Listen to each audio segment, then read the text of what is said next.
right? Are you co-equal with God? You've always been in the memory of God, like in the knowledge of God. No, it's. Am I right there with God equally, with an eternal past? As long as you're in the knowledge of God, yes. No. If God is the heart of God. That's distinct. That's God's knowledge. That's not you in an individual sense actualized as you are as a person. Yeah.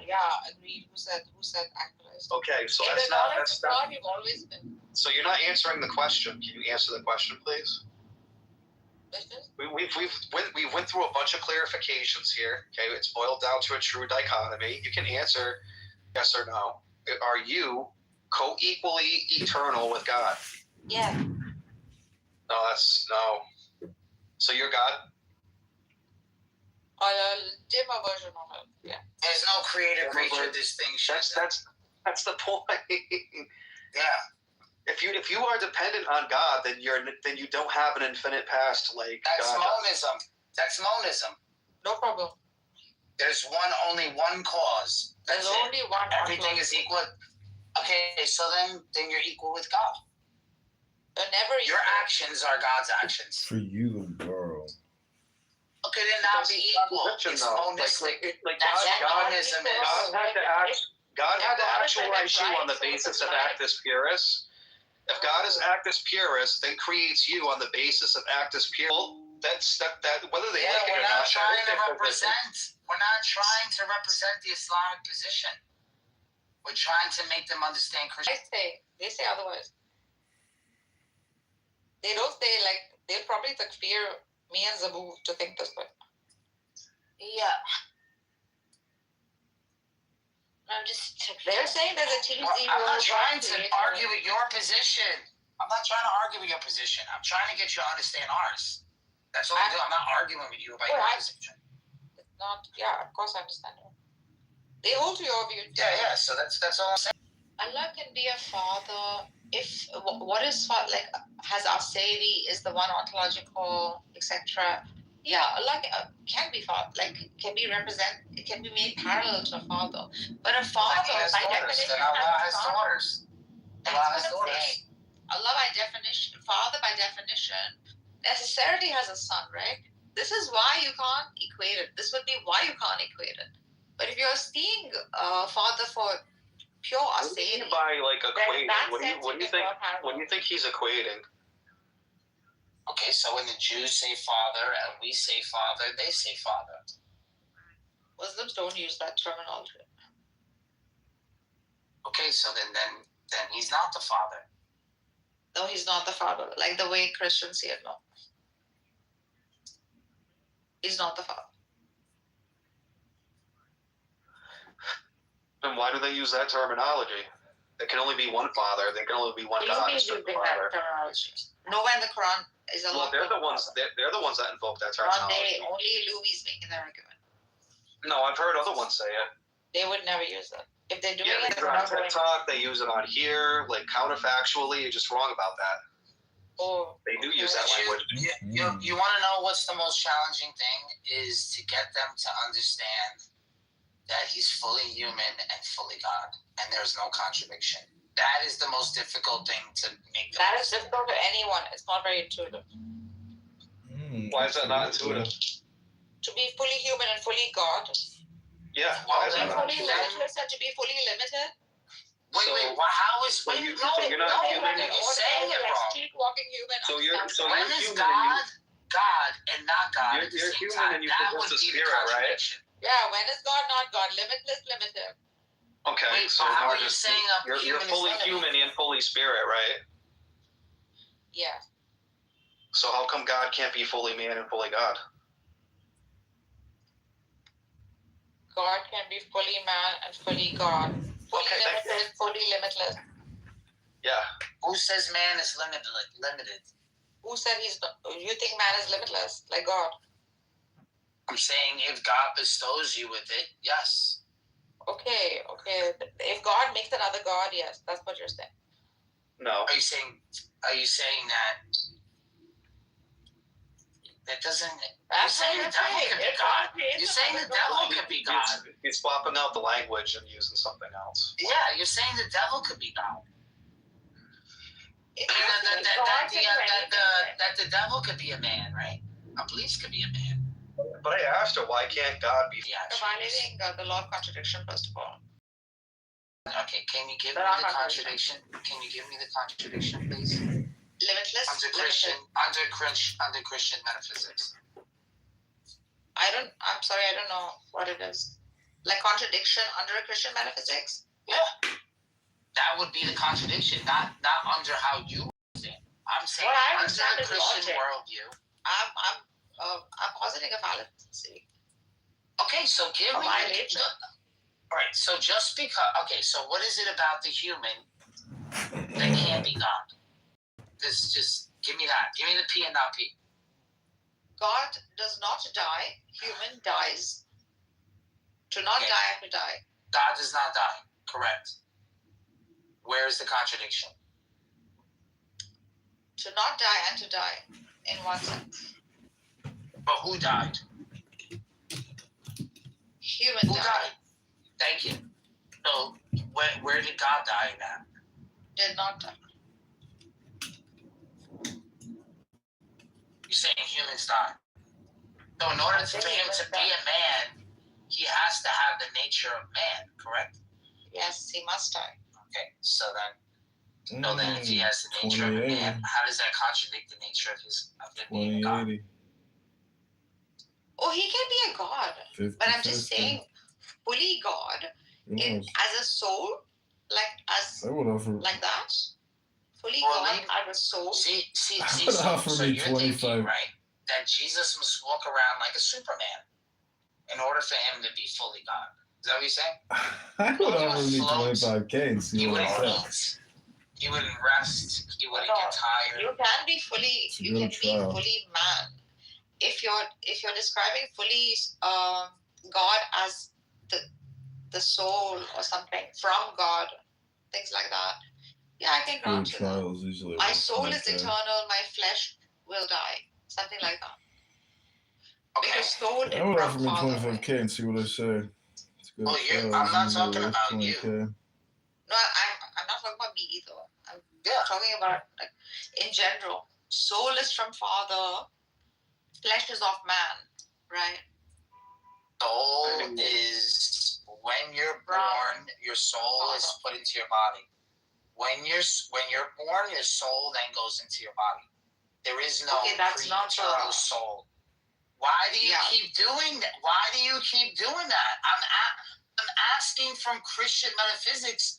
You keep doing the same thing they keep doing. Soul is put into your body. From Christian metaphysics, soul is put into your body. Yes, why you keep going to Islam? So, I'm trying to think as a Christian. Stop with saying stuff about Islam. Islam in the body. The Quran is not in the Bible.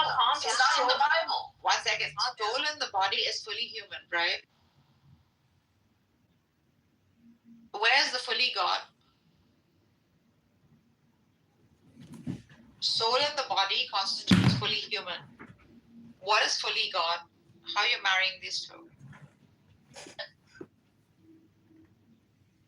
What do you mean marrying? What kind of a malformed question is How that? can something be this and that, right?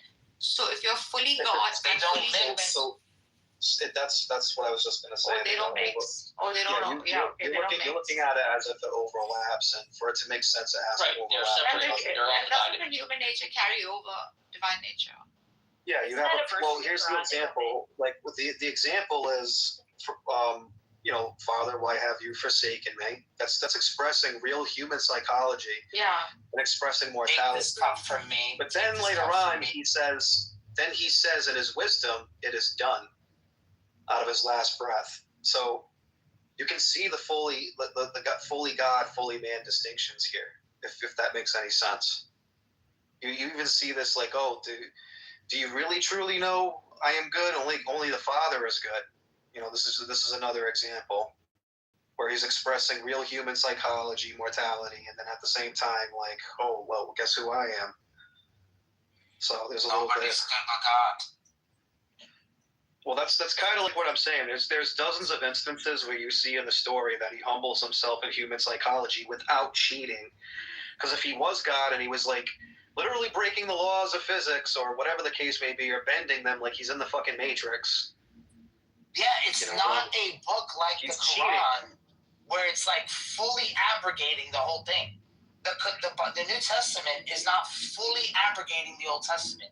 It's using the same language, and it's showing these prophecies. The same language. They're not contradictory. It's not like we're saying, oh no, the Jews lost the Torah. No, we're reading the Torah from the Greek. And it was put in the Greek hundreds of years before Christianity. So, if they want to say, oh well, there's Greek thought in it. Well, all right. Well, there was Greek thought in it for 300 years before Christianity came to be. So it's not like Christianity came, and put the Greek in it. No. No, that's not how that works.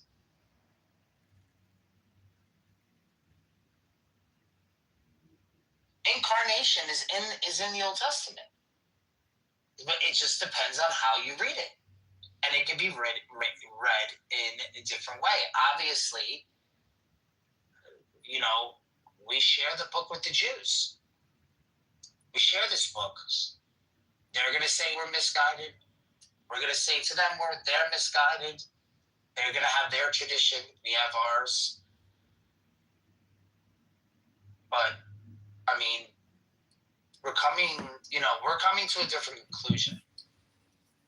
As they are.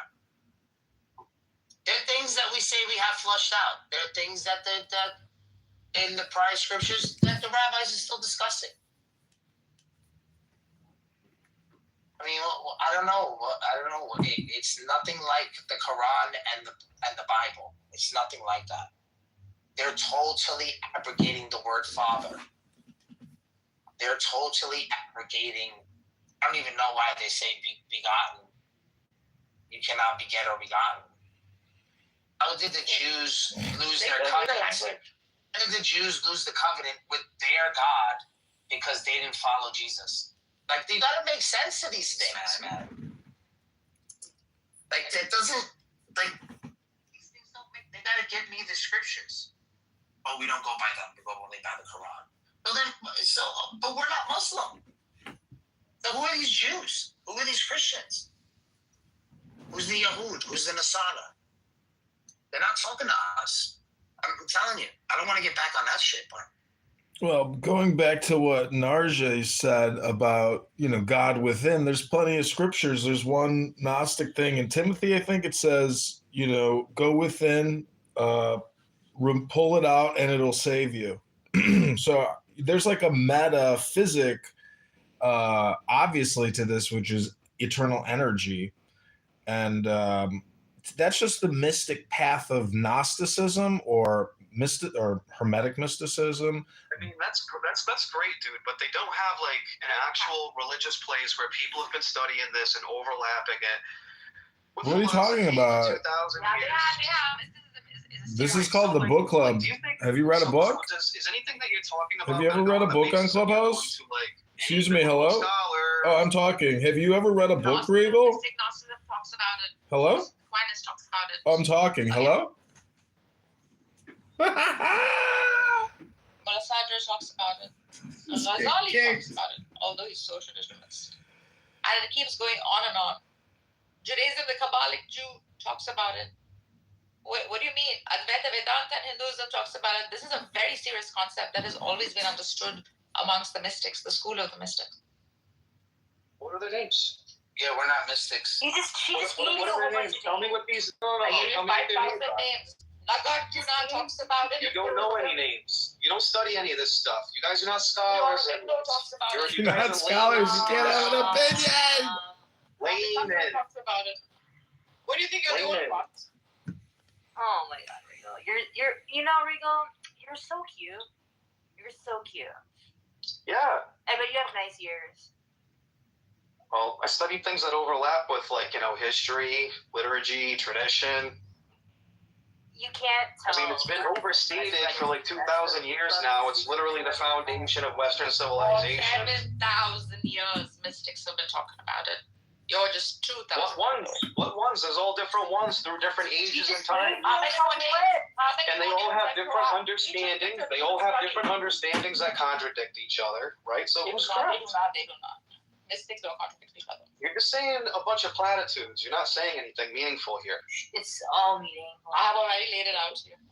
You're just asserting it. That's all. I am not. Well, when I ask you who are they, you can't tell me who they are. How many more times did I repeat names? She just gave you Study them, read them, study under a guru. Are you talking about Hindu ones? Are you talking about like Buddhist ones? Are you talking about Zen ones? Study under a teacher. Are you talking about Japanese and Chinese Zen? Like, what are we going with here?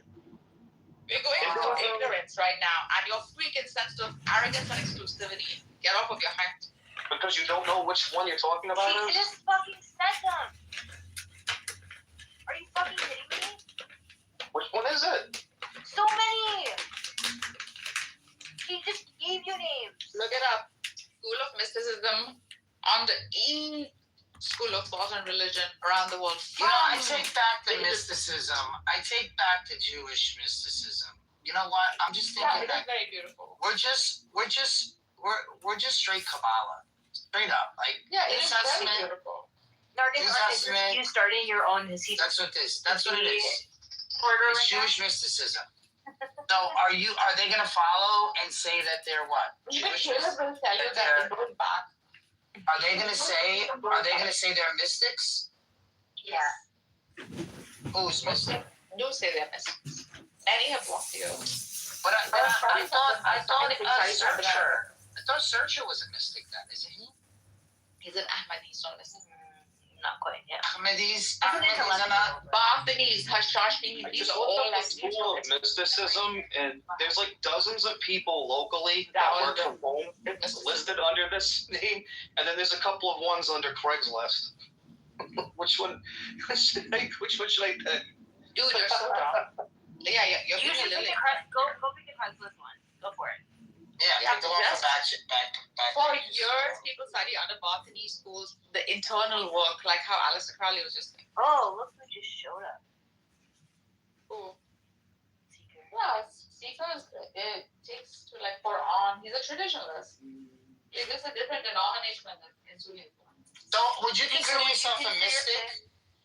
Yeah, are you a mystic? Consider yourself a mystic? I consider myself a rationalist mystic, yes. What about Seeker? Seeker, do you consider yourself a mystic?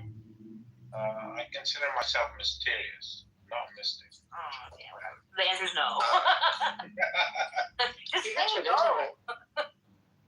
Well, I'm just letting you know, like, a person. Mystics are not made, mystics are born. Person ascending to heaven. We had a 3-day session with the psychologist. Yeah. Person ascending to heaven alive is very mystical. Yeah, Jesus is the king of mystics. What are you talking about? That's what I mean. So once you adopt Jesus, you're into Jewish mysticism. Ascending like Elijah. A lot of different mystics are very open to all schools that allow for union with the divine, with the source. Chapter 53. They don't call it names. They don't stand by identities. Ego is the biggest freaking enemy of the human qalb, that which is the combination of mind and heart. Seeker, do you know that chapter 53 in the Quran is taking after the end of First Kings? I'll stop. Quran. So in the Quran, chapter 53, is that better, Zental? Yeah. Okay. All right. So in chapter 53, I think 1 through 15 is mirroring the ascension of Elijah in the end of First Kings, the last chapter, and then the first chapter of Second Kings. This is where they get this motif from. Why is that surprising? Before you guys have this conversation, I just want to tell you what these people are doing. they're all in the back rooms in here at smoky areas with the the potpourri going and stuff, and they're pissing on each other. That's Aleister Crowley right there.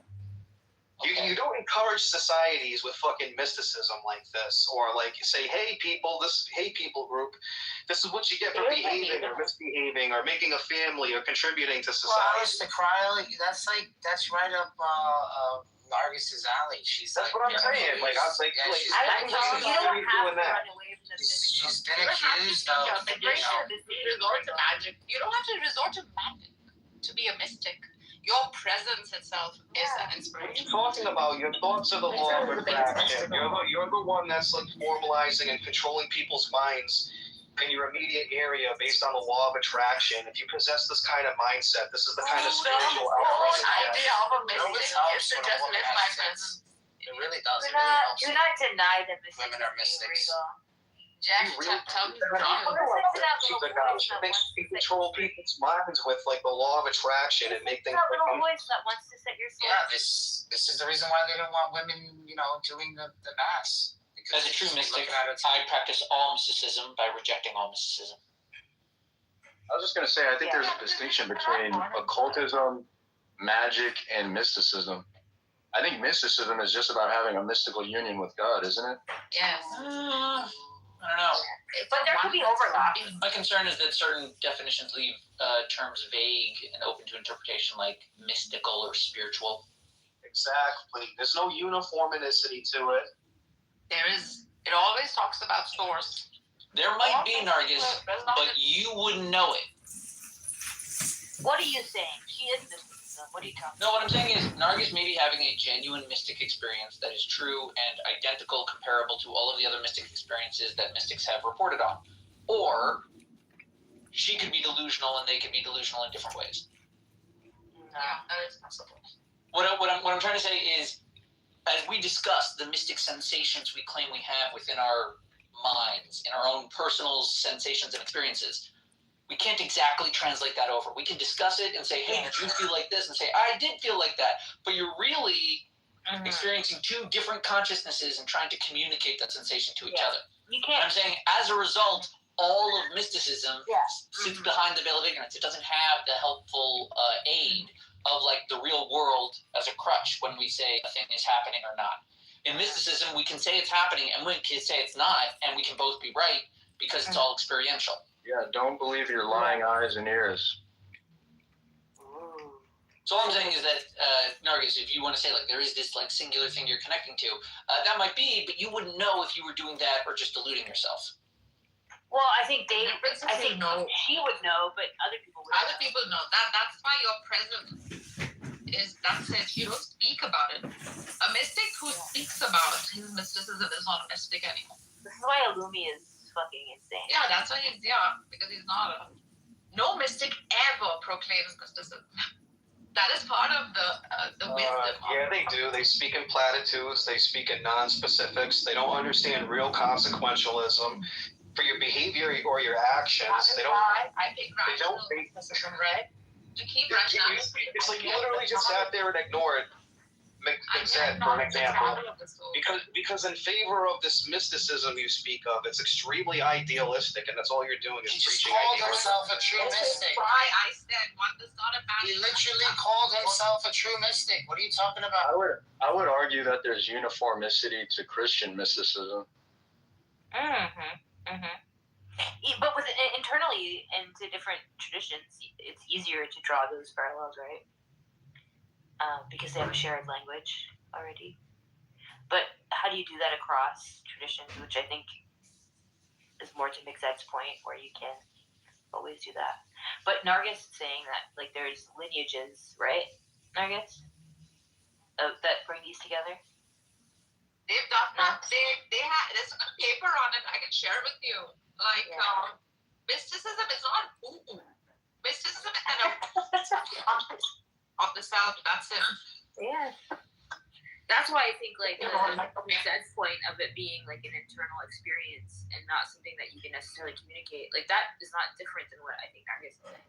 It's not magic, Kabbalistic. Meaning, I could put it in skeptical scientific terms. I would say, even if we say that nothing in reality is happening, there is no spirit realm or whatever, we would at least posit, based on scientific knowledge, that the placebo effect is legitimate. The placebo and nocebo effect, which is to say, if you think something is happening, if you think you're putting effort into solving a problem of yours, it will actually be solved a little bit within your head, strangely. Even if you know that it's fake.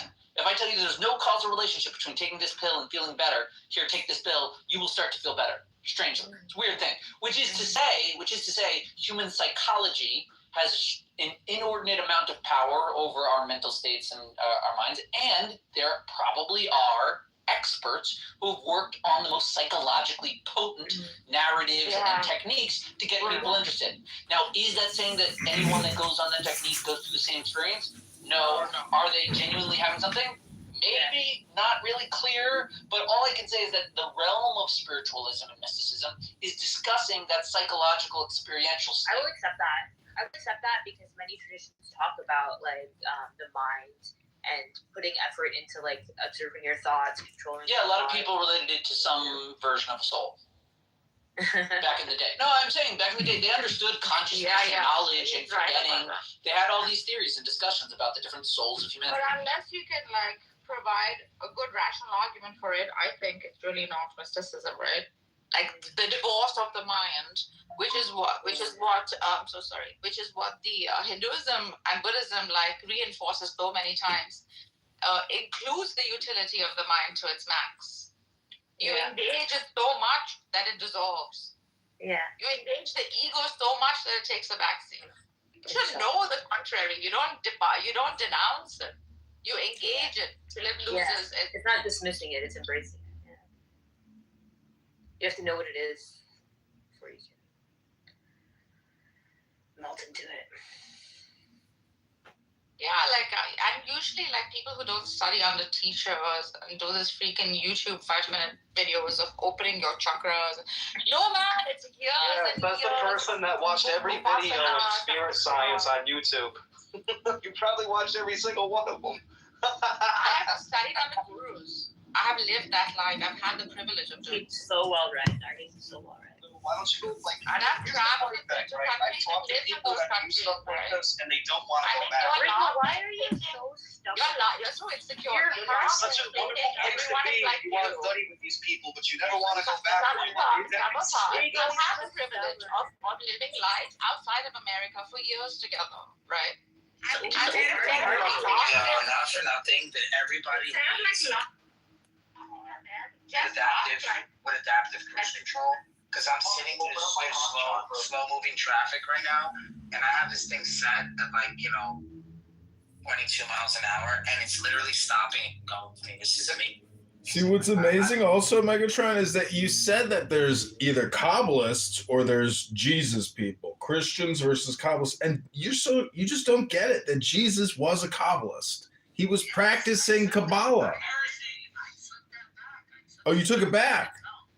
Yeah, I said, I fucked up. I said that Jewish mysticism is the New Testament. Got it. Okay, so the other approach from the 60s and 70s,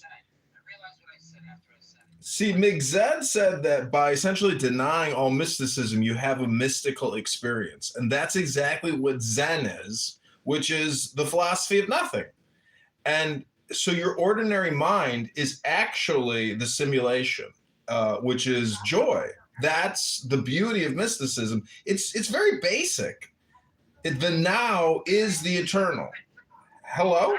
It's Allah Sheskat. All is God. That's what it is. Each and every one of you beautiful people, even annoying Regal, he is also that spark. And that's why I say highly annoying people or extremely annoying people, some of them, you're mistaking them for actually being highly annoying because you're so impatient, you can never get to the point. Hello? The day human beings understand. So you want to know what my latest project is? My latest project, and I'm going to hand this out to everybody.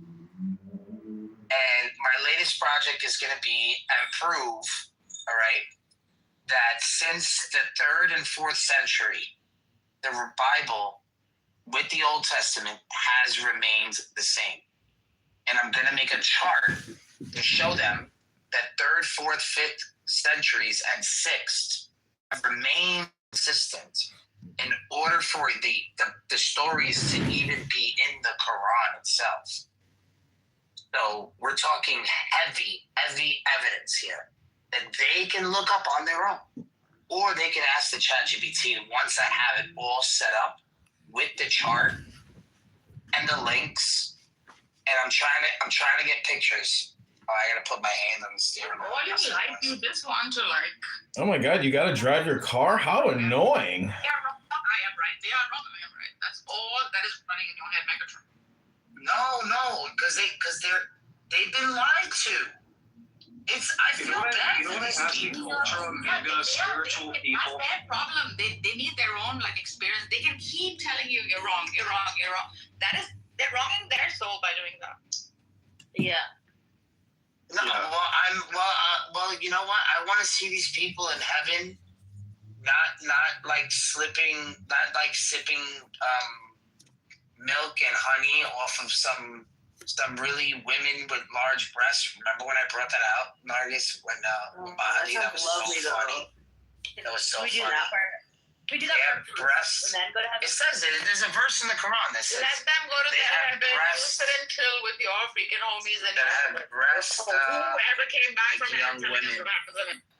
The Nargis just in homies. Chill with your homies. Pour one out for your homies. No, I want to see my dad. I want to tell him all the stories and stuff. Fuck the women, man. Yeah, it is annoying. Like your ego is hurt that they keep saying you're wrong, we're right, you're wrong. Yeah, it's annoying after a while, and I've said this many times to them. Help me You on can the stop being so wrong. Wrong and right. I will find you. Wrong, right, Well, all right, wrong, so- right, black, white. So, Mixed, I'm making a chart that shows that nothing has changed from the Old and the New Testament since the 3rd, 4th, 5th, 6th century. Or even, I could go before that, but I'm going to keep it just around the time the Qurayshi people would be around. So 3rd, 4th, 5th, 6th centuries. Until now. Great. With the manuscript history, with all the evidence that they could search on their own. And I'm almost done with that. How do you compare Muhammad to Jesus? That's the thing I never hear about a Muslim denounce, to say, okay, I've studied the life and history of Muhammad and I've compared it to the life and history of Jesus Christ. I look at the Muhammadan law and I look at the Christian Jesus Christ story, and I'm still just flummoxed between the law and this spiritual paradox. Because Regal earlier said, when Christ, right before he died, he said, the work is complete. And he is a man, he's not a man, he is the God. So it's like there's this paradox, or this basically, how can you just not denounce Islam as from a historical legal basis? Hello? What we're doing now is feeding Megatron's ego, which is actually, this is not good for him. It's really harming him, what he's doing. This constant need to prove they are wrong and they shouldn't be saying that. And he's doing it from a good place, which though No, Narges, you're the biggest blabbermouth. What I'm trying to say is that Muhammad actually was a hardcore fascist mystic engaged in gangsterism, warfare, barbarity, and tribalism. And you can only do that through having a mystical experience of force and might equals right. It's a pretty sick thing to do to people. Anyways, I am complete. I know you just want to yell and get your dopamine, but I rest my case, Narcissus. You need to learn the fine art of silence and meditation, because you're just a blabbermouth, Narcissus.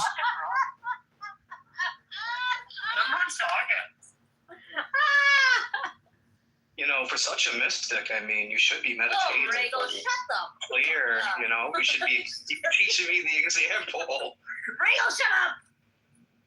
Actually, maybe I can fund Regal to come with me to India. You want to come with me? Yeah, I think we should all go to India together. I'm serious. I want to bring Alex here. No, forget India. Let's go to Istanbul. You want to come with me?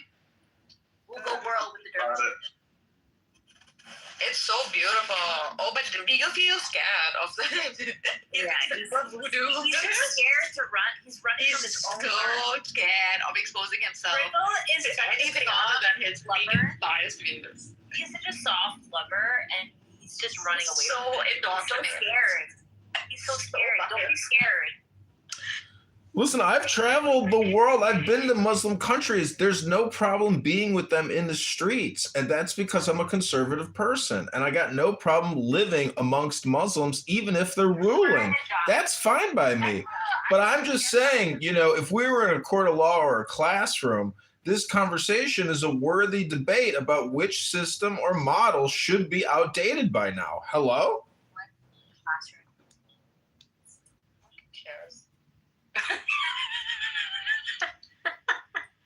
I mean, Narges, you make statements, but you don't actually make conclusive statements. You sometimes just say like 3 words. It's like a broken sentence and not even connected to really anything. I don't even know how people on this app actually successfully fully communicate with you sometimes. Hello? Further from you. I have that freaking. You got that simplicity of language. I get it. Maybe it's because you're multilingual and I can only speak, you know, one primary language, which is English. Yeah, I don't think I can. You also speak the language of annoying. Well, this is the other language, which is hieroglyphics. This is when, you know, essentially mysticism, spirituality, and having fun is complicated, meaning that ABC, or abracadabra, is really a beginning of real technology, which is using our bodies to synthesize sounds and symbols for concepts. And this is why I say this app sucks, because the information transfer in a 10-minute conversation is so small compared to the information transfer in the experience with a book, that essentially everyone here is retarded, including myself, even on this limited disposition. So anyways, I rest my case. I'll see you all at the International R-Word Convention for R-Words who waste all their time on conference call apps. Have a great day, everybody. Bye. Farewell. Kick me from the room. I'm ready to be kicked. Please kick me again. I want to live my life getting kicked by people who can't control themselves and talk endlessly, like blabbermouths. They call them blabberinas. Go ahead, blabberina. Kick away. Ready to be kicked. Ready to be kicked. Kick, kick, kick. Kick away. Kick the rock away. Kick rocks.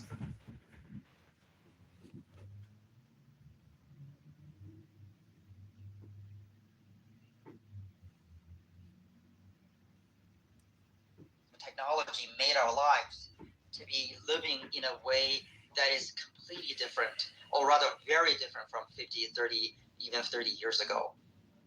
And the other thing I noticed that people mentioning what young people get from their news sources, their news. You mentioned that as well from that survey. Sometimes for teenagers, people in their 20s, and they're just fresh out of college, they can get it from game rooms, from playing League of Legends, from chat rooms that they were having fun with. Not necessarily from, X.com or WashingtonPost.com. None of that anymore. And that, to me, tells me one very important factor, which is the concept of a community. We don't have the same kind of community as we did 50 years ago, where there's a lot of offline events happening, neighbors visiting each other, town hall meetings where you see face-to-face your representatives and news reporters.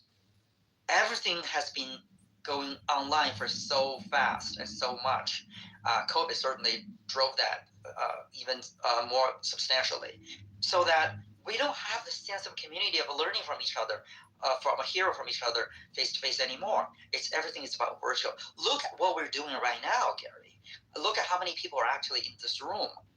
Why? It's because we, at least in the U.S., there's none of the same traditional format of gathering, of telling each other stories. Oh, wait a minute, Ben. Where are you located? I'm in the U.S. Where? What state? California. Okay, so you're in California. Alan is in Texas. Howard is in Arizona, and I'm in New Jersey. How could the 4 of us, much less all the other folks here in the room, sit down and have this discussion with one another were it not for Clubhouse or some other similar. So it's not necessarily a negative. You can still find traditional news sources online. If we are switching to an online environment, that's great. But do we have the ability to discern between the bloviating on social media and on late night television, or the comedians who have clips on TikTok from what we can also find online from traditional media? And or do we not need the traditional media because we have the comedians to tell us what's newsworthy? And by the way, where are they getting their material from? Right. They're not just making it up. They've got to be getting it from mainstream media anyway. So that's where I'm trying to go to, Gary. Yes, thanks to Clubhouse, we can have this type of conversation online, and it has to be online. None of us were able to fly from Texas, New Jersey to the same spot. Absolutely. But I would fly to California to talk to you, Ben. Don't say none of us. Speak for yourself. You may not be willing to fly to Newark Airport, but I booked a flight on Spirit, and I'm on the way tonight to. You booked. I'm sorry. Change your flight, Gary. The thing is this. Did you get that? For all of you who say that I should be using comedy, that was supposed to be comedy. I want a thumbs up for that one. I just delivered the news using comedy. Yes. You're not an old fart anymore, Gary. So, in all seriousness, Gary, the fact that we're doing this online thing, that tells us one thing, is that technology companies are playing a huge role in directing the direction of news. All this algorithm that where we've been examining, we've been hearing, whether it's YouTube or Facebook or X, they're actually making a substantive contribution to how news is delivered and how public opinion is influenced. In other words, I venture to say the traditional conception that news media is a neutral platform like telephone poles or landlines. I do not personally believe that anymore. Again, the so-called Section 230 cases that we discussed a couple of years ago, I think that's a great indication that they probably were traditionally as a neutral platform of delivering, sharing news. But with the algorithm, they are literally skewing the news media, the information we're getting, by aggregating, dividing individuals to the left, to the right, conservative, liberal. That's an open secret, if not a secret, if a secret at all. So because we have a platform like this, imagine if Clubhouse has automatic prohibition of certain words, and then if you have those words in the room, you're automatically eliminated. Imagine that form of censorship that's not done by physical media, like lack of access to the newspaper or a sound wave. Rather, it's the platform like what we have right now. And this is another indication to me at least. This is why people are open to all kinds of sources of information, including comedy. And the reason is because, particularly with this administration, and I'm not really bad-mouthing the Trump administration, but when you want to get some comedy, you may turn into the White House press conference, where you can see the press secretary is openly lie through her face, through her mouth, and then she's being extremely mean to reporters. Even Trump himself saying something, you should sit down. You're such a weird person. You're not from a fake media. I don't want to talk to you. Don't ask questions. You, Mr. Fox. That's almost like a Saturday Night Live skit. I would have never imagined in the Ted O'Neill era or even the Obama era, public government officials will talk to reporters in that manner, or even like Trump would ridicule some reporter with disabled with a speech pattern. You know what, Ben? Ben, you're a nasty person. You're a nasty, nasty person. You have low IQ, Ben. Low IQ. You're a disgrace. Your news organization you work for is failing. You should be ashamed of yourself. I mean, can you imagine that? And also, but there's something more serious. If I'm the president and you say something, I'm pissed about my wife or anything, instead of whacking you, giving you a slap your face like Will Smith did on the Oscar ceremony, I'm going to influence my FCC, Brandon Carr, to say, if you do not take this guy off the air, I'm going to take away your license. I mean, I'm paraphrasing, or in effect, that is not only not funny and upsetting. It's very concerning, because that's the very thing that our Constitution does not want the government to do, which is for the government to limit freedom of speech. And I remember Howard actually, Howard, I respect you and I appreciate you, but I remember decision. It's all these television stations, I don't know, the local stations wanted to take off Jimmy Kimmel because it's their private entity. However, even though it's a private decision, which is completely fine, right? But they were doing that at the threat of a FCC commissioner, if not chairman, Brandon Carr. That is extremely concerning, because they would instigate investigation on your station not meeting the public decency standards just because you did not take Jimmy Kimmel off the air. And I believe somebody reported, I saw it on the social media, was it Como or someone, that said there were stations that were considering yesterday to not broadcast Jimmy Kimmel's show anymore at the threat of Brandon Carr's announcement / Trump's announcement or Melania's announcement. I think this is why that, because the government itself is getting into the comedy business by being so mean, so nasty, calling people low IQ. I mean, you can call me low IQ, maybe that's the case, but you don't call a reporter low IQ or whatever low rated news media. That should not come from our government officials, particularly, much less the president. So I think this is really not something. And on the other hand, on the other side of the coin, when you want to see some objective analysis, relatively neutral analysis, like Jon Stewart or Jimmy Kimmel or Steve Colbert, these people are literally actually they are all performing the role of objective analysis of current events. And Gary, you may say that's not news. Gary, I don't think that's news. You know why? Because everything that Jimmy Kimmel, Colbert, Stewart says, it's never the first report. They always got it from something else, the AP, Reuters, or whatever. So they're still playing the role of a comedy show, except comment about the problem is I'm not critical of them in my story above. I'm critical of people who view that as news, which you do not. But people claim that they're getting their news from comedians. Right, I think that's a misconception, Gary. I think people say that it's not necessarily that they get the first source of news. They say that because they get their analysis. They have. But that's not what. Read the Ipsos poll, and maybe you'll get a better understanding. It's linked in the story that I wrote above. Thank you, Ben. Ben talks about a lot of things there, and I'm not going to go over them point for point because other people want to speak, obviously. But I just want to point out.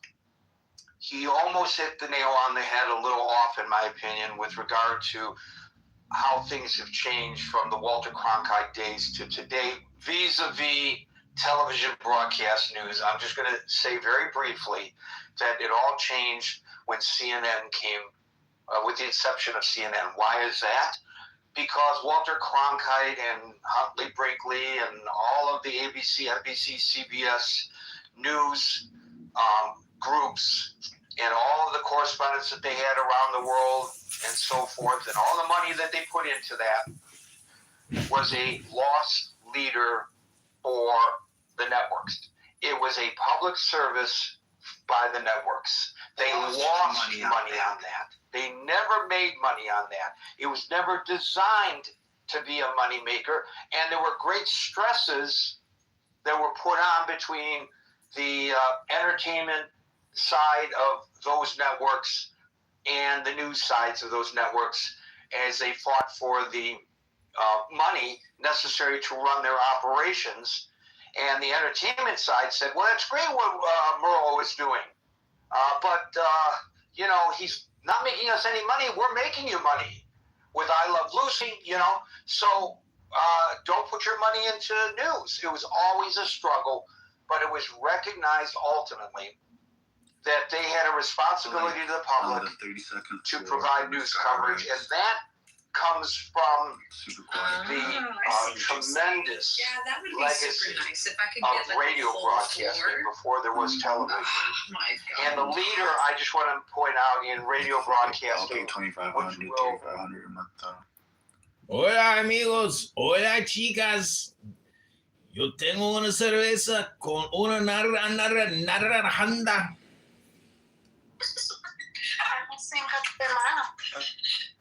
I just placed an order for an extra large burrito y 5 tacos, 5 tacos con pollo y picante. Una cerveza, una daiquiri, una necesita una margarita. Báilame, y ahora.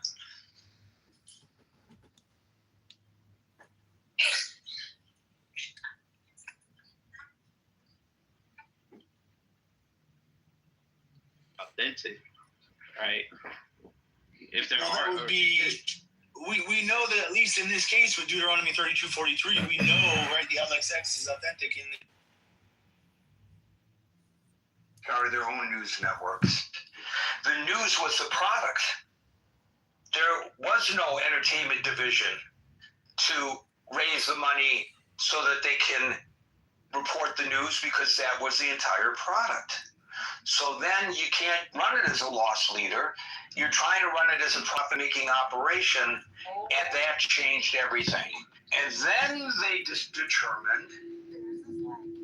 back alley trans show club right next door to me, and the windows are all covered up, and there's graffiti on. What happens? Yeah, you see the rat temples, yeah. Yeah, the rat temple. I wonder what they're gonna do with the rat temple. Are they gonna kill all these little, You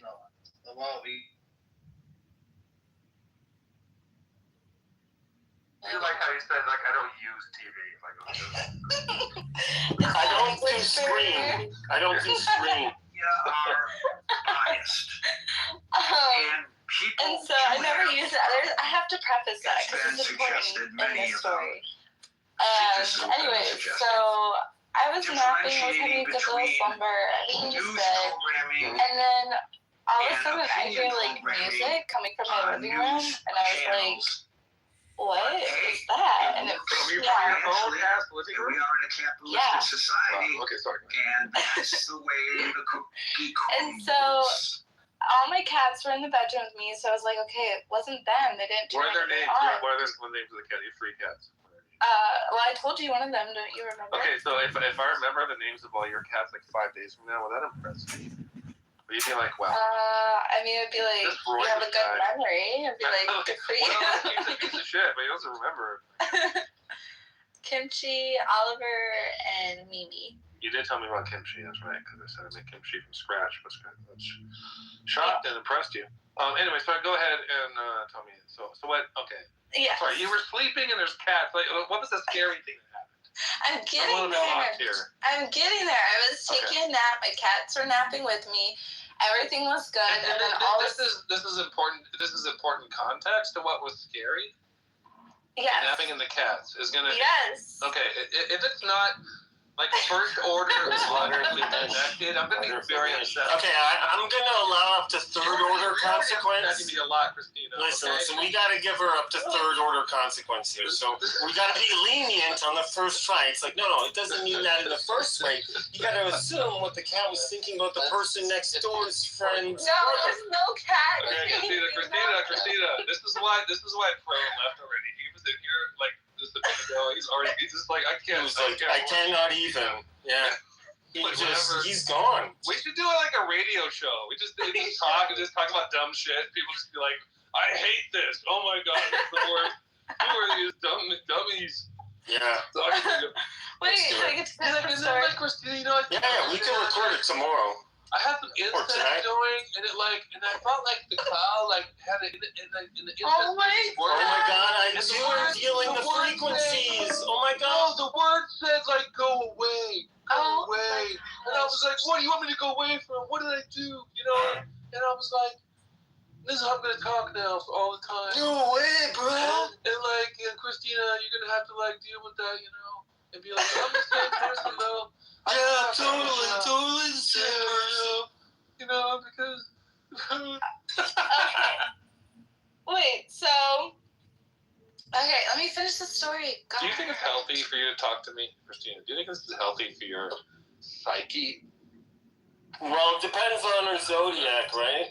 Yeah, it depends on my sign, which I know my sign, but what's your sign? Let's find out. Okay, I'm Gemini. What are you, girl? Oh, yeah, we're both mutable signs. I'm a Virgo. Oh, I bet you're mutable. You're gonna be mutable when I... That was funny as fuck. Okay, we got this. Here's an instant for this moment right here. Oh my God, now you share my story. Bring it back now.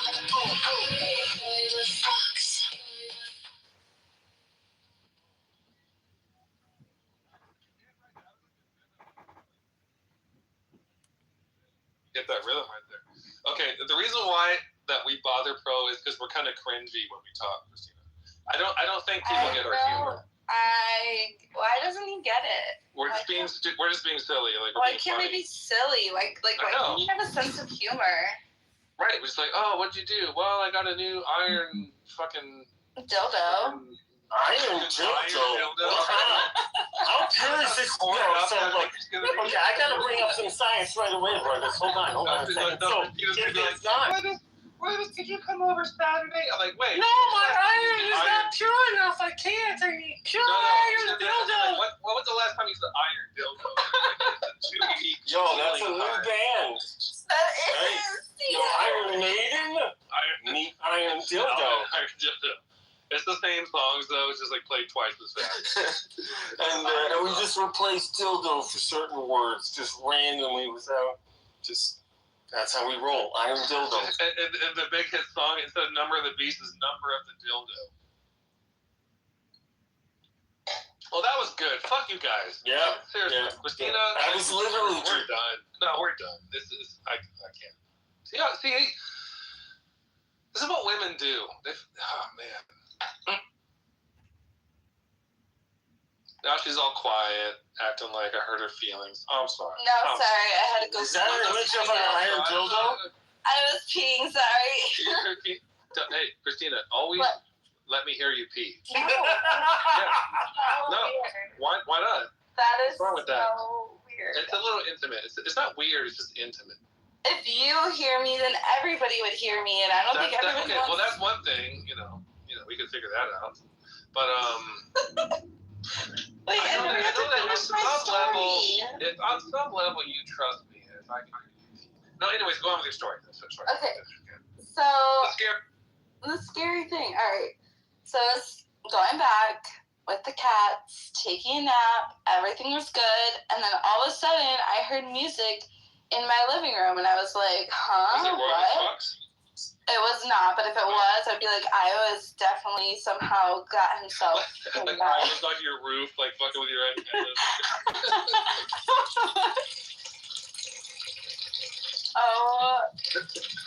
That's the familiar sound of women having an orgasm when my penis is inside. Oh yeah, it's weird. It sounds like Niagara Falls. Oh, okay, so the gushing, the squirting, it's unbelievable. Yeah. It's okay. We can't even change the sheets. We have to burn the bed. Yeah, I can It's relate. really, you can relate, right? Yeah. So I go into the living room, and I'm just like, what? Where is this sound coming from? And it's not my HomePods. So I was like, okay, weird. And then I go to my TV, and my TV screen is off, but it's playing a TV show. And I was like, that's really creepy because I never use my TV. How is this happening right now out of the blue, just randomly playing a show, but it's off? And the remote is put away. So, I don't know. I thought it was really weird. It scared me. I owe somebody, do we have any logical reason? I have a musical commentary on this, followed by an interpretive dance. Please hold. This is the first song I ever made.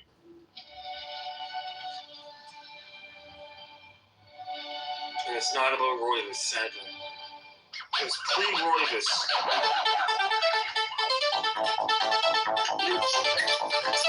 Oh shit, there it is.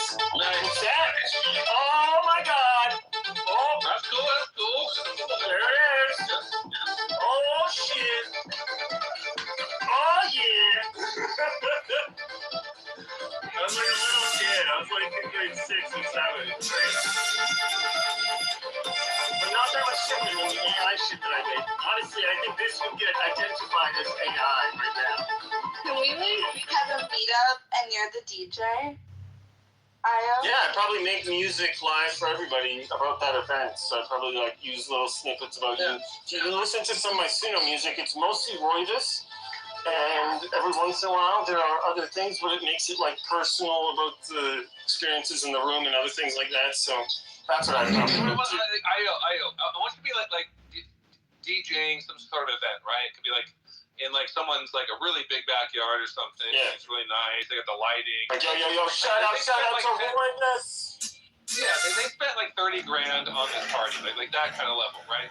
And then like you don't know that I'm there, but when you look, you see this guy. I'm kind of like by one of the monitors, and I'm just drinking a big old glass of wine, like a fishbowl-sized glass of wine. I'm wearing a 3-piece suit, and you fucking somehow that's Jordan. Yo, I even have a song for that moment. Check this. Right. I'm there. I look in the crowd. My eyes, I can't believe it. Is that Roivus? Oh? Holy shit. Let me make this a special moment.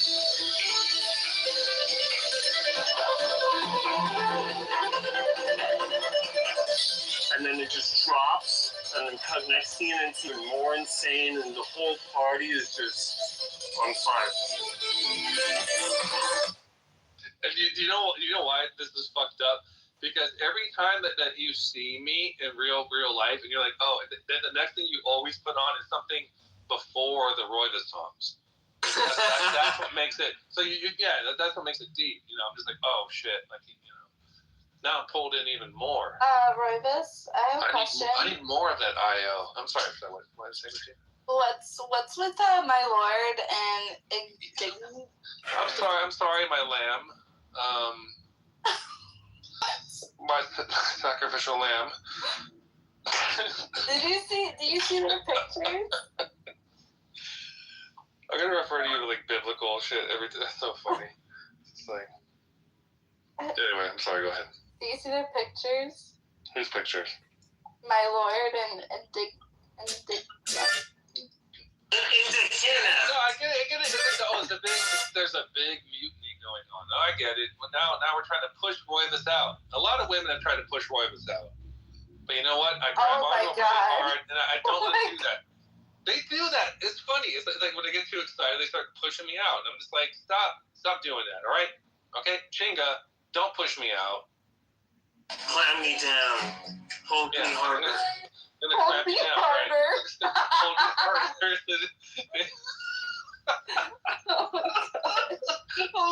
harder. I would use that. Christina, don't ever use that, okay? That's between you and me. You never use that with another guy. Never. I will. Okay. That's what, like, okay, normal orgasms are boring. We need to, like, orgasm 2.0 this shit. He's like, I want you to clamp me harder. Pour vaginal fluids out of my eyeball. Did you say clamp me harder? And you're like, yeah, I have the clamps. I don't want you to be shocked, but I brought my own clamps. You know, bring your own beer. Well, I bring my own clamps.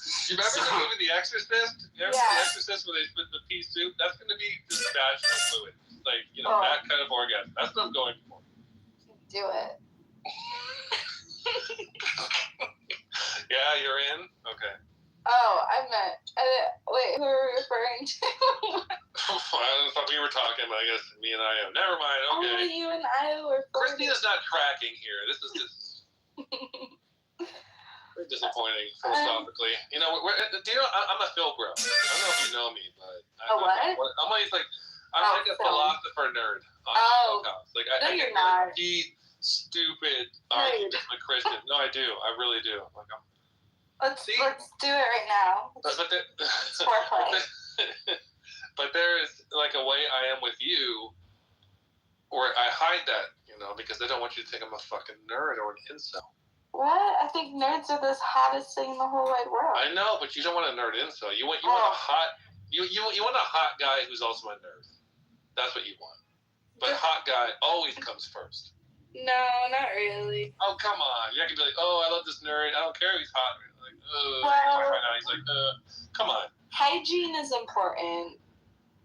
Okay, you're pretending your standards are like, they're not that low. Like, stop. You're not like, well, I guess if you have 3 of your teeth left. Or whatever the fuck you're trying to. That's not. Stop it. Alright. So dumb. Nah. Anyway. Well, you don't even know what you like. I don't know what I like. Is that what you just Yeah, because you keep going on dates with these girls and then you leave and you're just like, never going to call her again. So what's the other option? I would say that's the opposite, madam. He does know what doesn't want. Well, that's true, but wouldn't you just not go on a date with him if I had already known? So, Christina, what should I want, and what would that mean? Because, What should you could teach Roy this how to love. You can teach me how to love again. I will teach you how to love again. Yeah? Yeah. How? You gonna stand over me and pee all over me? Well, Io sounds like he's pretty good at peeing. Christina, I will fall in love. If you just want to make me fall in love with you, like a weird potion or something, just pee on me. Like it's over. It's that simple. Right. I'm like, I never knew that love like this could exist. It's almost painful, the suffering I feel, because the love is too strong. And then I guess that like that pee on me. It's fucking crazy. That is very crazy. Yeah, I say like dark vampire shit. I get weird. Okay. I'm like half asleep. You didn't even think my story was. That's exactly how I want you. You didn't even think my story was crazy. I'm very sad. What was the scary thing again? That the TV was on, but it wasn't on. The TV was playing audio out of the speakers. Is that because you're young? How old are you? You don't remember how old I am? You're 33. Yeah, you remember. So I don't know if you have those higher tones, because like when I was a little kid, this was hear me out, I'm not trying to insult you, but it's like when I was very young, I would see hot girls like Christina and go, oh wait, no, I'm just kidding. No, so I would go to like my dad's friend's house, Jeff, or whatever the fuck, right? And I go, is your TV on? And he'd be like, no, what are you talking about? And this is back in like before modern television. Those like real televisions, And he'd go, and I turn it off, and the sound would go away. But that was, I learned that like adults can't hear that sound. But no one explained it to me. No one like your age, you know about fucking mosquito tones, right? Like if you're a kid and you can make little cell phone noises in like the 20K range, adults can't hear that. So because of our age difference, I don't know if this.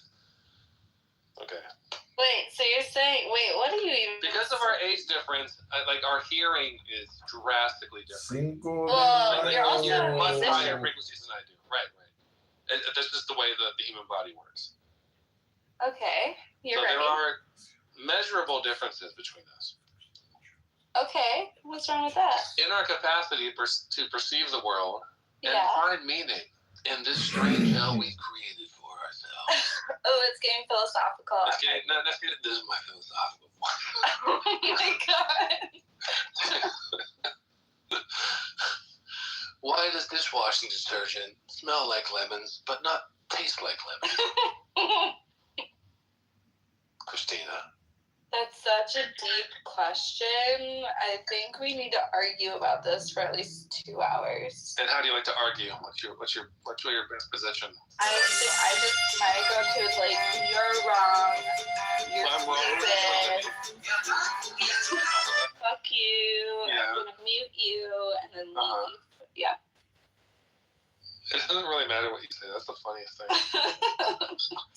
It's like, it's almost like, wow, those are just a bunch of stupid words coming out of your mouth. That's really unfortunate. Wow. This is our first fight. I knew we were going to have our first fight. It's inevitable. So romantic. Yeah. I'm almost done preparing the song for this very moment. He's like, all right, I just jacked off. I'm good. What do you jerk off to? Me or Io? Both of you. Well, Io doesn't. He's married. Okay, so you mean both of us being together. When me and I know we're together, you jack off. Yeah, it's a group activity. You know, it's a lot of weird shit. It's like early McDonald's commercials. The 70s, you know. And we usually like this song right here.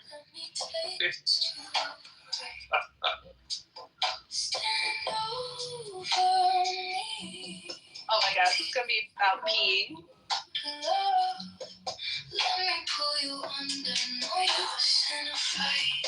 You don't have to beg, you just have to fall. I already know what's between your lips. My juicy seduction. Let it begin.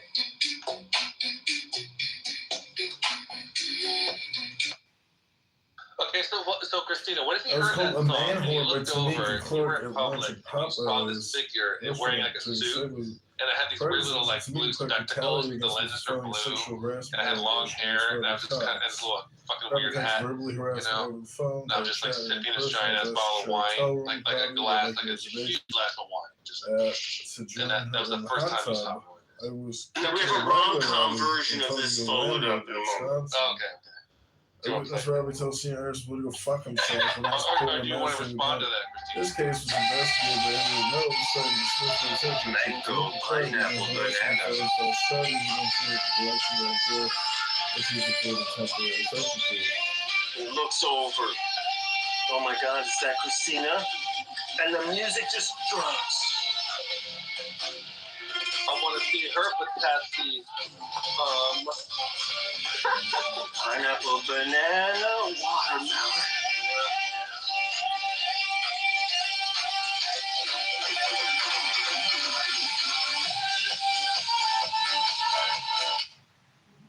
Yeah, when there's songs with a lot of fruits in them and Royvis is around, that's not a good. That's not. Okay, wait. That might be a little too much. I think. What's the story behind that? Okay, so you go to a club. I don't know why you're going to a club. Why you would need to, because you know who Royvis is. Like, why waste your time? Anyway. And you go there, and for some reason, Io's the DJ. Okay. He's in your area for whatever reason. He goes on tour. He does like sneaky tours where he's not like biomedically torturing. I would totally go. Ryan could. Small helpless animals. Oh my God! That's sorry. Close your ears. Anyway, I forget what I was talking about. Yo, what's up, Christina? How you doing? What? Oh, we're role playing. What's up, girl? What are you doing right now? What are you up to? Oh, I'm just listening to this great music. I love this DJ. Io, he is so good. All original. He spends all his time creating every track, hours and hours. Okay, before you get off, remember the songs are about love. Okay, it's about. It's a tribute, an homage, an offering to the gods of Roy the Fox. He's just Oh, okay, got it. Fangirl. So what you're really attracted to? Well, actually, no, not fangirl. I'm a super fan, actually. Although I gets way more done than Royvis does. It's like Okay, restart. Like, my biggest accomplishment is like this loser. Anyways, that's a funny thought. Okay, restart. We have to restart. Okay, sorry, go ahead, go. What do you got? Oh my God! Oh my God, Royvis? What? Oh, wait. Is that you, Christina? Oh my God! Wow, Wait, I haven't seen you in years. You look amazing. You look You know, weird. Like, you look younger than the last time. I've been told that actually. It's the infrared. It's the eating. Oh, you did a light treatment at night? Yeah. Yeah. It's really effective. Eating Not clean. that but I think that was like a placebo, because even if you didn't use the red light thing, you would. You know what's weird? You'd probably be even more beautiful. Oh my gosh! I think Stop through social engineering, you've actually injured your face by. My god! Okay, I'll stop. Okay. What about you, Royvis? Did you get taller? Oh my god! I did get taller, but it made my penis small at the same time. Oh. So the amount of matter that the height took, it took away from my penis. Well, I'm sure you have plenty still. So it's pretty good. You know. Yeah. Is it made out of iron? I can't compete with your iron dildo. Whatever is. Jesus. She calls it Captain America. Can you make a song? Imagine you start dating someone, she's like really cute, like she's like real flirty, real fun to hang out with, and she's like, by the way, my pussy has been murderized by an iron dildo for the last 20 times. Because just like, Jesus Christ, and she opens her legs, it's like, oh my god! Right? It's like the Cookie Monsters.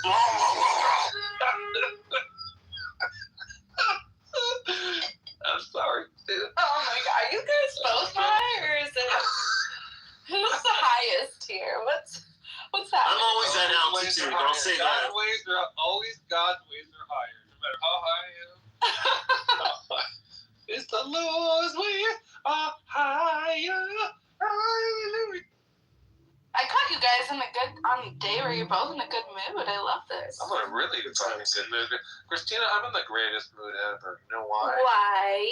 Because I'm talking to you. Aw, shucks. Uh-huh. Wow. Did you just get all red all over? Yeah. You feel a little thicker. Yeah. Yeah, well, I'll get used to it. Okay. Was this a philosopher voice again? Yes, this is when Socrates in said. Who's the anonymous person lurking? Do we know? They're a pervert. Doesn't matter. It's probably my ex-wife. Oh my god, has anyone ever done anything perverted on here before? Mm-hmm. Oh, really? They get banned pretty quickly.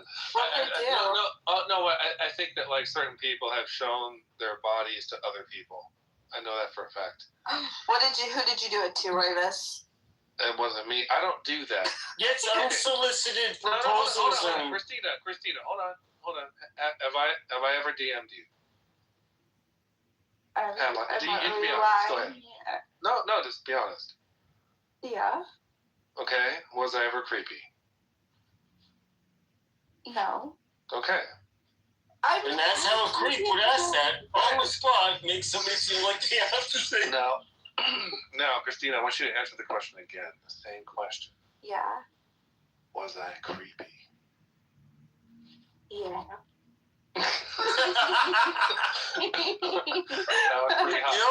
This is funny because this will make for a great radio show. I like these radio show vibes. This is pretty good. I would listen to this kind of chatter. If I was in a shitty mood, I'd be like, yeah, I want to listen to this nonsense. Hell yeah, let's go. Can we have forced headphones Hermes, this is the weirdest. It's almost like you're the fourth person to stumble on a threesome. It's like, let me tell you this. Hey guys! I've had so many people show me their body, and I think people just take advantage of me because of my reputation. That is true, Hermes. In your case, yeah. I don't know who you are, but I believe you. So when we have a radio show, can we force Pro to listen to it, like tape headphones and like to his head and like force him to listen to us talk over?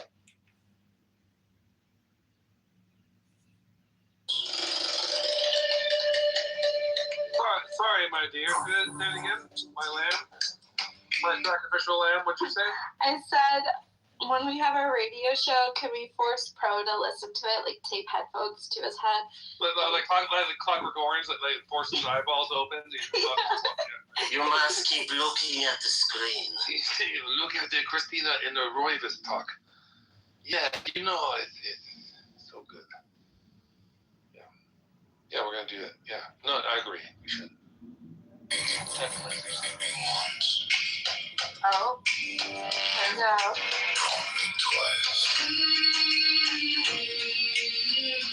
Roivas fucks.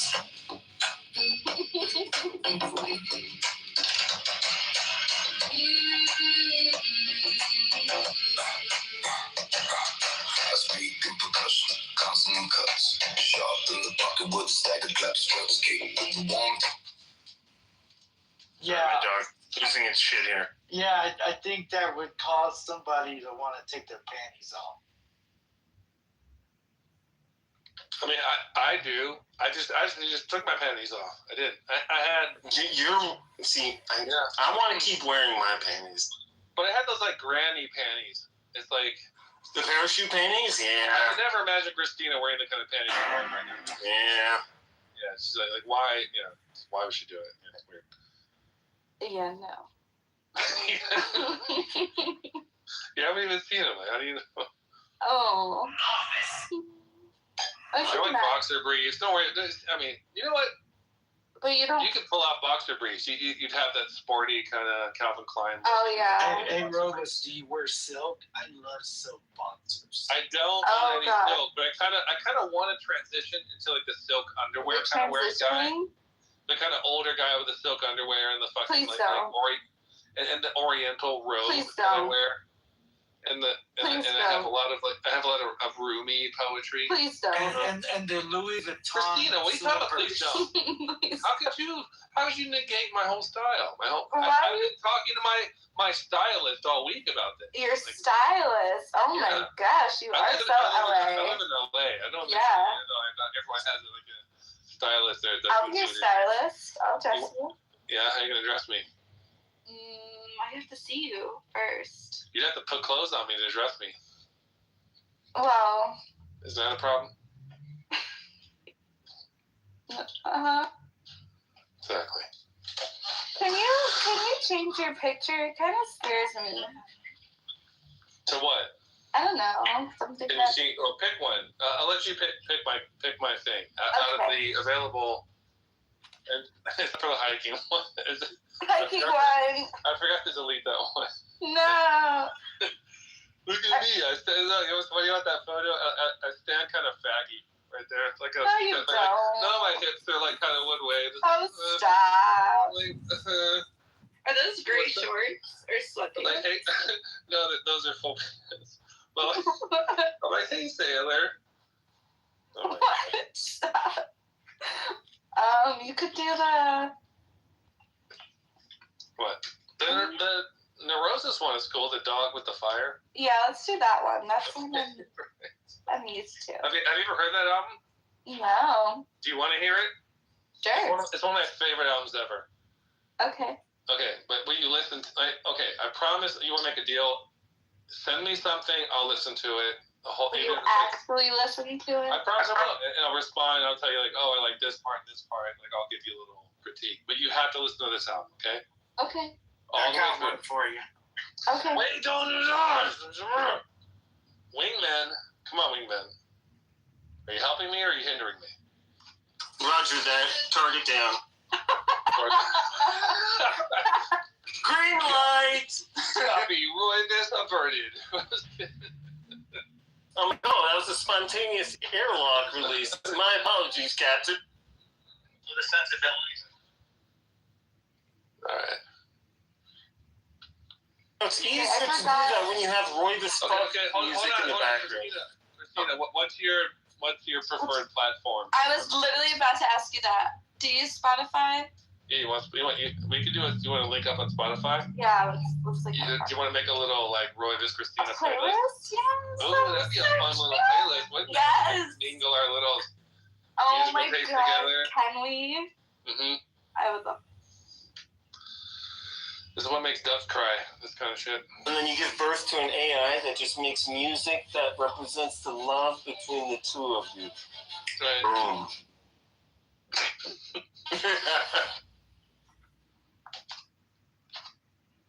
I can pursue. Never mind. You could pursue a never mind. That's right. You could pursue a never mind so hard. You could pursue a never mind so good. But you could never mind to pursue the shit out of the never mind. Like, oh my God, you could pursue that never mind so good and so long, all night long, right? Because you couldn't, Christina, because you couldn't like keep the joke going longer. And just you had to like, no, I don't want to be like, fuck boy. Like no one cares, right? We had so what happened was you denied the joke. That's the first rule of comedy. Well, I was going to say something else. Just keep going. No, you could have said something else. They kept going with it. What do you frankly take it seriously? Like fly across the country and like find you? Like what are you afraid of? Oh, we're not going to do that. Is that what you want? Listen, I would fly over to Kitover the next time I'm in LA, which I literally just like before. A lot of them have knowledge about what's going on in Russia because they were in the oil industry as foreign consultants in Russia. So, you know, there's certain people that have like I listen to the military people like Jake Bro, Malcolm Nance, Jacob Carsborough, Chuck Farrer. You know, these are people like Malcolm Nance actually fought in the U.S. Navy in the first Gulf Wars and went into Arab speaking countries. He's polyglot, but he went into Arab speaking countries doing counterintelligence, finding out what was happening on the ground. And he speaks Arabic. He speaks a number of other languages. And he actually is from Philadelphia, so when you hear him speak, he speaks English with a Philadelphia accent, which he can't shake. So, you know, does he have his bias? Absolutely. Do I know what his bias is?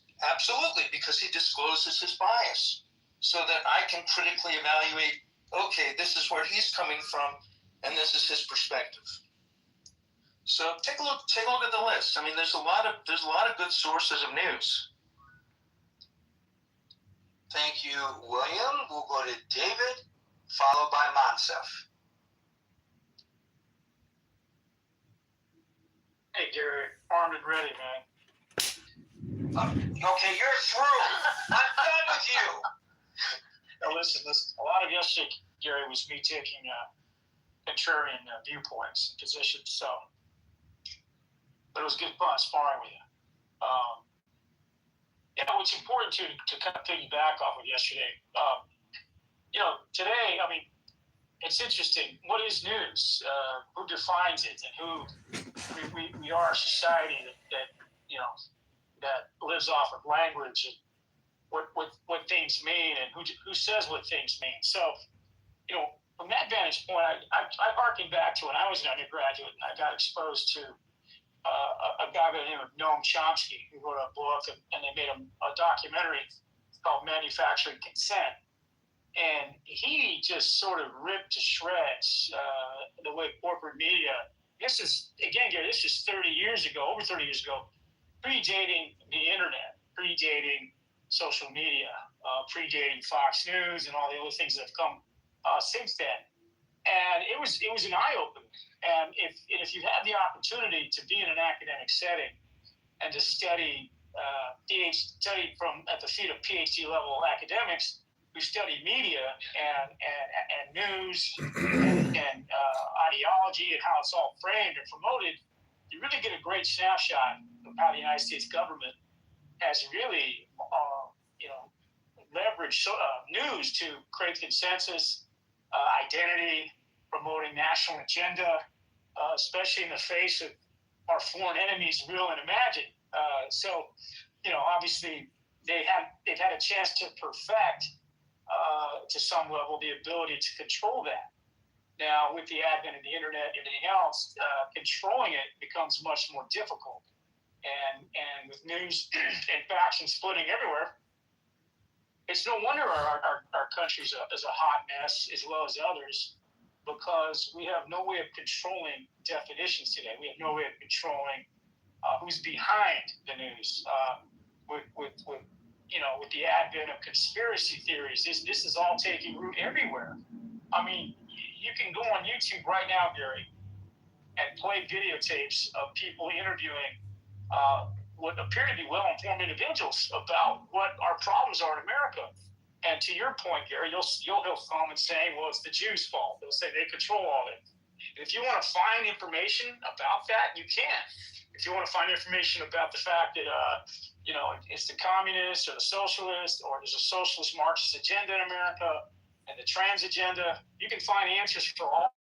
And of course, there's no way to put the genie back in the bottle. It's very difficult.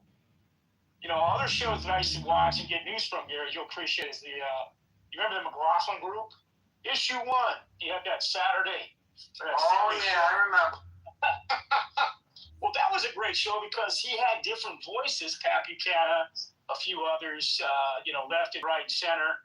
And it was a breath of fresh air from some of the other stuff that I was getting from the news. You can talk about Fox News, Gary, in the way that Rupert Murdoch and Roger Ailes crafted that massive echo chamber, catering to the right. And, it's obviously diminished on some level, but, that's a byproduct of saying, what do people want to consume? Not what is truth or what people want to hear, but what do people want to consume?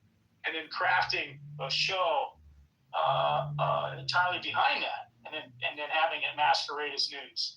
I'm not saying the other shows, the CBS, NBC, ABC, are any less maybe ideological, but again, we now have camps. We now have not just political parties, but we have shows catering to those political parties.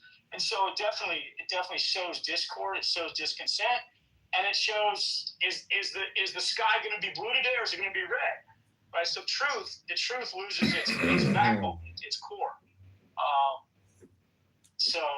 And then I had an opportunity also, Gary, just to appease everybody here. I took a class on the history of the CIA when I was in college by a Harvard law professor who worked on the Pentagon Papers and the Iran-Contra scandal and the likes.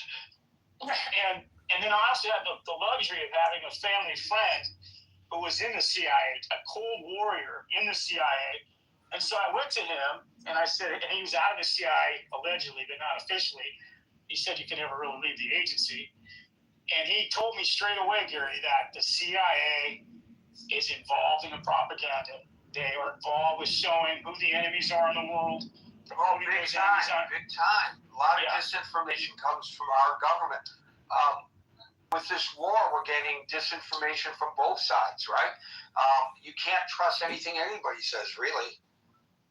Yes, exactly. And so I took that. I said, wow, that blew my mind because, it kind of confirmed everything that I was kind of learning in class. From the way they crafted the Kennedy assassination and the narrative behind that, and creating the consensus over the Oswald, and just telling the nation, hey, listen, we figured it out. Let's move forward, put our heads down, and not challenge this anymore, right? It's just created massive, massive books and conspiracy ideas behind it to this day. And that assassination was over 60 years ago. One of the sources I also like here that's online is the Drudge Report. And if you were to go to the Drudge Report today, the top 5 major lines are, I'll just read it, Iran taunts just getting started. Fresh wave of missiles and drones. Dozen attacks on USA since ceasefire. Military on commercial ships. War to resume in days. Gas tops $7 in California. So that's just a mouthful right there. I mean, how do you parse all that? And how much of that is true, real, or imagined? So anyway, Gary, I think if you have a good basis in understanding the American system, a good knowledge, a critical mind to address the title of your room, you're going to be able to understand and learn and think and not, you may not always get it right, but you're not going to be bamboozled by a lot of misinformation and buy into the narratives, the conspiracies, to all the other shit that is really just sandbagging our nation in a way I've never seen before. And so the fight continues, and as you know, Gary, I mean, it's not easy taking your message. I mean, if you're out there on the front lines, and that gentleman who spoke about the guy from Atlanta, well, that's a rogue reporter who doesn't have to answer to anybody, right? But if you came across something, Gary, you say, hey, I got to report this, and then your editor says, hey, Gary, we can't touch that, man. That's going to affect my boss, or that's going to affect. I've never had that happen, actually. What? I've been at it for over 50 years, and I can't recall any of my stories getting spiked. I've gotten pushback, but they were never spiked. Have you ever had to self-censor yourself, knowing that I can't put this forward? Why would I self-censor? I report the news as I observe it. Why would I self-censor? Well, Chomsky pointed that out as being a big problem for certain reporters, particularly where the evidence that they're seeking or the story that they're chasing flies in the face of the official government narrative on positions, say communism back in the Cold War, or the drug trafficking, the trades.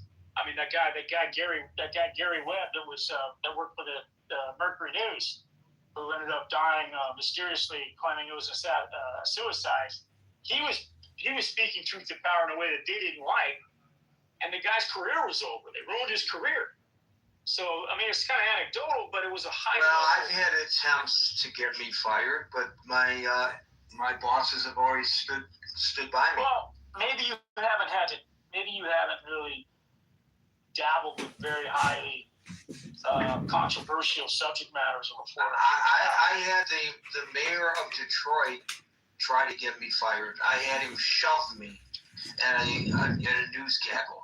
So I've had the pressure, but I've always been backed by my employers. So no matter where I've worked, whether it was in print in Detroit, or on the radio in Detroit, or on the radio in New York City, I've always been backed. So to make I'm not saying it doesn't happen, but to make the presumption that this is commonplace not commonplace. I didn't say it was commonplace. In the newsrooms would be an inaccurate assumption to make. Okay, well, I'm not making that assumption. I'm saying in some instances this also happens, right? And particularly, especially if you're on ABC, CBS, NBC, with those major networks and their 6 o'clock news hour or 6:30 news hour, they're not just going to float any controversial story without it being very heavily vetted. Because once it's unleashed at that level, there's no putting that back in. So I'm just trying to say, do we really hear everything from the standpoint of the criticalness of that story, or is it all being whitewashed? And I've had stories go through the process of legal review to ensure that I was not slandering somebody, a public figure. But that's not censorship. That's prudent, due diligence. Right. No, absolutely. I mean, that's great that you could speak to your own experience and working for the news organization that you work for. I'm just saying at some level that this does happen. And remember, I've worked from news organizations that are perceived by the general public as being very liberal, and news organizations that are perceived by the general public as being very conservative. And I've never had a story spiked.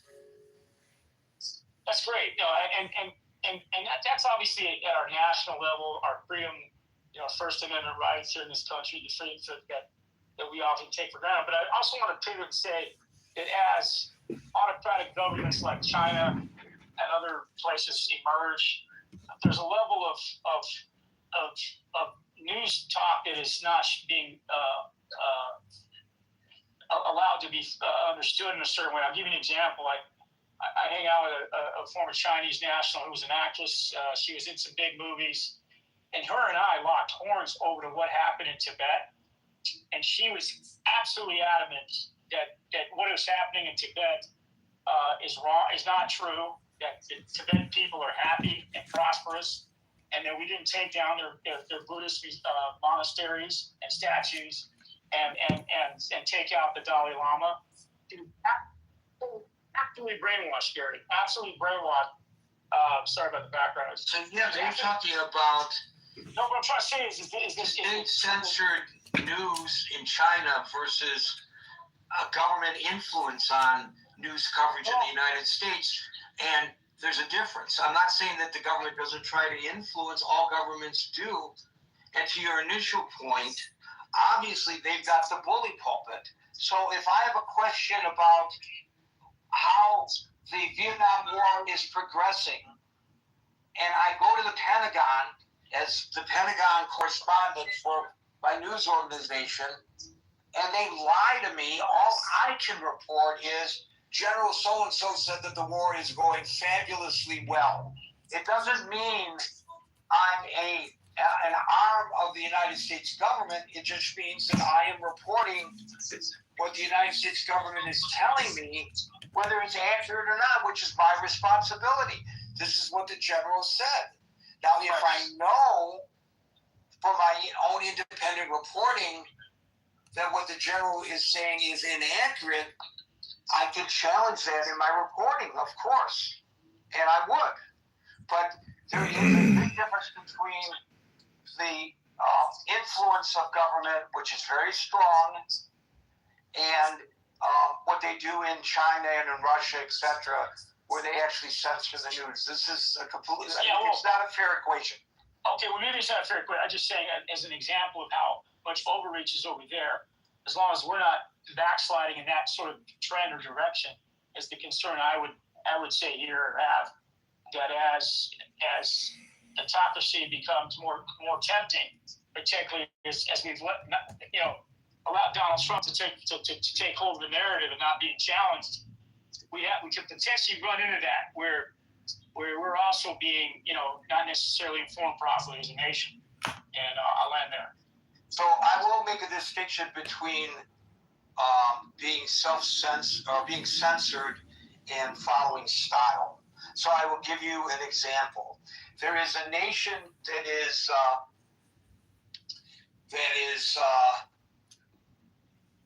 adjacent to Thailand, where there has been civil war and a military junta and a legitimately elected president, female, who has been incarcerated in spite of the fact that she won the Nobel Peace Prize. What's the name of that nation? You're familiar with the geography. What's the name of that nation? It's Burma. Okay, see, now you refer to it as Myanmar. Well, wait a minute. Is it Myanmar or is it Burma? Under British rule, it was Burma. What is it called today? Myanmar. So the David Garcia News.com would refer to it as Myanmar. That's the official title of the country now, Gary. So that would be your style. As the editor-in-chief, you are no longer, David, an advisor to President Trump. Today, you are the editor-in-chief of David Garcia News.com. So what style are you going to use? Are you going to call it Myanmar or are you going to call it Burma?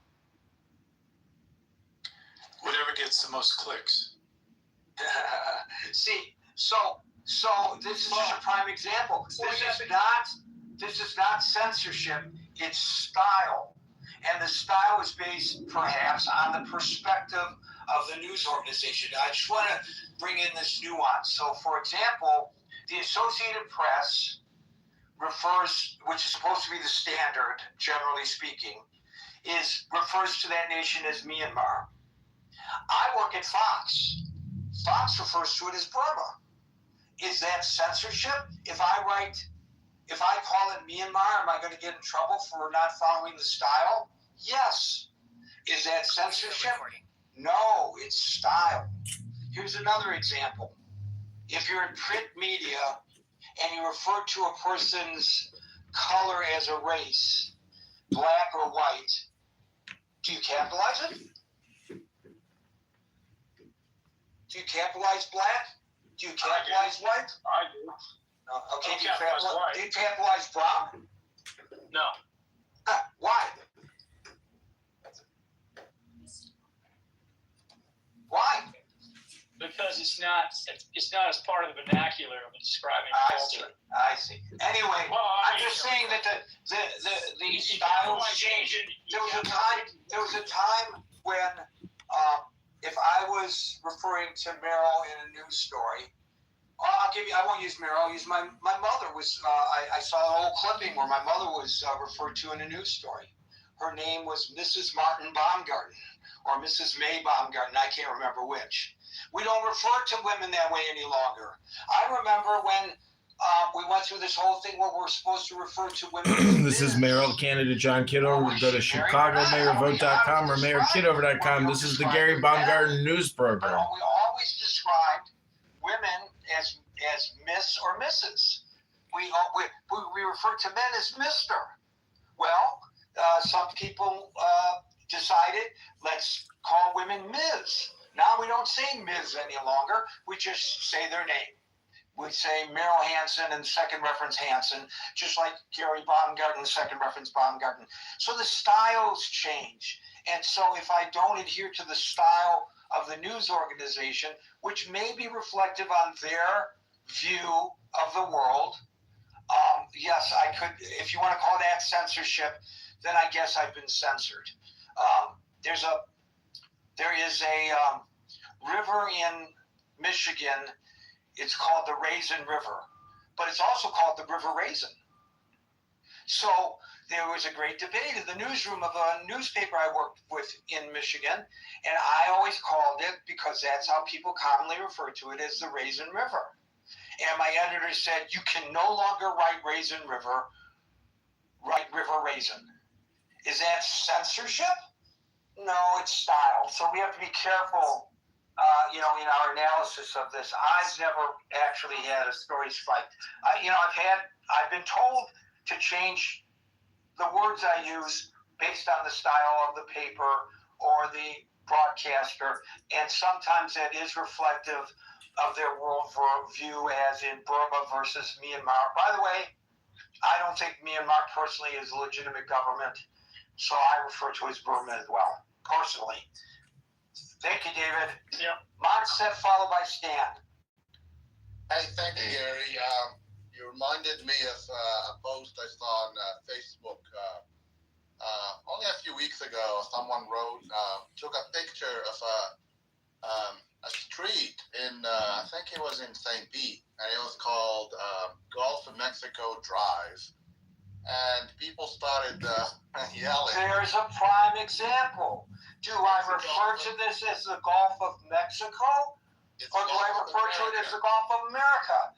Now, at Fox, the style is Gulf of America, I believe. I don't think we call it the Gulf of Mexico. I think we might just refer to it as the Gulf to get away from that. Here's another one. Do you refer to him as Secretary of War, or do you refer to him as Secretary of Defense? What do you do?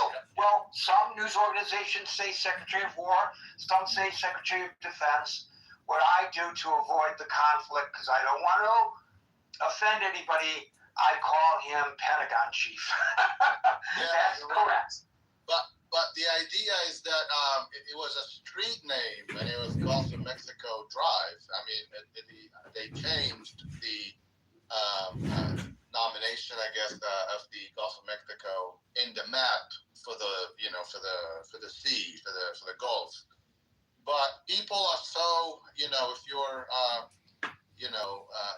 if you agree with the change of name and you feel that it's really something that you support because, it's America and it's celebrating America and all that, you don't even realize that the person was taking a picture of, Gulf of Mexico Drive. It's a little street in St. Pete. But the echo chambers, I guess, especially in U.S.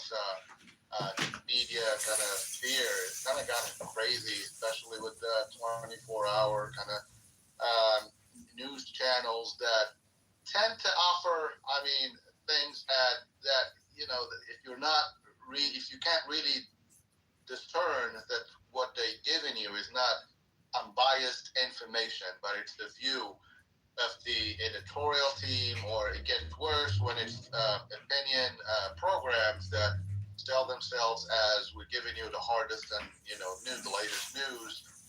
Especially with we know Sean Hannity and all that. And I'm just using them for the right. They are very equivalent, just as hard as Sean Hannity on the left that do the same thing. But when you get in an opinion program to invite, let's say, we saw many times the President of the United States, being interviewed by Sean Hannity. So you expect, you're going to get a pretty comprehensive interview to see what the president, thinks. And you're going to hear that, all the questions are like softballs. And even if the answers are not what Sean Hannity and supposedly what the audience wants to hear, then you start to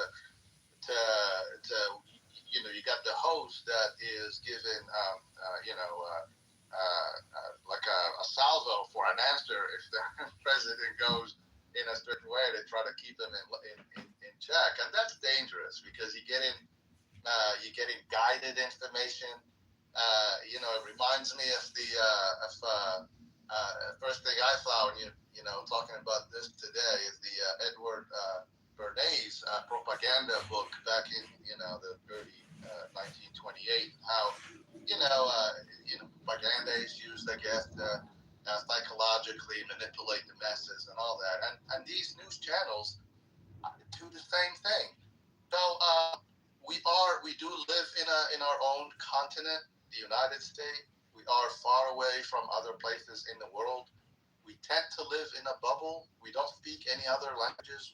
Well, mostly I do, but a lot of people don't.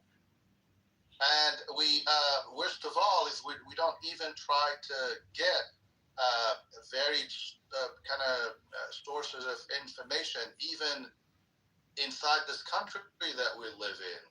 You're going to have, Fox watchers that only watch Fox News. You're going to have MSNBC watchers that refuse to watch Fox News. And I do them all. I watch every single one of them, including the stuff that really drives me nuts. But I really want to know what, the other side is thinking. So it's confirmation bias at its best. The information that your brain kind of loves, and you go to that channel, that's only going to give you the stuff that agrees with you, which keeps you in this, state of you think you know what's going on, but you only know what they try, and you're captive to that one side. So, someone mentioned earlier, I think it was someone mentioned earlier that a good practice will be to even the diversification of news shouldn't just be within the United States, but try to expand it to other countries. The opposing part. Why not? A lot of times I turn on the Iranian news agencies. I want to see what they say about us. I don't speak Farsi, but there is plenty of ways to kind of get the news from there. I listen to Al Jazeera, whatever, just to see what that side of the world kind of, how they see the news, what's their take on it, whatever. I watch, the French and German news. I understand the language, the Spanish news, and it gives you a different take. And you really think then that even when you think you're diversifying your sources of information by watching, I'm good, I get all sides because I watch CNN and Fox News.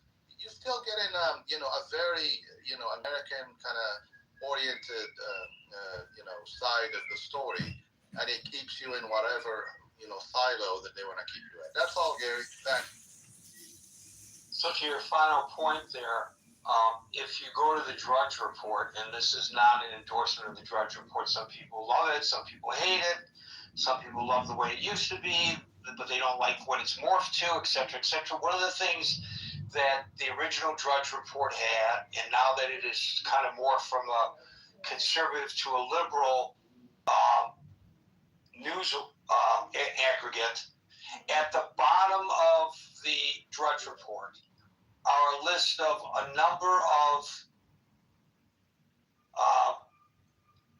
international news organizations: African News, Arab News, China People's Daily, the Financial Times, Haaretz, Hindustan Times, Jerusalem Post, Moscow Times, Rio Times, a bunch of UK places, etc. So if you're interested in following Monsef's advice, there's a good entrance to finding what it is you might be interested in looking for. We'll go to Stan, Scott, and Merrill. Stan. Hey, Gary. Right, getting the facts correct is the first step, and what happens and the numbers are the first. I mean, every institution has its agendas, and when I read the Economist, Wall Street Journal, this kind of the news agencies for economists, I suppose they are having the correct facts, correct numbers, but during the years, I found that their interpretation of the numbers are really misleading. For example, the legitimize of the drugs and in the Western society not acknowledge the economic rise of the China, which also pose very big problems for the Western countries. Video recording. What I mean is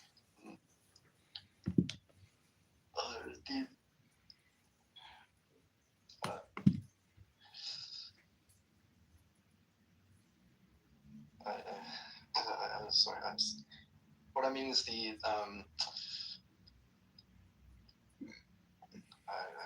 sorry, I was a little bit. I guess Stan has lost his train of thought. We'll go to Scott, followed by Merrill, who gets left.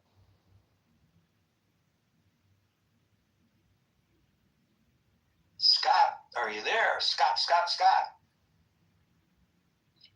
Merrill, before I go to you, let's look at what folks say about where they go for news.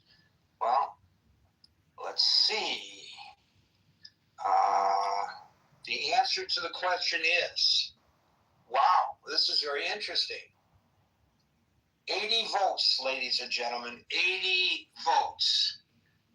52% say they go to traditional news media. That's 52% over where you have three choices. I applaud the folks who come to the Critical Thinking Forum. 38% say they get it from social media, and 11% say that they rely on comedians. And you know what? The joke's on you. Merrill, you get the last.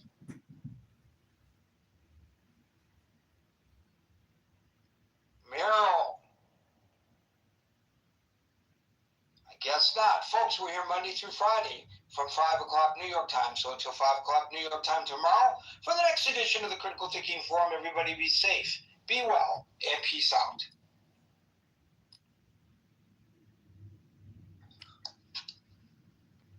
That's my attitude right there. All right. Should I stay on here? Should I go? Should I dip?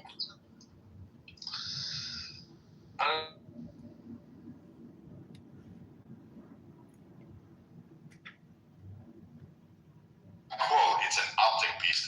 Do fund from federal, 90% of those that qualify. However, there's carve with that. The states have to apportionate 10%, and then that 90% is diluted down to a variety of programs, but they don't fund the actual ACA expansion. This includes all other funding. So this is not just a direct give-all for the ACA expansion. The main reason and the concerns with the other states, and it is a prime example of what's going on in California, for those of you that live in California under CalMedPay, the problem is that CalMedPay is exceeding even the fucking federal contributions funds, to the point where now they are having to go to the private insurance market to utilize reinsurers and trying to get multitude layers of risk protection on those for those large claims. Because guess what? Under the ACA, you're having massive fucking calls from providers. They are taking it and going fucking wild with some of these costs. The insurance companies are kind of going, hey, we're losing here. And so we're going to leave some of these exchanges, which is what you're seeing across the fucking country. They just don't want to be part of it because it really costs for it eats you up. But again, people don't know how their insurance works. The work requirement that the Republicans put on doesn't even go into effect till 2027. So that one's off the table. So you can't say they did anything there. That's only 80 hours a month. Most of the people that are on these programs actually do work. So it's going to negate them. It's more importantly to get the people that are going to be able to work and can work while they're receiving Medicaid actually help contribute to the pot their states. The majority of the state is covered. There's maybe about 2.5 to 3 million people total in the United States that are not covered. That is pretty fucking impressive for a nation that says everybody screams on TV that there's no insurance coverage for anybody. The other thing that the Republicans did, and they put in with Democrat support, they had bipartisan support for this, was eligibility and verification checks for these programs. So every year you have to provide and show your eligibility. So for instance, which we found out, you can't go get a $100,000 a year job, be on Medicaid, and just stay on Medicaid and wait for the government to collect from you or come up and catch you up on it. Because this is the thing that we want to see. By the time the federal government comes back, or the state governments come back and find out that you're doing this, then all of a sudden it's really too late. And they won't get that money anyway. You're already out, and it skews the numbers. It skews fucking fiscal responsibilities. But states that don't really have it, like the 8 states that don't, they really don't want to be part of this because it'll skyrocket it. It's a locked-in program, and they don't want to see with the explosive medical costs what's going on in California applied to their states. So states like Georgia and even Texas, because there was no substantial funding during the ACA's implementation to help Texas or some of these border states adequately proportion their costs to cover, guess who? The immigrants that were flooding over the fucking borders at that time. Even though Obama was catching them and sending them back, they were still coming across, still seeking medical costs at an explosion of a rate. And so these individuals would be too hard to catch, too hard to deal with, and these costs were just massively just out of whack. But, I mean, you can blame the Republicans. And the Affordable Care Act sets these certain funding rates for expansion across the U.S. So as people get more and more on insurance, they're there. Now, whether or not people use insurance or know that they have insurance does not mean that they're not covered. Most people don't know what is available to them, and I will grant that one. The government does a shit job at it. It's similar to taxes. I tell people you have to actually spend time researching and reading and figure out what your state and what the federal government will give you. But right now, the expansion is going on, and it's all done through FMAP, if you knew that. Usually that 90% drops down to 50 to 77% of coverage for these populations. So you have to figure out what you're actually going to have in play there. So that 90% is really a misnomer. They say they give it, but again, it kind of, by the time it gets down there to the state, it's whittled down and it becomes a different presentation. So it's kind of hard to really say that, hey, that the Republicans are getting away with health care. In fact, they're trying to do the opposite. They're trying to actually figure out a more capitalistic approach to control costs, to create more competition. Because we went from, since the ACA, 9,600 and some fucking hospital systems across the country to 6,000 hospital systems. Most of you in your cities, in your urban areas, 1 to 2 hospital systems that own 60% of the share of clients in it. Meaning that all the facilities, all the entities you go to are actually owned by one system. These are where we're having issues with because hospitals aren't sustainable. The only thing that has changed is the subsidies haven't kicked back for a lot of these areas. So, those are done as of the first of this year, and we're seeing a change in the markets. But actually, what's happening is a bigger improvement because it's now giving more leverage to kick back on providers to keep costs more affordable for people. We're able to negotiate at a higher rate and basically kind of push back, especially with specialty pharmaceuticals, which are killing the fucking nation at large. So, I can go on and on with this, but I give you Med-Cal as the case in point, as a failed government program. People don't realize in California how much they're about to get fucked by next year. It doesn't matter which person comes into office, governor. By 2020, I want to say the end of 2027, your financial statements just to cover Medi-Cal is going to be pretty fucking massive. It just cannot sustain at the rate it's doing. You can't hold the fiscal end in doing all that it's actually currently doing and allowing the providers to have that free reign of cost under their Medi-Cal program and giving doctors and hospital systems those expansion rates and those increased rates that all the providers who are donating this a nuisance campaign to be able to get. The insurance companies are pulling out. They're starting to want to leave California. They're trying to drop off on some of those. The reinsurance carriers are setting massive premiums because those guys don't touch claims until they hit like 1 to 5 million. And they're seeing massive record increase rates of $5 million for procedural cares. These are for things like pregnancies, mental health conditions. So these things are massively increasing, and we just can't keep going on. So, yes, there's good things about the ACA. There's bad things about the ACA, but people should really learn how their medical coverage actually works and how their insurance programs work, because we could hold a whole room all day about it. But really, at the end of the day, a lot of people just take what some idiot or Elizabeth Warren says on CNN as fucking truth and gospel, or they heard something or seen something on fucking Google, but actually don't bother to read CMS. They don't bother to read any of the information that's actually put out by the states until someone like me says, actually, it's the opposite of what you're stating. And I'm going to land there because there were so many weird points about it that were made both in the chat and on stage that it would just take me an entire day to go through and show you exactly how these things actually operate. And not to say that our medical system is failing, but it's definitely going through constraints. And if you are looking for better options and more affordability, I suggest you get a direct care option like an Amazon One Medical, which will give you a $65 direct care access. They have brick and mortar stores. It'll cover a family of 4. And for $5, you get a pharmaceutical perk on it that cuts it down too. So, you can get a lot of your meds at a very much a discounted rate overnight or within hours after you see a telehealth doc or something along those lines. So it's really fucking affordable, and they have 186 million people in our nation under their coverage. So pretty much almost half of the fucking country is under Amazon One Medical, which is fucking amazing for a system. I don't necessarily think it's perfect, but at least it's giving you guys a little bit more relief and better opportunities to go ahead and seek out opportunities to get quicker health, more direct health, and faster pharmaceuticals so you take care of your needs and get your happy pills. I'll land there. The uninsured number, by the way, is 25 million. What did you say? The uninsured number is 25 million. No, it's not. Hello? Yeah. So, Brad is right.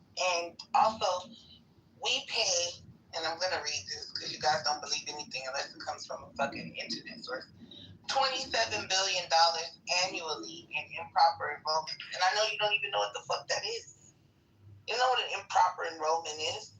Yes, I do. Well, Brad does too, right? But the rest of these people don't. They're just listening to the people that's going to lose out on money from the budget being cut. They won't be allowed to overcharge the government. They won't be allowed to overcharge consumers. Now, they're going to have to work harder to make that money. I don't think that's the part I don't understand. I agree with Finley in the chat. He said capitalism is the problem. Facts. If these guys at the top would take a pay cut, the money would flow better to the bottom. But instead, you've got insurance brokers, you have these CEOs and all these companies taking money from the government and not providing people with any health care anyways. That's why that man got shot in broad daylight in the middle of New York, remember? Didn't you guys say insurance companies need to change? Right. And now the government is taking money. Now the government's taking money from these same niggas y'all want to shoot and kill in the middle of the street, and you still have a problem. Oh, no. Yeah, that's why they got shot. When they lose money, they're going to say, fuck you too, even though they can sustain a pay cut, right? So there's bigger problems. You guys don't know what the fuck you're talking about because you don't run businesses. You run your mouth on Clubhouse. And I do too, but I also run a business. So like I said, I'm not going to keep paying for shit, overpaying for shit just because a nigga want me to overpay. That's not how you run a successful business. Oh yeah, well, we're going to charge you $1,000 even though it's $500. No, you're going to charge me what it costs. Not what it costs for you, Susie Q, and John to make a few extra $100. What about the Somali fraud? Y'all don't care about no fraud. And that's the problem. It's a lot of niggas out here under government contract charging $75 for a hammer, right? These are the niggas that's crying. They don't want to lose this money. All these defense contracts and medical contracts, and you guys are just dumb. And once again, overeducated retards. You can't even count. Black people are so small, a sliver of the population, about 15 to 16%. If we all got up and voted today, right, because that's not even the voting, eligible voters, that's just the population. It's probably less than 7% of eligible Black voters. How the fuck are we tipping voting scales? Do y'all ever think about that? If we're outnumbered, we're a minority, why the fuck do they even care about our vote? We could all show up to vote. And it wouldn't do a fucking thing if all the white people showed up to vote, if they voted against us. This is just a tactic to keep niggas on the voting plantation. And I'm mad that you don't see that. Oh, we can't have them in that zone because then we'll lose them. No, I can vote for whoever I want. That rezoning shit and all that stuff, that is what did Concrete say? A distraction. Go vote for who you want. The zone you're in, you know, that does suck, unfortunately, because it might change the candidates on your ballot. But who gives a fuck? Vote for the best one. That's just the bottom line. You could tell me I don't understand what I'm saying, but I bet you can't explain to me the Electoral College and how it makes sense and how it's giving small states a bigger voice when California got the most electorates in the country and the small states have the least, because that's how math works. There's no representation for you broke ass niggas. Period. Last thing I want to get into was real quick. What was it?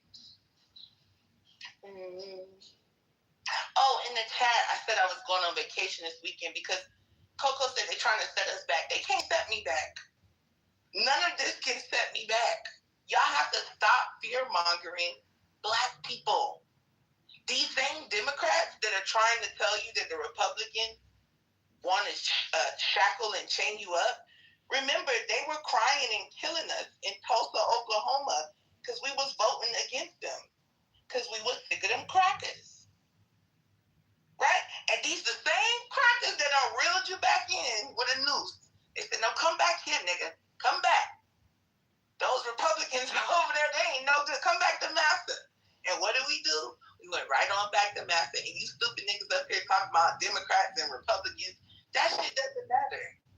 None of that shit matters. Pick the best candidate on the best side. But I know you guys are gonna find fault in something I say, right? Anything I say, oh my God, she voted for Trump. Yeah, I did. And I'll vote for that nigga again. You know why? Because he's stomping on your motherfucking head, Pop. He got y'all niggas can't sleep at night. You tossing and turning and tossing and burning and yearning for some love from somebody. You niggas is unloved. Nobody loves you. And you gotta get that hurt about your heart, man. Go get on a dating site or something. I don't know what to tell you. Thank you. Next in the queue. All right. Ladies and gentlemen, you gotta hide your kids. We have our predator in our midst. I repeat, our predator is in our midst. So make sure all your kids is away from your devices. Just want to preference to say that. They're amongst us. Shy, be careful. But what I want to say first is, what's her name? I shout out the agent. She made a very funny Spirit Airlines joke, and I think that was very well timed. If you just scroll up in the chat, you'll see it. I've got to repeat it. That was funny. Brad, you were right. Anti-black. It may have been anti-black, but it was funny. Thank you. Thank you for admitting it. That's all I wanted. Brad, you were right. I was wrong. I misspoke. No worries, my friend. Yeah, you're right. I was talking about the part where, like, the insurance lobbyists, like, they have, like, these caps that they put on, like, hospital bills, like the percentage that they'll pay. So hospitals have to charge like astronomical prices. So like the percentage that the insurance companies cover, like the basic cost. So like, for example, I don't know, insurance companies say they'll only cover 40% of the bill. So instead of a hospital charging $1,000, they charge $20,000. So 40% of $20,000 is like, it's a bigger chunk than what they would have got if it was $1,200. And I think that's the issue of, like, whoever said early capitalism, but the insurance companies, it's kind of weird. It's more nuanced than that, but I get where you're getting at, but we can talk later. What else I wanted to say? Yeah, you brought up something about Amazon, and I hate to, glaze Jeff Bezos, because I'm a big Elon fan, and they have, like, a little space race going on. But the Jeff Bezos and his Amazon venture into like pharmaceutical world and the pharmacy world, I actually utilize Amazon's pharmacy future. I don't use the Amazon One thing like Brad's talking about, but I heard about that, but I use the pharmacy side of that app because I'm not currently home, and like there's no Walgreens or freaking whatever the other one is, I think CVS where I'm at, so I just can't go get it. So like Amazon, that I get prescribed medication and it comes for free with my Prime membership, and like 2 days or a day, like free of cost, no matter how far it is. Shout out to Amazon for that, bro. It's very handy if like you live like in a rural area or if you're like in a remote area. Shout out to Amazon. Yeah, what did you say? I said that's a good benefit on Prime. I think that as well. Yeah, it is. That's one thing Jeff Bezos did right. But what else would I want to say? Shit, my bad. Go ahead. Oh yeah, about the Supreme Court thing was that I hear you guys, especially you folks. I hear you about like the racism, the looting black votes, it being like political, to like marginalize and all that. I hear you. That is absolutely what they're doing. I'm not denying it. It's open. It's an open secret. What's happening in Tennessee and all the other southern states. Not gonna deny it. And it's interesting to see all the court battles going on and the hypocrisy between both parties when it comes to gerrymandering. Virginia, Louisiana, Tennessee. all these places. But my main gripe with this, and like this is my only objection, is like the law is the law. When I say law, I'm not just referring to like state law, federal law that Congress made. I'm talking about the Constitution, right? The supreme law of the land, the one that gives you all your rights and freedoms. That's what I'm talking about, right?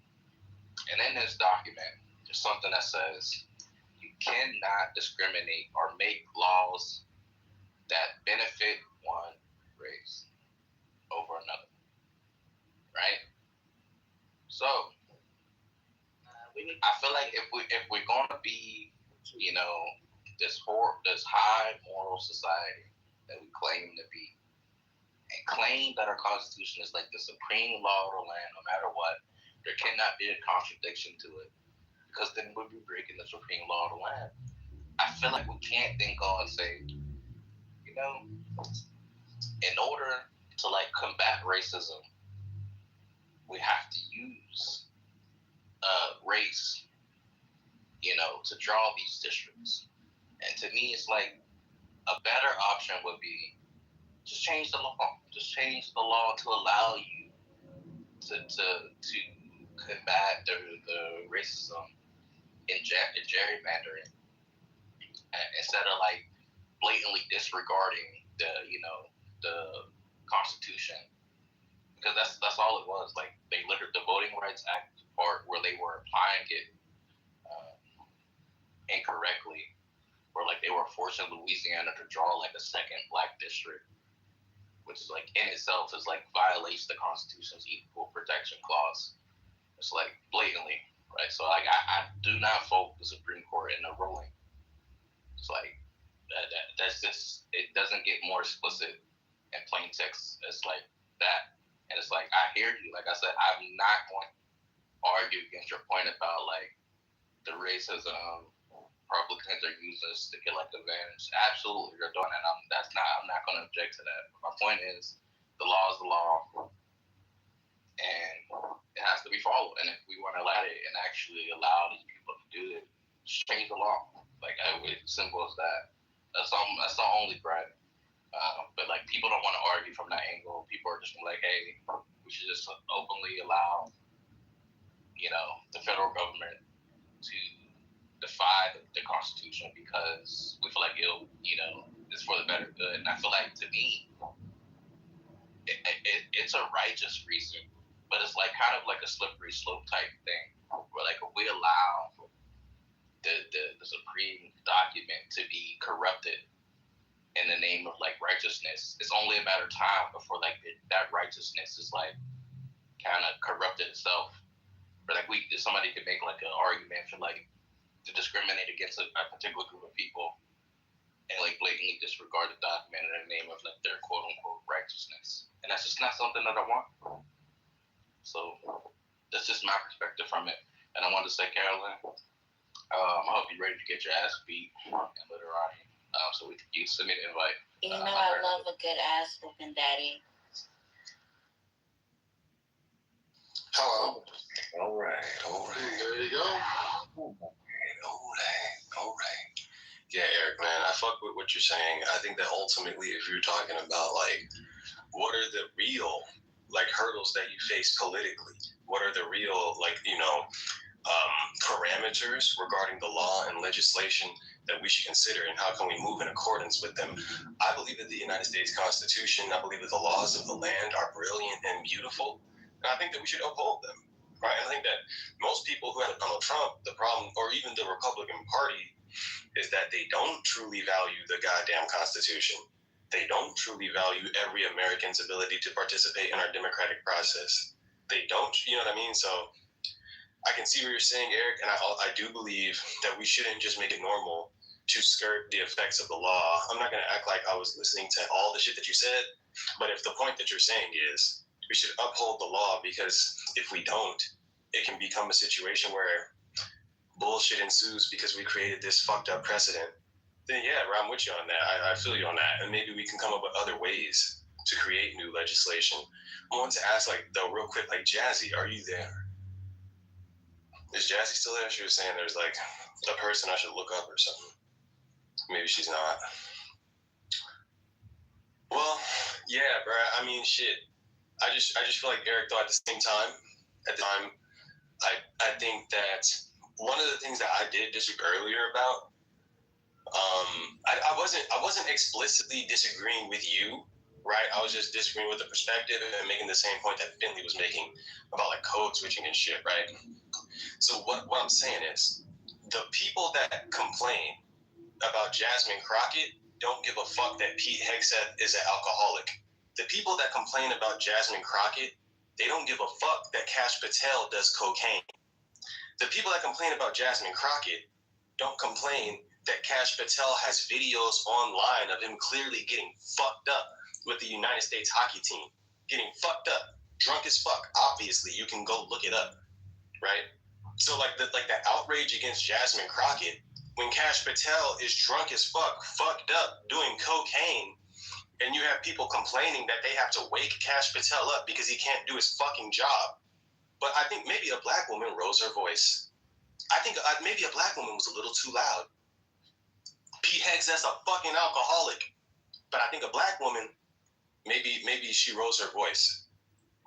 Do you see what I'm saying? Like she's just a person existing, being a normal person, and you get to be an alcoholic, you get to do cocaine, you get to be a fucking idiot. But if you're a black woman, you can make no mistake, and you better not even raise your voice, right?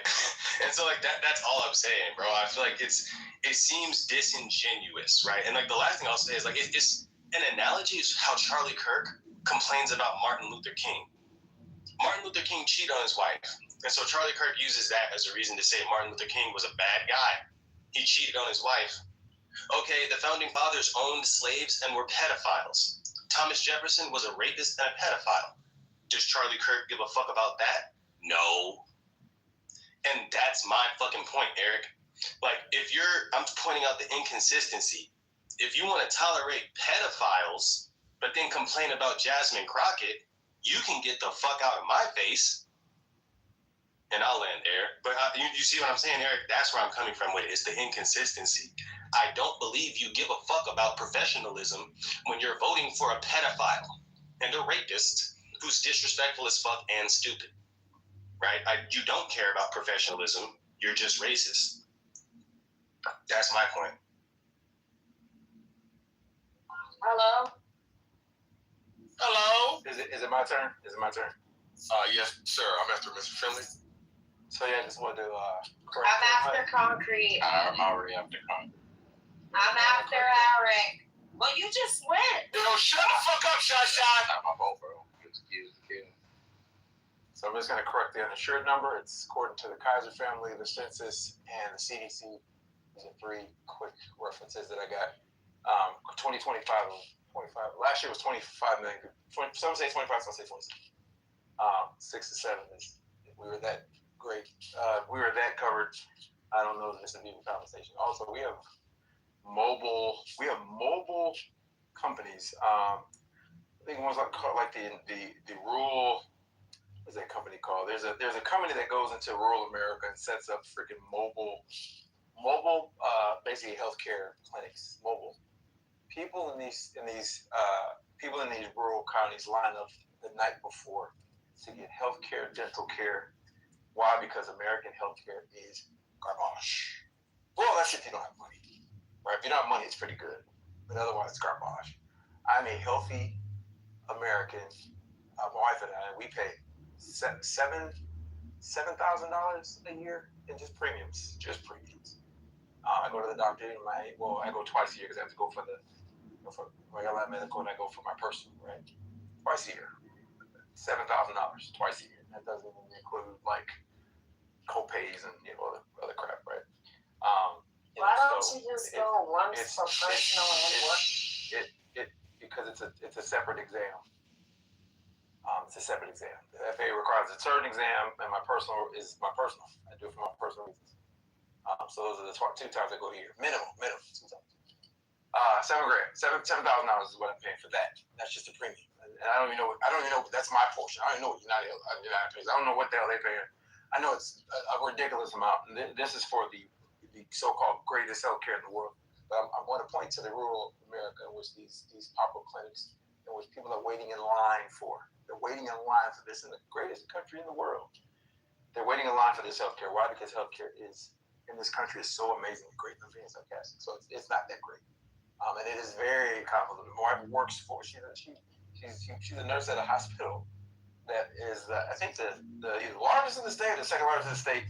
They're one of the two big providers in our area, right? One of the two, and it's not great coverage. It's not great. She works she has had to be online getting clearance for stuff. It's not easy.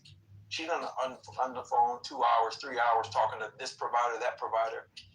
Some of these providers are still using freaking faxing over information.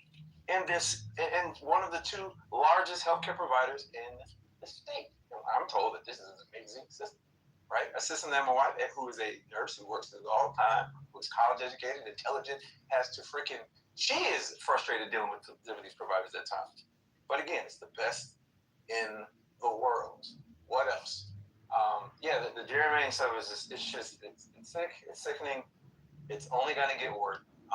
But my hopes, and this is why, when people ask me, this is why I don't vote federally. This is why these freaking games, right? Because you can always point the finger, well, the other side doesn't, well, the other side doesn't, well, the other side doesn't, and what then they decide, I'm not going to participate in that bullshit. I think it's a fool's errand. Right? Because this is what we're dealing with. This is what we're dealing with in the greatest country on earth. And we're okay with it. Cockroaches have a higher approval rate of Congress, yet we re-elect them at a rate of 90%. There's only a handful of friggin' districts that are up for grabs in each of the congressional elections. Just a handful. I'm being hyperbolic when I say handful. There's a few though. It's not very many that are really competitive. And this is what we want. We think this is a good system, and we cheer for it. We cheer it on. Why? Because they egg us on, right? With these emotional arguments about men there used to be women or women used to be men in our locker rooms. And so for that reason, I need to allow these people to rig the game. And then let's go to healthcare providers really quick. Not only do they own they provide the healthcare, they also like the pharmacies. CVS is owned by freaking Aetna, a freaking insurance provider. They own the pharmacies too. They are rigging the game in front of us. And what are we going to do? We're going to keep taking the co-side of this crap and say, no, it's a good system. You got to learn how to navigate it. You just don't know what you're talking about. You got to learn how to navigate. You know how to talk about it. The person who's been a nurse for, 14, 15 years, has a bachelor's degree and works around these providers all day long can't do it. She's just incompetent, I guess. She should do better. And you regular people, if she doesn't stand a chance, what makes you think you're going to stand a chance? This is crazy. This is absolutely crazy. But I want to get back to this voter stuff, and I'm going to pivot one last thing, and I'm going to move out of the way. This gerrymandering of the mass is it's sickening. It is sickening. It is sickening. And the hyper defensive the president is, I don't understand it. We're at $5 gas. Oh, you didn't play with Biden. Biden didn't invade freaking Ukraine. He didn't invade Ukraine, but his presidency caused the right environment for which that Russia felt like they could invade Ukraine. Yeah. No. The president's direct actions have resulted in these freaking high gas prices and the consumer price index on the rise. It's on the rise, so 3%, I believe. 3%. Some of that get worse. Right? And we're going to defend this horrific administration. Right? And we're going to gerrymander. We're going to say, oh, black people, you guys are dumb. We're in a plantation. Massive. Right? It's just more insulting blacks that they're not smart enough to understand that, let's be honest. They're not getting much from Dems, but at least the Dems will elect them. At least they can get elected by the Dems. The other team, because of Bubba, ain't going to elect people of color. They're not going to do it. Bubba ain't going to elect people of color, black people specifically. Unless you totally sell out, deny your blackness. If I got to explain that, then you don't know what blackness is. Are you saying Worth can get elected? Worth can absolutely get elected. He would get elected in landslide. But my last point. Can you add me after this jibberdash to the queue? My last point was I sit on my electoral high horse. I hope that James Tallarico wins in Texas. That gives me a little bit of hope, and I hope that those that agreed to sign the there's a pledge that I saw online. Oh, integrity pledge.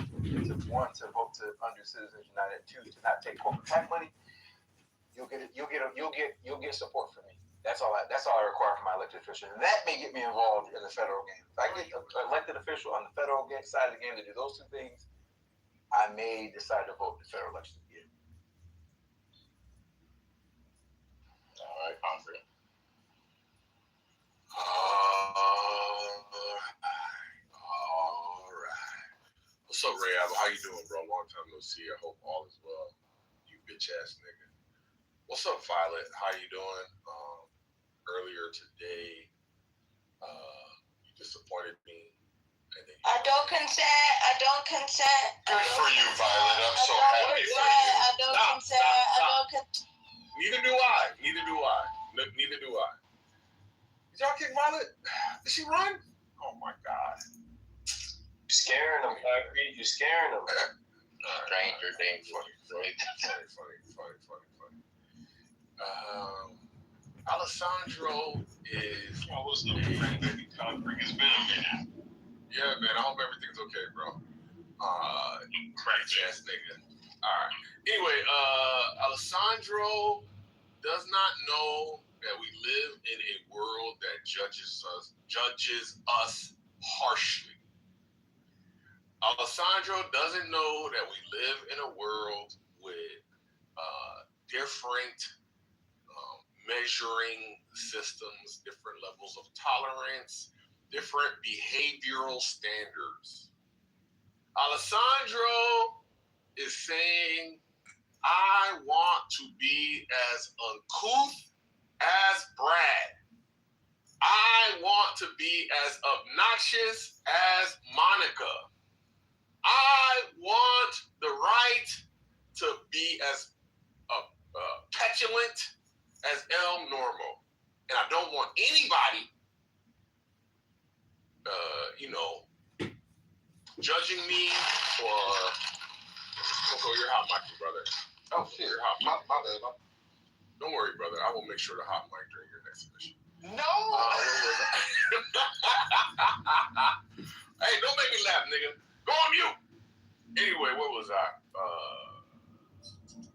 Alessandro is cheerleading for negristic black female behavior at the highest levels of government. Why? Alessandro, this is not nation building, brother. This is not helpful. Stop telling these women they can be sexy red. We've met before, haven't we? Stop telling them they can be Megan Thee Stallion in all Concrete wants to be Megan Thee Where was it easy, It's your house, don't you remember? Megan Thee Stallion in all the places civilized. No, I don't. Are you sure? Are enjoying. Of course. You don't have that privilege. As a matter of fact, You're not a mediocre white. I'm there right now. You can't get away with being a piece of shit. What do you mean just where? Because you're mediocre white. You have to do better, brother. You know you have to do better, brother. You know your women have to do better, brother. And you know, listen, Alessandro, I know you're a responsible dude, bro. I know if you have beautiful daughters now, Call when me. you have beautiful daughters, you will not. I know you will not tell them to just be their ghetto self. I know that they are going to be as articulate, as calm, collected, with manners, just like you, or even more so. I know you chose right, nigga. I know that no ghetto hood rat woman would have you as their partner because you're too calm.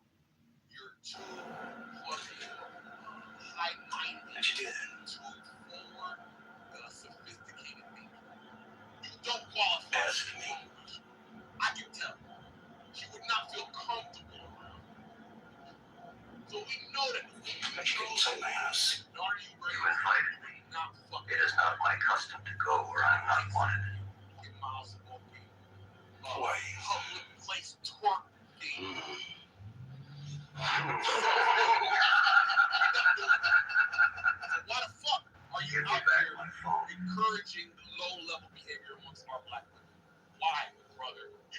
You'll never do that in your life. So please, brother, I've called you out. It's been a pleasure talking to you. I know you have higher standards for the women in your life, and you won't stop that.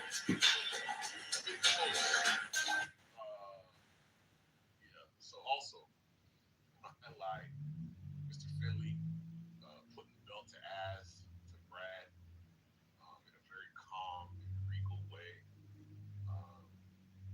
But Mr. Finley quoted a statistic.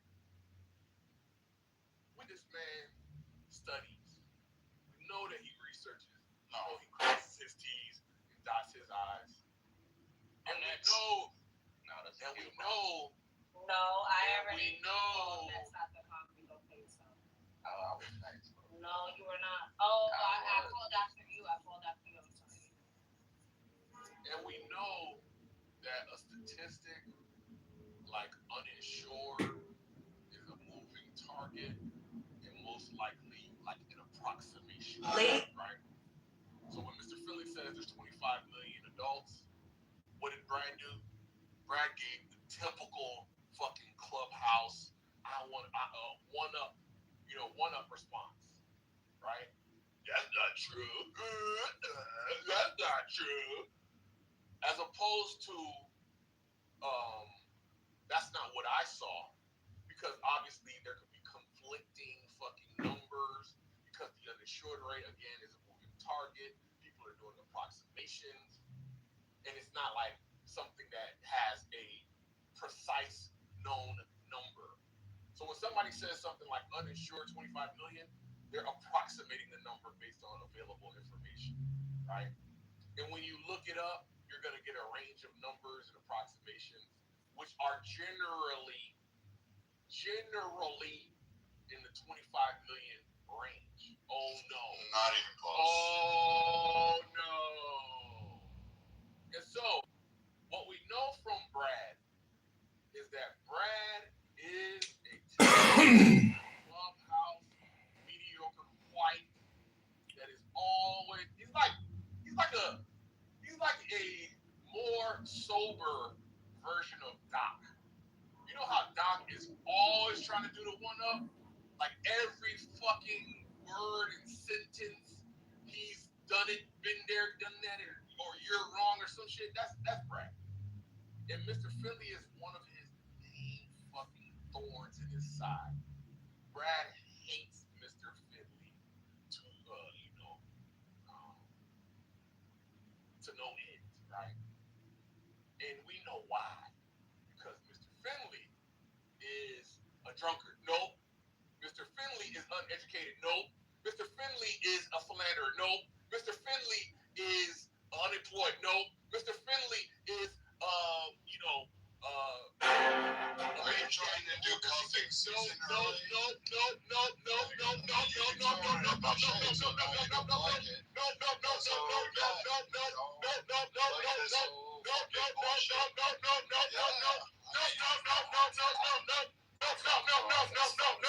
Shut the fuck up! Yeah, the whisper in his ear. Shut the fuck up! Shut the fuck up! Alright, so we're gonna fuck up the room because of mediocre white man. Fuck up the room because of mediocre white man. So Concrete's listening to Gothic porn, like romance novels, Gothic fucking romance novels. That's hysterical. Taylor Swift, fucking Gothic romance novels. How hard up are you? How hard up are you? That's really fucking going on. I mean, that's really fucking weird. I guess you just have issues, man. All right. Late. So, as you can see, Brad is a bitch, and Mr. Finley is nemesis. And we know why he's mad at Mr. Finley. We know why he is constantly taking jabs, constantly trying to one up. Brad is mad and a mediocre fag, right? And the one thing that a mediocre fag like Brad else in life. A pudding cup like you?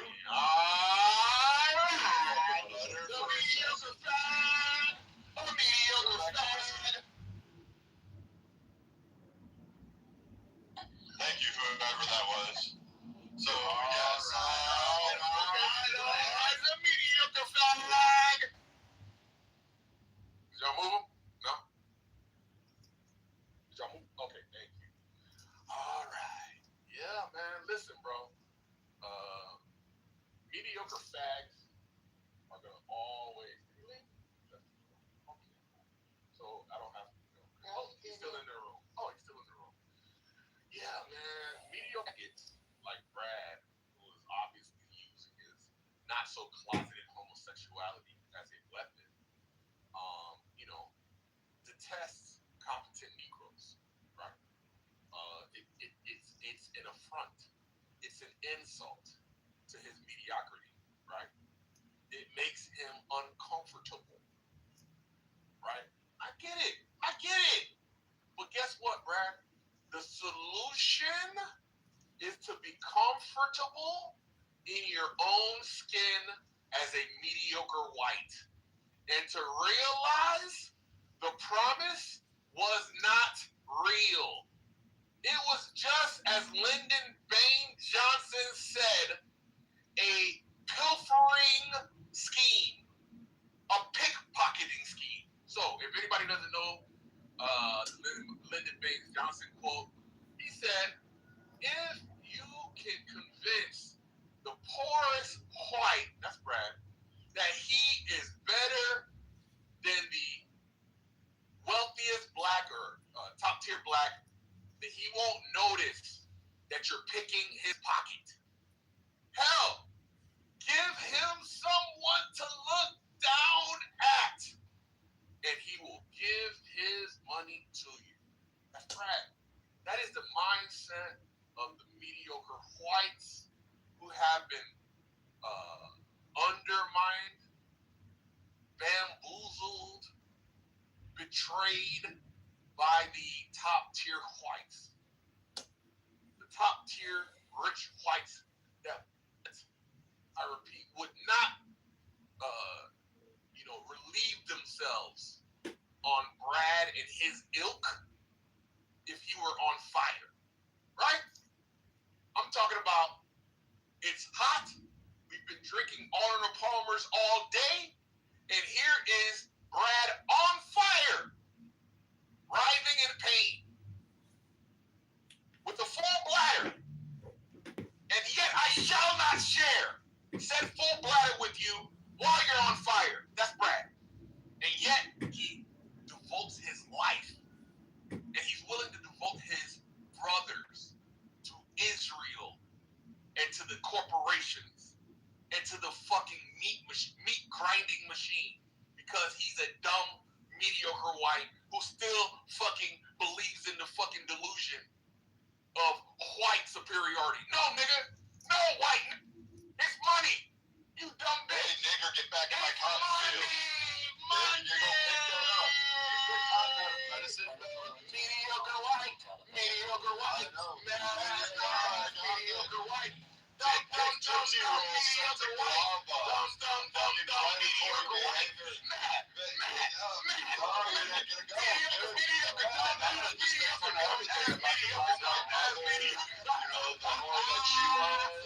I'm gonna just sit there and talk about how you take your own medicine bottle, and that's your fucking claim to fame. The fact that you're washing dishes part-time for minimum wage, and think you actually have some fucking weird economist soul things, and you don't have anything. You don't need anything. Dude, this is what you get. You know what? You're a pudding cup. You should be off pudding. Fucking diabetes.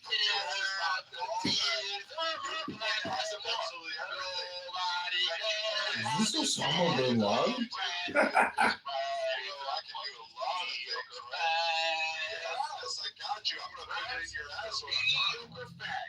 Absolutely gonna put it in your ass. I'm gonna whisper in your ear. I'm gonna slide it in. So, mediocre. I'm bigger than you. Obviously, taller, bigger, better rich. I mean, fuck, I got more money than you. I have a whole lot of shit. So we can actually play a few things here. So I don't want us to listen to your fucking. You know what you hear. Dumbass nigga, you know I can't hear you. I don't give a fuck what you hear. I'm talking about Donald Trump. What is it? I can do this all day too, motherfucker.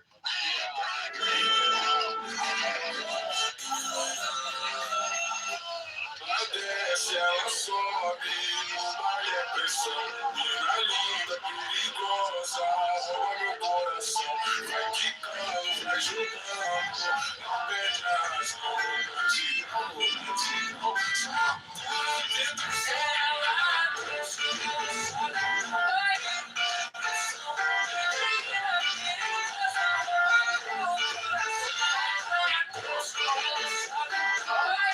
saudade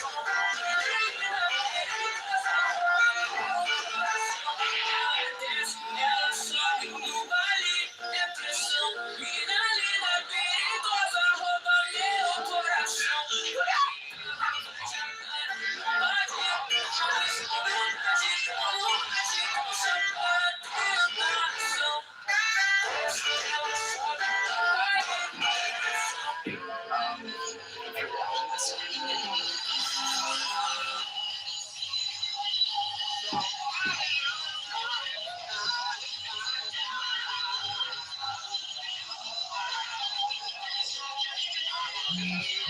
It is not okay to have a more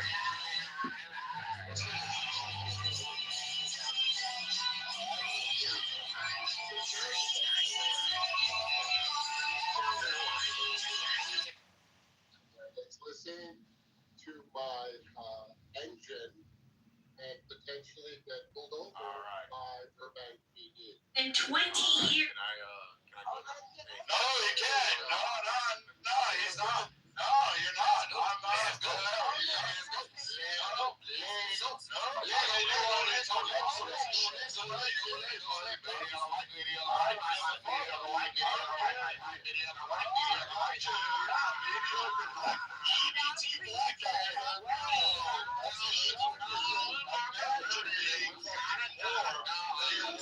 Dishes. You can't even buy it. You just wanted to throw shit away. Everybody else is not taking from you. I don't. I'd smack that weed off your head. Those corn rolls, you come rolling off those fake ass fucking shit, and you don't have anything. I hate it. I see your bitch than anything. I don't hate it. I sit I don't give a fuck. You're screaming because you're a hated little bitch. You're a little little child, dude. Your mama didn't breastfeed you. She took that titty out of the house.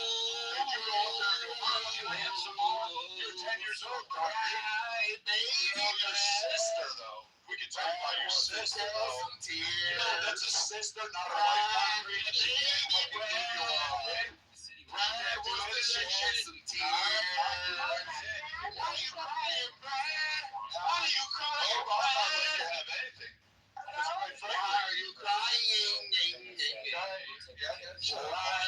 All right. One mic on Jazzy. Please, gentlemen, you guys had a lot of time to show your testosterone. Yeah, can I go in? Let's have Jazzy. Let's have Jazzy. I like to land my plane if I may. No, you're not going to land anything. No. Land my plane? No, you can't have anything. Yo, Oleg, can I land my plane, Oleg? Oleg, you're going Jazzy. I know you think you're a woman. I know you think you're a woman, but you don't. You don't have it. I know you have a vagina. I know you have a vagina because that's your. Yeah, I'm not gonna let you have anything. Not gonna let you have any of this. You ain't gonna get anything, dude. I don't give a fuck. You are not getting any fucking free time. I don't give a fuck. Congressman Darren LaHood paid a visit to South Beloit today, showing off a major investment into the city's water infrastructure system. LaHood helped secure $750,000 for the city to go toward a new lift system for its sewage system. The city recently. And take 30 minutes of our time really waiting. Who do you want to talk to? But I mean, the fact that the people are no longer here, Right. that I want to respond. That was amazing, actually. God, this is horrible. Thank God that they got dropped. I just wanted to tell. Built a new sewage. I don't want to snitch on Concrete, but he was talking for like. Ellos se conectan, ¿no? And what he was talking about until I think he said something about Brad being a faggot, and then we understood that he was talking about Brad. And I think.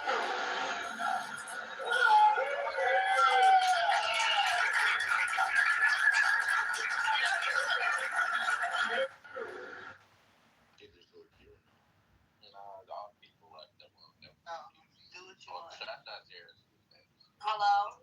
Yo, Oleg, why are you so weak, Hello? bro? Hello? Hello? Hello? Hello? Why are you so weak, Oleg? Can you make it make sense? No, fuck that. I'm going back. I'm fucking finishing my turn. So, yeah. At Sage has TD, which stands for. Yeah, tell me. Why is it so hard? Yes, why is it so hard? Hard for what? To moderate fairly. Okay, so, alright, sorry about that.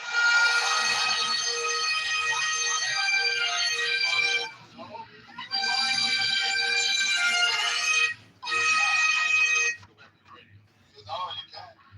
I can do it too, dude.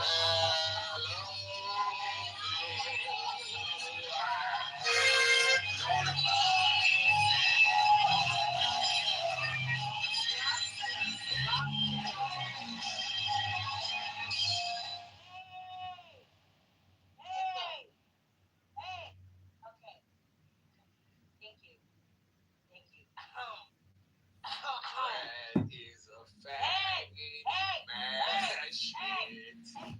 Probably live. Wait, I got you here. Go ahead. Concrete, how's that job doing? That part-time job that you worked at. We heard all those dishes. No, you don't get to go anymore, dude. You're never going to get to go. I'm going to trigger you all the time. It's my turn. Go ahead, love. Hey. Okay, thanks. Brad is a faggot. Oh my God. Stop it. Probably spending his life. Concrete likes to try to pretend he fucks his mom in the ass. He doesn't realize that it's just a crackhead on the fucking street. And he's sitting there licking it. He's like, he's the kind of guy that fucking sticks his finger in his ass and then just sniffs it and licks it. Like, he's that type of fucking nigger. He's that disgusting. I'm gonna make this monkey keep dancing. I'm gonna make the monkey keep dancing. I can't help it. I'm sorry. He's that type. You're gonna keep dancing, monkey. Yeah, it's jazzy. I can do it, right? I mean, he can say all sorts of shit, so can I. EBT, this guy's an EBT fucking welfare recipient. You don't want to be like the people that. Oh, I mean, well, he thinks he can just get away with it on stages. He thinks he can do it. Is he crying? Is he crying? I mean, it's second crying. He can go. I'm gonna keep beating away with his ass. I'm gonna beat him like he was brought over on chattel slavery. I'm gonna just keep whipping him until he gets that cotton bag filled. That's all he's doing. Brad, hold on real quick. So you know, like this is a warfare tactic where someone Brad's a fag. they want you to say San Francisco bitch. and then you do it, and then Dude, now you live in like, fucking Cleveland, Ohio. About Brad, I told you about Brad. Brad, right? I told you. Oh, I don't give a shit. I know. Okay. Oh, Jesse, I get what you're saying, but I really don't give a shit about the weave-wearing Walmart guy that wants to act like it. Who buys cornrows at 7 fucking 11? Concrete does. I mean, seriously. Cornrows? This motherfucker buys corn rolls. You're trying to be racist. No, I'm not.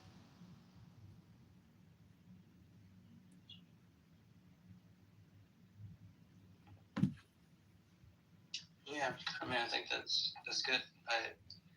I agree that it's not just bad to follow strictly the Torah. It's just that I think they're pointing out, Christ pointing out, other people pointing out that in some cases it's not complete. It's not the complete adherence to the intention of God. Yeah, look, I think this is a conversation in Jewish sources for a long time, right? About intention behind the law and inner meaning and stuff like that. There's an entire series of a great set called Sefer HaChinuch, which goes through every law in the Bible, in the Old Testament, and it explains its inner meaning. It's a great project, right? It's just that we don't get rid of the doing. That's a main difference. That's a major, I think, that's a major difference between Jews and Christians. I actually don't. Yeah, I don't think we should get rid of the doing either. I mean, James says, like, show me your faith without words, and I'll show you my faith with words. Without words, faith is dead. But there's a distinction that's made in the New Testament between the works of the law and good works, basically. And so then I take it that people they're responding to are those people that the Talmud was referring to there, that held by just the strict Torah and wouldn't, extend it, basically.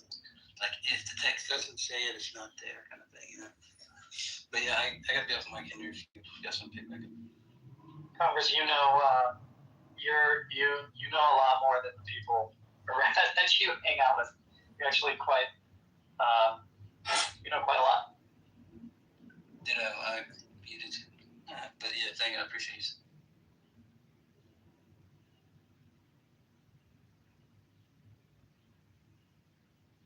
Hi guys.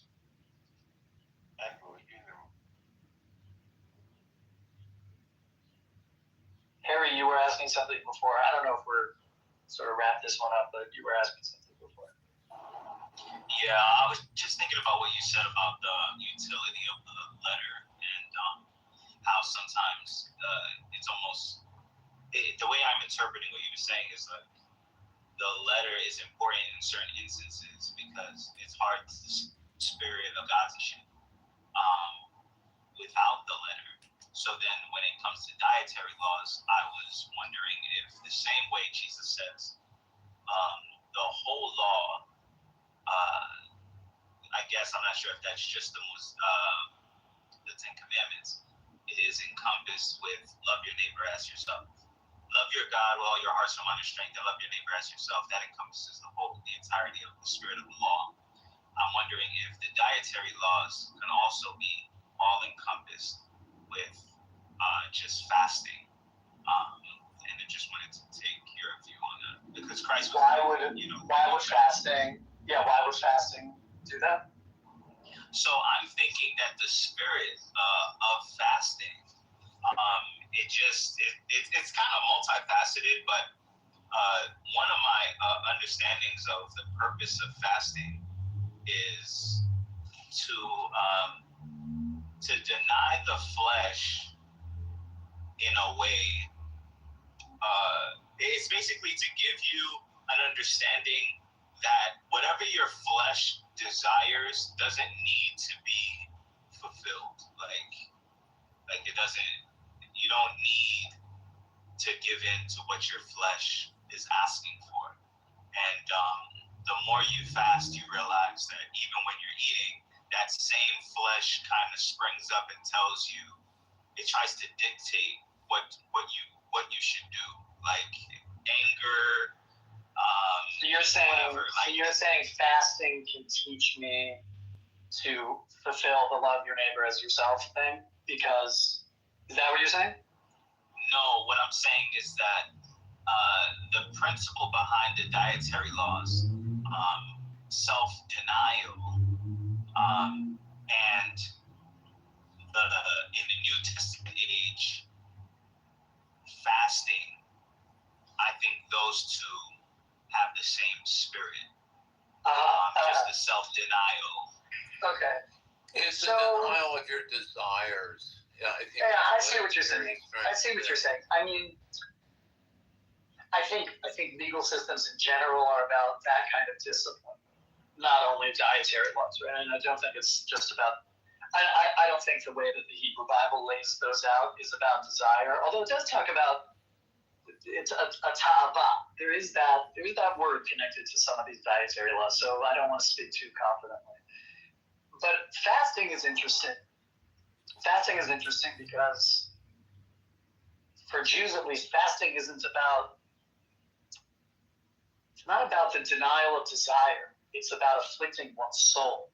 It's about focusing on the spiritual, but not really about the body and the soul are not enemies in Jewish philosophy in the same way that I think they are in Christianity. So like to deny your body would be a great thing to do. Fasting is more about getting God's attention.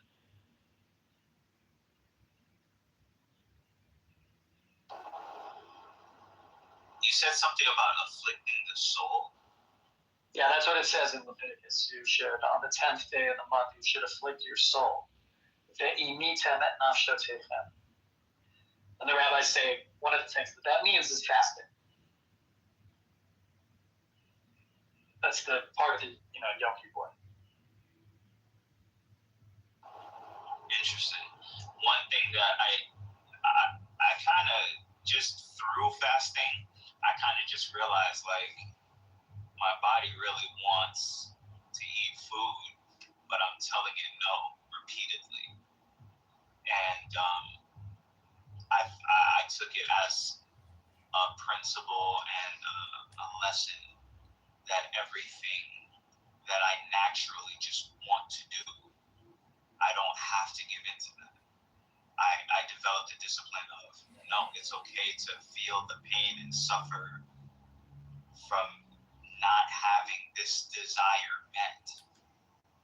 And it just has multiple, applications once you kind of get to that bare bone. But so what I would say is, so it's interesting because, what's interesting to me is that you have attached a ritual to the inner meaning, right? It might not be what the letter is, right? But you have not dispensed with an action, a behavior, a choice that leads you into the understanding of the spirit of the law. Oh, right. And the New Testament is adamant that, faith without works is dead.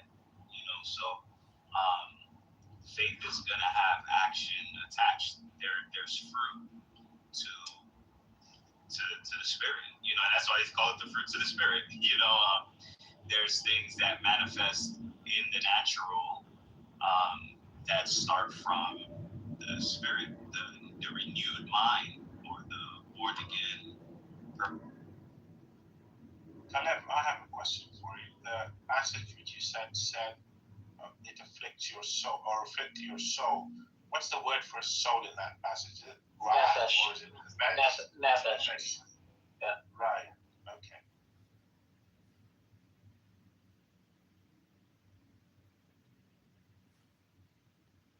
Which probably means like life force. Afflict the very thing that. It's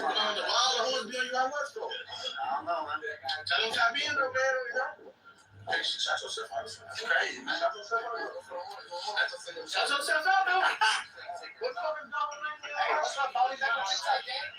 Mofo, shut yourself out, folks. He think he too cool for school, folks. Dunkin' Donuts. Also, like just practicing boundaries, like with your willpower. That's kind of what I heard.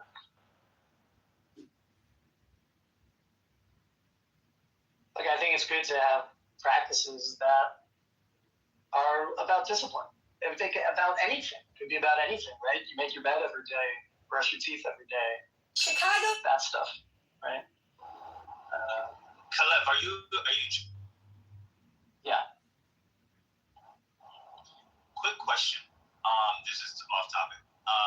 In the So I'm not sure if you've ever heard this before. You probably have. In the Joseph story, the cupbearer and the baker come down to the prison at the same time. The baker dies, and the cupbearer lives. The cupbearer goes back up to Pharaoh, intercedes on Joseph's behalf, which releases Joseph from his chains and raises him up to the right hand of Pharaoh. And he's like becomes almost basically Pharaoh to the people. And when I saw it, it's basically the communion, the bread and the wine, the cupbearer and the baker come down at the same time, which represents the communion. The flesh dies, which I think died. But scripture says the life is in blood. It's on Joseph's behalf, off of Joseph, which is like the people that are in chains who become born again, who are bought by the blood, and they raise him up to Pharaoh's right hand, and it's like a complete gospel presentation. So I think there is a difference between exegesis and homiletics. Exegesis is telling me what the text says. Homiletics is telling me how I can use the text. Right? Homiletics is sermons. So Harry, what you just said is a great Christian sermon on the Joseph story. I don't think it's what the authors of the text meant. I don't think it's the exegesis of the text. It's a very good sermon. It would be an interesting question whether other So Christians that's like have previously offered that as a sermon. It's an insight others may have shared before. Yes, I'm sure it is. So you would say that was happenstance?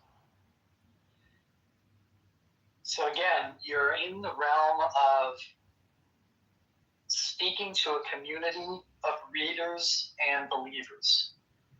And you want to say what the story means. And your story, the end of it, or at least the climax of it, is Jesus stuff, right? So everything has to be, in your paradigm, everything has to point to that. So you've already decided that before reading the Joseph story. I doubt that if you were reading the Joseph story from the front, without having the end already written, that you would understand it to be about some kind of communion, body and blood. I'm not sure you would get that.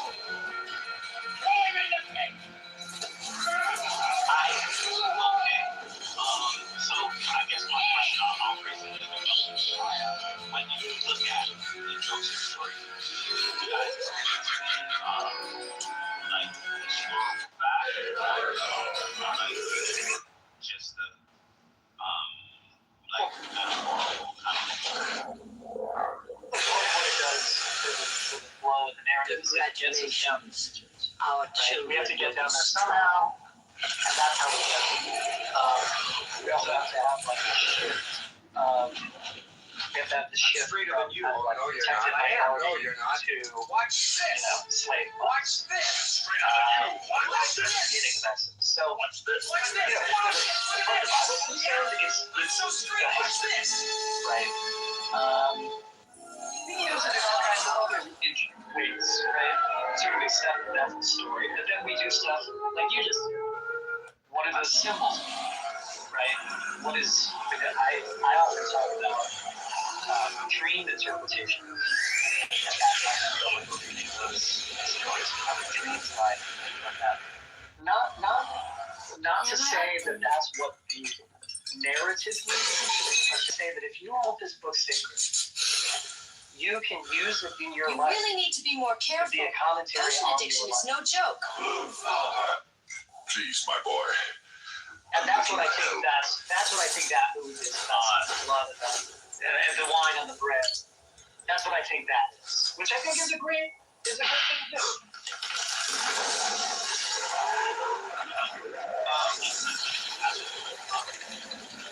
Accurate, like historical fact. That's what took place. You did that on purpose.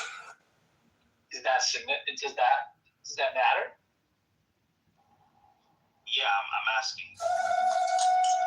So I'm sort of asking back, like, does it matter if the book is actually if the actual history or not? Yeah, to me, I'm coming from the perspective. So I'm just wondering, do you believe that it really happened?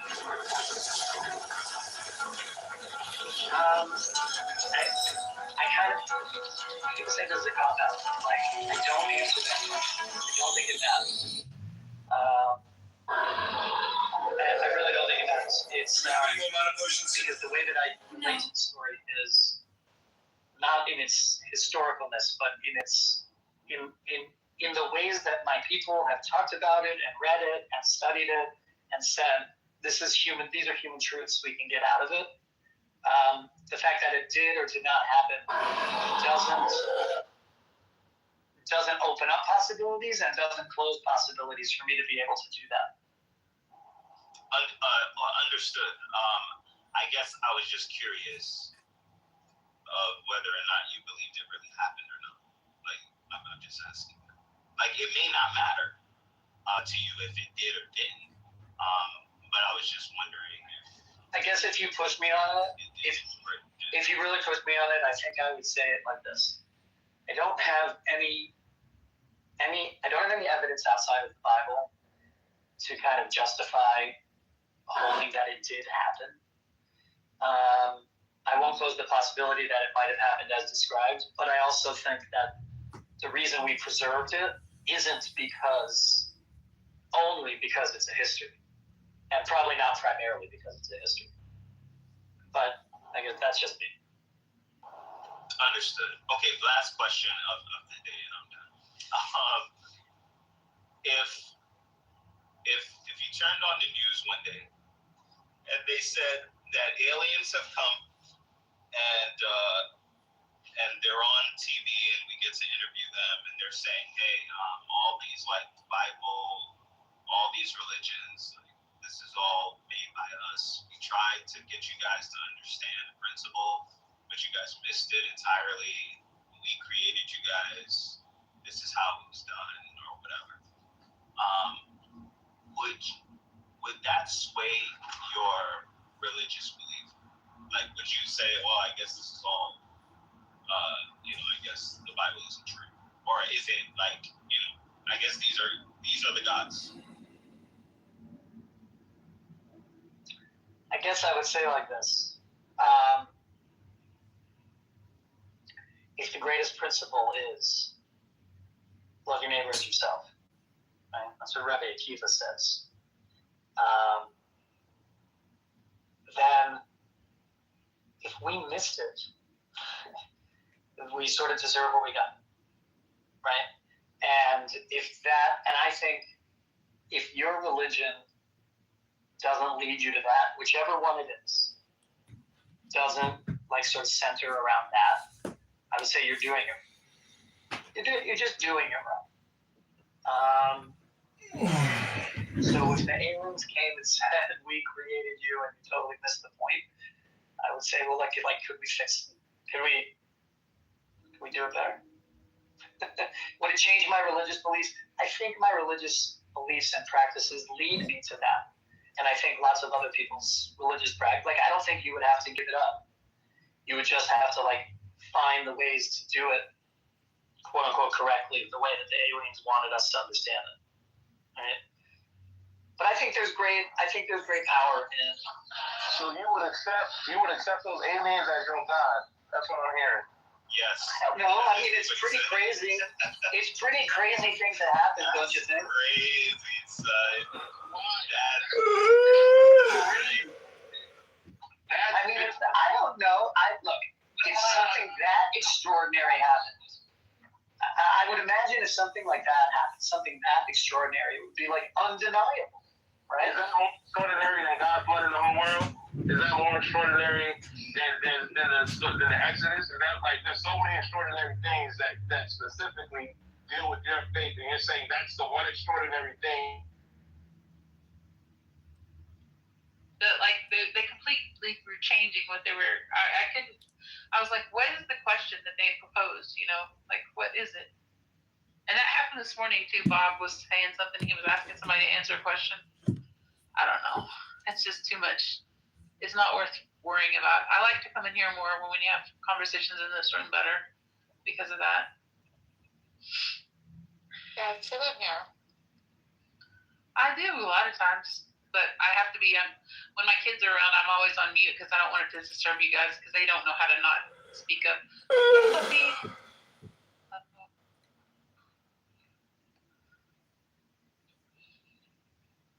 Yes, Crimsonite. Crimsonite, you want to have a debate? I think Andrew should debate someone. Crimsonite, you want to, in your rooms, do you want to organize a debate with Andrew and... Who do you think he should debate? Maybe Regal. I think Andrew should debate Megatron. Hey! Oh, that would be good, Bart. Who do you think he should debate? Who do you think Andrew should debate? Hey, how's it going, everyone? I don't think Andrew is nearly as motivated to debate anyone as he has been in the last few days compared to CM and Abe. What's going on? Is he okay? Yeah, well, CM can tell you guys. He just on the night of Gavin's debate with Piper. Andrew told me that he lost his voice from shouting at Abe and CM. So I've just never seen Andrew as triggered as he ever in the past 3.5 years that I've seen him on this app. He has been compared to CM and Abe. So I think with the claims debate, is that what you're talking about? Yeah. For some reason, he's got a really big stake in that on that issue. Why do you think? It's kind of to be honest, I haven't the slightest idea. But for me personally, it's been a little amusing or entertaining. Okay. Not in a bad way, but just sitting back and watching. I think it goes to integrity. I mean, it goes to the very heart of like whether you can believe what someone says, and so that really hurts Andrew. I mean, I think he feels personally hurt as well as. Why this particular thing, Emma? Think about it. Why this particular subject? And I've really put time thinking about it. Welcome to the R Word Show, Wallace, where we record R words. We're an R Word Trash Collection Corporation dedicated to oral harvesting R words. The house of his faith. Welcome to the show. Like, and he feels like that they were saying that, like, everything that he says. Let's R word up, buddy. Grab your R words, put it around your necklace. Let's go. This is a do or die kind of issue for him. And he takes it really personally because he does care about people there. Like I see that. I see that he does care about people. And I think he's a decent person at heart. And that's the thing for him. And I think he thinks a little bit like CM and Abe are being. I was listening to what's his face talk some shit to Brad. It was so funny. Concrete. Yeah, I feel like when you're in there talking about how stupid things are, you're like talking to me because I've been there, so I'm like feeling all self-conscious. Like I say, self-conscious is a bitch. And then I'm sitting there listening to you, and I'm like, get the room to become polarized, right? And then you exploit the polarization, rinse and repeat. It's not complicated of a scheme, but it is very cheap victories. It's very Fox News-ish. It's very feeding red meat to people who are already on the team. It is what it is. Matt made that mistake, I think, in trying to have sophisticated, thoughtful conversations in a room with, mixed company. Now, had it been a room of mature adults, and not people suffering from arrested development. Dude, he tries so hard. He sounds good. And it seems to be a high I don't know if it's like I haven't done demographics, but it's like the women here are definitely suffering from the same pretty much trauma, the same type of outlook, and is bad. It's not sustainable, right? But me personally, I don't want to exploit their trauma. I don't want to feed into their trauma. It's great. I feel so. Congratulations. You know what you might want to do is actually just try to change your profile PTR sometime. Maybe change your name to John Kitover and see what it's like actually being John Kitover as opposed to being accused of being John. I give you permission to use my likeness. No, I try to like convince people I'm not, and they don't believe me. So it really doesn't matter what I do, because I troll them and I use different voices. And so they just it's hard and worse to have his friends basically tell him that they don't believe anything he says. No offense. Like I think you mean very well, and that's very idealistic. But I know something. They're all doing this because it's cool to fucking shame people, right? Like I think Sam is a good mathematician, but he's not a philosopher. And that's all they're interested in, is just making fucking fun of him for being a philosopher, and that's it. That's the way I see it. Wait, is that you? Or is do you think, like, No, it's Regal. teaching him anything? Like, they're sitting there complaining he doesn't learn anything, but are they teaching him anything? Who's teaching who? Dude, that's you. You mean it's Andrew? It's over there. The humanitarians and the secular humanists and the Christians over there. Are they teaching anybody anything? I don't know. I've been trying to listen. Oh my god. He kicked me out of his room twice today. I think they're bringing the questions You should be more nice. Maybe look at them. Wow. I've seen a few people that I can't tell you who they are that have actually talked to me privately. They're not socially shaming people on the same value set like on Christianity. Like they're obviously motivated by like, I'm the better philosopher, but I have all my buddies helping me out and throwing commentary in the middle of it and helping me spin the plot device. Like, come on, like nobody's helping anybody out in there. Well, when I'm there, I'm trying to help people, or I'm trying to be helpful. That's really nice, but I just, that's the modus operandi there. It's just entertainment. Listen, you can't help a fish climb a tree. Well, it depends on if the tree's in the water. Okay, so you're telling me that if you put lipstick on a pig, that's not a pig anymore. Or a coat on a goat.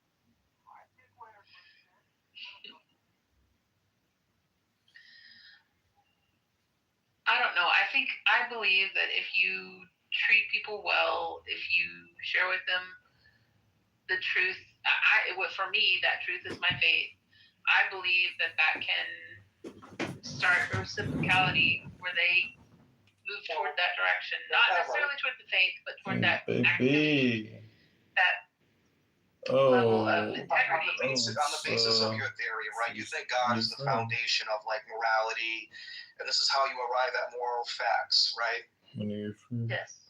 Do you think that the atheists over there are doing a little bit of like theory of knowledge, trespassing, like they're trespassing into our moral domain where they have no basis for it? You ever notice that they're all in there at all times smuggling in some moral imperatives, some moral rhetorical plot devices? I mean, I'm asking one of them today, without self-referencing yourself or the collective around you, can you actually tell me where the moral imperative is coming from? Like, it's not the conversation about transsexuals. It's the conversation about, like, why do you get to tell me morally what to do and impose it on me? Because your value system it's an illusion. To me, it's a real thing. But they never want to bite the bullet on that. Like, all the moral realists that are atheist philosophers at least bite the bullet on that. They try to manipulate it and go around. They don't want to answer it. They don't want to deal with it. And then they always try to impose it back on you. I mean, come on.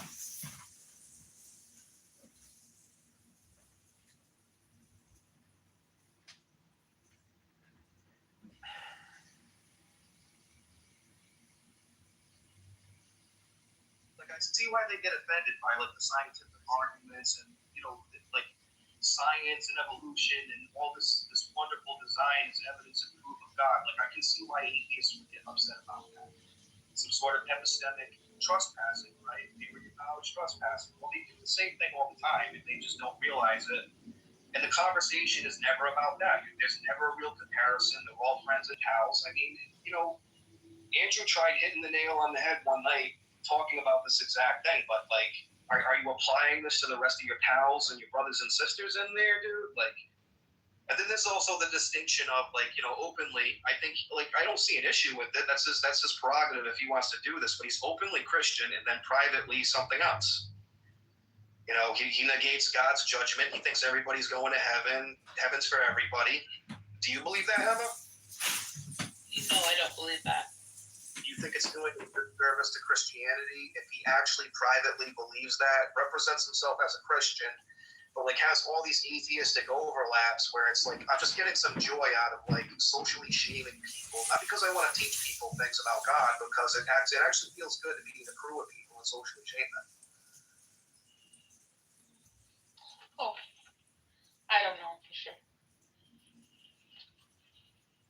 I really enjoy shaming people a lot. It makes me feel so good when I shame others. Just feel so elevated, like so liberated. Oh, I love it.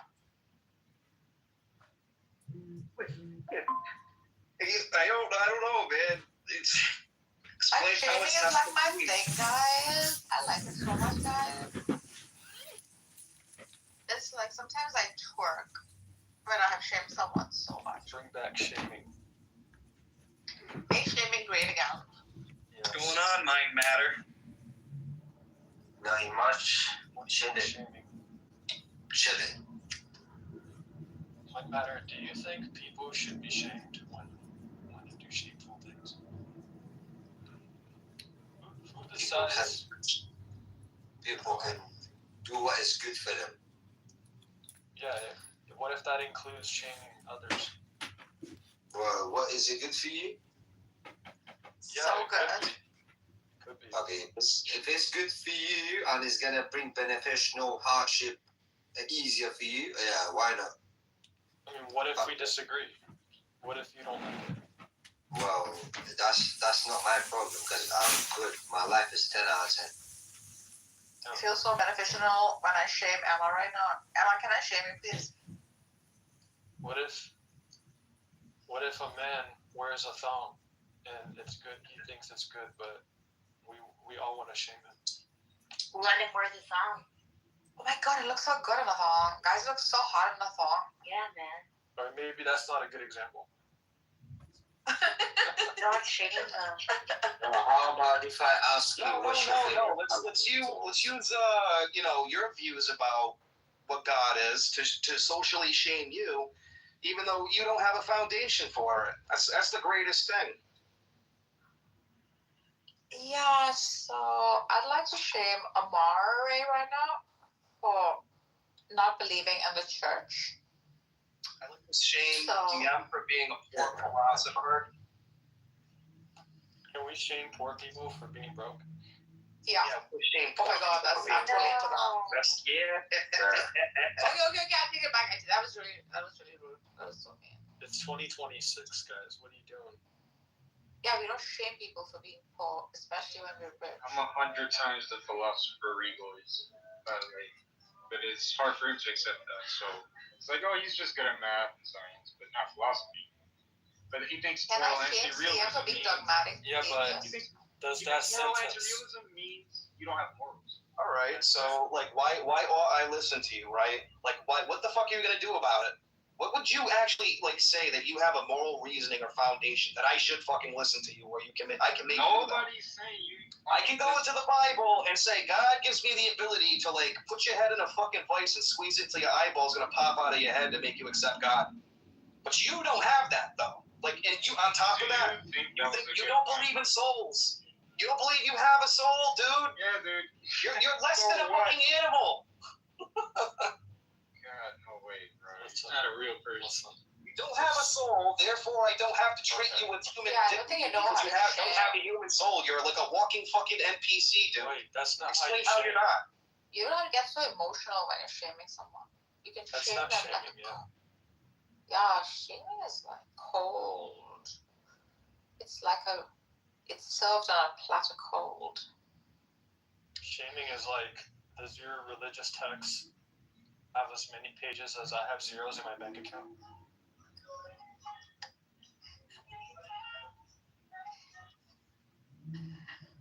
Because if it doesn't, I don't need to hear it. Hey, CM, is it morally good to listen to science? Ought we listen to science? You could if you want to. Is that something we ought do, CM? Science is a flawed system, though.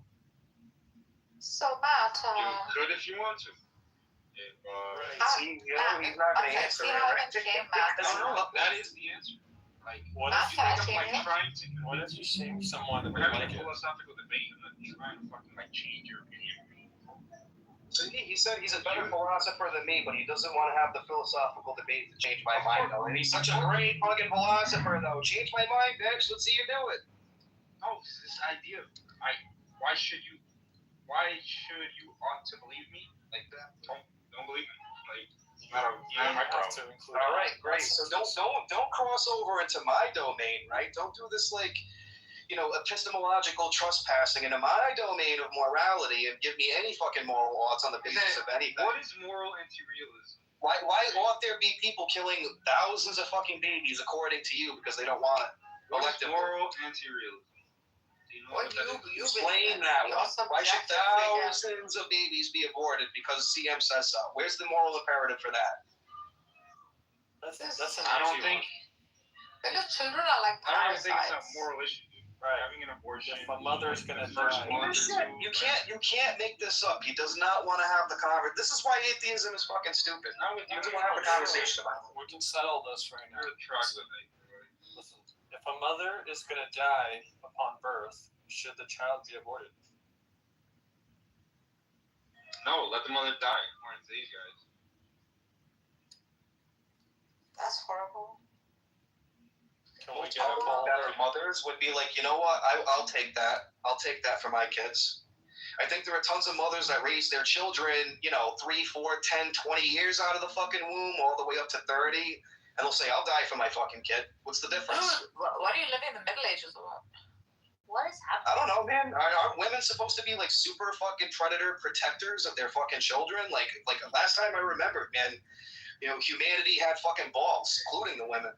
Okay, but what if she already has children who are dependent on her? Way, the women are the first line of defense against anything foreign that fucking comes and wants to fuck with the babies. But if the mother dies, her children that are alive now will die too. Exactly. Also, have you not flown in an airplane, Rico, where they first ask you to put on the oxygen mask? No. I've been on road trips. I'm actually really skeptical to get on a plane. So maybe you need to get on You've never been on a plane? I don't believe in planes. I've been all across the country. I just haven't been on a plane. You've never been on a plane? Wow. Planes transport you into alternate dimensions. Get on a plane and come to Canada, bro. Is it nice in Canada? Yeah. It's fucking It awesome, won't be bro. Canada. It'll be like a hellish version. See ya. Hey, what's up, So you get your morals from God, right? Where does God get his Narjas, why do you keep on following? See, that's like a categorical error. It's a malformed question. No, it's not. Because God is the foundation What made your new of what morals are. So Okay. you're a divine command theorist. No, I'm not a divine command theorist. Yes. No.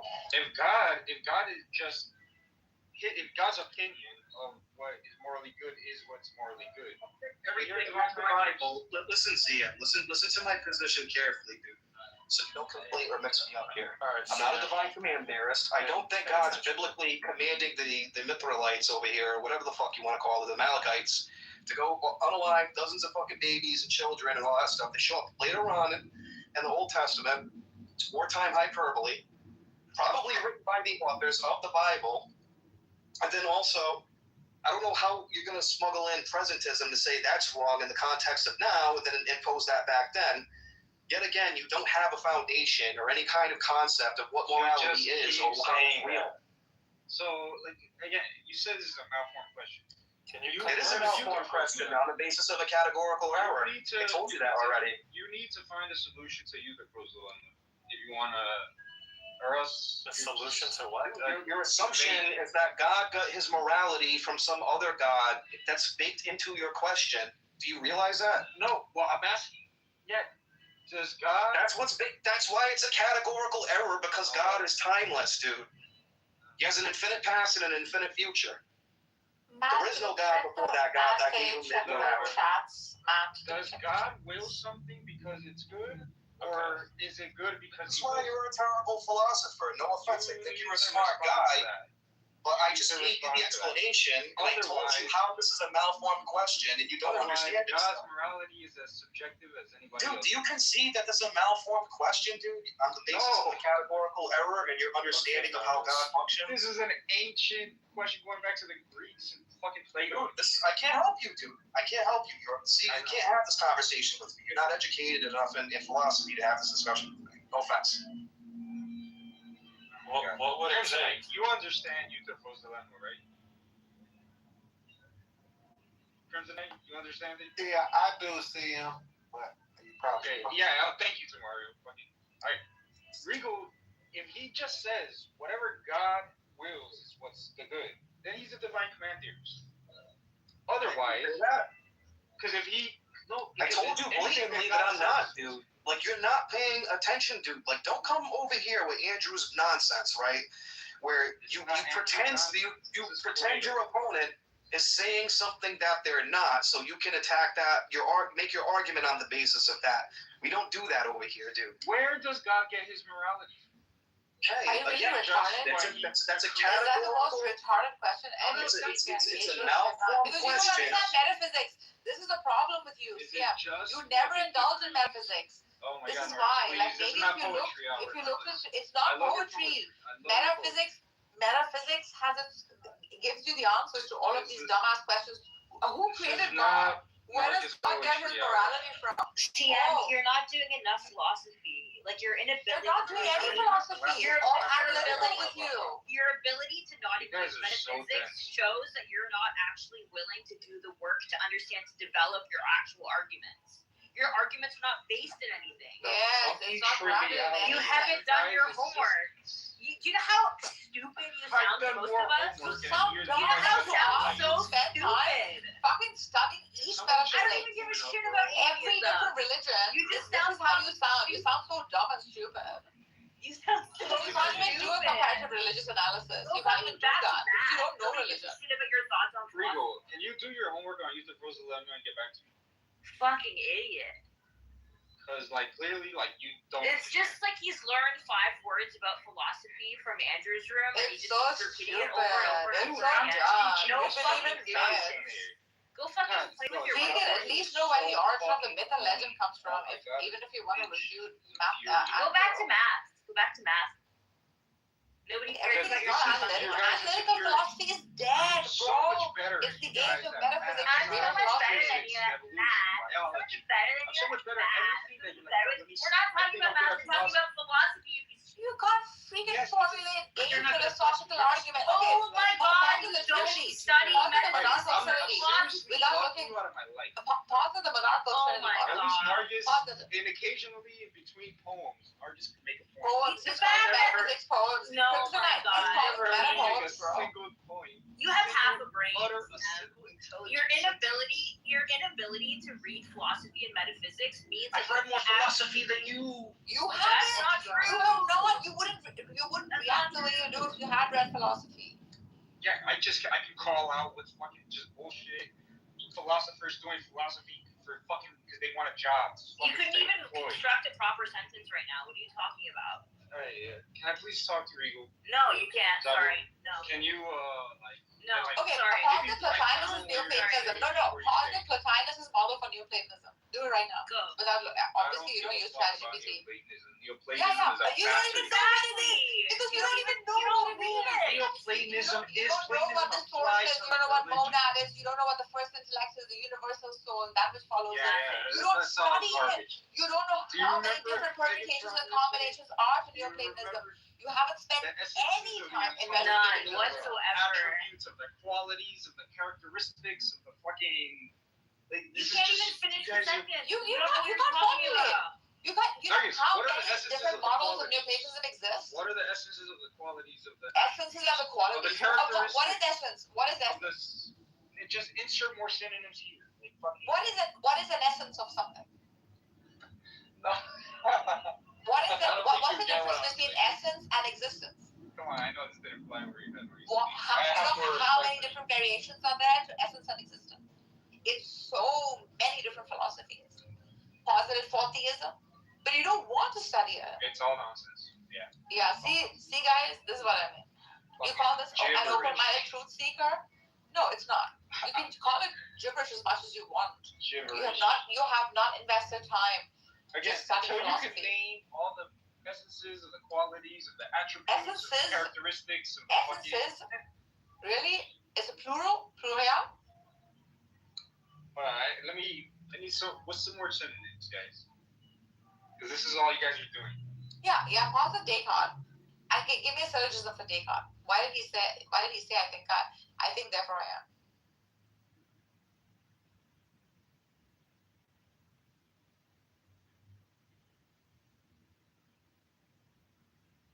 What did Kant mean when he said concepts?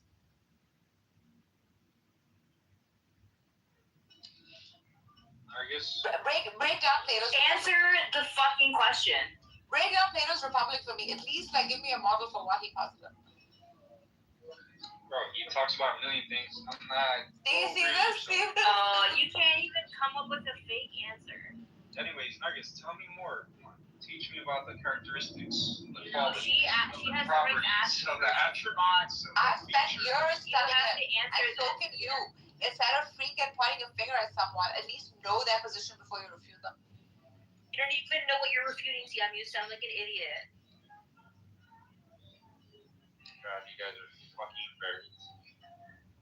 No. Especially you, Zabu. Why? What the fuck did I do? You should have like a button where you have to write down what you're gonna say before you say it and submit it for review. So what's your argument, CM? Is your argument that there is no God of the Bible because there's a greater God of the Bible that's about the God of the Bible, it's morals? Is that what you're trying to do? Or are you trying to disprove God? Which one is it? God, you're just all over the place. I'm talking about morality. That's what you were talking about with me a minute ago, dude. You don't remember? Exactly. This malformed question. How is this a malformed question? Because I'm trying to engage with the dude, even though it's on the basis of a categorical error. So you're saying, what are you trying to do here? The categorical error is that if God is timeless, infinite future and infinite past, there ain't a God before him that gave him his morals. That's the point. I know. I'm talking about what is the nature of morality here, of God's morals. Wow. Again, because otherwise I don't even why would you? How you're positing You don't remember the question that you asked me, and I'm trying to explain to you why it's a categorical error. It's not. Okay, what's a categorical error? Why are you? Can you explain to this guy, please? They just think I'm So we're talking about God with an infinite past and an infinite future. I was not. I would kick Zabu the fuck out, bro. Why? Just so annoying, a screeching voice, not saying nothing and just uttering pure fucking non sequitur. You're not even answering any question. I'm the only one asking actual questions. Regal's, they're flying past Regal's head.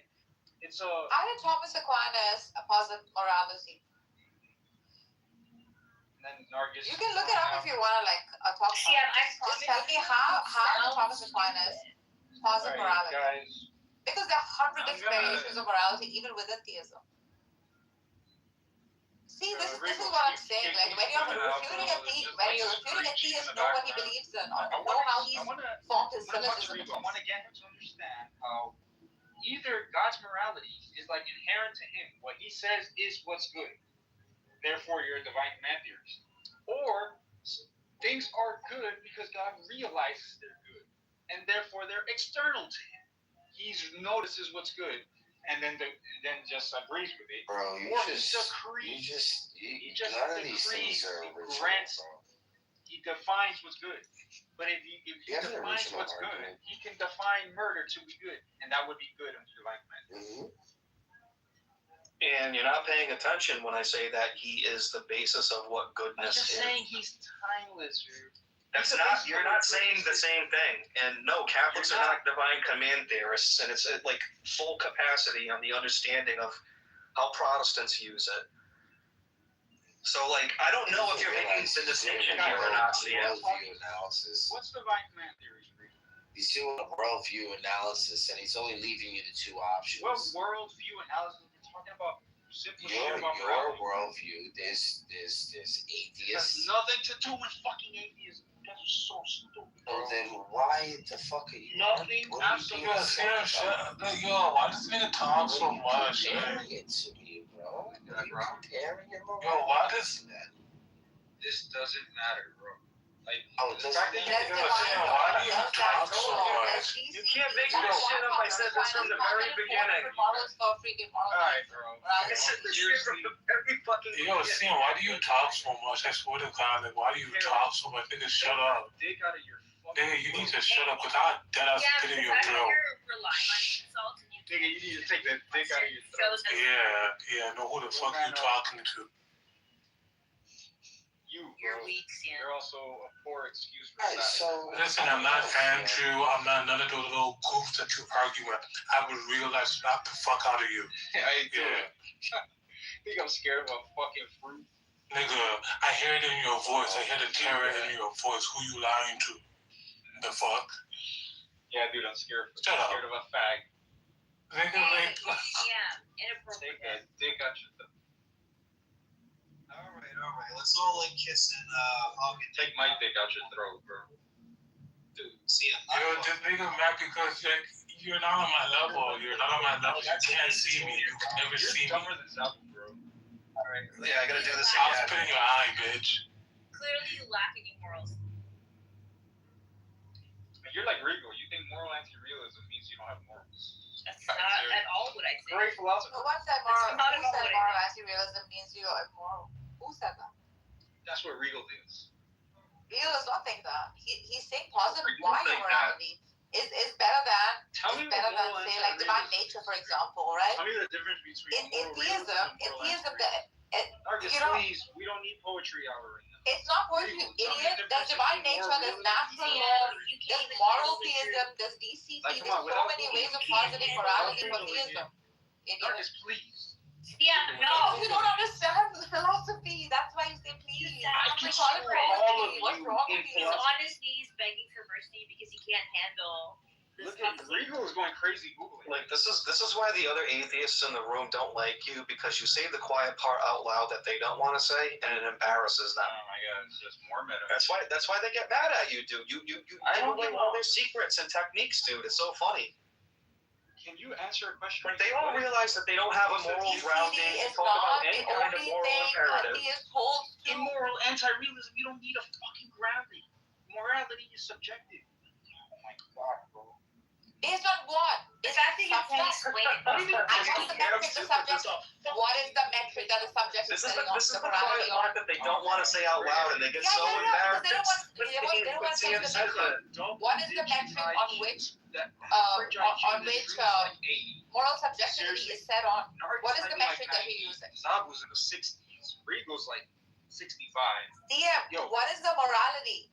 What is the metric for morality? Is that a moral anti-realism? Morality. Listen to you. A metric for morality. What is that metric? What are you grounding it in? Where is it coming from? Where do you think it's coming from if you're a moral anti-realist? It's based on me. It's based on subjective things. It's based on what I want. So if I want God to tell us all what to do, CM, then how is it wrong if that's what I want? Nobody's saying it's wrong. If it's all subjective, then it's what I want. That's what it needs to be. What is wrong if it's all subjective? In morals, what is the metric? Subjectivist. My morality basically is what is the grounding? Me. That's the basis of it. That's what he's saying. It's me. Oh my god, you guys are fucking brain Yeah, dead. okay, even if it's you, even if it's You guys are brain dead. Narcus, you're fucking annoying. CM, what is the metric you're setting the eye on? You ran away. Fucking idiot. Yeah, every single time they're putting down the theist without once looking into what theism is or how morality is derived in theism. Absolutely nothing. I don't understand how he's gotten away with having these conversations for so long. Or is this so stupid? They have a fascination with stupidity. You know, that's what they like to do. They like to argue with white belts. They don't like to play by the rules when you actually get somebody that understands a little bit about philosophy. You know, wants to do the ontology, the teleology, epistemic conversation, that kind of stuff. Nothing. You know how much time a theist has spent, like a true truth-seeking theist, in like investigating the truth, which they brush and whisk off. Not all atheists. People like CM and this is so stupid. This is meh. This is freaking. What the heck is your grounding? What are you grounding your freaking claim in? Yeah, but you notice that the rest of them do the same thing. They just don't want to say the quiet part out loud. That's why they get embarrassed by that. No, they at least some of them honest enough to say it's intuitive. Like most humans would agree, this is immoral to murder. What is intuitive? Because you just circle that right back to like subjectivity right there. Yeah. Here's the circle right there. So it's gonna go from intuition to this is subjective. This is my lived experience. Back to it. It's gonna. You can use the argument for intersubjectivity, right? Many subjects give consensus that such and such a thing is wrong because it doesn't feel good. At least he can say that. He doesn't say that either. Like, if something as lame as that. Yeah, but if there is no God, then there are no real moral facts. Then he's correct, right? Oh, and if he's correct, then there's no real moral facts. Okay, I hate to say this, but like calling somebody the N-word or calling anybody anything is not a real moral fact. There is no fact of the matter that you ought not do it if there is no basis on the moral facts being real and instantiated in a fundamental way. Like, at least, like, Abe uses the principle of harm, right? Which also backfires on him when it comes to things like necrophilia and freaking rape and stuff like that, or incest. Like, you know, if it doesn't harm someone, even if it's incestuous, why is it wrong? It doesn't harm the dead body. Okay, so necrophilia should be okay, right? So this is the backfiring that one gets. But no normal person is going to say, oh, you know, that's a great thing to do. Because it's abnormal. Okay. It's abnormal behavior first and foremost. So like you're actually okay, by the way, to necrophilia. You're doing psychological harm to yourself by doing that to a dead body. Like whether he wants to grant that or not, that's just simply the case. Yeah, that could be. But he did grant it though. He said, yeah, I have no problem with it. That's amazing. At least he stayed consistent with his principle of harm. So like, what's up with the whole marital rape fucking thing that like this guy wants to bring up? That they go nuts about it. What the fuck? It's just I don't know. So they're okay with that, but like if you're, are you talking about these guys? Yeah, because like they'll sit there and go nuts and get all like crazy fucking like moral about it all of a sudden, like as what? You know, there are like atheists who are objective moralists, right? Like they will take the morals from, say, like a cultural paradigm of the religious, right? They'll say, the religious are right on their morality stance, right? You have to hold me accountable to my worldview, one that you don't even believe in, to instantiate yours. But I mean, at least if you point that out to them, and if you have to kind of like do it more than once, then it's like, oh, you know, they kind of bite the bullet on that if you're dealing with an honest interlocutor. And that's kind of like the ridiculousness. Like not all atheists, but like some people that's what they do. They just don't want to concede at all. There's some sort of moral, right? He'll say like, I take the 10 Commandments because like I'm culturally, for example, Christian, and I find this particular part of like the Abrahamics like appealing, right? I don't have to take the whole religion. But this moral quality for the 10 Commandments, the qualia that it presents, right, and the practice of it seems right. It's objective, for example. and therefore he believes in some kind of atheistic, like objective morality, right? But he won't like grant that to God or anything. Yeah, but it's gonna narrow down to might makes right, because who enforces that? Because on the surface it may seem like that, but it's like now you're gonna have to go to like might makes right, because who's going to enforce the 10 Commandments and impose that on you? Dude, they can Because here's the cognitive dissonance in it. Because do it feels good, man. It's all subjective. I'll just appeal to your doctrine, man. You know, but that's not what that is. We could just posit like a natural law argument, like in nature, for example, such and such a thing does not result in the well-being of the society, right? The main contention I'm bringing up. Or he can make an argument from egotism. Okay, like, great. I'm not arguing against you, Narja. There's no point in this. There's no point in this. The point I'm trying to make is that regardless of the facts, right? Regardless of what you're saying, there's epistemic trespassing at the moral level here, where they don't have a good theory of knowledge, a justified true belief to say anything that they're saying. So why should I listen to them? And that's the thing that I'm trying to argue with them against. And when you point that out to them, they don't concede to it. I mean, I get it. Like, if you're going to be a scientist, a mathematician, or you're going to study like evolutionary biology and how it works at the chemical level and all these different things, and that's what you're building your foundation on, I mean, great. You have wonderful descriptors of how you can describe reality around you.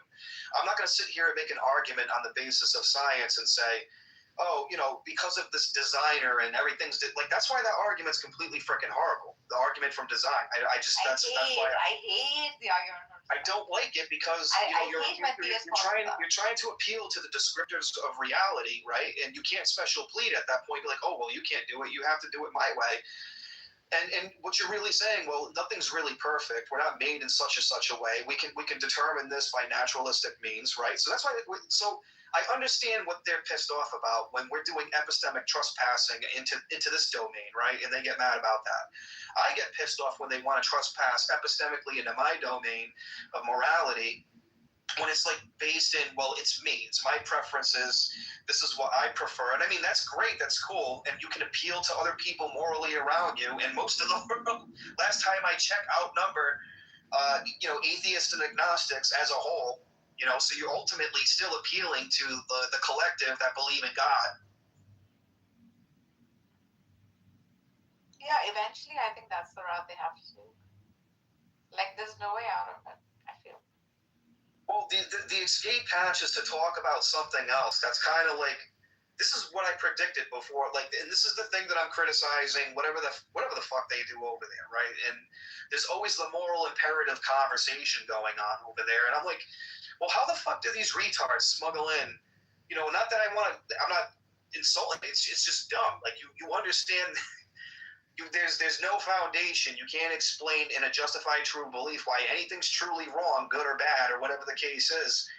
But then you want to smuggle in the moral imperative in the discussions that you're having. It makes no sense. It's completely hypocritical if you believe that morality is just an illusion to keep us under control while we're all surviving. That's what it all reduces to. And they don't like the the reduction, I guess.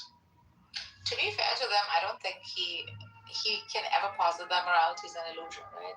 Like, although like he might take a moral anti-realist stance, I've never heard any of them say that morality is an illusion. He would say that objective morality is not necessarily from God, because God needs to demonstrate morality, and then he'll go to particular gods, like God of the Bible, God of the Quran, etc., etc. Point remains, and then you go to the freaking Euthyphro's dilemma. That is not a dilemma for a theist, bro. Euthyphro's dilemma is not a dilemma for a theist. Like, when are they ever going to learn this? I don't think Agrippa's trilemma is a dilemma for the theist neither, because I mean, doesn't that Van Til shit call for like some sort of epistemic grounding that it's actually avoiding all three of the fucking horns on the Agrippa trilemma? When you're basically giving a foundation and a justified true belief for the existence of God, but they don't acknowledge that, and then they actually end up falling arbitrarily. So that would be an arbitrary accident, right? Oh, it's just subjective. There's qualia. There's intuitions I have about the environment around my lived experiences. It's an arbitrary personal axiom. I like the atheist argument for like utilitarianism. I think that's really good. Or morality. Like everything has its utility. If it doesn't, then it's immoral. That kind of a thing. Dude, that's kind of like the the whole necrophilia thing that Abe's talking about there. Like he's trying to make the utilitarian argument, but he's not fighting the bullet. Yeah, I know. On the basis of like it's not for the greater good. It's not for the well-being of either which one person, especially the one that's alive. It's actually you're actually doing physical harm. Well, mental harm to yourself in a way. I mean, if he's a physicalist, he can probably posit like disease and things like that. Like I don't know. Well, what about the factor of like human dignity? Oh, okay. How does that like affect the self though? Human dignity of the dead? Because like the way that you look at things is like it just has no dignity. Like you can defile a corpse like that and be perfectly fine with it. There's no expression. There's no love. Like why not be sick in the head and just get a rubber doll? Why does it have to be a fucking what's the want and the drive to want to reproduce with a dead corpse? Well, sex just means to reproduce. Reproduce with it. It's purely for like a pleasurable thing, and then that reduces down to like hedonism, right? And the effect is, well, hedonism is like the problem with it is that you're pleasure chasing what feels good right now without actually thinking about the consequences you're going to reoccur later on.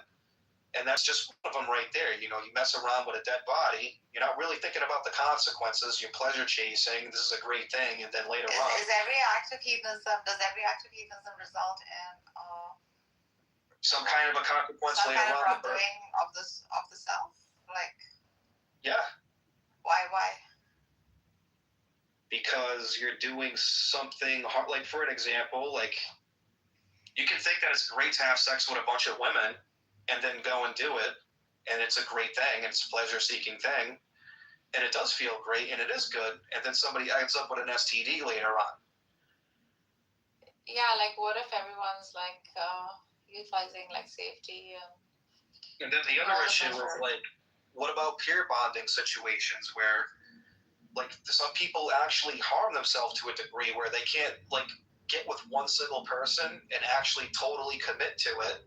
In a peer bonding scenario, that can happen too. You can totally objectify the shit out of a woman and look at them like a fresh piece of meat. Like when you're walking down the street. Yeah, what if both parties are objectifying each other? Like what's on the menu today? Like I like them ass, I like them titties over there. I like that fucking. So what's wrong with that?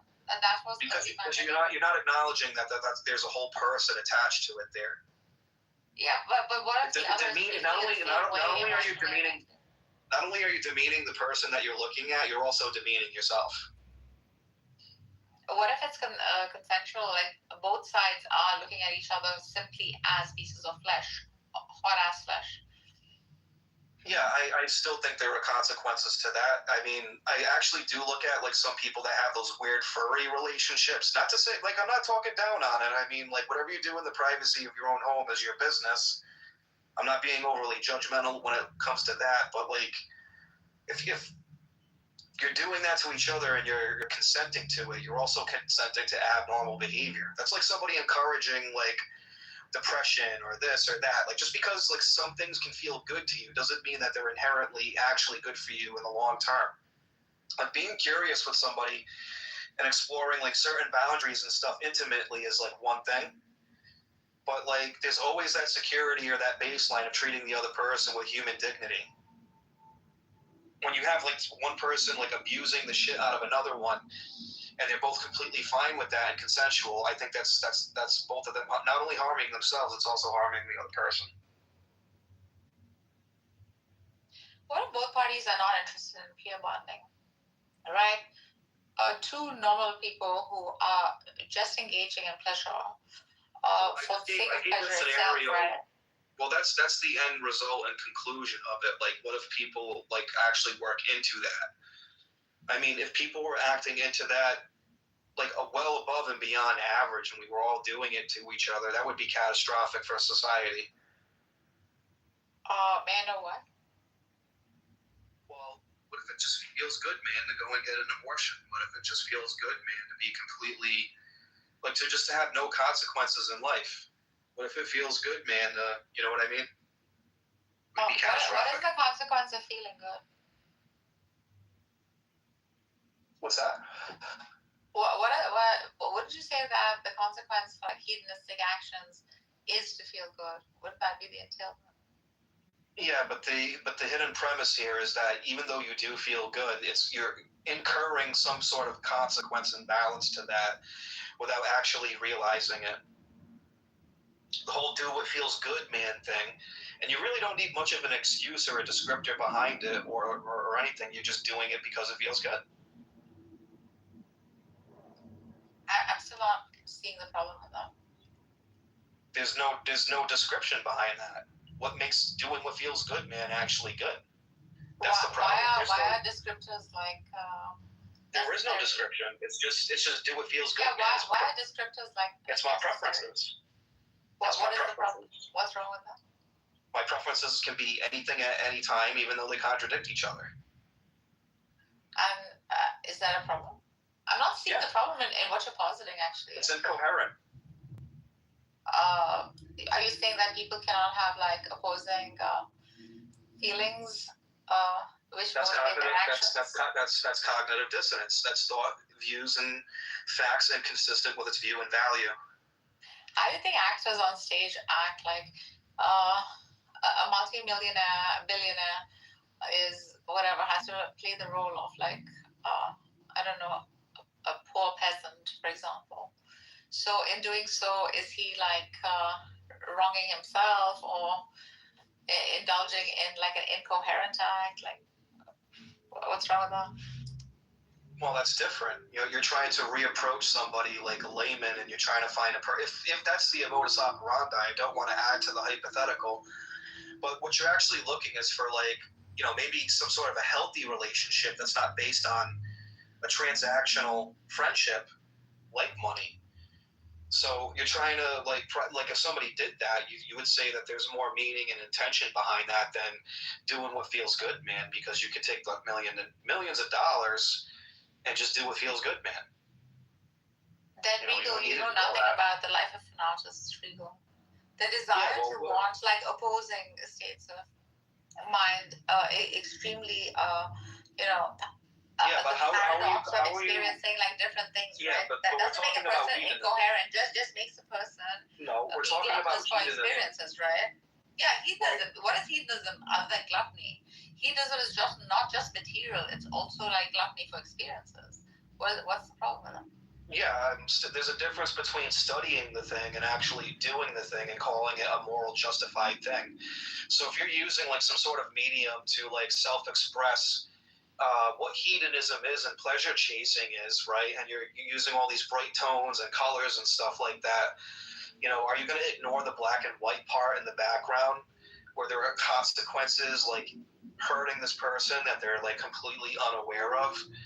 So, I mean, there's a difference between like living in it and expressing it through that means, or actually understanding it without having to live through it and express it. And that means you can still arrive at the same avenue of expressionism with paint or whatever the case may be without actually directly having to be involved in said hedonism. Let's just say. But I can make the argument that even if I grant you what you're saying, like the consequence like allows for soul building, for example, which is a morally good thing. Hold on a minute. That's still a greater good. That's still a real moral fact that goes outside of yourself. That's not just based on hedonism and do what feels good, man. Because now you're dealing with what the good is. That's what I would argue what the foundation of the good is God.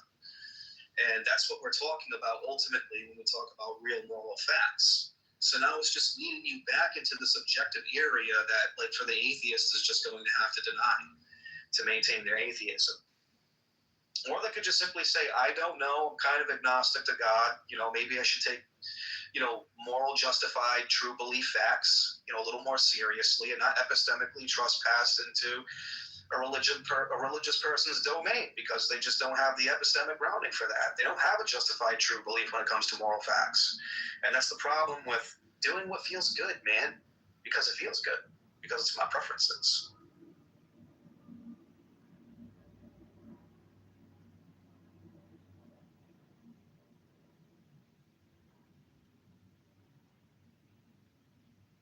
Sadly for you, Regal, I have lived a life drenched in hedonism. That's okay. But like I said, it leads back to a greater good. You believe in God. You believe that God is the foundation of like what goodness is. You can see that kind of a beautiful thing in the world. I mean, but this is the kind of thing that they don't want to take seriously. Or like metaphysics, what do we need to do with that? You know, we don't need to understand God. God's not even real. But then, you know, somehow like the moral imperative gets snuck in. Like, I'm not talking about you. I'm talking about people that are like overly reductive and they just want to epistemically sneak into somebody else's backyard and kind of be like, oh shit, you know, I can make claims here that I can't instantiate. That's kind of like what I'm trying to say there, you know? Like when you agree with me, the argument from design is a poor argument. That's going into their backyard epistemically. Yeah, I found that a poor argument. Right. So all I'm doing is accusing them of the same thing. They're coming into my backyard now and epistemically trespassing. He's just not calling it soul morality. building. Regal, relax. He's not calling it soul building. He's calling it self growth. That's the only difference between like how an atheist and a theist would approach like morality, that or so-called immoral acts, like say for example hedonism, which I'm not satisfied with your explanation. But if I grant you that, I would say that that fall or the consequence that an atheist goes through allows for him to self-reflect and then go through self-growth. But the he does not have to, one second, he does not need to assign that to a particular god or a particular scripture that demands that from him, right? So I think that's the thing that we just agreed upon, that we glossed over. And it's the part of the conversation when you talk about how it builds a soul, right? So we're still talking about this objective thing that's greater than hedonism, that you can have discipline on and overcome, and then treat people with dignity, they treat you with dignity, that kind of thing, based in some, you know, altruistic, loving, moral fact rooted in God. Because there's still that, there's still the greater good, right? And like I would agree with that. But then that's not my issue, though. That's not my problem. They're still stuck at, well, what is the greater good? Do they cycle back into the hedonism, and then there is no greater good? It's just me and my. He can just follow natural law. That which allows productivity, that which allows like more existence, right? Well, we're talking about the individual. Does not allow like the decay of potential. That which works. That which works with the goal of actualizing human potential.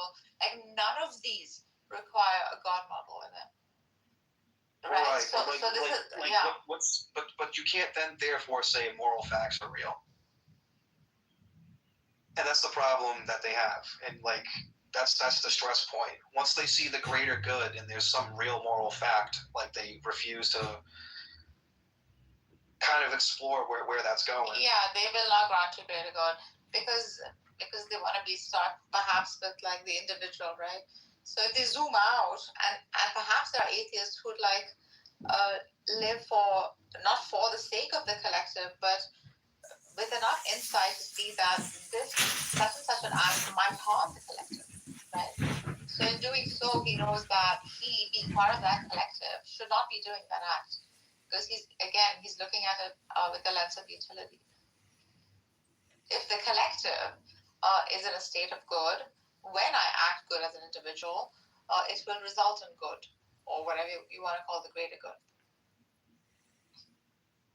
Yeah. But he's just like have issues, I think, with the problem of like institutional suffering and things like that, with which the theist sort of irons out with, because God is all good. Eventually, everything will be good. Like this is something he's not going to grant you. It's okay for them to say that's ridiculous and that's silly and it's a magic sky daddy. But then say what it is. Then if it's not that, then what is it? Well, I don't know. But at least you have an explanation, though. You have some sort of coherent argument. This person has a non-argument, right? They have an I don't know. So why don't they just say I'm agnostic? You know, when you reduce it that way. So we'll be fair here. Let's play in the sandbox, you know? There aren't many positive atheists out there, Rigo. If you ask me, perhaps like you see more on Clubhouse, but in the real world, like you'll find more agnostics. This is just anecdotal. Watch all the like not Matt Dillahunty, but like maybe like Christopher Hitchens or you know even Richard Dawkins. Like the way they get represented by atheists is like fucking piss poor, dude. Like these guys sound really smart and humble. They're not really like they know what's going on here. I mean, do you watch debates on the regular? Like, do you know who Richard Carrier is, man? I can't wait until you find out who the mythicists are, man. That'll be a fun one. Narvis, do you watch these stupid debates that people like watch? And not even one of them. I don't even know who these names are. Yeah, it's so but I do watch like the only debate I have watched, debates I've watched have been those that involve Khalil Amdani. Oh yeah, because like this we debate worked with world him on one of his debates. That's why. The debate world is its own church. Oh, like it's so crazy how dedicated people are to them. Like, and since these people are actually anybody, you know. To be honest, I don't like. Sometimes I like Sam Shimon, and sometimes I don't. I don't like David Wood. I barely like God Logic. Like I don't really like them dudes, and I don't know, man. Not really into their stuff. I debated God Logic for 3 hours on the Islamic Dilemma. His style is so semantic. Like does each debater have his own like style? Can you recognize the pattern? Well, yeah. I mean, I don't want to sit there and spend like all this time on semantics, which I mean, I do like semantics. Don't get me wrong; it's good for understanding what we're talking about here. That can get you to a conclusion, but like we got to agree on like terms of how we're referring to things in its proper context. I don't have an issue with that. I think the semantic argument is that of a like cheap debater. Like, he picks on 2 or 3 words and he insists on those words only, and will not just push the argument forward. So his entire argument will be like 2 or 3 words you've used, and then he works around that. So I don't think it's productive. Well, when you're talking about the Quran and the Bible, like I think semantics are very important because there are different narratives and things going on between the 2 books.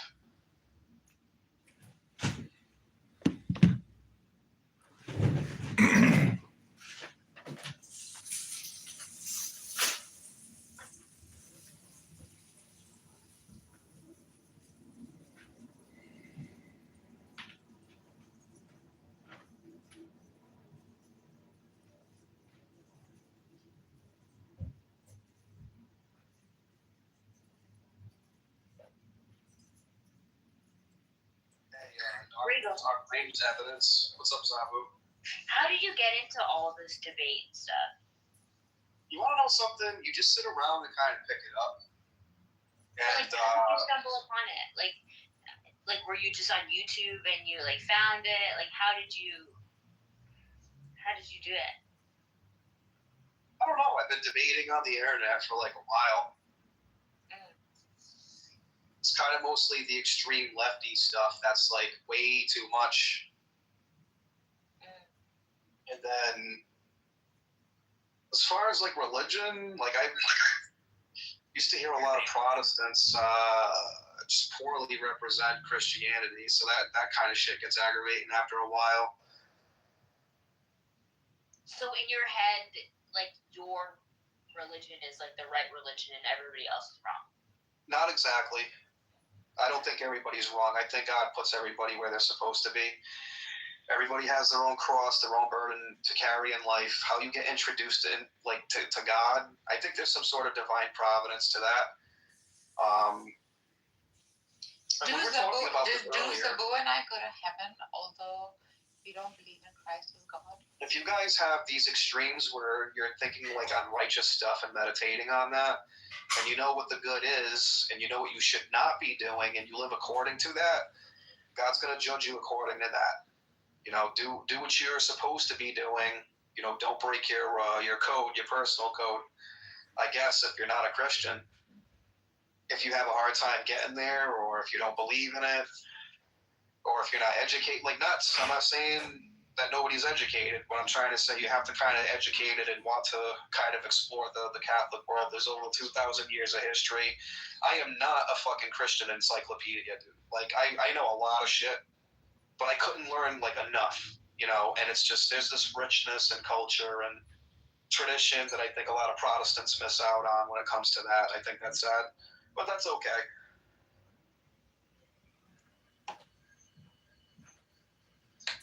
Okay. And so what does it mean to you then in debate? Is it like correcting perception?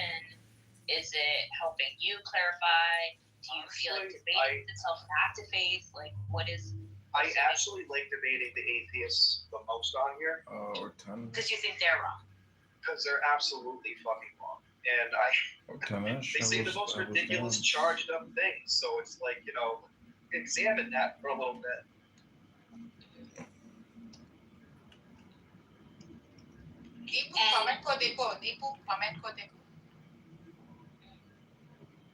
You're asking you about Digma.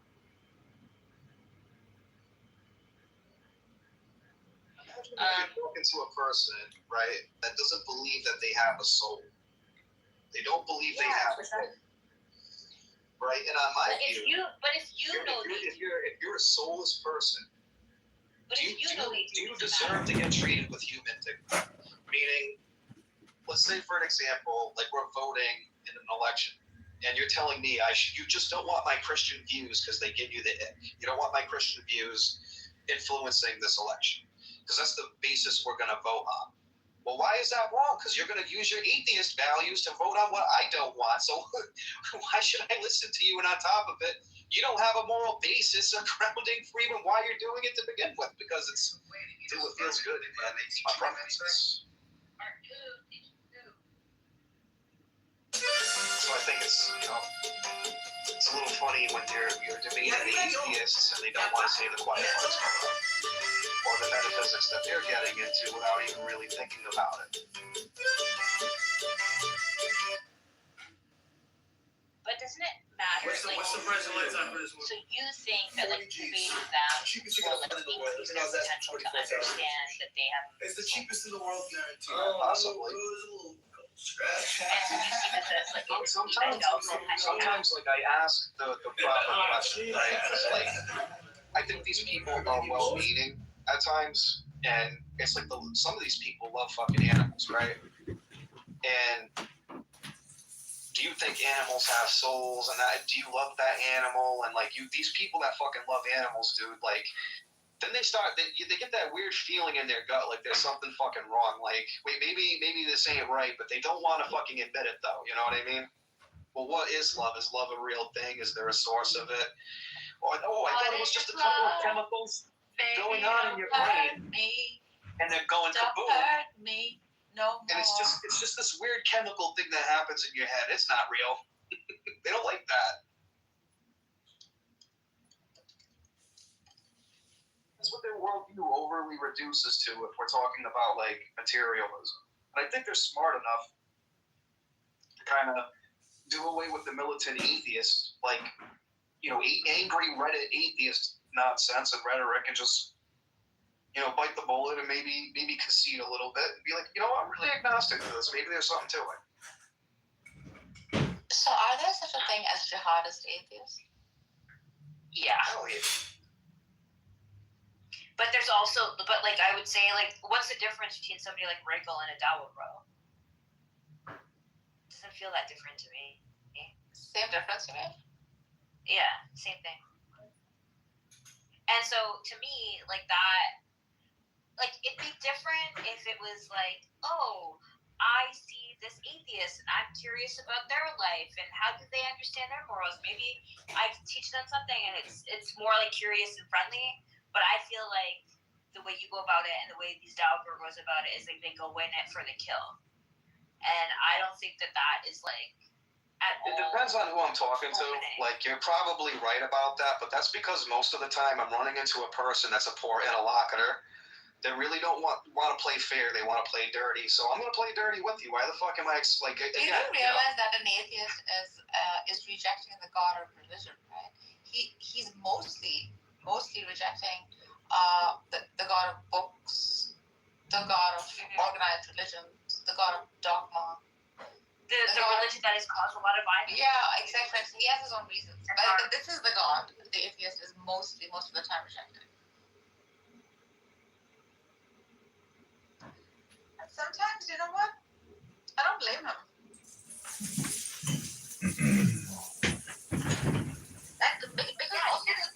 Because also the theist doesn't lay grounds for freak irrationality. Doesn't lay grounds for like where he walked at and what it led to. Like she shows you like the pathway and then the kind of the blueprint of the hotel. And I didn't know that. I thought it was очень высокий.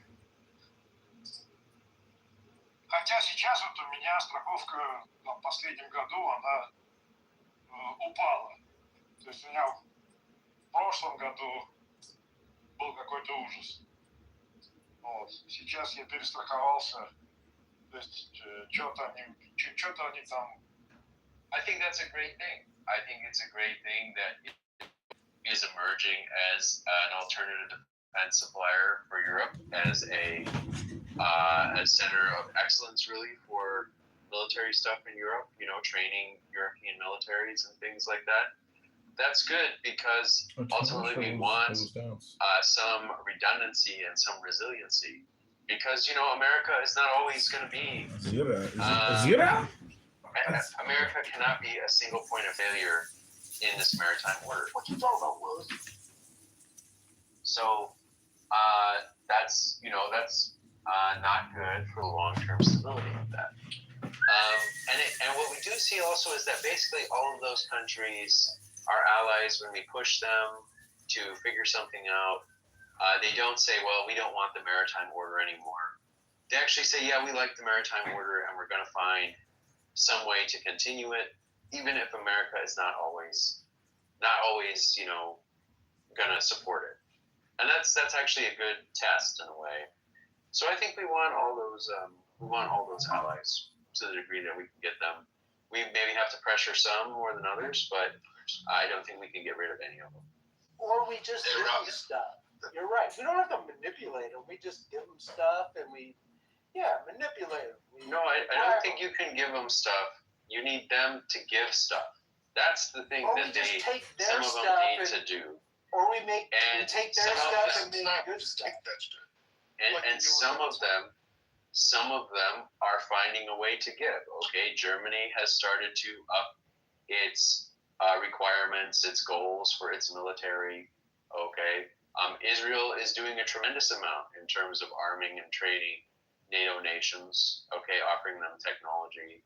I'm sure Israel has done a lot to support the improved defensive situation in the Gulf over the last 5 years with interceptors and stuff like that. Those are all good things, and we need them to do that.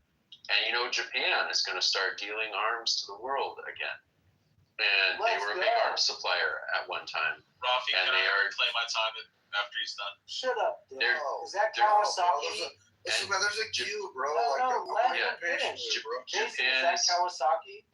No, it's Howa, Mitsubishi Heavy Industries, and so on. And Japan is doing military exercises in NATO countries with NATO countries. Okay, so Japan is going to be a big part of the security story for the world. What a good. And I don't think they want to do that empire thing again. It didn't work very well. I think they see that. I always have to look at my phone to make sure that I'm muted when I'm about to scream, Jason, shut the fuck up. No, leave Jason alone. They're going to do it way better, Jason, with America involved, and we're going to do it humanely. It just we're goes going to on be so long. humane warriors. It's Well, gonna be who's great. next, man? Okay, so we're going to Iraq. Okay, hold on. Hold Rafi 1 Rich, second. you need to shut the fuck up. One second. Rafi, hold on 1 second. So, the one mic thing applies to everybody. Rich, at this point, you're at your quota of nonsense. Come on, don't be a dick. Everybody else is cooperating. If he's being too long-winded and the moderators want to shut him the fuck up, I am capable, Rafi is capable, Father is capable. If you think someone's talking too long, there's a nifty button in the top right of your screen that says leave quietly. You're always welcome to do. Let's move to Iraq. Yes. Thank you. It's finally your turn. Mountain, we're almost beside you. You're next. Yeah. Well, I thought I was next. All right. No, all right. All right. So, in my point of view, Europe is already gone because, first of all, they have imported too many Muslims. The birth rate of the Europeans is 0 and going to minus. I mean, either they're just living their single lives, or even if they're together, they don't marry. They don't have children, and if they marry and they have children, it's just 1 or maximum 2. The Muslim immigrants, they come in with 2 or 3 children, sometimes 2 wives. They just produce up to 6, 7, 8 children, and there are also 3rd, 4th, and 5th generation of, for example, in Germany, Turks, and in the next 20 or 30 years, over 90% of the majority of the population are going to be Muslims. It doesn't matter if you give them equipments or not, they're gone already. Because from the Muslims' point of view, the Jews, the Christians, they must convert to Islam or they must die. Or they must pay jizya, which means taxing the non-believers that they don't believe in Allah. So, forget Europe; it's already gone. I mean, the only sovereign country is Poland, maybe Switzerland, but I mean, they don't play a role because the population is not that much to be able to stand against these Muslims, and also the Russians that are trying to conquer Europe from the other side, and so someday they're going to meet up with Muslims in the middle and they're going to fight too. So Europe is already gone. I think the best bet here is to invest money and time on countries like Iran, like United Arab Emirates, and Iran has shown in the past to be a very reliable ally.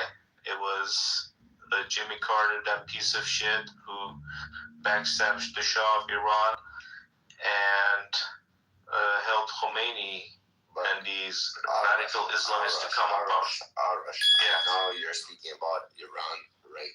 Like right now we're speaking because right now we had an IO. No, but Arash is speaking what it was before.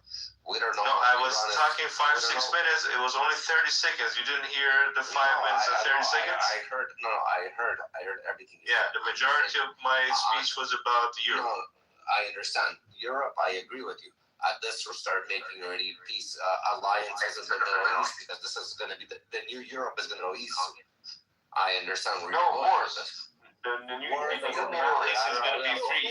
Yes. Okay. Let's say they're getting rid of all their shit and they're sending to Europe, and they're trying to clean up the Middle East. So basically, let's dump Europe and start making alliances in the Middle East with like the UAE, the Saudis. Because if they're getting rid of all their shit, all their radicals, everything towards Europe, which Europe is adopting them and allowing them to be there. So let's start making alliances with, again, the UAE, Saudis, Israel in the Middle East, and fight Europe. Yeah. Let them collect the garbage. But the problem is when you say Iran too, Iran, we don't know who's going to be tomorrow the leader. We know who the leader is today. No, you don't know who's the leader. Who's the leader?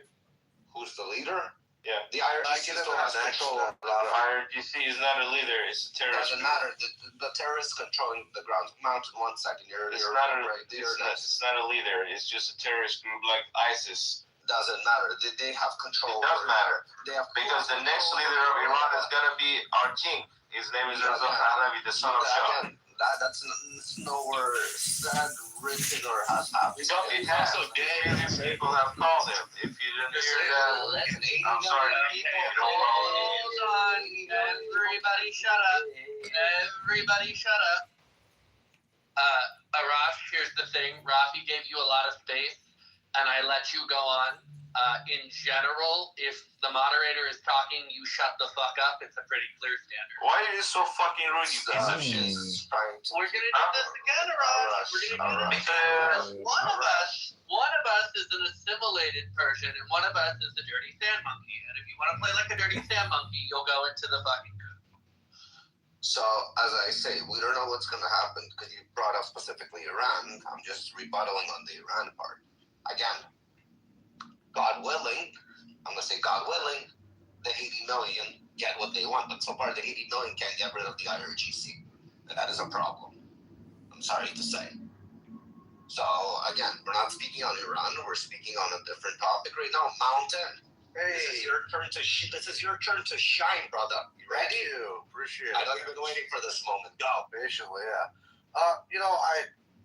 With our whole allies thing, man, I kind of look at history. I'm kind of a student of history, and I guess this is what happens when you have too much peace. People get complacent, right? I mean, World War I happened, and ended around, let's just say 1920. Let's just say 1920. 1939, 1940, World War II happens. There was 20 years of peace. But even that 20 years of peace, it allowed the Allies to become complacent to where, the Germans and the French, really fought hard.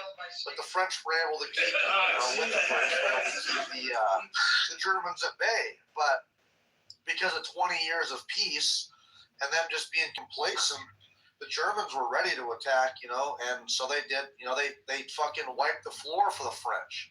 And they just got complacent. The Allies got, so confused, and they were fighting terribly, they couldn't decide on anything. And so it was just a miracle the whole, British Expeditionary Force wasn't wiped out at Dunkirk. It was just kind of a miracle, that the war was literally almost lost.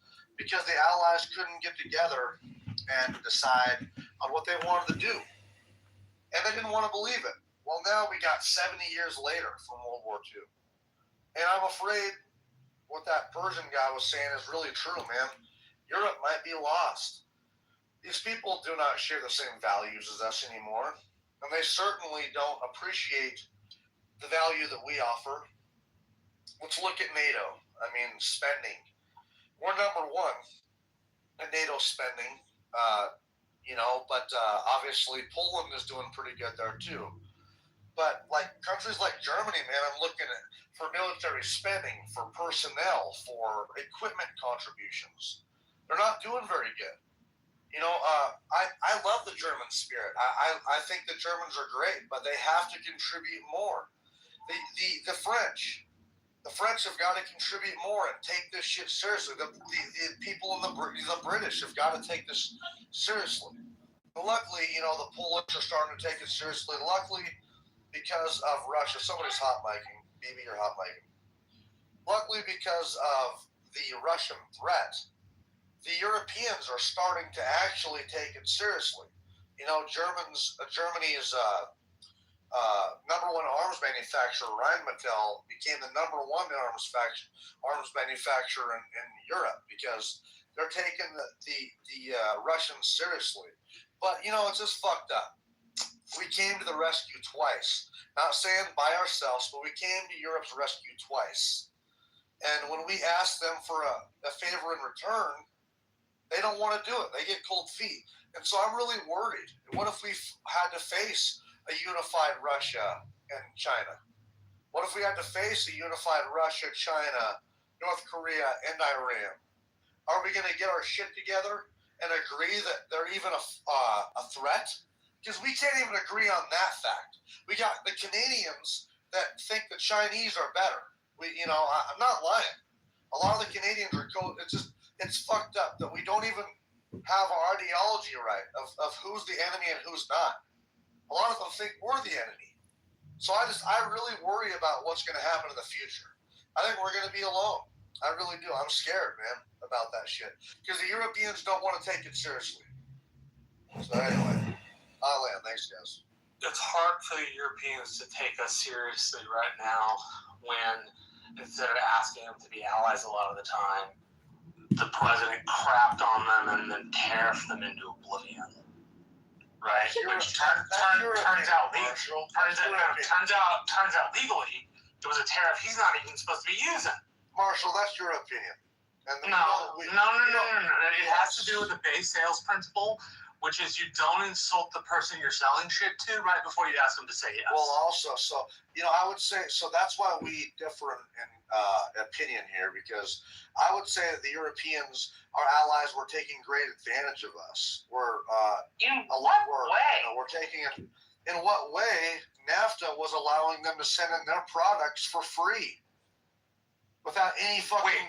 A deal we negotiated, and Trump renegotiated himself under his negotiation was making Mexico and Canada take advantage of it. I'm going to pump the brakes real quick because it was Mountain's turn to speak. So, Mountain, if you want to keep the dialogue, you can. If you want to go back to what you were saying, you can also do that. No, it's all right. I'm about finished. Marshall's always got a butt in and stuff, but I'll finish with this here, okay? Yes, we have globalists in our government. Yes, Marshall, we have different people in our governments, different ideologies, different presidencies. And so one president comes in, Bill Clinton signs NAFTA.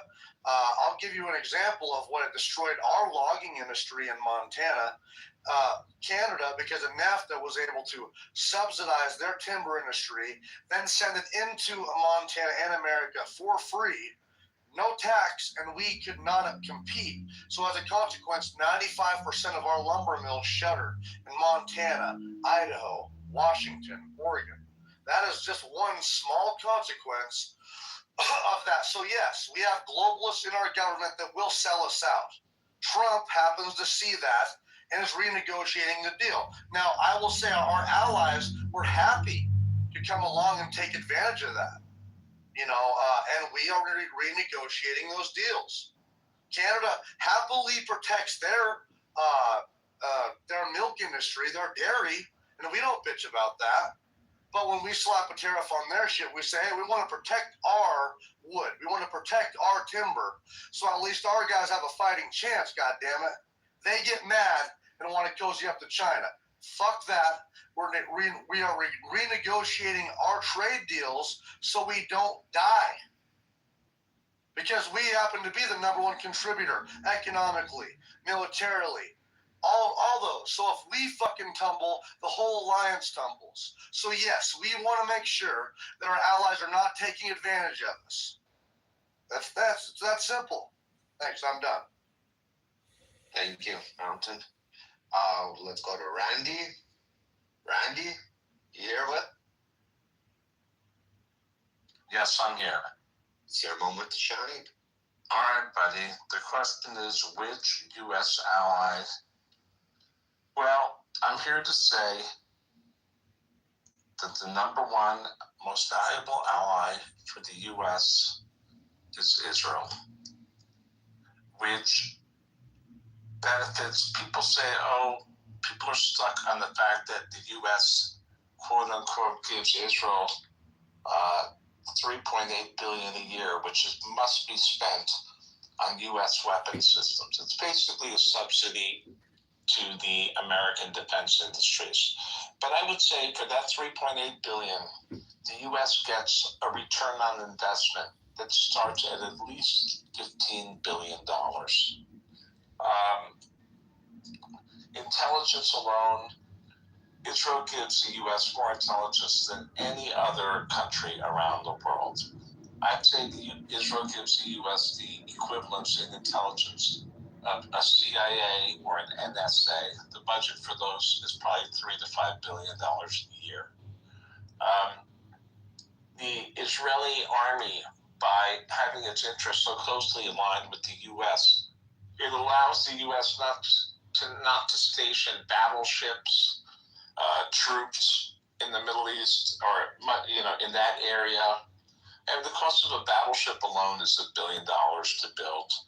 I could go through it. The return, all the technology that Israel buys, they make billions of dollars of improvements all the time. When they fly and utilize U.S. planes after every mission, at the end of every day, they are in touch with the manufacturers in the U.S., making improvements, sharing data.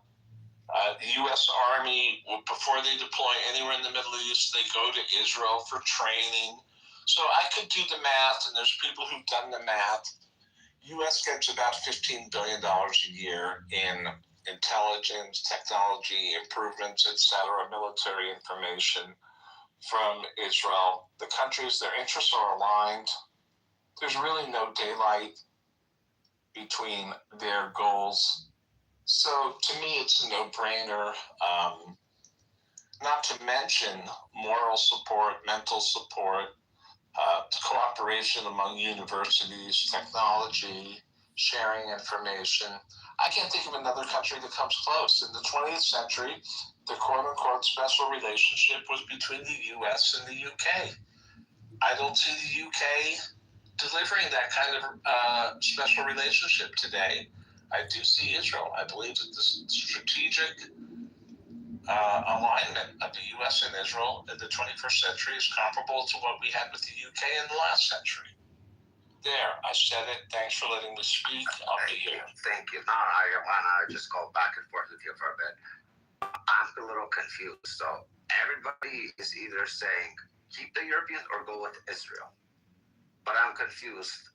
Who else is there right now for America? Like, clearly we saw Europe said one big fuck you to America during a time of American operations or American interest or even the interest of the Europeans. Maybe Europe has more interest in conducting business with Iran, but like during this operations in Iran, they're not allowing them to use their bases. What the fuck's the point of NATO? I am so fucking confused. What the fuck is the point of this alliance? Like, what the fuck? If you look at even since the 21st century, I mean, the global war on terror, Israel's a small country. They can't send their troops, and it would be a fucking disaster for them to send their troops anywhere in the Middle East. But I mean, at the end of the day, who is it that fights alongside the U.S.? It is the Europeans. Like we are basically inseparable from each other. We are basically what was a European outpost. We became, the leading, empire in the world. You just got a middle finger from the European nations. When push comes to shove, though, we've always been brothers. They're literally, they're the same people as us. Joking me? You're crazy, bro. You're changed. Are you really? Yeah, like, what's with you? You understand? Are you a patriot to America? Europe is no longer what you think it is. Yeah, we know. For they're pleasing their population. You understand that their leaders are doing what pleases their population. As clearly you see, their population doesn't stand with America. So when they make a decision like this, it's for them to win the next election. It's to please their people. You talking about the Strait of Hormuz? I'm talking about the European leaders, how they gave America during like we all know what Iran is. The European leaders, they're not stupid. They know who Iran is. Like, Pepe, if you on Clubhouse know what fucking Iran is, I can bet you those viewers know 10x what you know. And they know how bad Iran is. But to the fact that they have that population, as who spoke earlier, before then Europe is gone, and that they're pleasing their population over the interest of America and Americans? Are you this blind to say you're still I don't think that's what's America? happening. I don't think What do that's you mean that's what's not happening.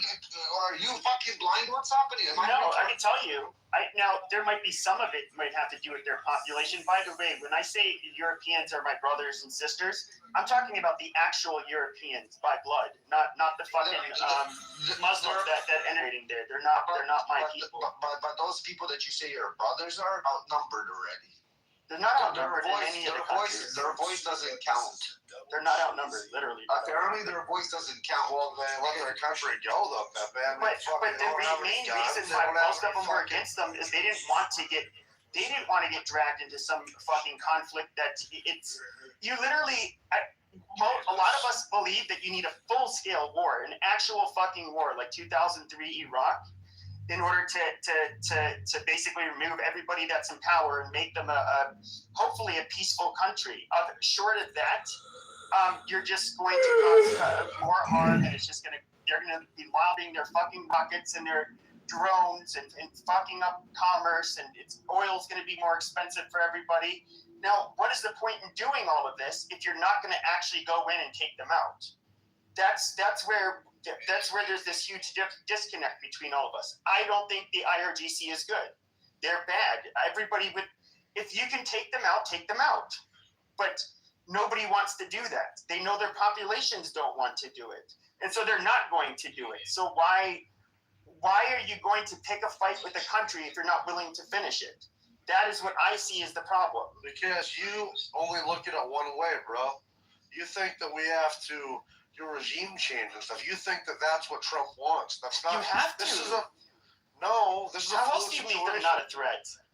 Well, you decapitate the fuck out of them. We did decapitate them. They're still a fucking terrorist state.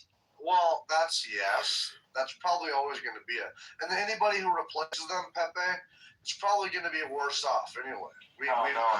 Just look. But listen, well, you might think that, bro. But I'm just saying, man, like, I'm looking at Syria, I'm looking at Libya, I'm looking at Iraq, I'm looking at Afghanistan. It doesn't have a great track record, so don't fucking tell me no. Okay, it's not replaced by a better person. Okay, so listen to me. I don't think they're fucking ignorant to this fact. I think he wants to decapitate these people. But Iran is probably the best country in the Middle East to not have a terrorist rule over it because they're a majority secular. No, it's a majority secular. They're a lot different from the fucking Arabs. Stop interrupting me, bro. I don't believe that. I think a place that we're actually pouring our money and resources into is a place like Egypt and Turkey. And those countries are far more likely to stay Muslim, like hardline Muslim. Turkey's leaning that way. We are not probably going to get rid of the Muslims. That's not what we're trying to do. We're trying to get rid of the mullahs. And Iran is the number one country to get rid of the mullahs, bro. God damn it! But you're too stupid to understand. Stop. Yeah, one mic, really? guys, one mic, okay? Every time, bro. Like I get that you're gay and entitled, but not with me. Okay, as the token entitled gay, I'm gonna go ahead and steer this around because Rafi teed it over to Pepe, and then we got into a Pepe conversation. We need to finish PTR because there are people who have been waiting, and it's rude as fuck to not. When we're done with the PTR, we'll have the open popcorn conversation. I think Green Living was next. Rafi, is that where we left the PTR? Correct. Yeah, Randy had already left. So. Okay. Well, I agreed with a lot of what Mountain was saying about other countries, especially Europe right now. It's turning into a shit show. But energy is what this war is about, clearly, because Venezuela, their oil. Ukraine took their natural resources, or the precious resources, were taking their stuff. And now we are dealing with Iran being Iran since Jimmy Carter. I think that Iran is causing a significant amount of terror and frustration escalation across and if we don't fix that first,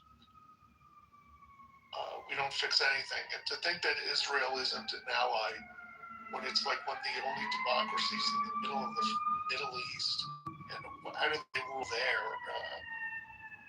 What did I miss? I thought we were a democracy. So they've been an ally, and again, like what Randy was saying, you know, the money that they get, they have to spend on the Iron Dome, on these technologies, which are what? Owned by the United States of America. As my brand Green Living guy, look, I'm solar about all day. I'm producing more now than I generate in consumption. So it's possible to have that happen with energy storage. If they're doing it in Texas, which is one of the most conservative states in the union, I think we could do it across the country. You can do solar, you can do wind, you can do tidal, you can do oil, you can do nuclear if you do it smart and correct and safe. Like I was saying before, nuclear batteries. But we can do this. It's just when people have asked me what is the number one reason this doesn't happen or whatever, it's called political will or just will. So the energy companies need to step up. They need to produce more batteries in the United States with ExxonMobil. Stop being pussies about it. Start stepping up, doing your job, and just sticking to oil, and then fighting every step of the way, but suing. I know I've heard that before with General Motors, why they don't do electric cars sometimes. Because it's cheaper to sue because I already have the lawyers. It's the stupidest game. Now they're finally able, General Motors, to make a profit off of electric cars. Since I've been in the game for over 25, 30 years, I've never heard General Motors say that we're profitable when we make an electric car. So we can do this. It's just stepping up, political will. We can get off this oil, all this bullshit.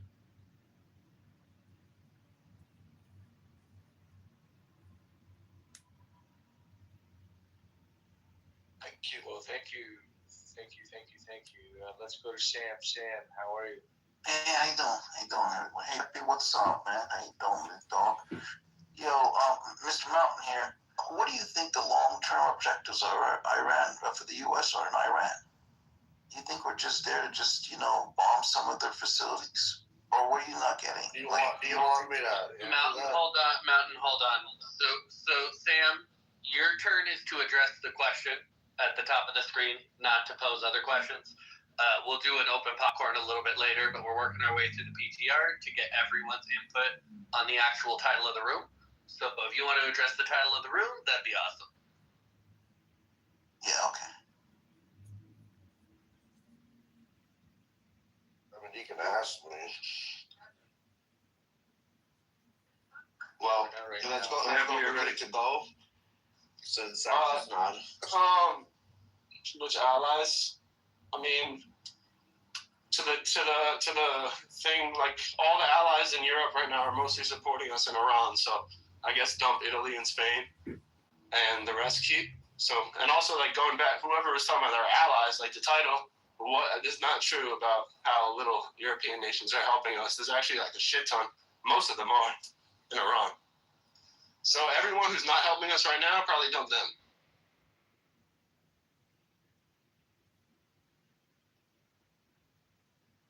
Thank you.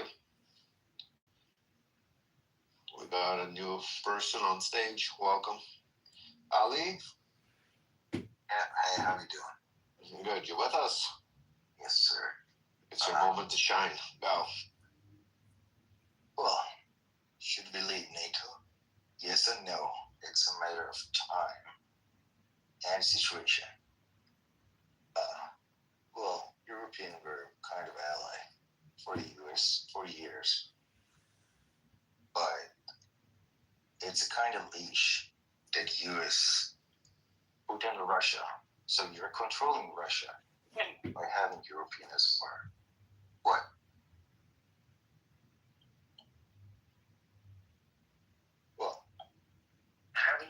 U.S. ally. You have a chance to control Russia, right? But what Trump is doing right now is playing chess with Russia and Europe and NATO situation. Before starting this war between US and Iran, or at the beginning of the war, all the European countries were like against it. They were like, okay, we're not going to support US. We're not going to let them to use our bases. Now that Trump starts saying, hey, we got to pull out 5,000 US troops out of Germany, they're like, oh no, you know what? You can use our bases. Because they know if US going to leave Europe and US going to leave NATO, Russia going to become like kind of more aggressive. They're not going to stop like attacking Ukraine. They're going to probably go further and expanding the war in Europe. And what Trump is doing, I think, is playing the right part at the right time. Now, somehow we convince them to support US in war.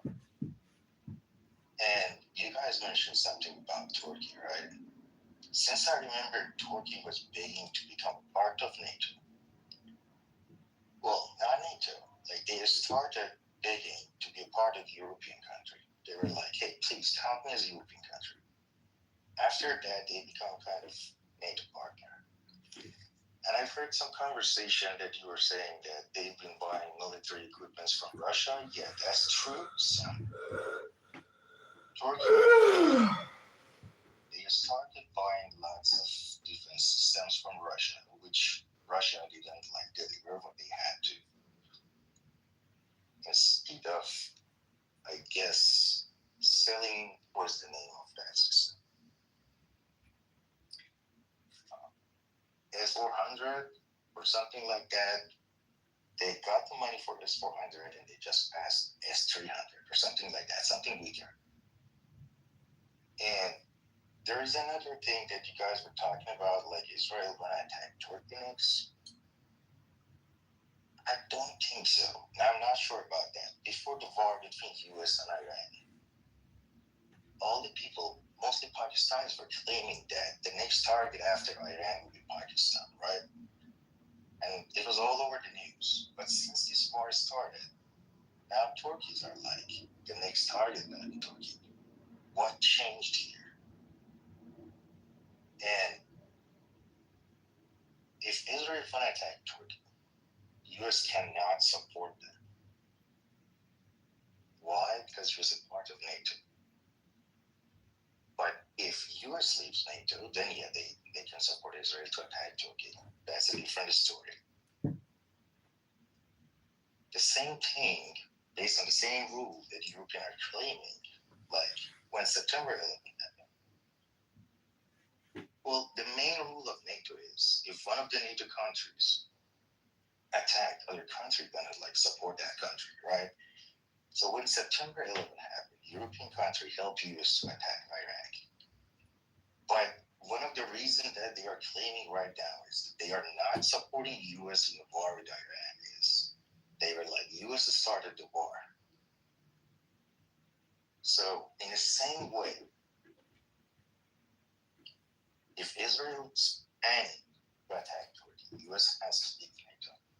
But, well, US is having another fight with Russia by staying as part of NATO. You're eventually gonna need it. It's another card you can always play, right? And it doesn't matter if you're gonna face it in Europe, like the people, like Muslim generation taking over that continent. Still, that hasn't happened. Well, the population is a lot, but one thing happened in France, especially France. There were kind of huge protests. They were attacking French police officers, but the news was kind of fake during like the war news, and no one knows about that. So can't say no. That's not gonna happen. US not gonna leave NATO because it's a great card that you can always play it.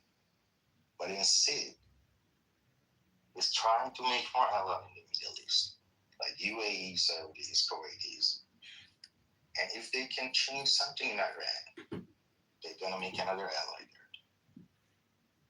So I'd say, no, US should give it.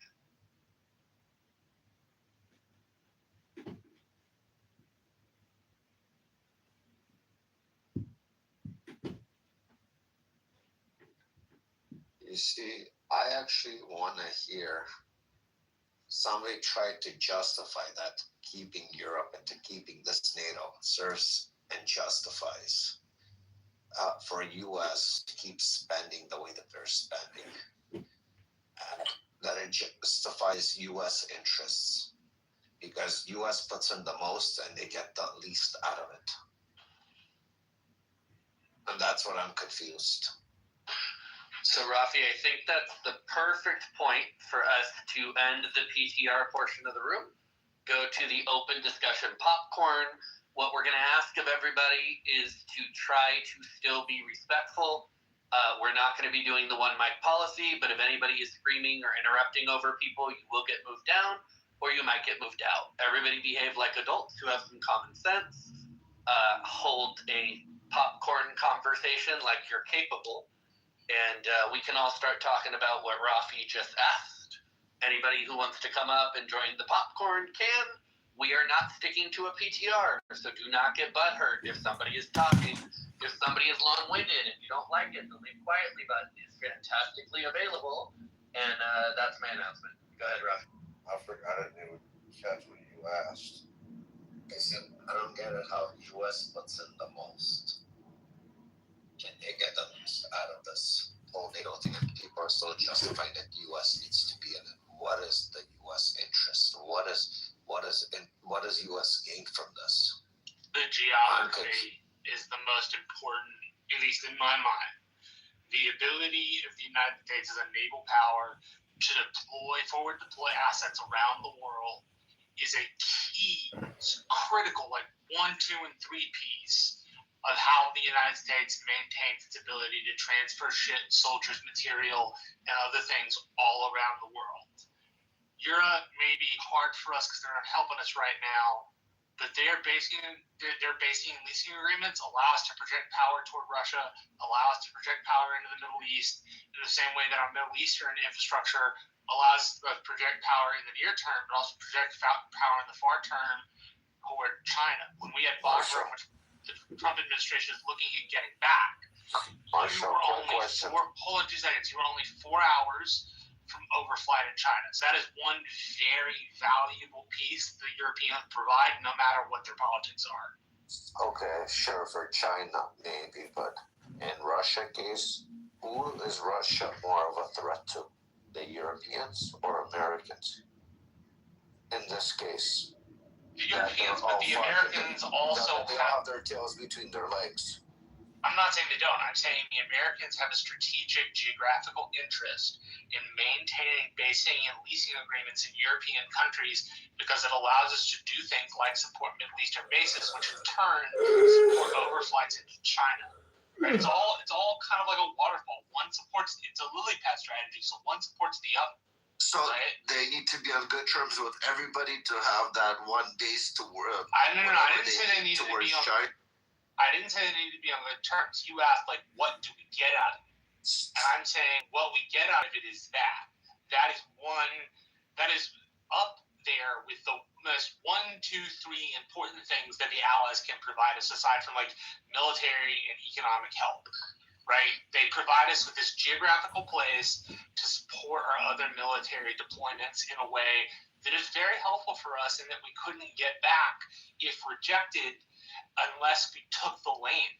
So part of the U.S. strategy and our success has been those basing and leasing agreements, which allow us to deploy troops all around the world. I'm not saying you couldn't cut some of them. I'm saying the geography piece on the 1, 2, and 3. That's like of the 1, 2, and 3. That's on that list. Depending on the person, depends on like where they orient geography. So I'm only seeing it again If it's Russia, fuck Europe, let them be scared. China, I understand what you're saying, but you want to tell me that's the only spot America can have bases within a 4-hour, 3-hour flight that they are good with? How long is the flights from the Middle East, let's say, to China? Yeah, but my point specifically was that the bases in the Middle East are supported by bases in Europe. The forward deployment of troops to Europe allows the forward deployment to the Middle East, which allows the forward deployment of troops to Asia, right? They all, like, each base supports the other base. Again, it's not like America couldn't get rid of some of its 900 bases. I'm not objecting to that. I'm saying geography is powerful. Controlling parts of the world through geography is incredibly powerful. And as a maritime power, since we're not the power closest to home, we have to take full advantage of geography so that we can continue to be the world superpower. If we fail geography, everything else will come down on top of it. Well, we got Norm on the stage and we got Stan on the stage. Let's go to Norm first. Norm, your opinion. Which ally should stay and which one's gotta go for America, in your opinion? Which ally should stay and have to go? I don't know. I don't have an instant answer to that. I have an overall impression of NATO. It's known as the most powerful and largest military alliance in history. And that's a really good thing. And I like the case that Marshall made. The idea that America is the world's policeman. And what it's enforcing is our values, freedom of the waterways, freedom of the internet, which, if you think about it, the internet is created by cables under the water. So if we have enemies that want to cut the cables, and they could begin to take down the internet, even though it's self-healing, it would start to go out in certain areas. Freedom of the world financial system. Freedom of trade, even within democratically run rule of law countries. Like I'm thinking, for example, Singapore, South Korea, even Taiwan, Australia. All of those countries are vulnerable, or Japan are vulnerable to China. So as Marshall, I think, astutely points out, our forward bases in those countries and in Europe allow us to project our power very quickly and effectively and lethally. So I'm not thinking about trying to eliminate countries from NATO, although that said, I'd let Spain go right away, because once they stab you in the back, I think there should be a consequence for it, frankly. And Spain has certainly done that. England is on the precipice, which is really sad, which is why the king got his act together and came over here and said, don't worry about this halfwit, Sir Keir Starmer. We have a long relationship, just wait it out. I was just in England for a while. I actually just got back and I'm jet lagged. And I can see that country is sick of this Keir Starmer. They're sick of Labour rule. They're sick of the Labour government. So that's going to fall, I think. King Charlie was saying, just hang in there because we're going to get rid of this jerk. And we're going to reestablish our alliance with the United States. We need an alliance or a network of alliances, a mesh, in order to project our power. So I would be careful about dissolving NATO, but I would definitely punish nations that aren't on board with what we have to do. An example is this Strait of Hormuz thing and this Iran thing. They on board with this. They were on board with Iraq. Needs to be, and I think they're going to get on board with this because nobody's going to tolerate the closing of international straits like Hormuz. I should point out to you, under this administration, the Trump administration, we've resecured the Panama Canal. We've just made a defense agreement with Indonesia to ensure the Strait of Malacca. We just made a security agreement with Morocco to secure the Strait of Gibraltar. So that just leaves, there might be some others I'm forgetting, but the Strait of Taiwan is a remaining concern. We have to keep the international waterways safe, or we're going to be in a very different world. But fortunately, the trend has been reversed by the Trump administration, by the projection of American dominance and power. I'd love to hear what other people think about what I said too, because I would say this. You did mention Spain, and it is. They have some very far left wackos who want to. What did they want to do? Bring in? I forget how many legal migrant. Basically, give citizenship to a whole bunch of fucking Africans and Middle Easterners because it's necessary to fight the far right, and these people are just crazy. Yeah, half of them. I mean, there's also a reaction against it because exactly. That's why I'm so hesitant not to abandon, Europe, because it's just like, okay, but there's the people, they're good guys too, and you have to pick which government you want to cooperate with, depending on who's in power. That's a good point. So for those reasons, it makes sense to try to keep this alliance together.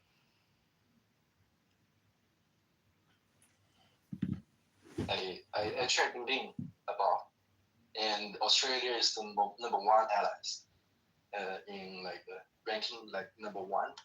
But last year the Chinese Navy circle around Australia, the whole country, and Australia did nothing. I think that shows the weakness of the U.S. protection and the weakness of your ally.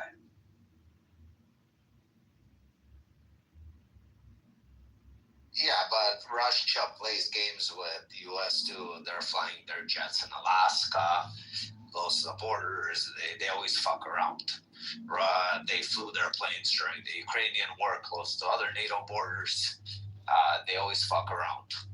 Yeah, it's not so much that the Chinese were trying to test their Navy's ability to circumnavigate a continent, right? It's their first step outside of their region to prove Xi's plan to be a blue water navy by the latest of 2040.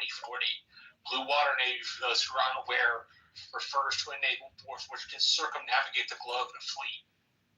Right? For the United States, that came in the early 1900s with the Great White Fleet under Teddy Roosevelt. That's when we achieved blue water naval status. So maybe Australians just monitor since the Chinese are testing capabilities. That's also one possibility for why you didn't see anything. That the Australians are observing the efficiency and operation of the Chinese Navy outside of its own region. Well, outside of its immediate region, I should say. I think it's just the observing. I think the Chinese navies and Xi specifically is testing the Australia's resolve and see whether they genuflex under pressure or poking them. And the same as Spain and England, Australia has a weak government and a genuflexing socialist prime minister. Especially, you can see that he went to, not only with respect to China, but also with respect to we were just talking about somebody was talking about England or Spain letting in illegal immigrants, and Australia has also welcomed illegal immigrants. And then Sir Premier Albanese went to the mosque and kowtowing to the Muslims, and then was basically pretty whacked in the face and was driven out by the very population that he wanted to appease.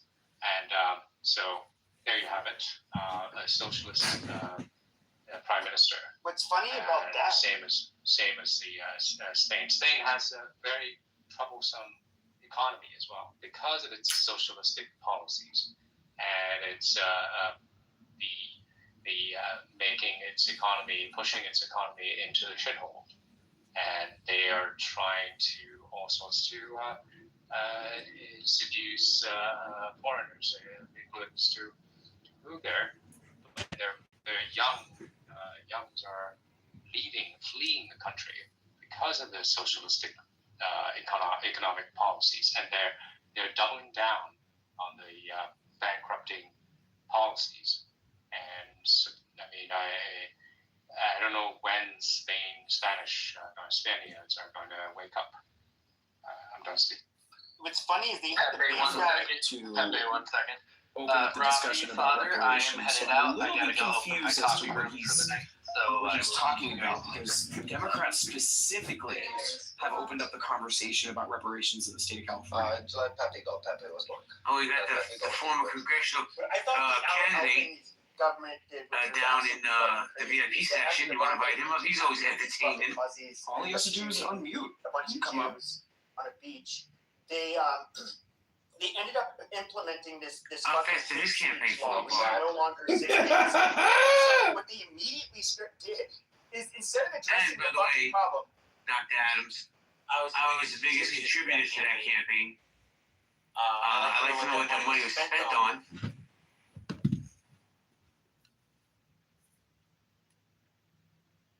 Yeah, that money was spent on a hotel room and a delicious steak dinner and a wonderful piece of fish with vegetables and rice and a nice old fashioned. Listen. I would have been okay if you would have came up and said it was spent on cocaine and hookers. I don't give a shit. No, I'm good. I'm running for the mayor of Chicago. You got no chance. Well, You know that, right? that's what they told Mom Donnie, and look at that stud mayor of the most indebted city in the country. The difference was Mamdani had his own money that he could afford to run for mayor. What do you have? I've got access to 600,000 Chicagoans a month to sign my petition over the next 4 months to get on that ballot. To have my name in the marquee so I can shit down the throat of every hypocritical, cocksucking politician that runs for the mayor, because Brandon Johnson is a fraud. He is the scam. And we're going to run that corrupt politician out of the mayoralship of Chicago. He's finished. His time is at an end. A one-term mayor because he's a schmuck. Everything he says is, oh, because of white structural racism. Evan, let me ask you a question. It's a very simple question. It's just yes or no, please. Do you support reparations? No.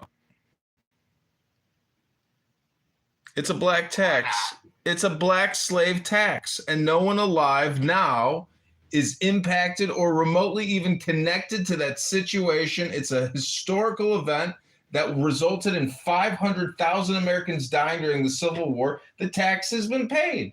There is no black slave reparations tax. The whole thing about minorities and social equity justice and restorative justice, it's all a scam. It's all a fraud. It's all lies. It's all Democrat, Marxist, communist engineering. Let's say a little Clapton. I think he wants to say something. And then you can go on your soapbox. Clapton, hello. Hello, how are you? I'm Peachy Keen. How are you? I'm great. Let's have a conversation. Let's have it. What do you want to talk about? You was talking about reparations, and you said that the blood was paid for in the blood of the North dying at the Civil War. Is that what you're saying? I never said any such thing. I was talking about your guest here. Oh, Universe Edmund. He's talking to you, Edmund. Good luck. Clapton, you're talking to actually one of the candidates who's running for mayor of the city of Chicago. So Universe here is running for the mayor of Chicago. So as he's answering the question about reparations, feel free to grow him. Go ahead. Yeah, and can I pay Mark in here? I want to get Mark in here, who is one of his political constituents. Are you talking about Mark Carter? I know his name is Mark. You mean Mark Rice? Mark. Yeah, bring more praise, please. I already pinged him, but you'll be my guest. Hey, Evan, you want to debate Clapton? He has some issues with you, man. Yeah, Clapton, you think a black tax, a black reparations slave tax is a good idea for restorative justice, social equity? Because today it's Cinco de Mayo. And the big question is, who's first in line? Is it the blacks or is it the browns? The blacks say blacks got to get it first. That's one of their chief complaints about reparations. We got to get it first before anybody else gets restored or healed. That's what they say. Hey, Edmund, but we support Israel. You know that's going to come up. Well, I will side with Clapton. I don't want to get in this because it's going to be bad for like Universe. I don't think he can hold a candle to me in this conversation. But I would like to hear what Clapton has to say. So you're saying, I mean, this isn't the reparation Olympics, or it's not the oppression Olympics, so we're not talking about who's standing in line and who gets it first. We're just talking about the proper debt that's paid to the people that helped build this country for free for 300 years. And then on top of that, then we had Jim Crow after that. Let me ask you this, and you say that nobody today is affected by that. Why do we have ghettos? Why do we have the land ownership in regards to African Americans that weren't able to own things, but yet your ancestors were?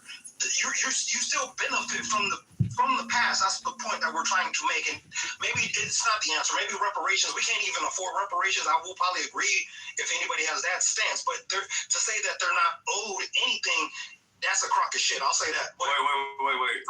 Can we clarify and actually identify the actual identity of said Universe, which has benefited off of the fight, not of the whites, but blacks, who's been able to actually counter and then actually waspicize his logic in a certain blatant. Well, I would just say that even, let's say you're hypothetically correct that African Americans are more entitled for reparations based on legal grounds or even moral or philosophical and ethical grounds. Let's say you're right. My complaint is that this country for 100 years hasn't been run properly because of the Federal Reserve and fractional reserve banking and deficit spending and debt. We're 40 trillion in debt. We're paying over $1 trillion a year in interest. It's only expanding. Trump didn't slow down the spending. Doge didn't save us that as much as we expected. And the revolution never came because Elon Musk went on Fox News and said, this is the biggest revolution since the founding of the country. And it never came. And Medicare, Medicaid keeps getting $4 trillion plus a year because doctors and health insurers and health groups gotta keep growing their quarter. They gotta keep getting their hundreds of billions of dollars a year from the federal. The Catholic Church gets $50 billion a year for Medicare, Medicaid for all their Catholic hospitals. Isn't that nice that we subsidize the Catholic Church hospital chain, which 1 in 6 people go to every year? That's fantastic. But Clapton, I'm just telling you, if we, hello? You broke up. I can't even hear the last part of what you said. I was just saying that. I know what I'm saying. I was saying we should agree on how to run a business before we agree on reparations. That's all I'm saying. Well, I agree that we probably need to get our affairs in order, but to say that nothing is owed, that's where I would have a problem with. Again, I would probably co-sign that the tax that the debt that has to be paid is probably too great than what the country can afford. So maybe we can come up with some more innovative ways to do that. But at the end of the day, to say that they're saying a lie that they're not owed anything, that the blood was already paid for by the blood of other white people.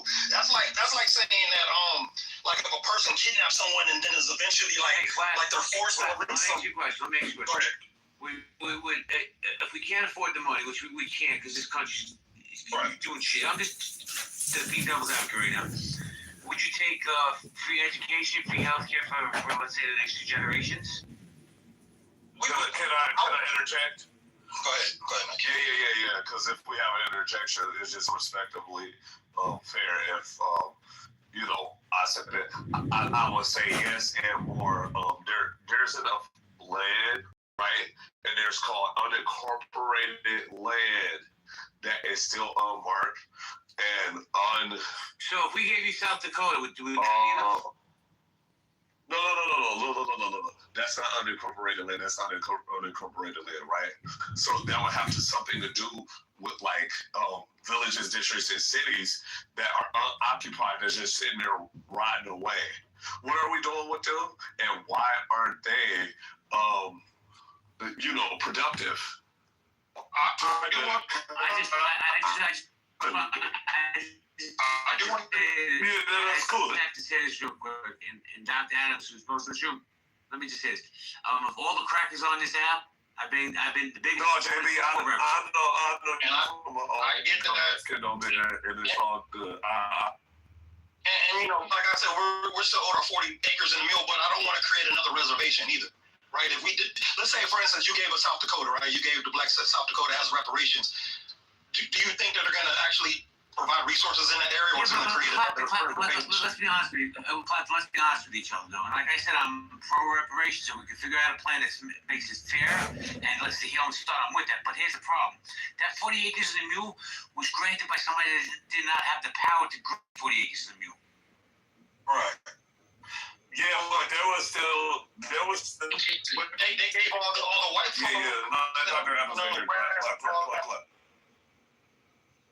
question that he asked Clapton as far as, the takeaways that you had mentioned. No, I would not accept that. Free college and, those sort of takeaways, I absolutely would not. What I would like is free college. I would definitely like 0% first-time home buyer loans, 0% commercial development loans, and then we can maybe, begin to have a conversation about reparations. Now, I have historically been against reparations in the form of cash payments, but if you're going to, right a wrong that was done to Black America, we're talking about Black America, not Pan-Africanist America. What was done to Black America, I believe that a starting point should be, 0%, zero interest loans, towards first-time home ownership, 0% loans towards, commercial development loans, to rebuild the Black communities. I really feel like that's a good starting point. That's just my opinion. I would even go further, Dr. Adams, because I think we agree as far as like cash payments of reparations wouldn't be beneficial based on the targeted financial strategies of certain institutions, as we've seen been designated by like Navy Bank loans and all that kind of stuff. Even Black people of a different class, military class, because I come from a military family. Stimulus checks for Black Americans didn't even help. You have to. So I mean, what? No, and I'm not ultimately asking. You do realize this is money that will have to be borrowed or taxed. You can wait. This is why you're not the Chicago mayor. Thank you. I would say that ultimately tax-free everything, period. Ultimately tax-free everything, period. What I don't want, wait. For the duration of the United States of America. So what? So the fuck what? You want to know why? Hold on. When we look at the export and everything that we export, far as media, far as even science, like a lot of the stuff that they studied to get the research and data has come and at some point been a start point in our community. We are the screw in the middle of the cog that has turned this country for a long ass time. Now, I get it. Night King, should the Saudi Arabians also pay the reparations from Medina with Muhammad? Wait, sir. You can wait. Patience, right? Decorum. This is a debate. I'm trying to help you out. This isn't a debate. This is a room with two mods called which people are entitled to reparations. No, it's not nonsensical. It's not nonsensical because you can look at certain data that actually points out that directly we've been targeted in almost every sector, not only for data study and development, research, right? Findings, right? And look, I hear y'all if y'all don't want to do it. If you have a problem against it, that's fine.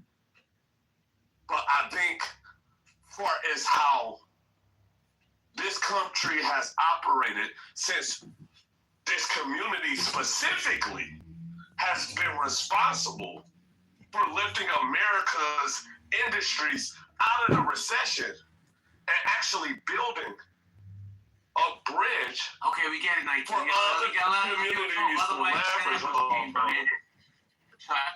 No, I'm just saying.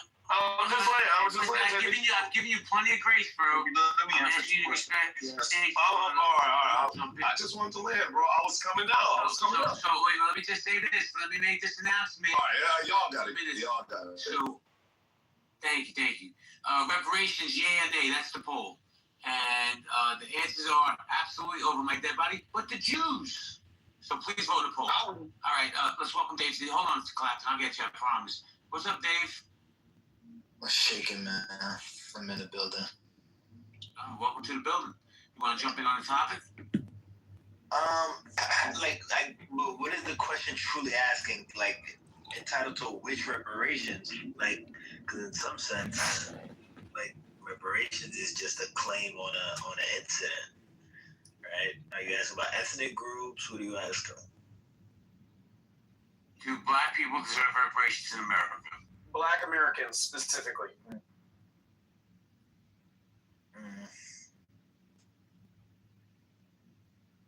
You got a phone call. Clapton, go ahead, bro. I was just gonna say, maybe we need a model like how they rebuilt Europe after World War II. They did. You want to do a Marshall Plan for blacks in America? That might be an option in regards to, like, you have a lot of funding for like schools, like the infrastructure, right? Schools, healthcare facilities. Maybe we'll do grants for businesses. Of course, the home ownership idea that Dr. kind of presented. So I think it has to be a combination of like education, business development, and infrastructure and housing. So I think if you can do a combination of that, kind of like when they rebuild Europe, that was kind of what they did through the Marshall Plan. That would be a good starting point. Let me ask you a question respectfully. Aren't there specific grants out there just geared for minorities in America that I'm not eligible for only because I'm a cracker? At a limited basis, there is, but it's not widespread enough. For those that did it, it did lift up some of the some black folks in some cities, but it's not widespread. That's the problem. It's very limited in funding and also in application. Why do people feel like they'll be left out, like the progression of this? And that's one of the things that, like, I actually, like, really truly want to know, like, why other ethnic groups feel like it's a slight if we receive this. I've said it 1,000 times. I'll say it 1,000 more times. Put a plan in place that makes sense, and I'll vote for it right now. But I want to read what Victory wrote. Blacks don't want money or reparations. They want their villain to be understood and disclosed. Why do the small hats get to have a villain from Germany and not blacks? Oh, look, Adams, it only took 5 minutes for the anti-Semitism to show up. That train's never late. Jesus Christ. I wish that there was some way to, like, remove the conflation of oppression between Jews and blacks in America. It just seems like it isn't. Okay, let me give some data. Hold on, let me just say this, and I'll piss to you, I promise. Blacks in America, it's not even close. They have had it far worse than any other ethnic group. Jews in the world, they're the original slaves. No matter what you say, Night King. Sure. Look, I'm very, very hip on history. Anybody that knows me on this app, as long as I've been on this app, right, knows that I even got 2 Jewish half brothers. So don't come at me like I'm going to be anti-Semitic in any kind of increment. But I just challenge arguments. I didn't say you were. Yeah. No.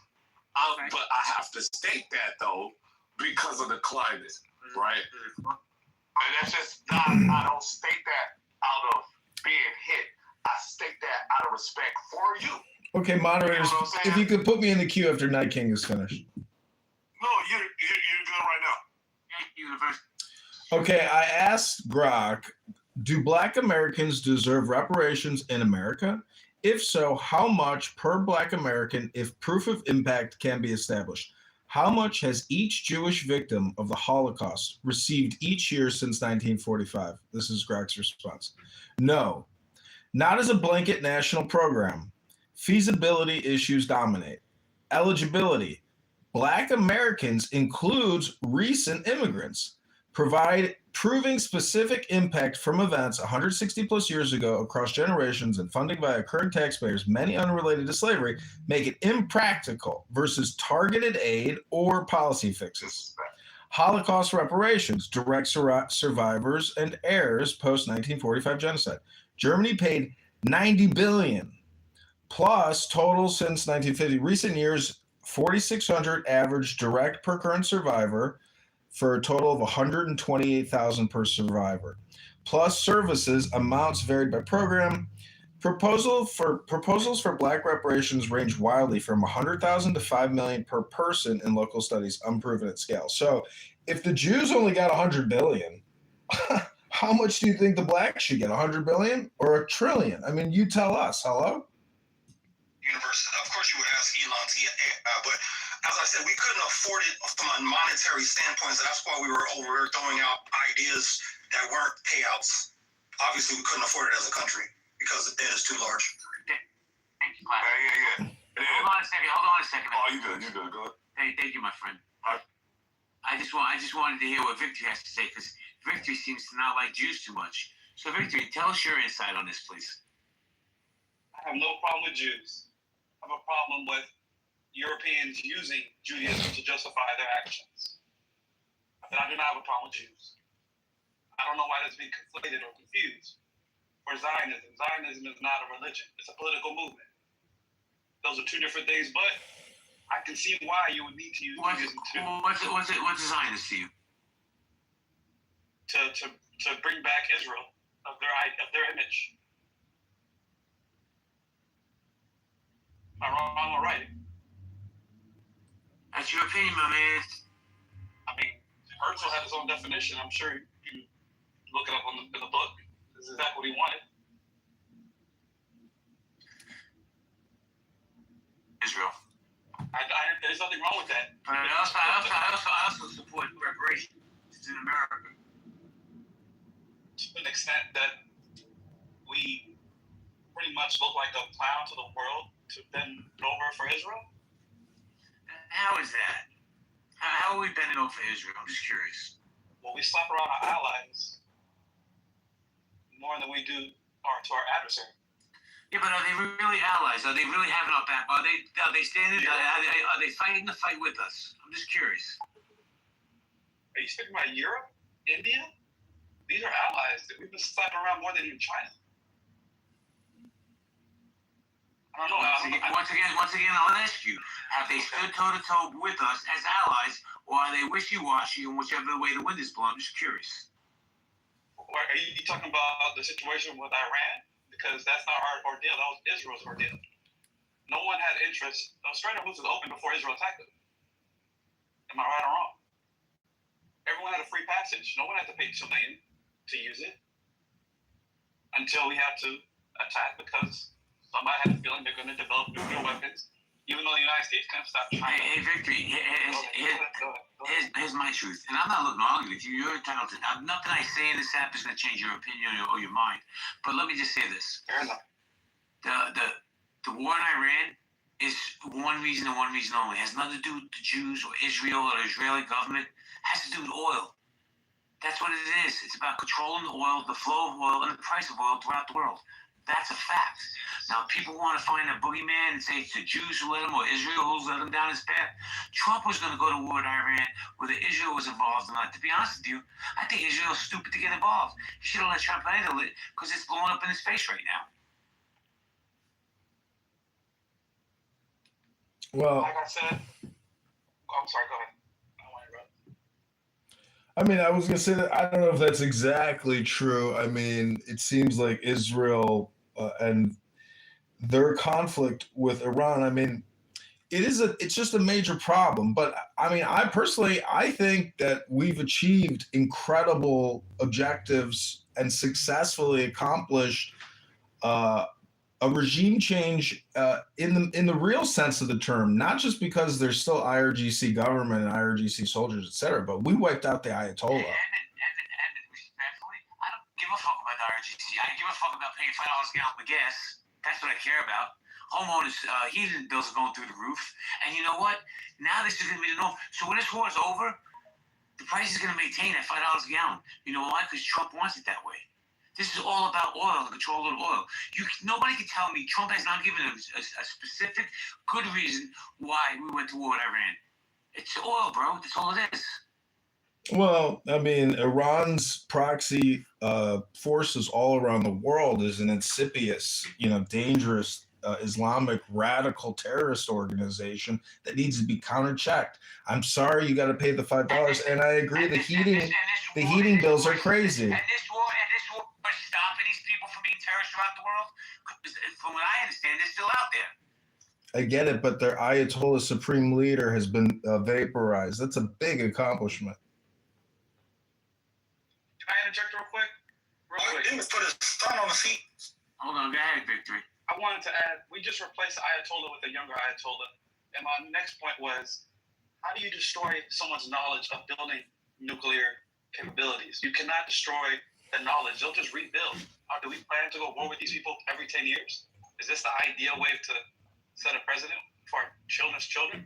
Well, here's the thing, Victory, and I agree with everything you're saying, but here's the thing, what people seem to have a hard time understanding, you're not going to kill an ideology. You're just not going to. All you're going to do is stoke the flames and make more fucking lunatics out. I agree with you. I agree with you. But that's what they always say. And he got his death notice that he got cancer, so he decided to press the button. Noam Chomsky said that when Trump eliminated ISIS, it would create an organization 10 times more dangerous than ISIS. That was untrue, because guess who controls and funds ISIS? The Saudi intelligence services or the Turkish intelligence services. And right now they got the head of Syria, this guy who looks like Osama bin Laden, throwing basketball games. He's got Lady Gaga singing at concerts in Damascus. He is a hardcore Muslim, but putting on a Western show because the guy's technically just a Saudi. So anyways, the world is deceptive. But I agree, the heating to cost your house, it's $3,000 a year. That's fucking crazy. I mean, if you're retired, you can't afford that. Anyways, the whole country is broke. I'm being serious. Maybe you can explain to me, Victory or Clapton or Dr. Adams can explain to me. We supposedly have the largest reserves of oil in the world, but yet our gas prices continue to go up. So if we're fighting over oil, which I believe we are, why don't we just release some of the reserves we have so people can take a fucking breath in this world? Well, I don't think transnational capital are patriotic. The people that own these oil companies are not. I know they work in America, but what makes them patriotic to one country? They're going to just sell to the highest bidder. I would just imagine it's about capitalism. So what was the point of Venezuela? I thought that's what we went to Venezuela for their oil. It looks like, well, from my perspective, it looks like we want to retain control pretty much of the Western Hemisphere. We don't want no one, and I think it's because of the banking institution that they weren't obliging to. And because, just like Cuba, they never took like a loan from the IMF since 1959. It's certain things they want to pretty much engineer for the future of digital banking, and we need everyone in the West to be on one step. That's just my theory. My theory is this, Victor. I agree with you somewhat, but here's my theory. It's just a theory. We went into Venezuela, Clapton, because they have one of the largest oil reserves in the world. and we get to control the market that way. There's countries in South America that are a lot more dangerous to America that we don't bomb. Go into Colombia, where they produce all this cocaine, that we have an addiction problem in this country, but we won't fuck with Colombia because they don't have oil. America don't give a shit about them. They don't give a fuck, excuse my language, about the cocaine production. They care about controlling the oil, controlling the prices, controlling the rights to oil. That's it. And I think they're actually still under our SWIFT system, though. Are they not? They're under our Western financial system, so that's a win for the West. All those are just media publicity to get us to do what they want to do. But if you got in a country under the financial system, there's not much else you really can conquer. If that makes sense. If I'm making any type of sense, of course. Let me ask you a question, Victor, because you sound like you have common sense in your head. I don't have to agree with you, but I also respect you at the same time. Fair enough. Likewise. So here's the thing. In your opinion, how do we get out of Iran? How does that end? Because I think he's stuck, and you don't know how to get out of it. How do we get the fuck out of there, bro? This is my theory, and it's going to sound chaotic, but this is because I'm listening to WEF, the World Economic Forum, and how they want to have everything proceed. It looks like to me we're going to have ground troops from the United States, and there's actually a deal going on in the back room with China. They're going to be basically a multipolar dimension with the financial transnational. I don't want to just put a religion on it. I call these people transnational capital. These are just people that actually move the world around with their money, and they're all in one step, if that makes sense. And I think that the Chinese are at the table. And because here's my theory, and of course I might sound cuckoo, because of the Greater Israel Project, you need the Gulf states to be destroyed to direct the new pipelines to the Mediterranean Sea. And because the United States can never destroy the Gulf states, you got to get Iran to do it for you. If that makes any type of sense of my ideology of how I'm seeing geopolitics being played as we speak today. It's Greater Israel. The great thing about Greater Israel, or what I'm scared of, is Iran is what checks Greater Israel. And if Iran does not exist, I'm scared Jews will leave America, Europe, Australia. Then what happens to us? That's my biggest fear. I want Jews to stay in America. If Jews leave your country, you're pretty much going to be decimated because they don't need it for transnational capital-wise. But that's what Victor, she did. No, you don't have to mute up, man. We're just having a conversation. But the truth is, when you say the Jews, right? Because I'm a Jew, and I'm not speaking for all Jews. I'm just gonna speak for my lived experience, what I've seen. Okay. When you say the Jews, the truth is, we're not welcome anywhere. So why would we stay where we're not welcome? The United States or Israel? United States.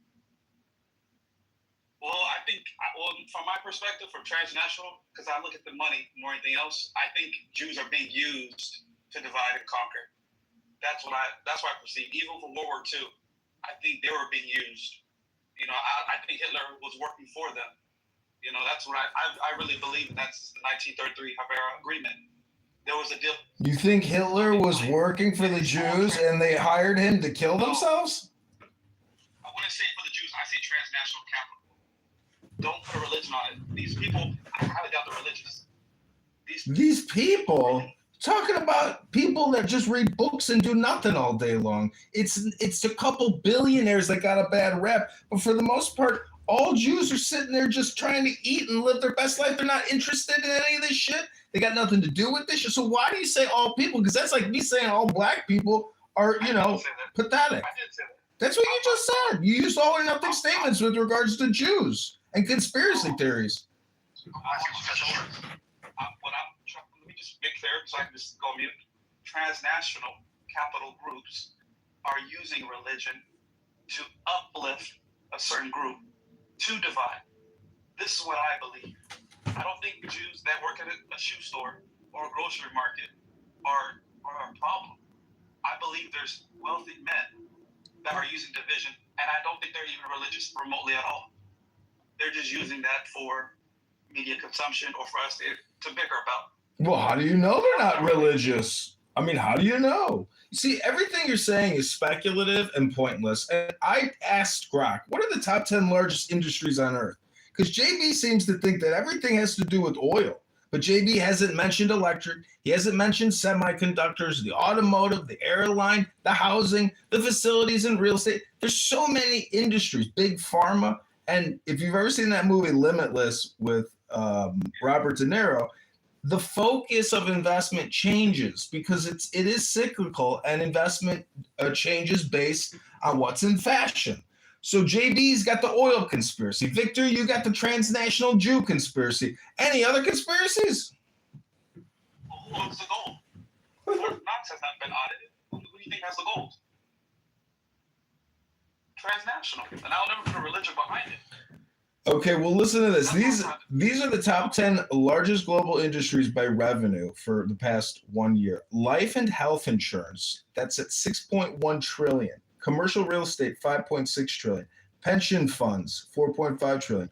Oil and gas, 4.26 trillion. That's number 4. So before you even get to oil and gas, you got $20 trillion of market activity in health insurance, real estate, and pension funds. Next, you got car and auto sales at 4 trillion, commercial banking at 4 trillion, general insurance, 3 trillion, auto parts manufacturing, 3 trillion, auto manufacturing, 3 trillion, and engineering services at 2 trillion. So you tell me, I mean, who's in charge of all these industries, Victory? Is it WASPs? Is it Jews? Is it African American? Is it Saudis? You know, who is it exactly? It's not you, is it? I would like to say transnational to be on the safe side. I would never blame a religion. That's just not me to do that, I guess, because I guess that's just not smart to even use our religion to do one thing. It doesn't even sound right at all. It's just talking about ethnicity, though, not a religion, though, right? When you say transnational, I'm speaking about the people that own the color blue. These are the people that pretty much own and damn near to medicine, all to the core values that we describe that we need in life. These are people that just are beyond wealthy. They crave for power. Money's not the objective; it's power control. You know, the dollar since 1913 was our conscience. That's where our conscience was. That's what we want to attain. The next goal is digital currency. That's what they want. It's not about money. It's about control. If that makes sense. And I don't ever want to put... They already have control. What's your credit score, Victory? That's the control they already have. We already have Chinese surveillance control in this country. If you've ever been evicted from an apartment, you can't get an apartment again. If you've ever gone bankrupt, you can't get an apartment. You'll be in a fucking shelter, in a tent, if you can't actually establish some type of credibility. And that's what surveillance capital does. It either delegitimizes your capital or it adds to your capital. And, you know, all I got to say is, yeah, if African Americans want reparations, there's one way to get it, and that's through the law. And currently in Chicago, they have a pilot program. It's not even pilot anymore, but they've given $40,000 to 300 African Americans by taxation of cannabis in Evanston, Illinois, under Danny Biss, who's running for Congress. And that's wealth redistribution because, you know, why? First of all, if you look at the requirements on who's entitled to the money, random people just applied. And they just chose what they thought would be the best mix. So the whole thing is subjective, unfair, and unconstitutional because it's discriminatory. And if you want to propose legislation and law and funding that's discriminating to other groups of people, well, you're a hypocrite. And it won't work because you'll get sued to oblivion. You can't stand the legal test of your claims.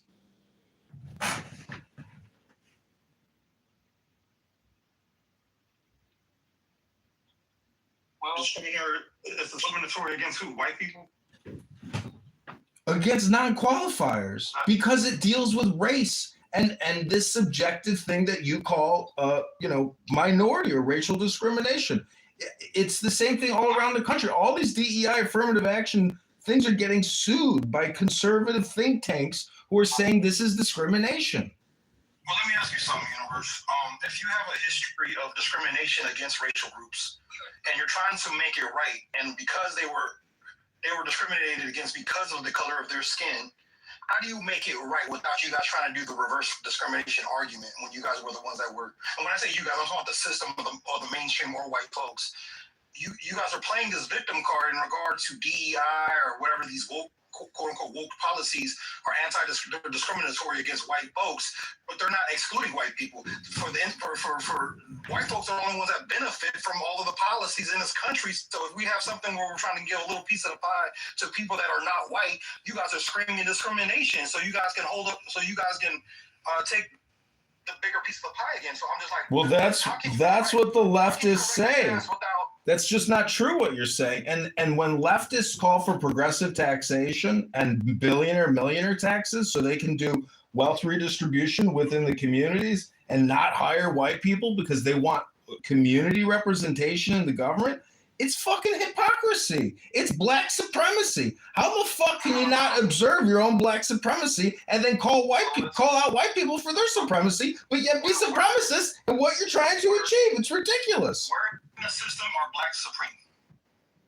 Where do we hold any power? In Chicago, where Brandon Johnson only hires black people and says he won't hire white people because they don't represent the community. It's racist. He just said it. The mayor? Yeah, Brandon Johnson.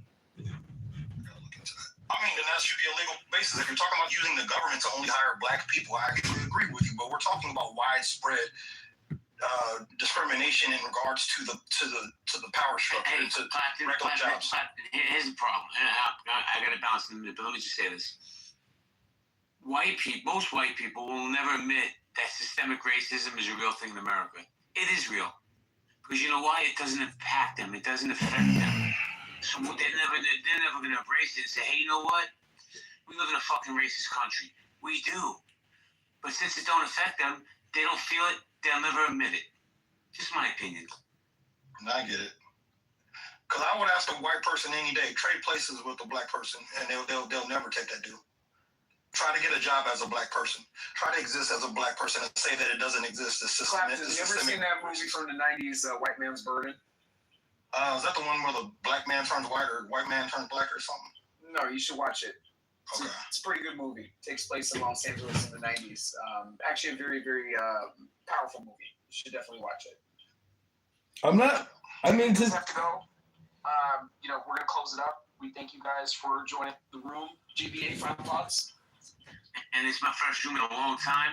I know. Hope to do some more with you and I. Man, listen, great conversation. Victory, you came in. I misread you. I want to apologize for that. I think you're a good dude, and you're welcome in my spaces anytime. Clapton, good to hear from you. Evans, I hope you win the mayor of Chicago so I can see some free Cubs tickets. Adams, I love you like a fat kid loves cake. Outside City Hall with some big news as your Thank you. Thank you. Tonight, I'm ordering an immediate freeze on discretionary spending in every department.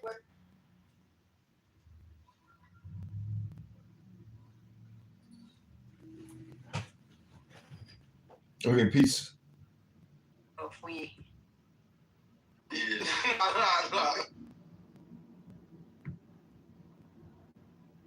That's a going joke now, baby. Relax, man. Oh, no, now. Like, it's all true.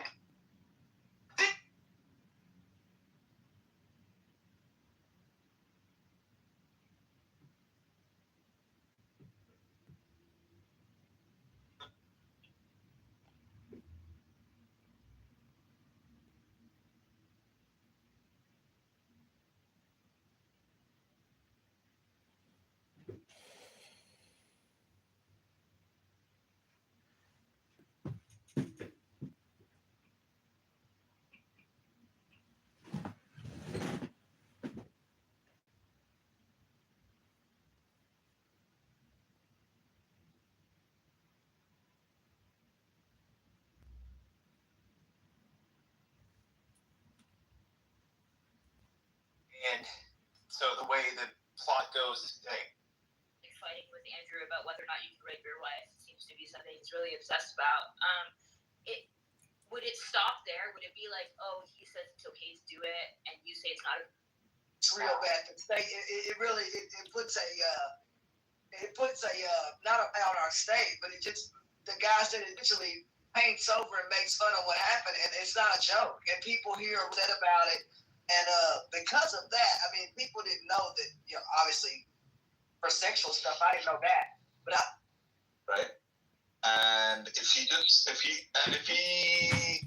that, right, then I think, yeah, there is a point at which the moral discourse has to stop, right? Because I think, you know, like, moral oughts and they derive from, like, you know, certain, like, basic. So what's Andrew's view on that? Does he think marital rape is okay? He wouldn't call it rape. Yeah, but like, yeah, he doesn't like he still doesn't like calling it rape, but I think he believes that the thing that we call rape, marital rape, is not okay. Yeah. So is it okay or not okay? Like I said, he wouldn't call it rape, but it's not okay. He thinks it's okay if God commanded you to do it.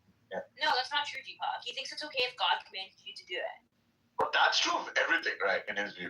Yes, but that means that somebody could say subjectively, oh, God told me it was okay to fucking do this to my wife. Right. Which is sucks. Yeah, but look, I mean, like, let's say that you believe in some other, like, way of, like, deriving objective morality, right? Like, you could make the same mistake, right? You could just be mistaken about what it is the right thing to do, right? Just because you believe it's objectively grounded in something, it doesn't mean that, you know, you have perfect knowledge of what those moral truths are, right? So just like, if we didn't have perfect knowledge of what those moral truths are, what's the entailment from there? Like, what are you inferring? Just saying that the moral anti-realist and the realist are no better off. They're at the same level epistemically, right? Like, you know, you can, like, someone who believes that moral truths are objective, right, still doesn't have any better, like, epistemic access to them.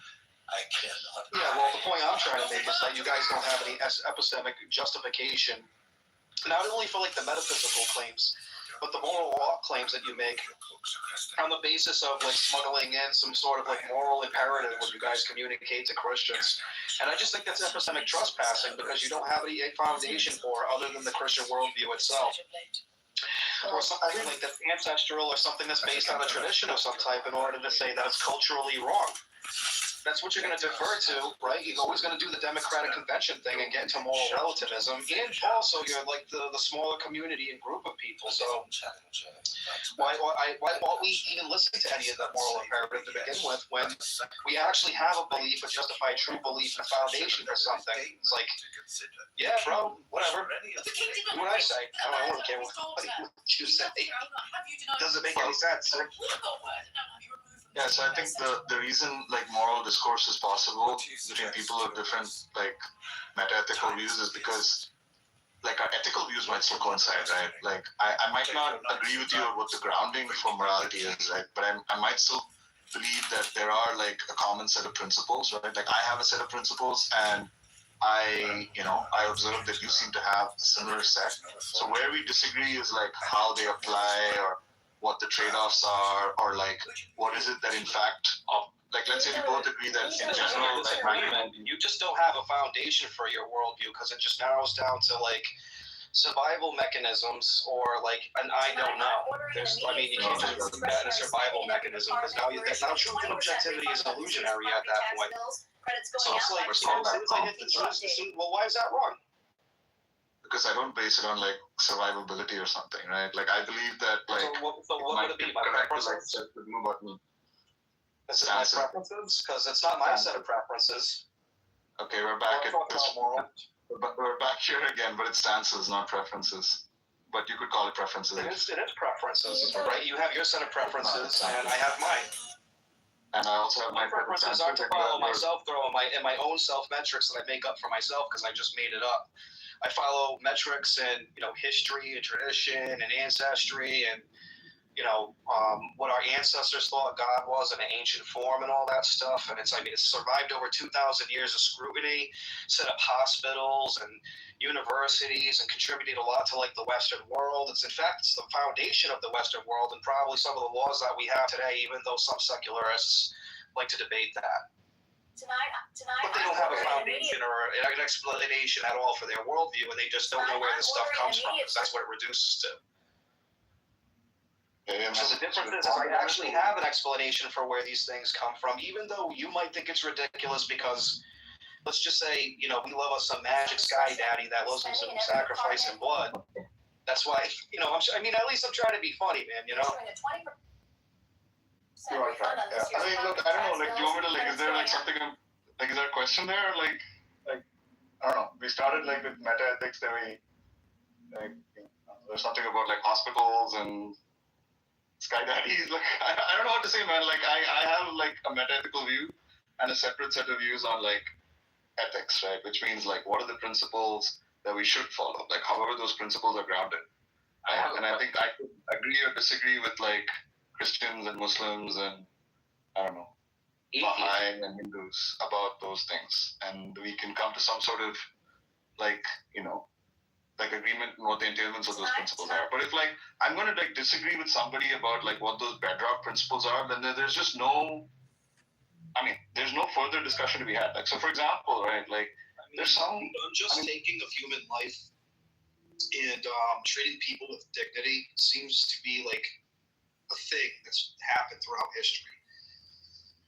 You know, maybe Christianity is not the only religion that does that, but to my knowledge, in the Western world, that's kind of the foundation of the egalitarianism that you see in all these other different systems that overlap secularly with these kind of meta-ethical things. You know, it could be like a secular humanist or what is it, utilitarian?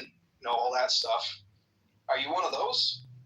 Look, why are we talking about, like, all these things? Like, I'm trying to, like, just talk about, like, why are we, like, invoking... I'm trying to have a general discussion with you. I'm not trying to have a debate with you. I'm trying to be funny and just like, talk to you like a person.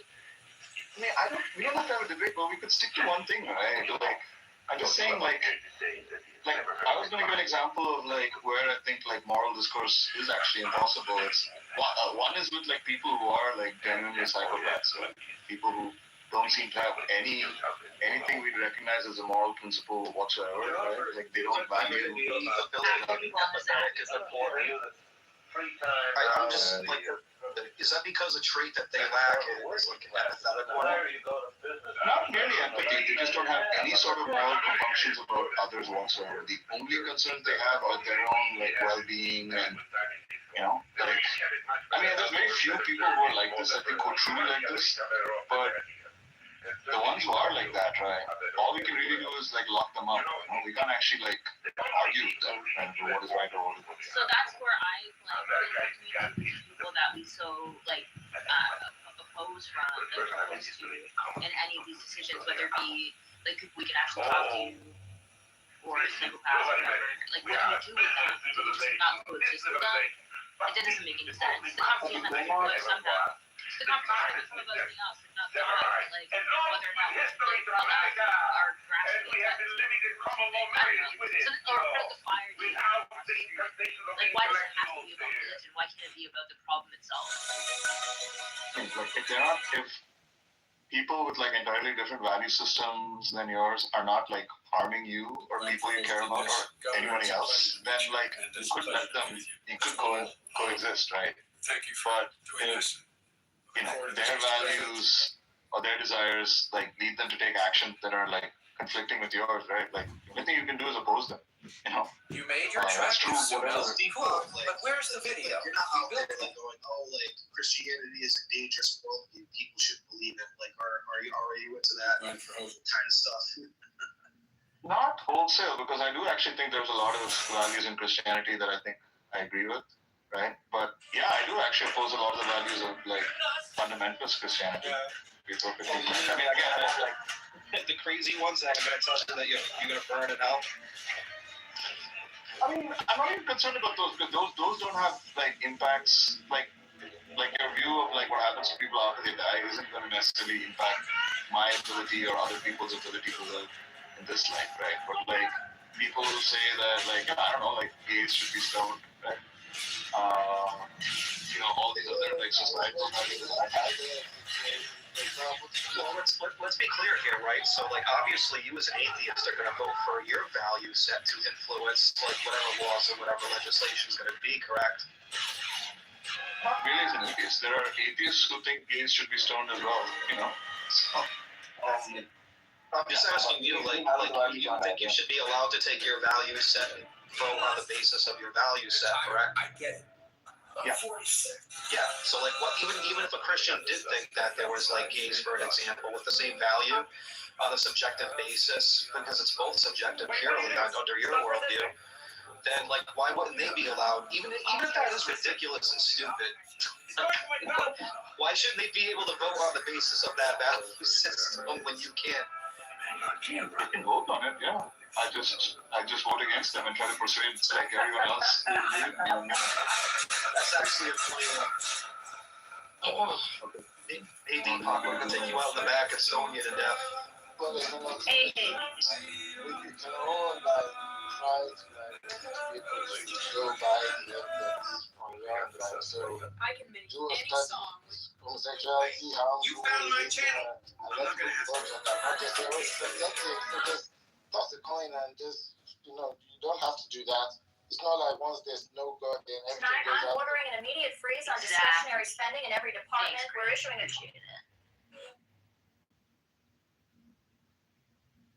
This is what I mean. I think you can get past the subjective and into something else, like a collective analysis, or what has history taught us. You know what? I agree with you, and that's in the everyday, right? There is only every day. Basis.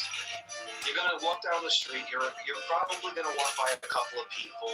You're not even thinking about this conversation. It's not important when you're in the grocery store in line, or at your mom's house, or hanging out with your friends. But I mean, it is just when somebody's asking you this in a philosophical setting or in a discussion setting, it actually is important to know these things. I think you can understand it psychologically too. Well, the reason why I think it's actually important, maybe people should get more into it, is I actually see that people really don't think about these things on average, right? They kind of especially the white belt, that don't study none of this stuff, all the informal fallacies, question begging. It's not a good way to reason. You know what begging the question is, right, Deepak?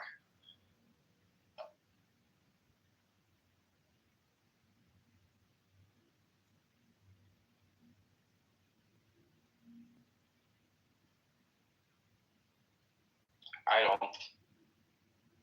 It's when you insert that the premise is the conclusion. It's like when you're coming right out the gate with your claim and then asserting that as the conclusion. Well, yes, that happens. So do most atheists believe they have a spirit? Well, that's kind of the joke that I make sometimes, Because the Sahaba, what you mean? What you talking about? Muhammad is writing them down. How the hell you want to follow people you don't know? Is that possible? No, that's what I'm saying. We don't know what they twisted it. You know what I'm saying? They might be in idolatry like prayers. So are you accusing of Allah of not preserving the life? I ain't say Allah. So, okay, because Allah would never command you to follow people that you don't know, that you can't have access to. Allah said follow Muhammad. He said follow Allah. That's what they did. Instead of making programs to integrate them and make them have Western values, they allow them to spread their radical. It's fucked up. Welcome to Europe, the new Europe. That's why this is an interesting alliance that America is now paying for. I wish Marshall didn't leave.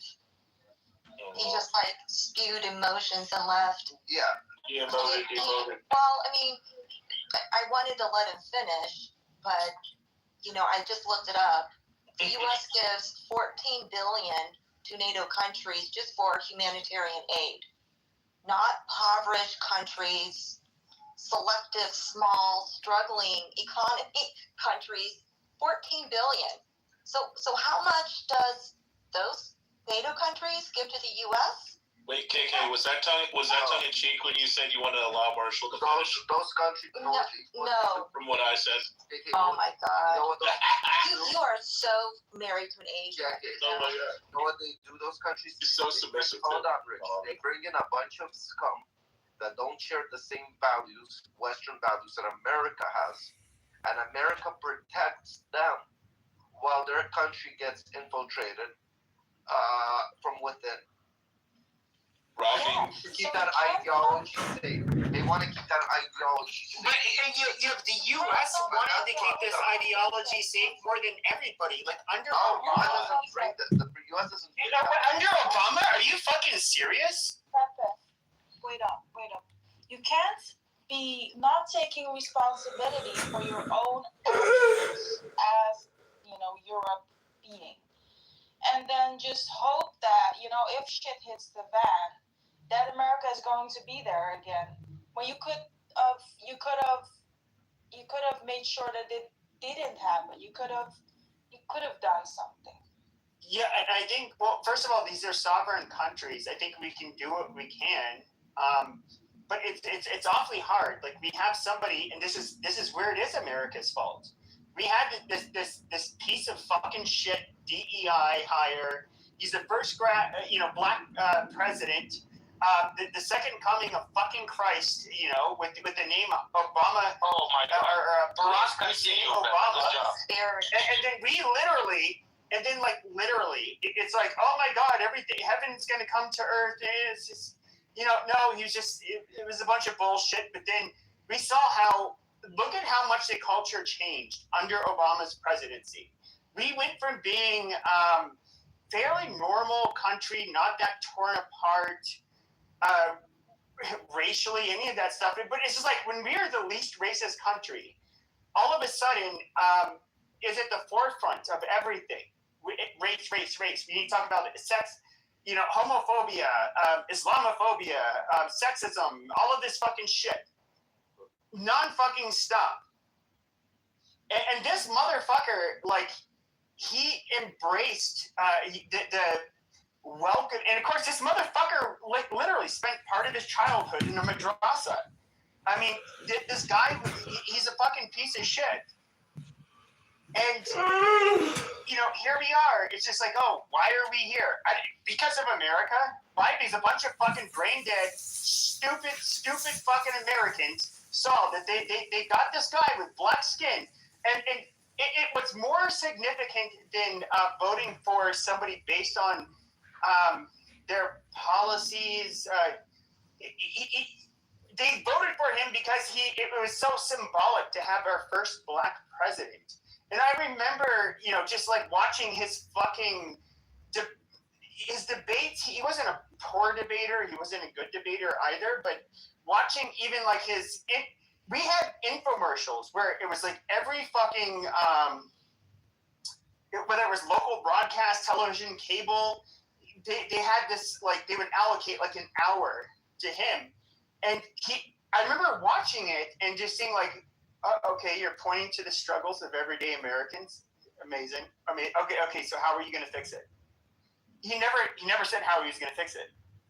And one of the weirdest things I remember walking out of when my grandfather was alive, my dad and I we pick up gelato, and we would pick it up and drive it over to him. He was in his 90s at the time, and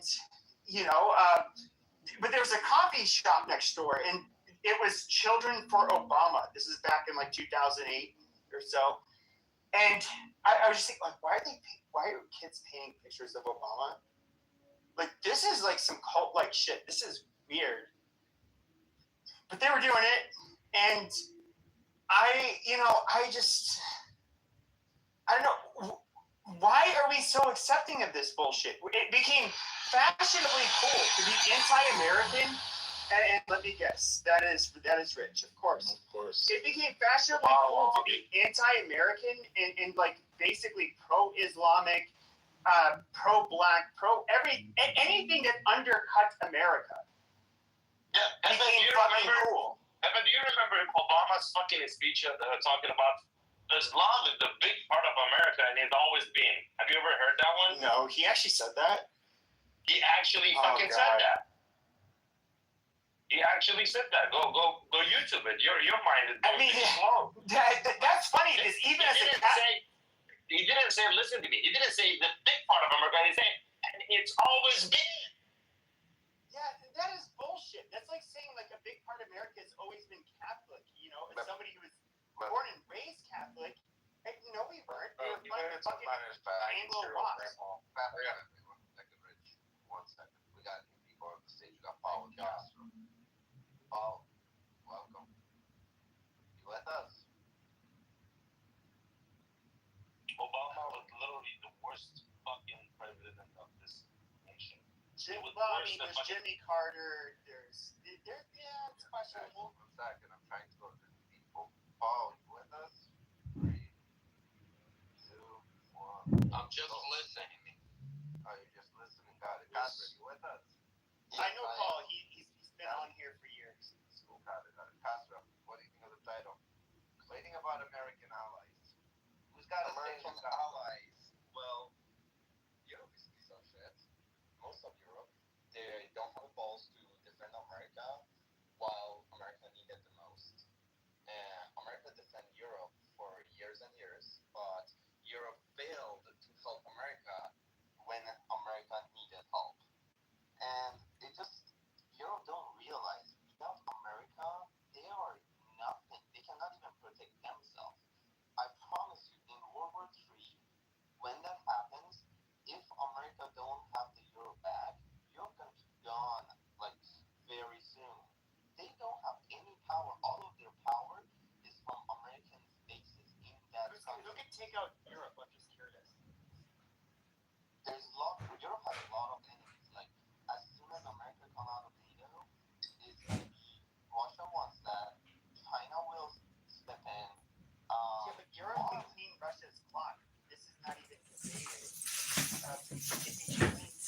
Why are they all trying to wait? Hold on. Why are Europeans saying that Russia is gonna attack us? Rafi, we have a question for Castro. Castro, do you have a white SIM card or no? You said Iranian in Iran. I don't have a white SIM card. I bought a VPN. Oh, okay. Yeah, I also I would like to say. Watch this. No, I'm not. I was actually gonna say that we're all praying for him. Him being a gay man in Iran, we're all praying that it all works. Shut up. I'm perfect. Thank you. Yeah, I'm not gonna deal with this. Castro, welcome, dude. Thank you. So, you're actually in Iran, huh? Yes. How is it right now there, if we may ask? Well, we have the room. Sad. Everything is sad here. Like, everybody waiting for next war.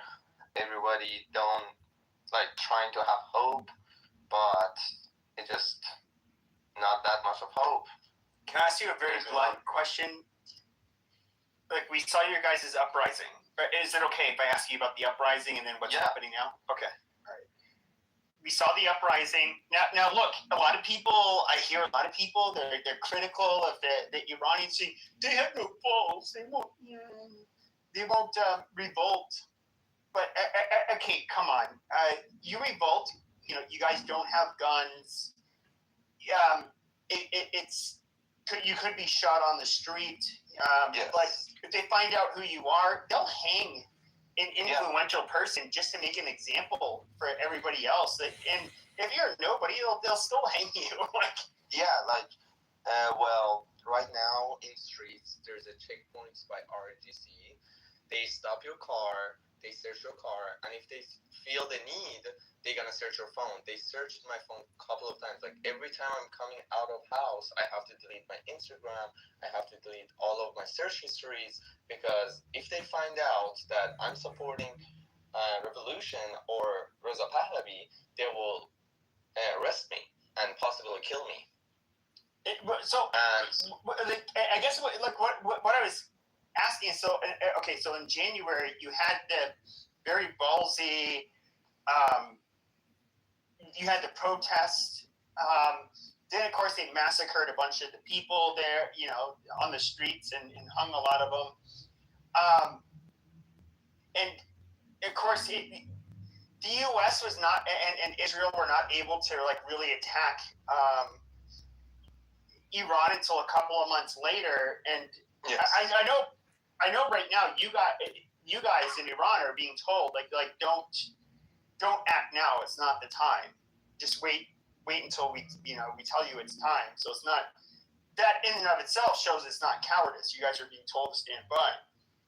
Yes, because we actually listen to Reza Pahlavi whenever he tells us to go in street. Like 3 months ago, he posted a video, and specifically in 2 days, and specifically at 8 p.m., he said, go in street and yell what you want and who you want.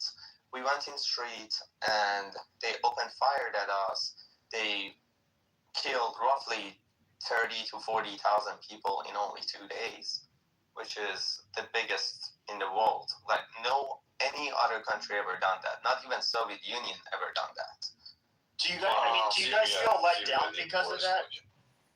Do you guys? I mean, and I guess my question is, do you think that you guys feel somewhat demoralized, or because of that shock of how many people that look, I've never been in a protest where people are shot in front of me for protesting. I've never experienced it, so I can't answer. I guess. Do you think that maybe some of the energy that they had in January is maybe being straightforward, bro? Do they still have the balls to go out? Yeah, I mean, are there enough of them? Do they have the energy to do it? The question is, you guys still have the motivation and everything to go out? Absolutely. We absolutely have the motivation, and we absolutely want our country back, but we don't want to lose another 40,000 people.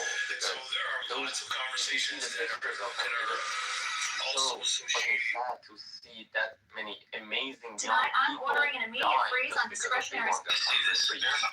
And right now, as Reza Pahlavi said, we don't go in the street. It's dangerous. The reason we wanted this war, we never asked for America or Israel come attack Iran and just take the Islamic Republic and we get our country back. Not like that. We want Israel and America to help us by making this government weaker. So next time that we go in the street, we have the more power than this.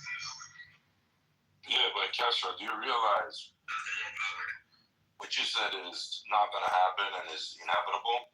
You said we don't want us to like die, or we don't want 40,000 to die. But this time, there's a possibility that maybe over 100,000 people. I understand that, but right in 3 months ago, we went in the street, 40,000 people has been killed, and then we came back and nothing happened. But if you go in the street, and even if I die, I want to make sure that my blood, I died for the right reason, and after I died, my country got free. Not like previously, like He wants to know in his death that the country got free. Nothing happened. 3 months ago, Hello? we died, nothing happened. So next time that we go to the street, we want to make sure even if 100,000, 200,000 die, at least we get our country back. Yeah, that is one of the things that really annoyed me about people in the diaspora and Zionists. They weren't all from that group, but it was just like when this was happening, they're like, "Oh, fight, fight, fight!" But then, in a way, it's just like, okay, but you're a bystander, and I also it's just like. This was largely being encouraged by the West, and I felt like if we are going to encourage the people of Iran to put themselves in harm's way for the benefit of countries in the West, there has to be follow through from the West. Exactly, yeah. But and that is where I think for the countries in the West. doing it for For themselves, yes, but we were egging them on, saying like, "Hey, you guys want your freedom? You want your freedom? Yeah, they're horrible, they're oppressive," which obviously the IRGC is. But it's just like if we're going to egg them on, like we have to actually follow through and basically protect them to the best that we can, and exactly, yeah. and wipe them out, but like there wasn't that didn't happen. Like I almost wish what would have happened is they had this revolt a couple months later while we were bombing them, and I feel like just imagine like they had this huge resistance, and they were then they were just shot to shit, hung, all of that, and lo and behold, nothing changes. And then a couple months later, we start bombing the shit out of them and killing off their leadership. But like if it would have occurred at the same time, I feel like that would have been perhaps it would have been a much better outcome. We were getting ready in the wartime. We were hoping we asked Israel, okay, we go in the streets, we go to protest and make a revolution, and what we want from Israel and America is protect us from sky and bomb IRGC, so when we are in the street, we be safe, and we have the big power behind us to protect. And that was the ideal thing. And even if not that, we were getting ready after this war, we go back in the street. But I have something to say, to President Trump. He got fooled by IRGC again. And it's oh my God, are you still hoping to negotiate with these kind of people? They never listened to any American president for 47 years. They never gonna listen. They will make their own nuclear bomb, and they will keep killing us and make the world unsafe. So negotiating with these kind of people is nonsense. I'm gonna ask a question, and this might be a little direct question, right? No offense, don't get hurt or don't get offended. Do you guys believe that America's there for you specifically to free the people? No. Okay. No, we believe that that's America. You say he got tricked, and they're gonna still develop the bomb. I don't believe he got tricked because it's still not done. Well, America have their own goals from this war, removing the nuclear power from Iran, cutting the oil to China, and Venezuela, maybe after the war, after this regime is gone, take some of our oils, right? And what we're thinking is, and what we know is, we have two different goals, but our path is the same way. We both want this regime to go. So we can agree on these two, but we can have different goals. I agree. We have converging interests. I believe that America has interest to basically give the middle finger to China through Iran. Exactly. And I believe that it's not in America's really interest for that nuclear power. It is and it isn't. It's more in Israel's interest. And Israel's kind of piggybacking off America's interest.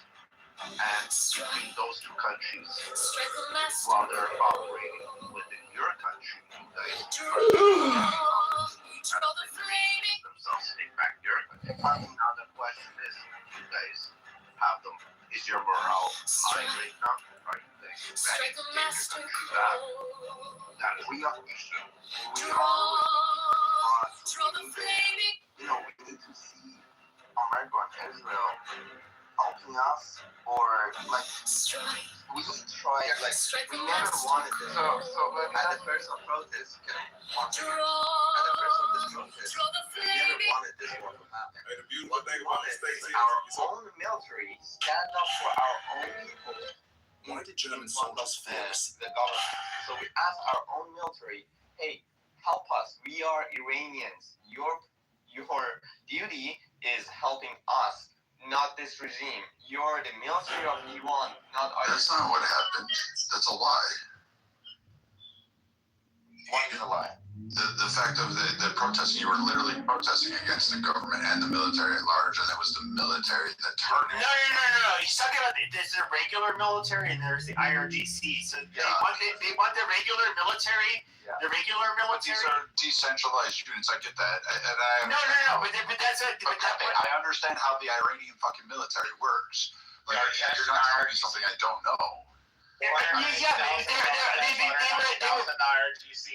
Okay, Richard, shut up. You guys are fucking delusional if you think it's in the interest of the United States to fucking create a fucking vacuum in fucking Tehran. All they want to do is take out fucking Ayatollah and some of the fucking IRGC, and then somebody steps up, takes over, and do the same thing we did in fucking Venezuela. It's still a communist fucking country, no fucking regime change, just a different person who plays ball. Yeah, sure. So, anyways, as I was saying, okay, amazing. Shut the fuck up, faggot.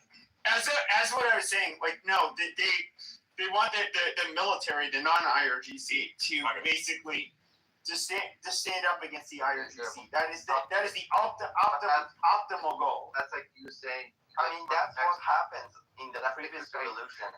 Like in the Shah's term, in the kingdom of Iran, when Khomeini came, military supported Khomeini and stood up in front of Shah and overthrown the government. That's what happened before. That's not a new thing for this military. This is not a crazy asking from this military. They've done it before. Just asking for that again. Hold on, Castro. The military today, the IRGC, have better weapons. The technology and the weapons are a lot better in the IRGC sense than your regular national army, let's say. But like IRGC, like if military open their bases and let us have the weapons and stand up Brad, for do the government. you think they want full regime change, or do you think they just want somebody to play ball with us to stop the ass? They don't want a regime change. We're not doing that. So hold on. So that's what the Iranians think is going to happen. Hold on. They think they're going to be able to like have gay pride parades and Hold on. Richard, man, he wasn't even able to finish. He started freaking out in the middle of him speaking. It's not going to happen, bro. He spurred out in the middle of him speaking. Let him finish. They have learned from their past mistakes, and what they've done now is they have made corrections in the military. I just wanted to add something, Castro. The military back in 1939 fucking backed nobody. Yes, they stayed neutral. Yes, no, they stayed neutral. No, they stayed quiet. That's what happened. They said, "We out of this." They did not support fucking nobody. They said neutral. That's what happened. But Castro. So I that's just have the an thing. allergy to They false didn't information. support this government. I know, but I just have an allergy to false Didn't the Air Forces know that we obey the like Khomeini? Yep, they put them. Iranian Air Force in the previous revolution said we are following the Khomeini's order after this, and we are not going to follow the Shah's order. So, Casa, let me ask you a different question. You said you need America and Israel to do what? So we just want them to. I know it's not their goal, but as I said, they have to. At least you said it. Yes, at least you said it properly. That's where I was going with, but. And we want them to make this government weaker, and we will do the last parts. Just get them kill as much as IRGC as they can, make this government as weak as they can. So next time we go in street, I'm not saying we're gonna be totally safe, but at least we have more power. But hold on, let me ask you this question: the military and the IRGC is weaker from January when you stepped outside in January till today. The military is weaker, and since the operation started, the military is weaker. The military is weaker today than it was yesterday. So the question is, when is it going to be weak enough for you guys? You guys keep saying weak. Not a week, like another week passed by. I mean, like a week, like strength-wise, that you guys, until we don't take them all out for you, when are you guys going to come out? That's the question. When are you guys going to do the second round? When are you guys going to start making Molotov cocktails, building little militias within your communities, organizing, coming out to the streets and burning shit down, burning every fucking hole? If they can't have it, if you guys can't have it, they can't have it. Why won't you help the Americans and the Israelis burn that fucker down and rebuild? Why do you guys keep waiting for America and Israel to do it? When the war happened, hold on, Custer. You guys have oil. You guys have gasoline. You guys have a glass bottle. That's all you need to make a fucking Molotov cocktail. You burn enough spots at simultaneously, the fire departments are gonna have time to come out and put out all the fires. Burn everything fucking to the ground. Restart. Just before Castro answers, I want to ask him to be careful about his safety when he wants to answer these questions. Just this. well, about my safety, I went in the street in the protest. I know. I'm just telling. Yeah, thank you. And well, when the war happened, it was President Trump that told us, don't go in the street, it's not safe. He told us, do not go to the street. We listened to him and we stand down until he tells us, now is the time. That is an order, and you listen to orders, and that's that. Yeah, it's a Rappy. It's not an order from their country. It's not an order from their country. No. Especially during the ceasefire. Rappy. No, all of these. Hold on. Rafi, the Iranian TV was hacked. Trump's video and message was with Farsi subtitle was played on Iranian national TV. Yes. So that's what they did. They told them to stand the fuck down and do not do anything until we tell you to. Correct. Exactly. Ocean, let me ask you a different question. During the ceasefire, we knew that Iran was weak. Like, they needed that ceasefire to rebuild, correct? You, Jordan, stupid. It's not that America. Once again, what did I just told you? You're gonna tell me. I know what you're gonna tell me. You're gonna tell me, well, there's no war now. There's no war. That's what you're gonna say. Yeah, burn that fucker down. Rappy, they were told to stand down. What did I just tell you? Do you have ears? What did I just tell you? And you can fact check me if I'm fucking lying. What did I just tell you? That they were told to Israel stand down. supported Trump. Hillary said the same thing. So they were fucking listening to what the fuck they being told. In a dual video on the Iranian national TV. Well, that's what they're doing. I understand, but during the ceasefire, they had a ceasefire. America can't say, guys, we're in a ceasefire. Now you guys can have fun with them. But did they say that? Did they say that? Trump say that? I never said that. That's but there is a reason they're not doing it. Well, the Iranians themselves would have done it. To go in the street, we need a leader to tell us the day and the time to go in the street united. Well, that leader could be President Trump or Reza Pahlavi. None of those people after January said anything. In fact, President Trump and Reza Pahlavi, they both told us they stand down for now until the moment comes. Exactly. Rappy, this is what you're not getting. Trump, okay, first of all, Israel, the United States, and Pahlavi, they're all saying stand down. Okay, so they're standing down. I don't get it. Well, again, during the ceasefire, if the IRGC is weak and they need to regroup and rebuild, so while there's a ceasefire between America and Iran, correct? That's allowing them to regroup and rebuild and re-strategize. So if both sides are doing the same thing, let's say America's regrouping and rebuilding and re-strategizing, let's say Iran is doing the exact same thing.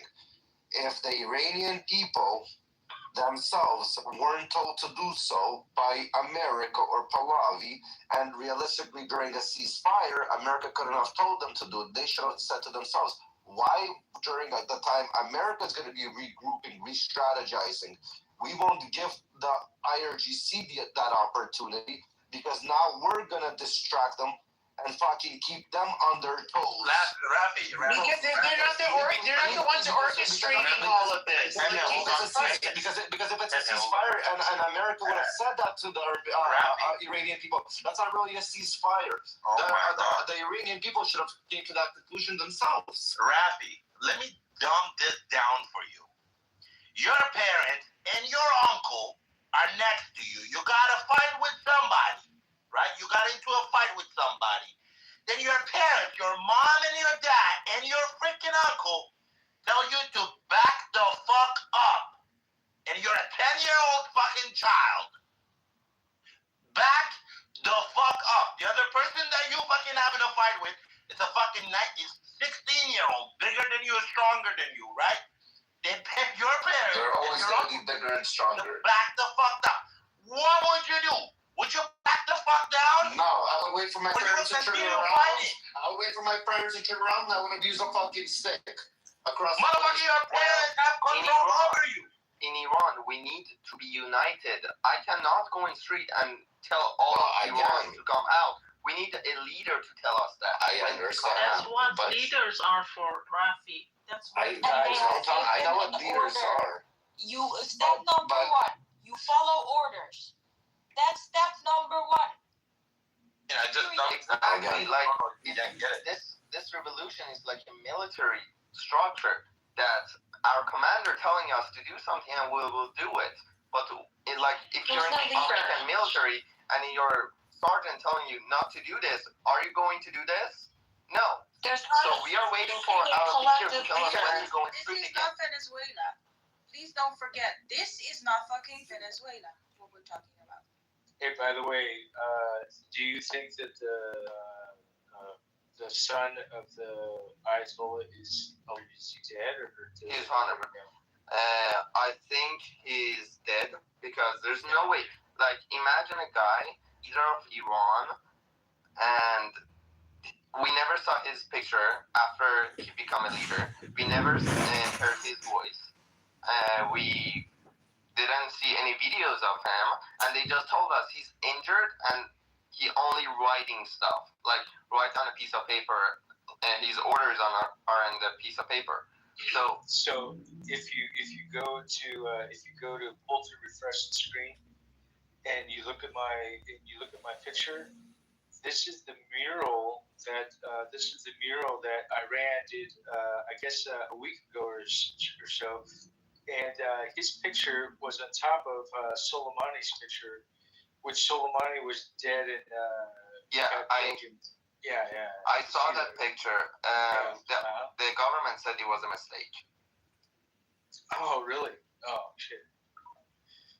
Drew, in the picture, the former Iranian president is also in the picture, who died in a helicopter crash a couple of years ago.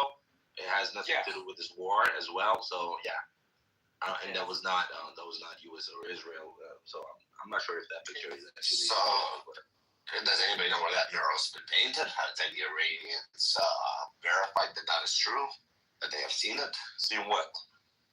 The mural in Iran. And they expect it to be paid. What just Drew said? This. Has any Iranians that came on Clubhouse, like again, people probably live all across Iran or wherever it is, anybody seen it? No, nobody. I mean, so it could be AI generated too. This looks really genuine. And the other thing is that it says the martyrs of this operation, etc. So it's like big. It says like the martyrs of American and Zionist war, etc. So it looks really on point with what usually they put, because I grew up there, so I know exactly how they do this kind of stuff. Yeah, because we don't No, but my question was people call them martyrs. Like the Iranians that are freedom fighters, they call it jogging. No, not martyrs. Yeah. But the other thing that I just wanted to say is that we do have a leader. That leader, majority of people have Reza Pahlavi as their leader. So that's what people have been chanting all over Iran, inside Iran. Yes, but you can't go to Iran yet because if he does go to Iran, Yeah. But as far as leadership, we do have a leader. It's just that, of course they're gonna kill him if he goes right now. That would be insane. What's gonna need to happen for anyone to take a singular leadership role to support the Iranian people is one faction of the military, not IRGC, of course, is going to have to flip. Yeah, But exactly. but the issue is that there is no military. There is no so the thing is IRGC has taken over everything. Intentionally they've driven all the military out. So there is no military in existence per se. But I mean, is the military now just regular civilians? Sorry. Mostly in military right now in Iran, mostly the commanders of the military and army, air force, all of these put by IRGC. So they follow the order of IRGC. That's the problem. Not the normal soldiers. Normal soldiers are the good people, but the commanders of military are put in by IRGC, and they are following the IRGC's order. See, the thing is, originally when the revolution happened, there were a lot of attempts of coup d'etat that failed, right? And after that, they got really scared, and that's how IRGC came to being. They just created this paramilitary that are very loyal to basically suppress any military action. So over the years, especially after Ahmadinejad took over, IRGC not only became the militia, but also took power of everything from economy or any big oil factions. So they basically run the country at this point. Hey Sam, can I ask you a question? This is very interesting. Because I know I'm familiar with one very large city, with Edo, Tokyo, right? Japan for 500 years had all these wars where different parts of the country would rip each other apart. But when the Tokugawa, the main, I guess you could call him the main IRGC of ancient Japan, whatever so what he did is every time all the generals, they'd have to live in the capital city and they'd have to come and stay there. And anytime they left the capital or anytime they left the country, which they rarely ever got to do, their family had to stay very close to the central government. And in this way, the leaders could guarantee that nobody would ever sort of, turn against the IRGC. There's all these mechanisms to make sure people were loyal. And as far as I understand, the IRGC is sort of somewhat built this way, where they check each other's loyalties and they live literally in specific areas in Tehran close to the government. Is that correct? That's correct. The other thing is that the best analogy is in the mob. You know how in the mob, you see these TV shows, how the mob is, where they try to test each other all the time, and they want to make sure that somebody's loyal, nobody's ratting. All this stuff happens in real life, and they are always checking themselves. And this whole system have had a lot of examples where they make an example of somebody who is disloyal. So for example, and the whole family will suffer, not just that person. Exactly. The extended family, everyone. Yeah, I understand. Yeah. I think the biggest problem that we're at right now, that the entire world is at, is that neither, and this is just my humble opinion, I'm sure you guys probably disagree with this, but I don't believe that the United States, Israel, or Iran all have I don't believe it's kind of a stalemate where none of them have very, very clear objectives. It's not super clear what they want from each other. Hey, by the way, Matthew, I just wanted to tell you. He just left. Oh, damn. The Castro guy was in Iran right now, and we were asking him questions as far as what's going on over there and all that stuff. So, but he just left. Yeah, I love studying history. When I look at war, it's like chess. It's like there's a million different things you could do, but there's only a few good options for anybody on the table. And the way I look at warfare, it's like geography is everything. Geography is everything. That's why the United States is so strong. nobody could possibly ever invade or attack the United States or Canada or Mexico. And we're all good friends. We've got these massive oceans, right? Our cities are so distant from one another. Our water systems are amazing. You have rivers running north and south like the Mississippi, and then you have one seaway. And they're deep, and they don't freeze over in the wintertime. I mean, geography rules everything, and I think this is what sort of Trump and has learned, you know. And I think all his generals before him said, look, attacking Iran, we played it out a billion times, wargaming it. It's just geography.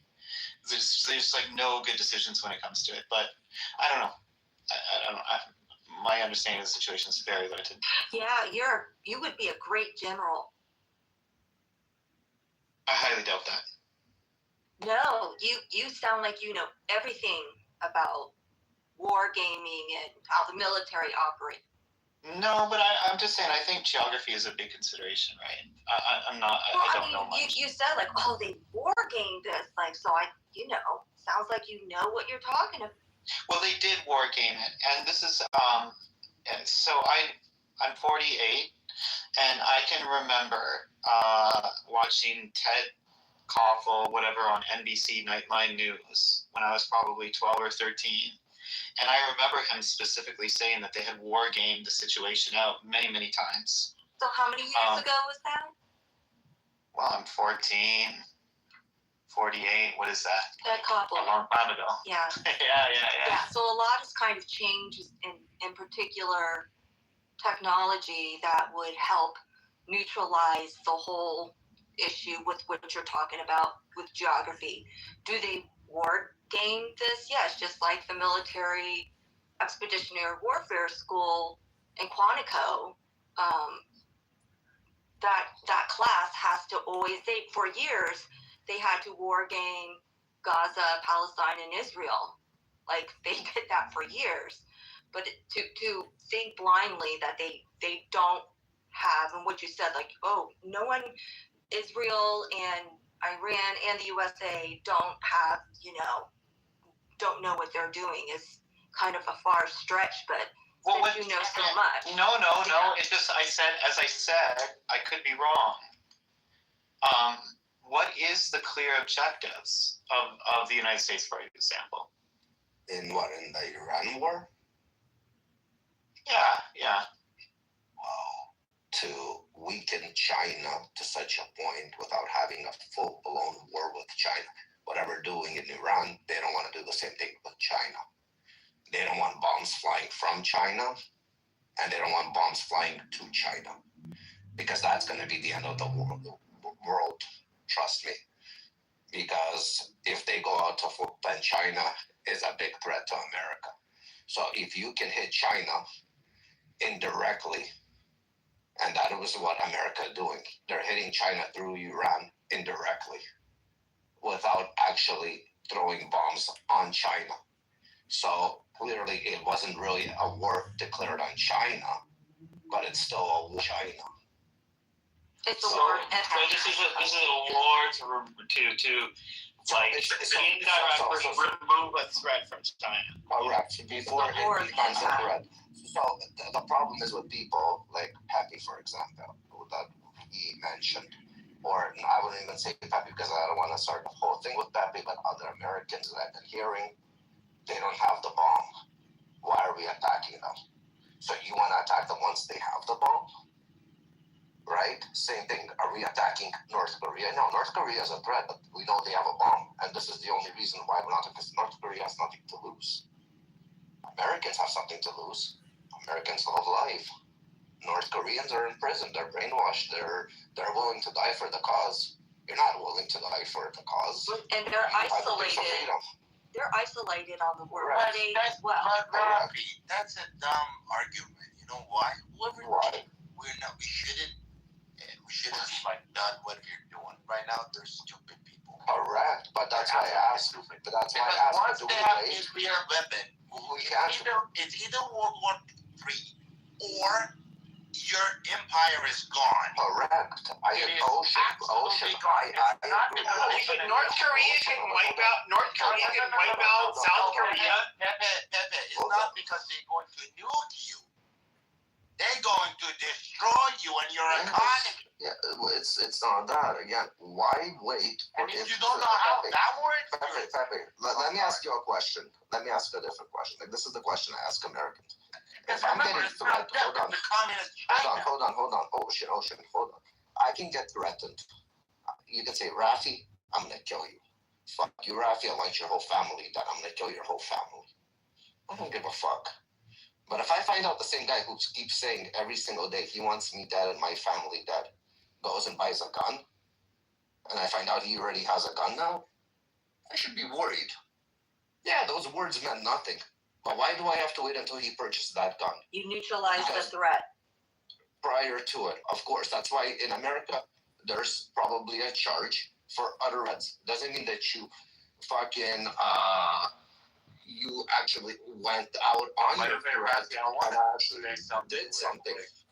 Whoever lives in Ohio, please, this November, go ahead and vote for Vivek Ramaswamy. I think he's a very good option in the Republican Party. Thank you so much. Why wait till the threat is I mean, there? we look at North Korea as they don't have the delivery vehicles in order to. But look, they can try it.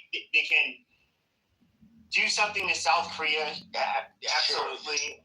They can even do something to make America. Listen, North Korea is not a fan of America.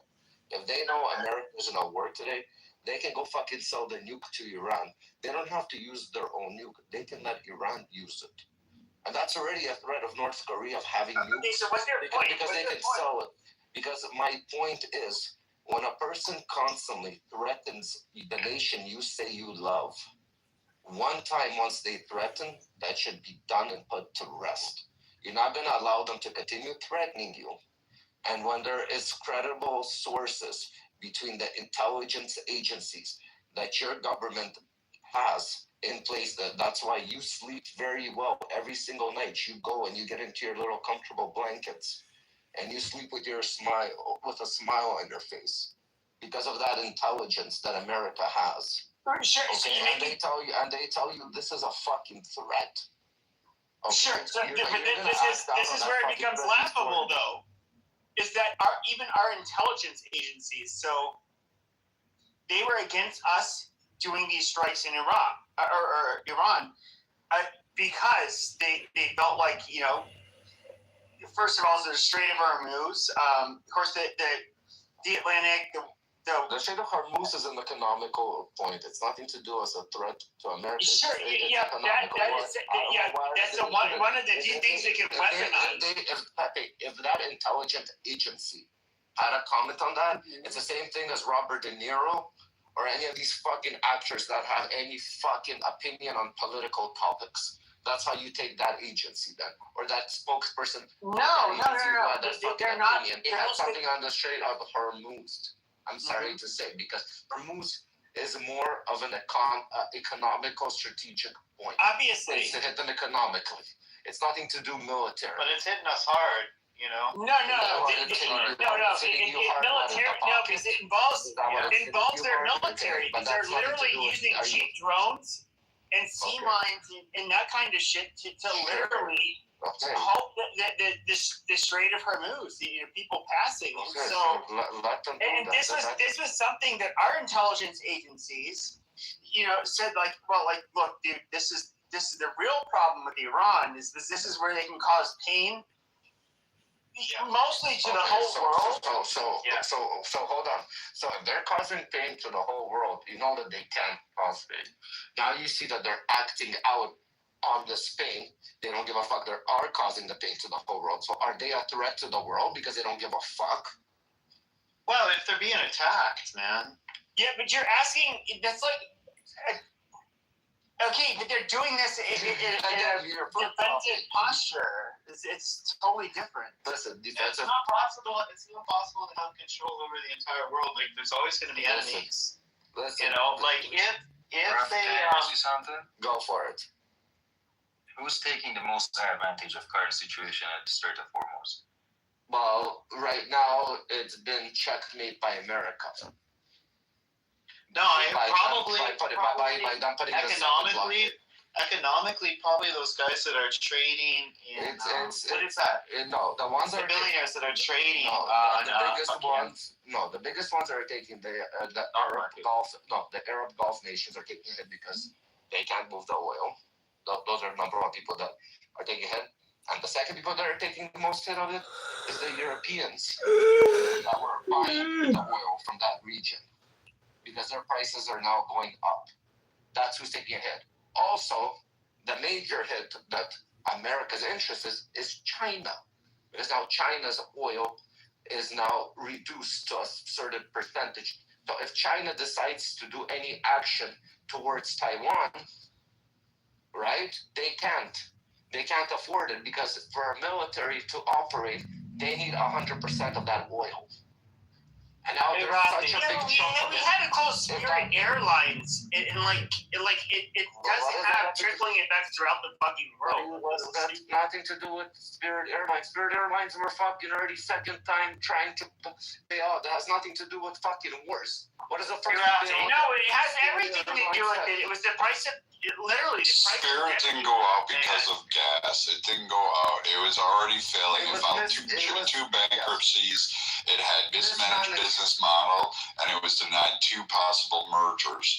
And one was blocked by the federal government, even though because JetBlue wanted to reform their business practices, and they had been losing money year after year. So it had nothing to do with it.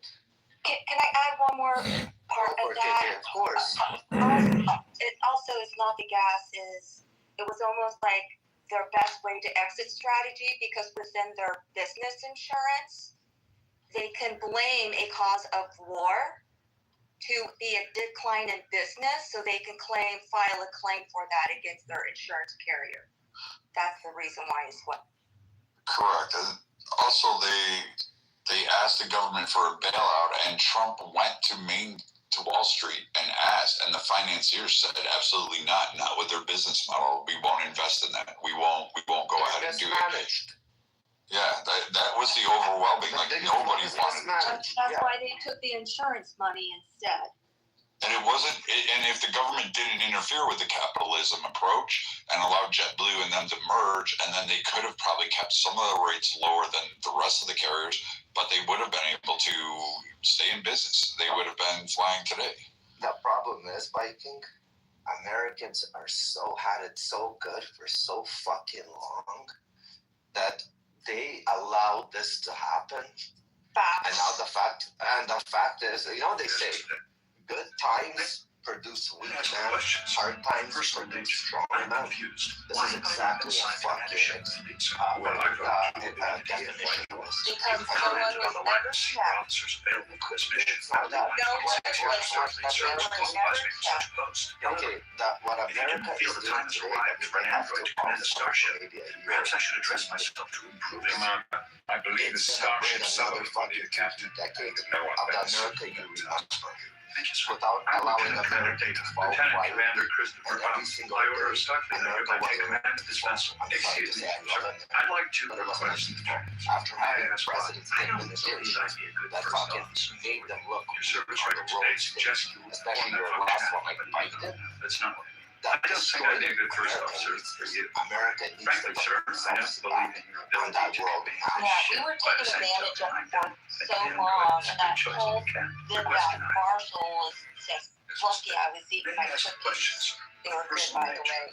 It's like, oh, you can't, tariff them, and then go ask them to tell them that maybe can help you. Well, what about the 2 past decades that they've been taking advantage of the U.S. economy, and we're not getting anything for it? It wasn't a fair export. Why do you think all the U.S. companies went overseas to produce? Hello? It's like, okay, so now we're trying to neutralize and come back to the median of what we were and kind of bring back the structure and make things fair again. Sorry if people don't like it. Sorry if Europe doesn't like it. I don't give a rat's ass, honestly. But if you let someone tell you I'm going to threaten you, if you don't eventually check them, they're going to keep on doing that. So the fact that we're checking them now just prevents them to keep doing this to not just us, but even their Arab partners right now, or their Arab neighbors right now. They're going to keep doing this. They needed to be neutral. Their Arab neighbors right now, like the Gulf nations, are being better allies than the Europeans today to them. Look at UAE. That's the saddest thing, that the Gulf nations right now are better partners and allies to the Americans than the fucking America who made the EU. And allow the EU to prosper the way they are. And was that the case during Iraq War? Nope. OIF? Nope. That is the saddest fucking thing. Yep. What people are saying is, and even like Israel, for example, me, myself, yeah, I'm Jewish, right? But at the end of the day, when shit hit the fan, Israel went straight with America. Not like the Europeans. I don't want to big up Israel or anything in that matter, but they went.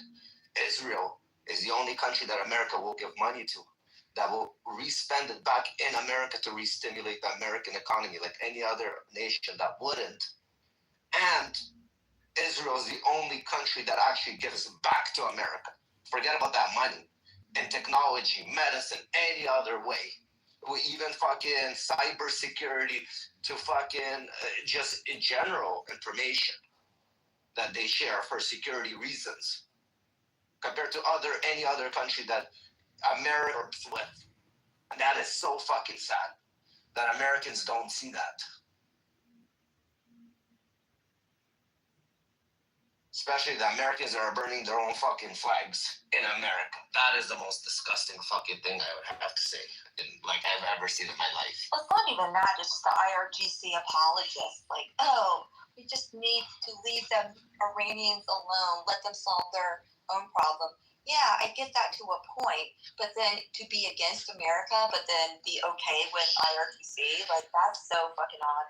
I have some news, guys. Political analysts, Middle East affairs are posting that the Iranian media says loud explosions were heard in Resh Island, Bandar Abbas, after unknown fighter jets bombed the areas. It's apparently the UAE hitting back. Ooh, that's good. The UAE's in now? They're officially Yeah, in they're this? officially in. They said that That's who? No. This news was this morning. What are you talking about? No. Father, can you check this? Okay, hold on. What did it say at the end? What did you read? This is from 37 minutes ago. Breaking. No, this news. Iranian media says. Iranian media. Aziza, Habibi, this news came out this morning. I checked the news this morning. It's Peshman Bandar Abbas. But now my question is, what was the rest of it? Because you said apparently UAE is hitting Iran.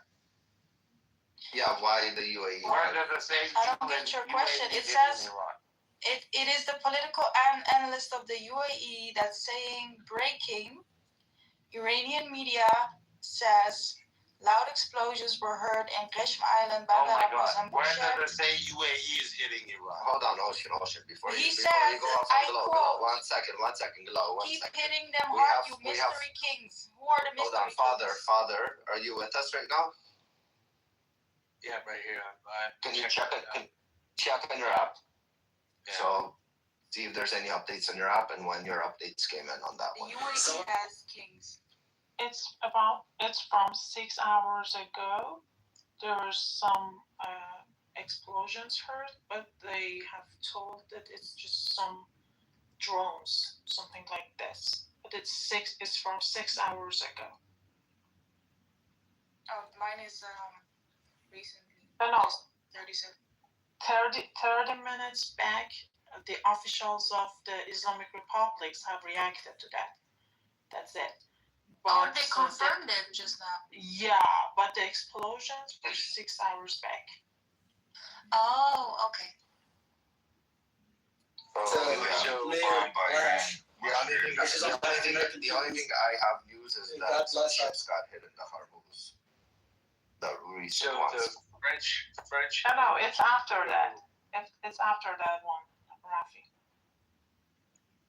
So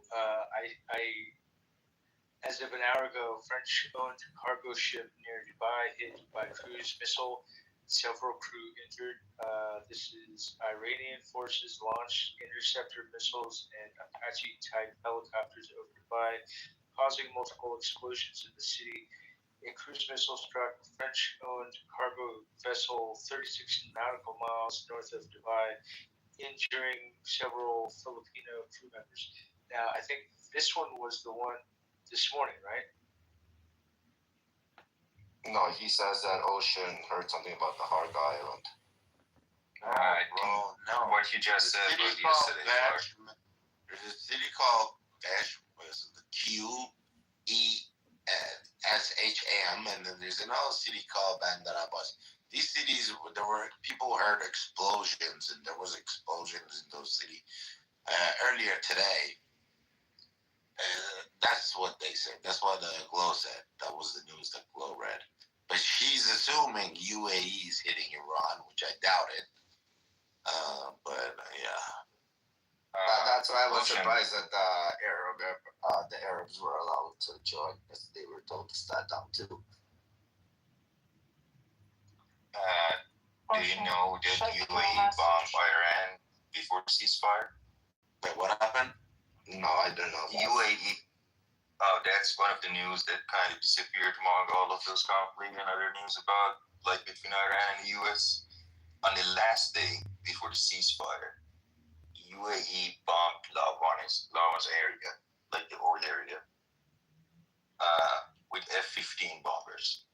But on the last day, exactly before the ceasefire, but no one talked about that. But hold on, like when America and Israel are bombing, they're bombing strategically. They're sharing intel, information, military bases, maybe weaponry storages, and so on.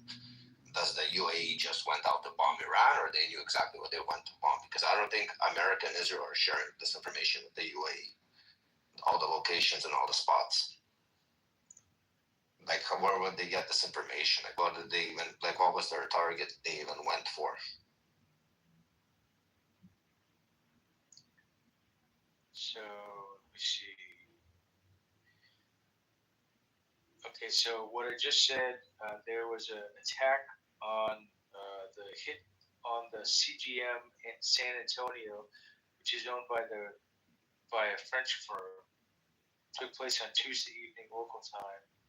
Said the ship was near Dubai as of midday. Okay, so we know about that. I'm not seeing anything on. At least yet. I gotta search a little more. No, they figured it out. They did. Yeah, Ocean and Massa. I figured it out. All I know is I got today news that 2 vessels got hit in the Strait of Hormuz by Iran. When? So today by Iran, 2 vessels got hit. I don't know which vessels. So here's the global situation summary, I guess. This is from what the app says. Tensions remain elevated across several hotspots, with the U.S. Coast Guard reporting a repelled Iranian attack on the Strait of Hormuz and the intense activity reported in Israel, Lebanon, southern Lebanon, and Kharkiv, Ukraine. Meanwhile, a high-profile legal case in Delmore, Michigan, is concluded with the former. Didn't say much. It's kind of it's a San Diego. If you refresh the page, I just put it on my profile. It just did AI Gemini search engine. I can just put the link if you want, but that's about bombing Lawan's area by the UAE before the ceasefire.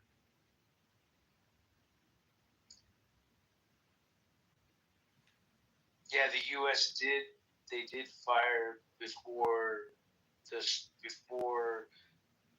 UAE got hit this morning. So I think the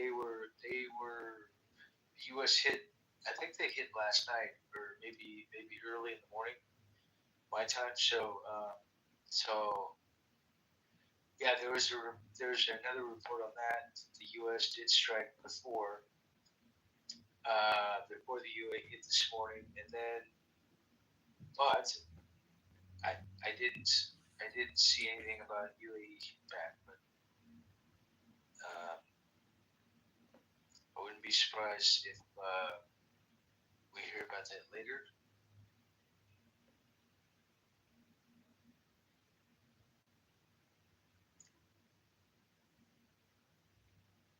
Well, the question is, when are they going to start hitting again?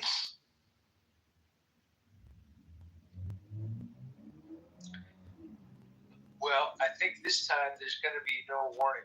You know, like last time there was a warning, and they set the girls up on the bridges and everything else. And this and that.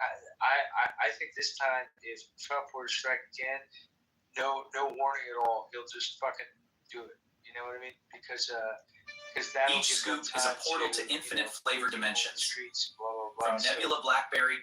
I think this time it's no warning. Every time Trump says that he's going to have negotiations with them, that is exactly the moment that he strikes. Well, when it was our plant bridge day, guess what? All the girls were they lined them all up in front of the power plants and on the bridges and all that stuff. You know, because that's what the RTC does. Ocean, can I give you an update real quick? Oh, hi. Yeah, of course. KK? Yes, it's KK. I just came back in the room to tell you that Vivek won by 82% the primary in Ohio. Yeah, I know. When I heard it, I got really happy because I like the guy. Yeah. He's very sharp. I just wanted to let you. Appreciate it. Thank you. Yeah, I really cannot wait to see him, in high positions. I like the guy. He's really good. Yeah, he's good. He's very very smart. He just needs a little bit of fine tuning, but very very good. I remember the Prime Minister of Iran coming out. Ocean, can you translate what he said? He said, there will not be a war. We will not negotiate, and there will not be war. Can you translate what he said, please? It was so fucking funny. مذاکره نخواهیم کرد. جنگ هم نخواهیم. Who said that though? What's his name? Was it Khamenei himself? Yeah, it was the first. It was. Yeah. Do you know what he said? Can you do it? We will War not gonna happen. We won't do negotiate. And then what happened? Well, yeah, we're not gonna negotiate. There's never gonna be a war, shit like that. And you know what the funniest shit that they said? It was the leader who died, the supreme leader who died. He said, "It is true that the U.S. have the most advanced military equipments and shit, and they're very scary. But scarier than that is the equipment we have to fucking stuck those aircraft carriers on the bottom of the ocean." That's what the fuck he said. Shit, man. I don't know. These motherfuckers are delusional. But yeah, that's a bummer. It didn't last long to tell us what was that military equipment that they wanted to use. And do you actually know, to Iranians, do you know why they haven't had a funeral for him? No, nothing left of that guy. None of them. A funeral, it doesn't matter. But do you know why they haven't had a funeral for him or not? I thought they had to be buried like within 24 hours or something. Yeah, but the reason is, so here's the thing, KK. They nominated basically his son as the supreme leader, right? So we don't know if the son is healthy, is fine, or blah, blah, blah. Because he's the one, like basically the new supreme leader. He's the one who has to do the ceremony, to basically the funeral. Who has to do the prayer and all that shit. So that's the reason they haven't done it yet. So if he's dead, then it can't happen. Oh, you mean if the son is dead? Yeah. Yeah, the gay impotent one. Yeah. If the son is dead, then whenever they pick another supreme leader, he has to do the prayers and shit. Yeah, but that's what I'm saying. That might be another reason why that they're trying to hide the fact that no, his son is alive. The gay son. His son is alive, JJ. He's probably not well at all. And that's one of the other reasons. I'm sure his son is alive. Because he wasn't alive by now, they would have picked somebody somehow.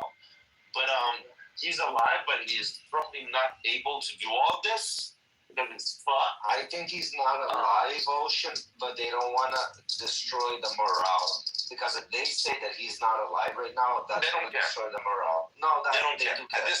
No, Rafi, they don't care at this point. It's already a decentralized system. They don't care. If he's not alive, they're going to pick somebody and do the fucking funeral ceremony and all the shit they gotta do. But the thing is, he's not healthy enough. He's probably fucked. Like he's alive, but almost dead, basically. He's like a vegetable. I know. He's like a vegetable. Yeah. He's a vegetable state. Yeah, he's useless alive. It's kind of. I'm not sure that he's useless and a vegetable, but yeah, that's the reason. So Iran denied that they shot out any missile or drone operations against the UAE in the recent days. If any action is taken against our islands or ports and coasts from the UAE territories, we will respond with resolve and strength. So I don't know. The problem with Iran is that they lie all the time, so you don't know if it's the truth or not. So, but that's what the statement is. So, I don't know. Just putting it out there. That's cool. Yeah. What did you want to say, Ali Reza? I think they chose their replacement, and the U.S. bombed them. What is it called? The group that they are picking their replacement, like Agnes Hobregon. You talking about the sun? Not the sun, like before the sun, immediately after the first founding. What does that have to do with anything? Yeah, what does that have to do with anything, though? No, they had this meeting, they announced one person, and I guess US or Israel, they bombed the meeting. You're talking about the Majlis Qur'an, basically, which is assembly of experts, I would say. Yeah, okay. Yeah, they bombed the meeting. It wasn't. Okay. There was a meeting. They trying to pick one person as a replacement. They did. Mustafa was not there, but yeah, what's the point? Yeah, but what I'm saying, they picked one. US bombed that guy. Then they picked Mustafa as a third replacement. I mean, none of that really matters. So they pick his son. His son is the supreme leader, and he's most definitely alive, but not well at all. Yeah, I was just saying. I mean, most likely he's alive, but not well. I gotta know.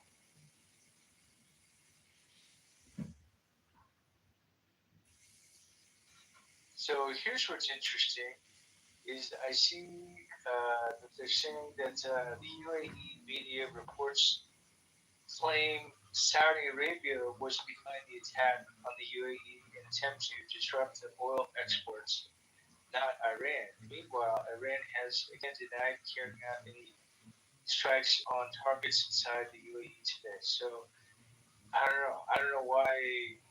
Maybe Saudi Arabia, maybe they misfired, or maybe they're I don't know. What happened? So the UAE media is saying that it's the Saudis, Saudi, the Iranians. It's the Saudis, yeah. Has KSA taken account for it? I don't know. So the Saudi foreign ministry said nothing yet. Well, Marissa sent me something. Let me read this real quick. She said the sound that they heard in Des Island was because of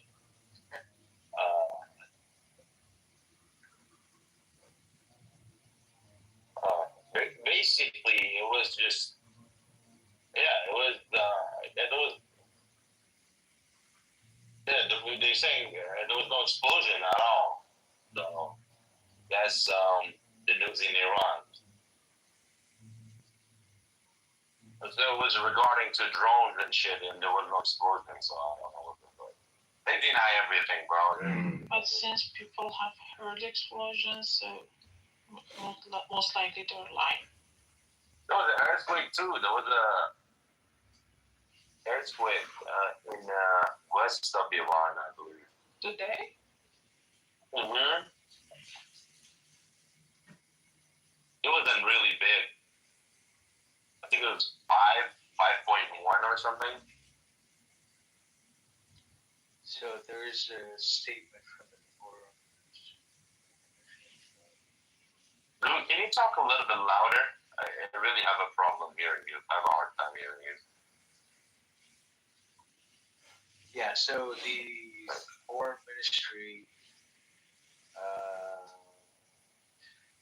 so this is from the KSA Twitter account.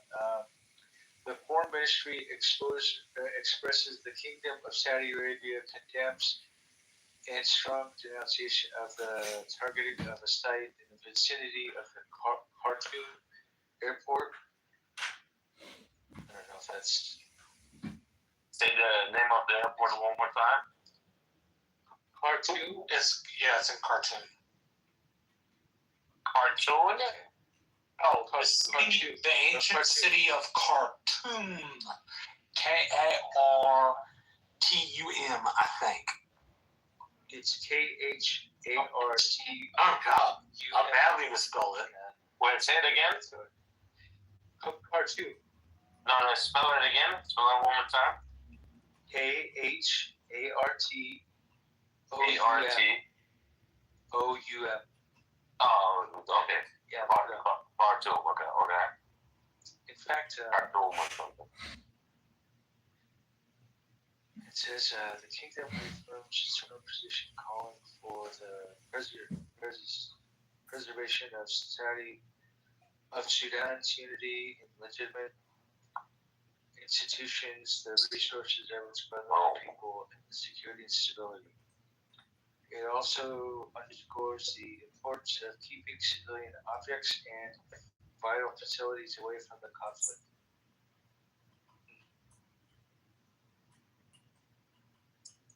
Is this what we were talking about earlier? No. Oh, okay. No, it's something else, man. It doesn't sound like they put out a post about it. Okay. We're talking about southern part of Iran and explosions where people heard explosions over the south part of Iran and one of the islands in Iran and shit. Yeah, I have their. I'm now following their Twitter account. So good.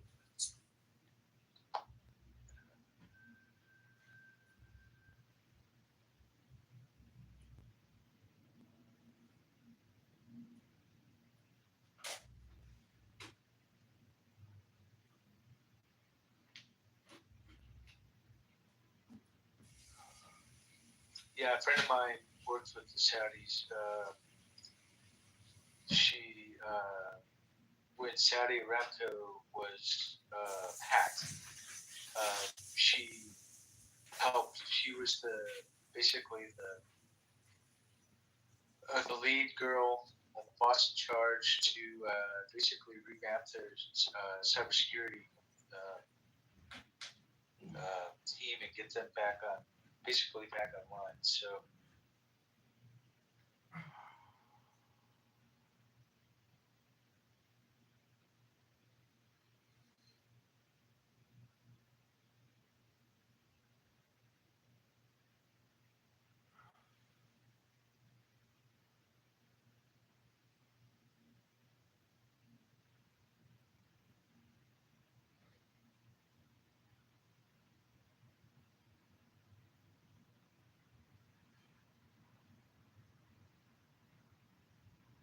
Go check the news, guys. I just checked the news this morning.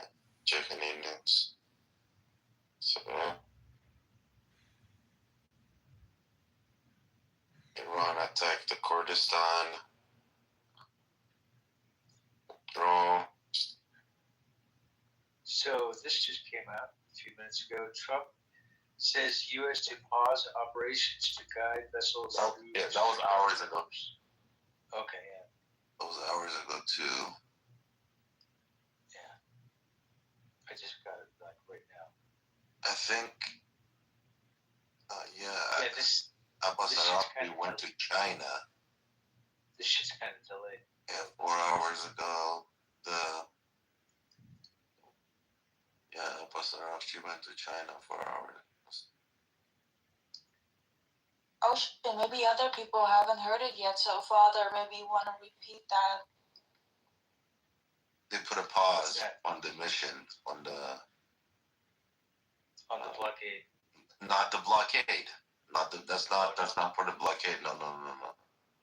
So the announced a temporary pause to the U.S. Project Freedom operations. Yeah. That was. That's actually the war, not the blockade. No. Well, the Project Freedom is the new name for the war.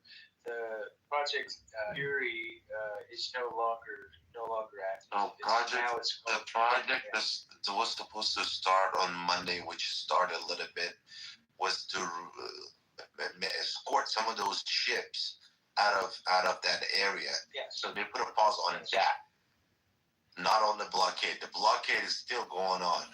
Yeah, it's I got you. blockade will remain. Yeah, that's true. U.S.-Israeli offensive in Iran, dubbed Operation Fury, had concluded, while the blockade of Iranian ports will still remain in place. Okay, I got you. Yeah. Yes, sir. Now you just. But what's gonna change, by the way? What do you mean? What's gonna change? I mean, okay, there wasn't any war, and there was just blockade, and it's gonna continue. Nothing A blockade is considered an act of war under both our law and international law. On Sunday, they said they're gonna start a new mission or whatever. That they're going to escort some of those ships out of that area, out of the Strait of Hormuz, so they can go what the fuck they have to go. And that was the new shit they wanted to do, and they put a pause on that. The blockade is still going on. That's what I said. So, well, and part of the reason, and part of the reason for that is because of the oil. Like oil has to, oil has to move pretty much. So otherwise it dries up and everything else. So that's one of the reasons why they're trying to keep the flow of traffic, or at least restart the flow of traffic, because right now there's a shitload of ships in the Strait of Hormuz that are basically not moving. So and not only that, but because of the blockade, Iran can't is trying to put the oil on the ships, but if there's no ships there to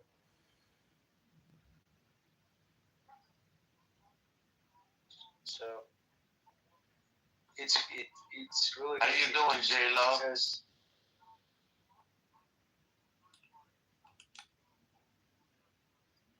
J-Lo doesn't know her mic is on, or what? I'll mute her up. I think she doesn't know. Oh, mute her. Go ahead, Drew. Oh no! I was just kind of explaining what kind of what's at stake now. And that was good that we had a guy in earlier that was actually in Iran. That's we had two people. Today, no, we had today another guy came. Oh, was that today? It was Ocean's friend. Oh, okay, I got you. What happened?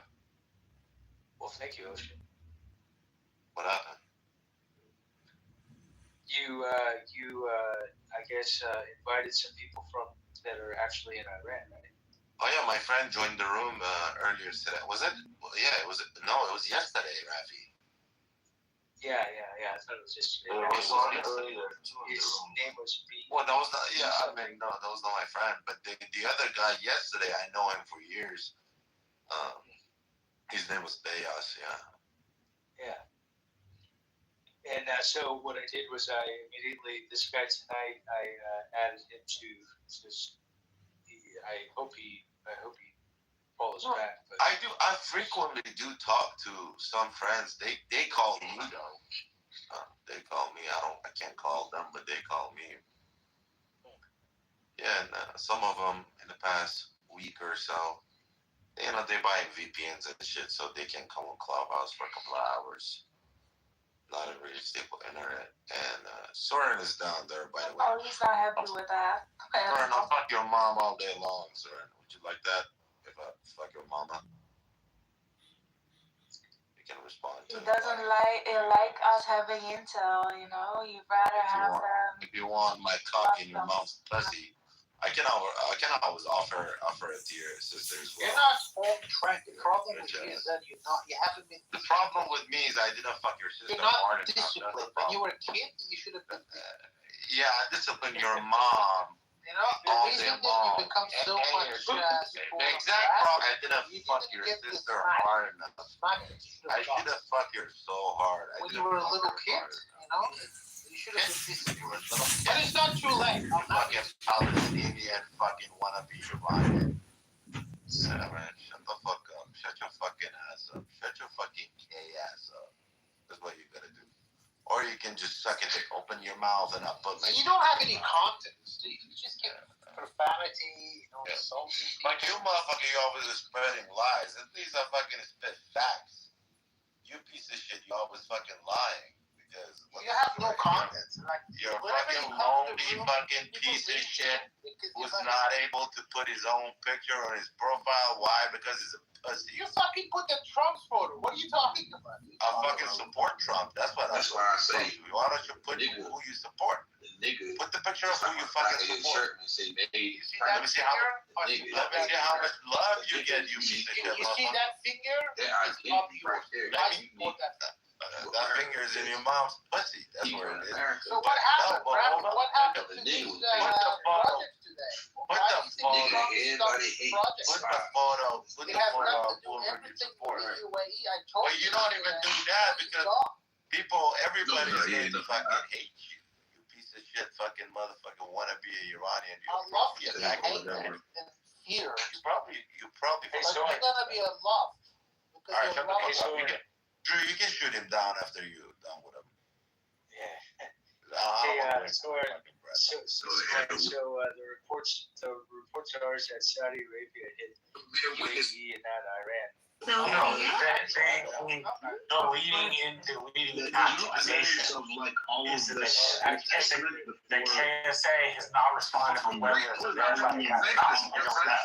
But they definitely benefit from that. I mean, if it was Saudi Arabia, I wouldn't that wasn't my point. My point was stating it as a fact that Saudi Arabia has attacked UAE or even implying it. Again, they might have had like some laws written down, but even the Dead Sea Scrolls is during the time of Hellenization. Dead Sea Scrolls, yeah, definitely.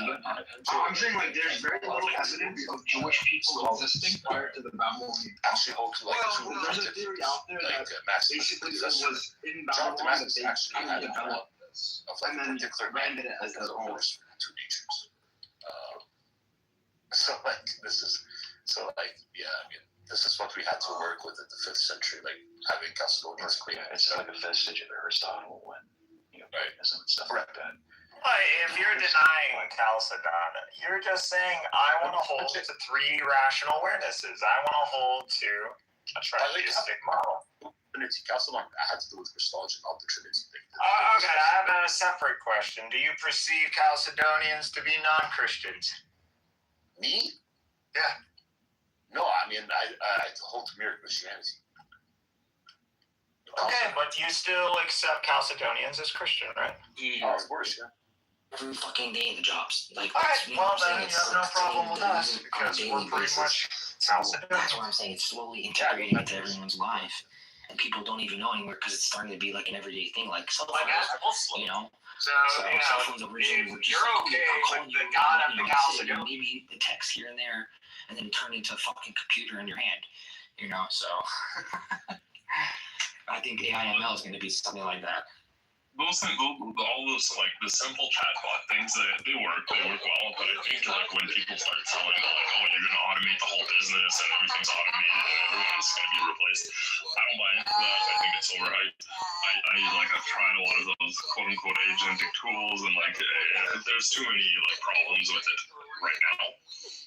Maybe one day, but I think currently I think it's a little overhyped.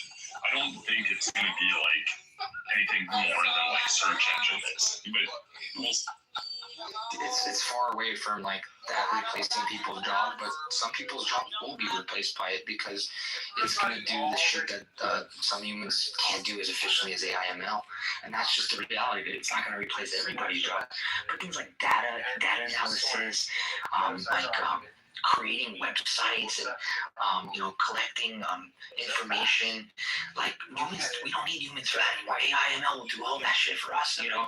Like that's the type of shit, like those type of jobs. When Meta is laying off like 8,000 people, the majority of the jobs that they're gonna lay people off will be like in software engineer jobs, like data analysis, UX, UI, which are like graphic designers and shit. All that shit, all those jobs are irrelevant now because they can literally just fucking put a prompt in and have it all created for them in fucking minutes and seconds. You know, not pay somebody a fucking yearly salary to do that. So some of them won't be replaced, and that's where it's slowly starting. I don't know if it'll take over everybody's job. I don't see that happening. There's some jobs that it just can't do, but eventually when it does integrate into robotics and all that, that shit will all be integrated together one day. So you never know. But I'm looking way far, like, this could be 10, 15, 20 years from now.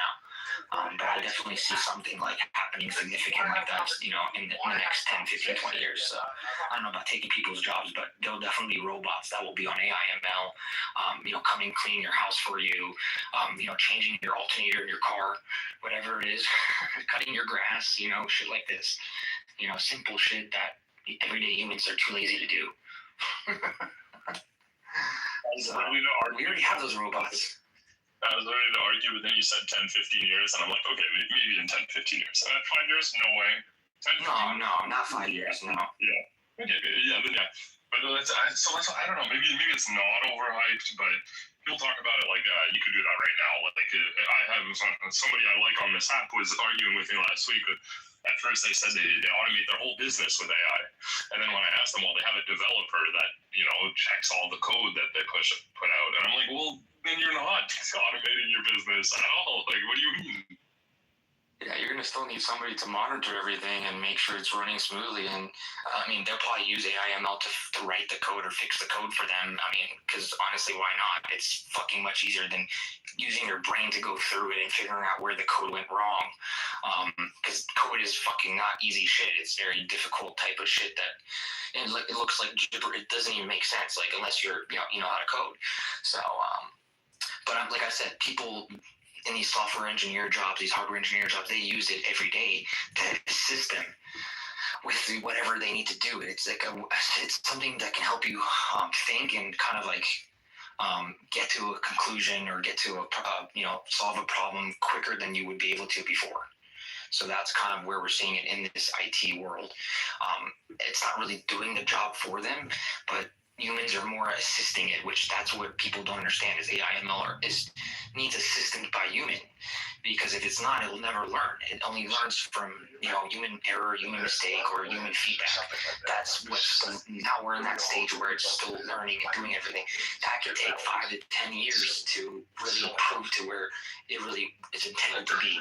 But like I said earlier, the chips that they're making that's really where it's come. That's where the important stuff is running all this data and this fucking high power systems, and these systems are not cooled by air. They have to cool them liquid cooling because air cooling can't cool how hot these systems get because of how much power is being run through it. And people are mining Bitcoin, mining fucking crypto, which just takes a lot of power.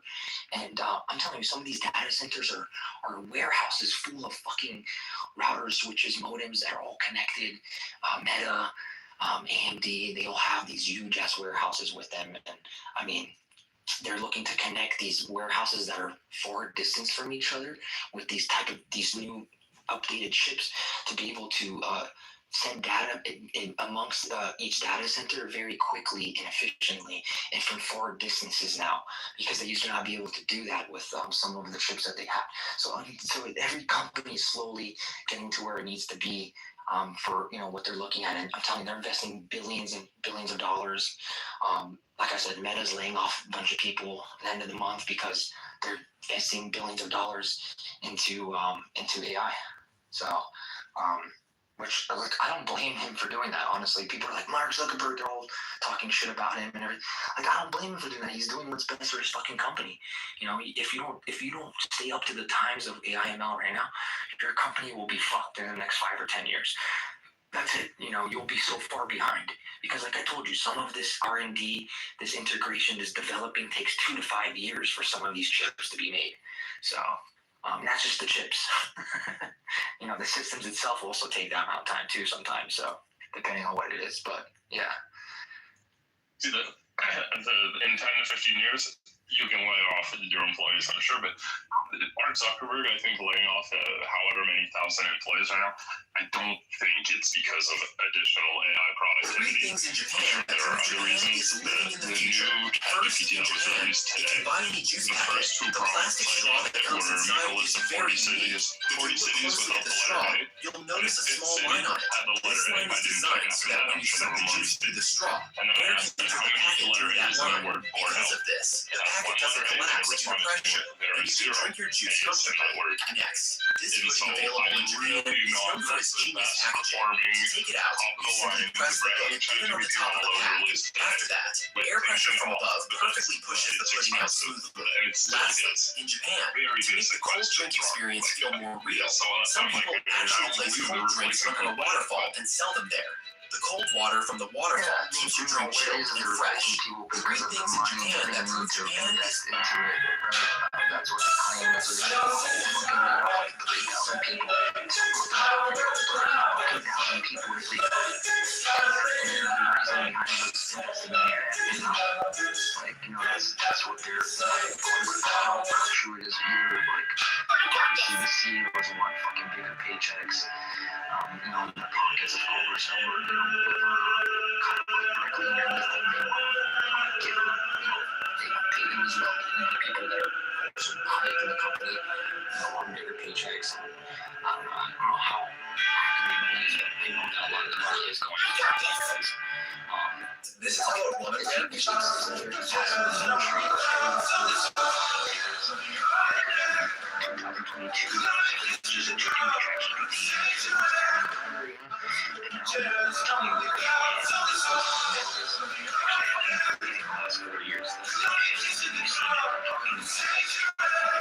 technology that is used to produce has advanced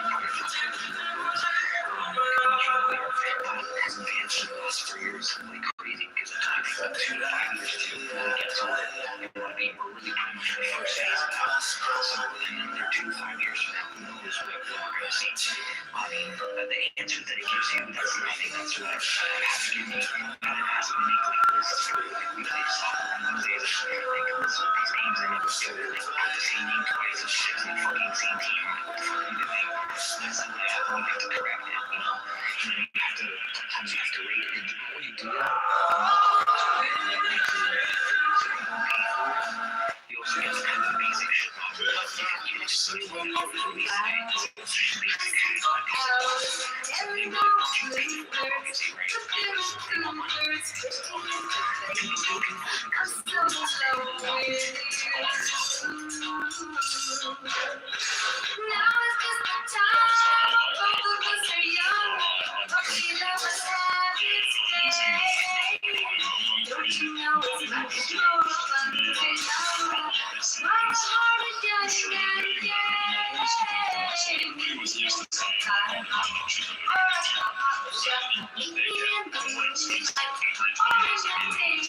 Everybody keeps saying they're not even profitable, so eventually they're gonna be more. If you pay a $20 a month subscription, you get so much more usage than if you pay through the individual API. And apparently they're losing money for every subscriber that is not unlimited if they're the price on the API. I've asked questions that cost like $1 through like the API. It's like, oh my god, like you do that 100 times a day, and the cost of $100 just like you can have conversations. I don't. So if I play like I'm not convinced that companies are going to use it right now. I play that for hours. If I play like if I throw on like Overwatch for like 5 minutes, I'm gonna get into I'll see all that your company doesn't have like their own or they just tell you to use like ChatGPT or Claude, like they're okay with using that. So my company has their own AI that uses either Claude Gemini or ChatGPT, so they pay the API costs, and I know it's just costing them absurd money. But I've used a system where they have like the APIs in the ATS, the application system, and then it'll automatically bring candidates to do all that stuff. But I'm sure that wastes so much money. Just like I don't know if it's efficient. I don't know if it's good. I've seen it. We don't really trust it that much yet. It's not even like used that much. I don't know. But I'm sure one day, but right now it just seems too expensive and not that good. I've used Paleo, I've used Greenhouse, Workday. I'm working with right now. Workday, everybody uses the Workday. That's the most popular one. It's horrible, yeah, I mean, I don't know, there's a lot of improvement that still needs to be made with it, but it's not 100% efficient, but there is doing ones that are pretty, I would say pretty reliable, that are just pretty reliable. I don't know, I think maybe it's just the beginning of it, really, if you think about it. This is just like the learning phase and seeing where it goes from here. I'm all for it, I think it's great. I think, honestly, I think it was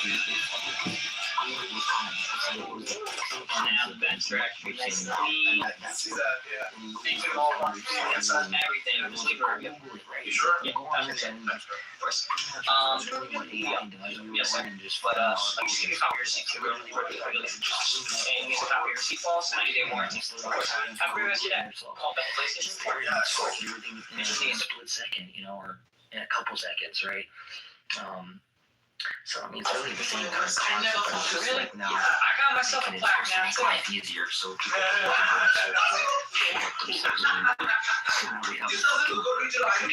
No, you probably got them when they were still bigger. The concept was always there. I do, yeah.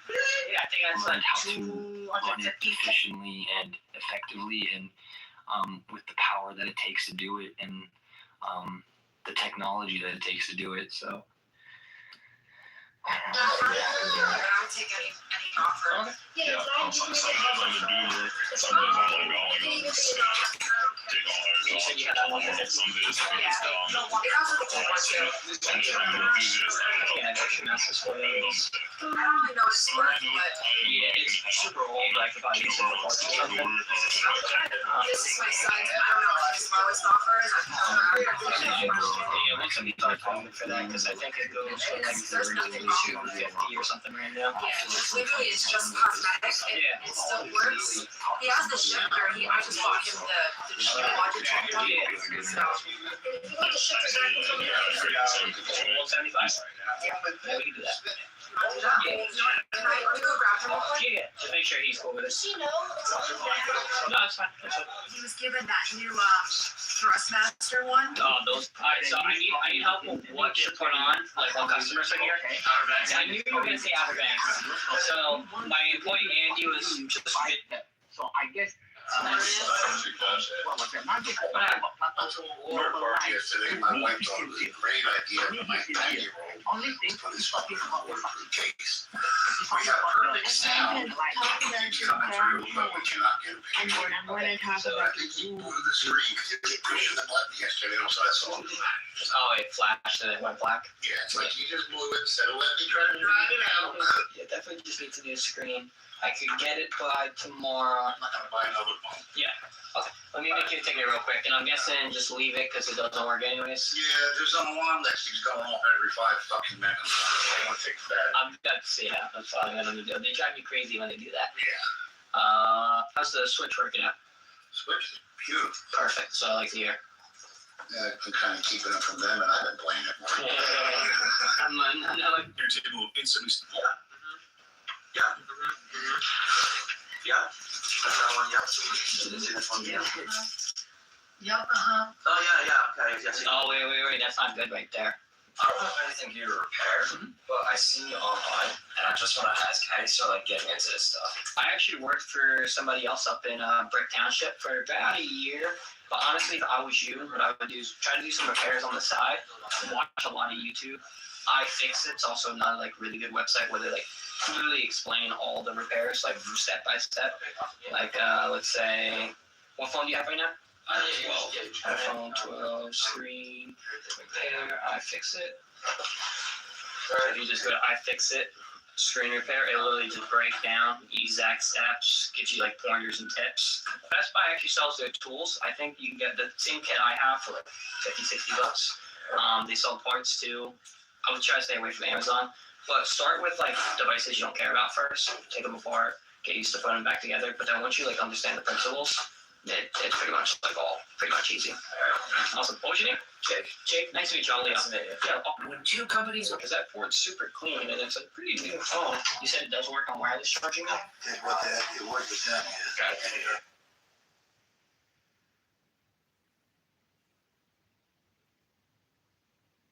These are called theophany. Right. If he was launched off the train, so you don't even have to be beholden to it. If you know, I don't necessarily false. So, but I'll give it to you, the Muslims here.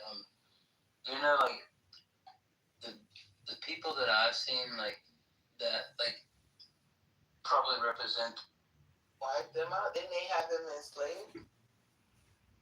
Yeah, that's the point. Yeah, okay, that's different. That wasn't a random group of fucking people. No, there's nothing random about God. Everything's justified. Right, but okay, so this is my thing. When God turned people into a pillar of salt, told them don't look back, right? Did he need human intervention? Well, he needs it. Even when he helped Moses kill the Egyptians, didn't he part the Red Sea? But the people on the streets are saying they're all cursing them for years now. And don't take that into account. The Gammon study that has been done before the massacres. And then take into account the massacres that took place, what that percentage would be now. How do you spell that? G. Gammon is in Netherlands. A. It's in Netherlands. Yes. A. N. And do you want to tell the room who's actually founded Gammon? Do you know that it's illegal in Iran to have surveys like that? You know that? But we know actually what You know that, and I don't you're wanna go into questioning the location. You're questioning. Mom is a whore. He knows. Gammon is not very reputable. Gammon survey? Is it a survey? No, it's not a survey. It's a study, and also they have been doing a survey with it. But it's a whole study about what their preferences are and everything. Go ahead and check. I don't want to ruin your argument. All I can say is that they're based in Netherlands. I know them, I know the founder of Gammon, but I would take it with a second round of salt when it comes to Gammon. Gammon is not a very reliable. Yes, we know your point of view that the first sources hit. But you know what? As I'm going to give it to you, Castro. 99% of Iranians don't like this government. So let's give it to you. Why 90%? I'm going to give you 99.9%. But you sold this idea to Americans that if you attack Iran militarily, if you attack IRGC militarily, then Iranians gonna come to street and rise up in the street. This did not happen. Netanyahu sold that idea. Can I answer? I'm sorry to say that, but some useful idiot sold that idea to Americans, but nothing happened. So you gotta respond to the Americans. Sir, what you think is not important. Listen to the people inside Iran. Listen to Kasra. Go ahead. Yeah, go ahead, Kasra. So basically, we had this conversation before. Yes, we told Americans and Israelis that if you attack our country, we will come and help you to overthrow this government. All right? And as the first day of this war, President Trump published a video and told Iranians, stand down for now because it's too dangerous and we will let you know when it's the time. Do they ever told us to go in the street? Did you ever heard from Reza Pahlavi or President Trump to telling us to go in street? So you guys are waiting for the basic... Yeah, I'm waiting for the united in street. They're waiting for their leaders. They have to be organized. for your mom. They have to be very Sorry, how is that going to help with the conversation, bro? That is an order. I personally, I'm waiting for Sora's mom to come suck my dick. How is that going to help how is that going to help? I mean, Ocean, how is that going to help the argument, bro? We're trying to understand what's happening. I don't care though. I'm waiting for Sora's sister to come suck my dick. Can somebody call her? Please. That's not a nice way to win an argument, bro. I mean, I'm trying to understand it and learn how to work. Listen, Terry, I don't give a fuck what Soren threatened me with rape, alright? So I don't give a fuck what Ocean says to him. Either. I don't understand. You're criticizing Ocean for his words. For his word. Hello. Hey. So, like I said, we have Kasra here. Kasra is a guest from Iran. He's in Iran. I don't know how much time he has. So why don't we point our questions towards him and see if we can, because he might pop off again. So I just want to make sure that everybody gets their questions I have a question for Kasra. I think, yeah. Yeah, I do have a question for Kasra, actually. Kasra, can you hear me okay? Yes. Okay. I need you to be honest with me, 100% honest. Okay? Do you think Sora's mom can suck a dick really good or no? Put that conversation, Ocean, because it just Yeah, it's seriously not even funny, like, at all. What about John? John, do you have a question? Yeah, Kasra, if the CIA was to slip in 100,000 M16A4s and 100 million rounds of ammunition, and you were armed to the teeth, would you be prepared to lead a platoon to go fight the IRGC to the death? Yes. Let me tell you one thing. Can everyone hear me? Yes, sir, we can hear you. Okay, perfect. So actually, before this war happened, CIA posted a video, something in their Instagram and also in their website, and asked Iranians to send us a video and the locations of the RGC bases. Are you aware of that? It's in their Instagram and also in their website. And lots of Iranians done that. CIA never published how many because it's, security and RGC is gonna kill those people, but millions of people posted those videos, so it helped Americans to attack those bases. Like the small bases that are not in internet or no one's are aware of, Iranians send the video and the location to CIA for CIA to track them.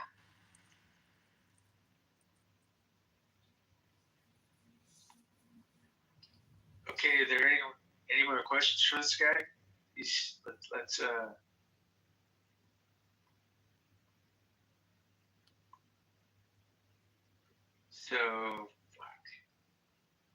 Kasra, if at any time you feel like a question is too sensitive to answer, you can just refuse. I'm sure you probably would. No, I'm willing to answer any question because I want the world to know what is going on. That's the whole point of me. Kasra, I have a question for you. So I'm on the side that you've been on like the whole time, right? I know like most of the public doesn't like the regime, but I have a question. Do you believe that America is intervening just to help your people at the moment? I said this before, no. America and Iranian, we have different goals. We want our country free, and America wants to cut the oil for China and also not having nuclear weapon for Iran. There's two different goals, but it's the same path. So we are agreeing on that path that if each of us want to get to that goal, this regime has to go. We are agreeing on that one, but we have different goals. Kaiser, what does freedom look like to you? Like a parliamentary government? And if you were the president of Iran, what would your administration's priorities be for your people? Well, I didn't study politics, but free country to me is freedom of speech. If someone coming, like the U.S., that if someone coming out in street and protest, they don't get killed. Like a religion don't get forced to people. The economy don't get forced to people. The people have the freedom of choosing. That's called a free country. Free election that they can choose their next leader or next president. Question to you, Castro. How did you feel when President Trump said, I'm going to end the Persian civilization, annihilate the total country? How did you feel about that? Is that what you expected? Well, this is the war, and both sides say some of the things like this, but President Trump only said that, but he never done it. But RGC never said it, but they're actually destroyed the civilization in Iran for 47 years now. So we shouldn't take They're doing your best job as possible. Castro, I'm really proud of you. Seriously, We shouldn't take I'm really proud of you. Castro, we love you. Thank you so much for being here. Apart from the romantic stuff, we shouldn't take seriously anything coming out of President Trump's mouth. Is that what you say? That we shouldn't take it seriously? No, we take it He's the seriously. most powerful man in the world. Do you No, I understand? didn't say You should take it seriously, Soren. You should. He was talking about ending the Persian civilization. Don't you take it seriously? My question to you is, can I ask you a question? My question is to you is, do you take it seriously when RGC is saying death to America and Americans for 47 years, and they're attacking Americans in Iran or in Middle East? Do you take that seriously? I would take United States in a different standard because he's our leader of the free world. And obviously it's not a balanced power between Iran, regardless of what kind of political establishment is in Iran. But U.S. So just because Iran don't have power as much as U.S. has, you don't take the Iran's word seriously. Well, it doesn't have a significant influence compared to U.S. I mean, the United States is the leader of the free world. I mean, how long have you been alive for? Seriously. I mean, I don't understand. That's why you don't need to take the IRGC seriously. Well, I'm talking about Iran as a country. They have done everything they said they didn't do. Yeah, but Iran no, that's not the judgment he's making. He's saying because the United States is more important in the world, the United States' word, regardless of what public official it comes from, resides is heavier on the international stage than when the Iranian prime minister or supreme leader says something. With Soren, yes, we have more weight, but for the people living in Iran, the supreme leader and the council of experts, they dictate what those civilians end up experiencing. And for a good portion of the last 12 months, they had been experiencing the government shooting them at will because they bothered to oppose them. Now, I don't know how you write that in your mind, but they wouldn't be out on the streets if the government was exactly representative of the people. In the same way that when people in America come out on the streets, it's because they feel like the government is not representative of the people. Okay, one thing is, during the war, after President Trump says that and says, I'm gonna, attack the oil bases, gas places, or like electricity places, what the Iranian government did and RDC did, they told their supporters, the people that are in the streets right now, to go near those places so America don't dare to hit them. So RDC using their own supporters as a human shield. So RDC don't even care about their own supporters' life. I mean, this is a common practice happening in Yugoslavia in 1990s, actually. I remember in 1990s there was a massive... Yeah, now it's fine. It was a massive bridge in Serbia, Belgrade. Many people went on that bridge. Probably many of you guys are too... But government never said that to people. Yeah, but I mean, actually, Milosevic did say that. And people did that. And even if the government said that, do you think it's the right thing to say? People did that voluntarily in Serbia. I don't know about in Iran, but they did that voluntarily. And by the way, are you okay with destroying your infrastructure? I know. So I don't look. Hold on 2 seconds. I know a Serbian who is. Infrastructure. We care about the people, Soren. Okay, infrastructure. Hold on. Just so you know, destroying civilian infrastructure in the middle of a conflict constitutes a war crime post 1945 with the Geneva Convention. We can't bomb roads and power plants, or else we're guilty of fucking war crimes, both under American law and under international law. So what US bombed the school? Okay, so US bombed the school. They really care about international law. Those instructors. They really abide by international law. Are replaceable. What is not international laws? For those that think international law is important, my point was U.S. law forbids it. We're not allowed to do it. So what do you think about the 12-year-olds that they are literally on state media recruiting to... Stop asking me to make excuses for law instead of changing it. That is a breach of international law. No, I'm fucking not. That is bullshit. Just because I defend Soren's right to speak and mildly agree with him doesn't mean I hold a fucking terroristic point of view. How simplistic are fucking people that they can't understand something that's simplistic, like has a more complicated point of view? Hold on, BB, please. Guys, let's... so, Marshall, what do you think about the 12-year-olds being sent to the checkpoints? Isn't that a breach of international law? Isn't that a war crime? Again, I only mentioned international law for those that care. The salient point for the United States is what applies to us. What applies to us is in our law. We're not allowed to do that unless we change it. When we do it, it constitutes a war crime under our law and under international law for those who care about international law. Have a lot of consequences because American law forbids doing such a thing. You know why America does that and America does that? My reason. Let's stand. You have a question for Congressman, right?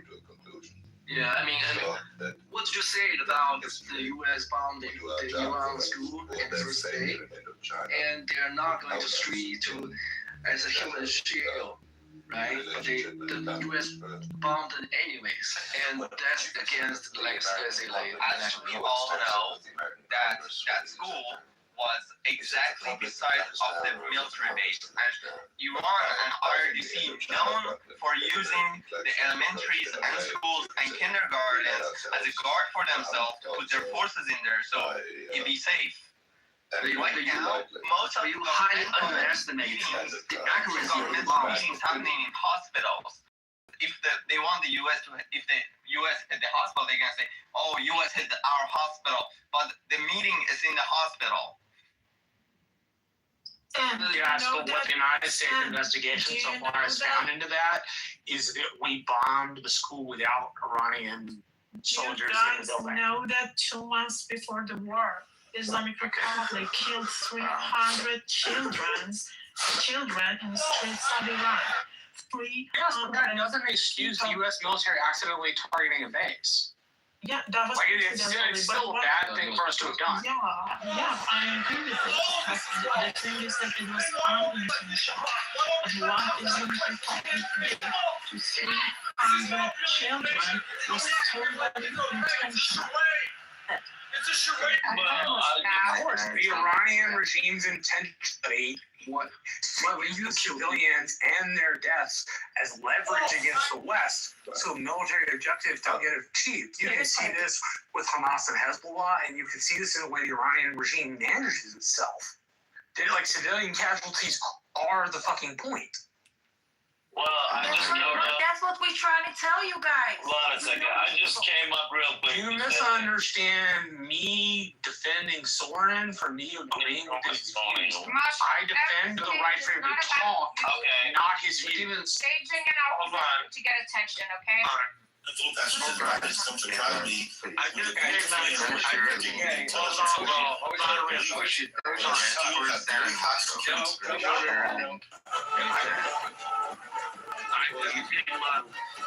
You can go back to the chat. I'm not gonna push you. Go ahead. Like I mentioned Marshall at all, a couple minutes ago, but I'm gonna say this, Marshall. Soft people like you destroyed Europe. Europe is destroyed and gone because of soft. Don't deal with me. Deal with the topic. I fucking hate you dealing with me.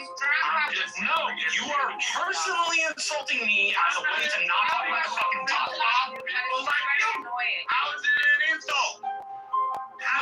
You're calling me the fucking problem instead of addressing the topic at hand. I'm not calling you a problem. I'm saying soft people like you, by being stopped, they destroyed Europe. Choose your words. Bro, comparing me to the people that destroy Europe is a personal insult and one that does not deal with the current conversation on our mind. It's not about you. Apologize, Marshall. What he means is you're a good person. Honestly, you are tolerant, but unfortunately, that is not the way to negotiate with terrorists, and that is only one thing that only President Trump understands. I wasn't opposing that. All of my hostility and issues. All of my hostility and issues. Marshall, if I might, I asked him, this is going to be right to the point. My contention always had been to have a conversation that has an opposing view. You can ping more people in. But the current person who had an opposing view would be allowed the right to talk as much as I find it means to be vital. Wonderful. I strongly urge you. That was my point. And instead of dealing with that point, Ocean validated it and so did other people. Again, I find Soren's views about the Middle East to be vile. But he has every right to say them to me and to other people. And then what we can do, which is good for the conversation, is to respond to his points. I don't think we'll get anywhere with him. I don't think he'll believe what we're saying. But it at least provides the opportunity and space for a good conversation that explores things we don't know and teaches us things we don't know. That was my entire attitude and point in this whole conversation. Okay, so Marshall, can you do a private room with Ocean real quick, and you guys can hash this shit out, right? Is that doable? If Ocean wants to have a private room, sure, I'm willing to talk to him privately. Well, I have nothing against Marshall. I don't know why you think I'm Ocean, because you call me a I called you. I didn't call you a fucking wasted hammer. Gosh, I meant you know. Dude, look, I'm not. This is why I'm offended by it. When you call me out when I've been drinking, and hold on. When you call me out when I've been drinking and I've had too much, I don't care because I'm guilty of it. But I'm not actually guilty of it this time. Marshall, can I say something? Yes, please. Знаходиться на нашій землі, звичайно, отримує зброю. Я це роблю для того, щоб їх If you like fucking California roll and I like fucking skinny and shit, and you like pizza and I hate pizza, that's what it is. But these motherfuckers are not the type of people that you can rationally have a conversation with. You know why? Because they lie. They constantly lie. They're terrorists, piece of shit, fucking child abuser. Ocean, I think you're single-handedly responsible for killing your own. I don't know. I am not responsible You for want some moderation. attention? No, I can give you some attention if you So I am not responsible for the moderation in this room. Wait, I'm sorry. I'm a little confused here. I'm so confused. Marshall isn't responsible? He's not a moderator? Oh my God. Marshall's not responsible for being a moderator? Guys need to do this in private, just like gentlemen. You know what I mean? I mean, let's get real. This shit is getting way too out of hand. And let's just kind of try and continue with the conversation that we've been having all fucking night. So, like, let's take our differences and shit like that, take it to the side, take it private. It's okay. Like, whatever. You know, if you're not moderator, whatever, who gives a shit? You guys need to, figure this shit out on your own. Okay? Is that right? Yeah.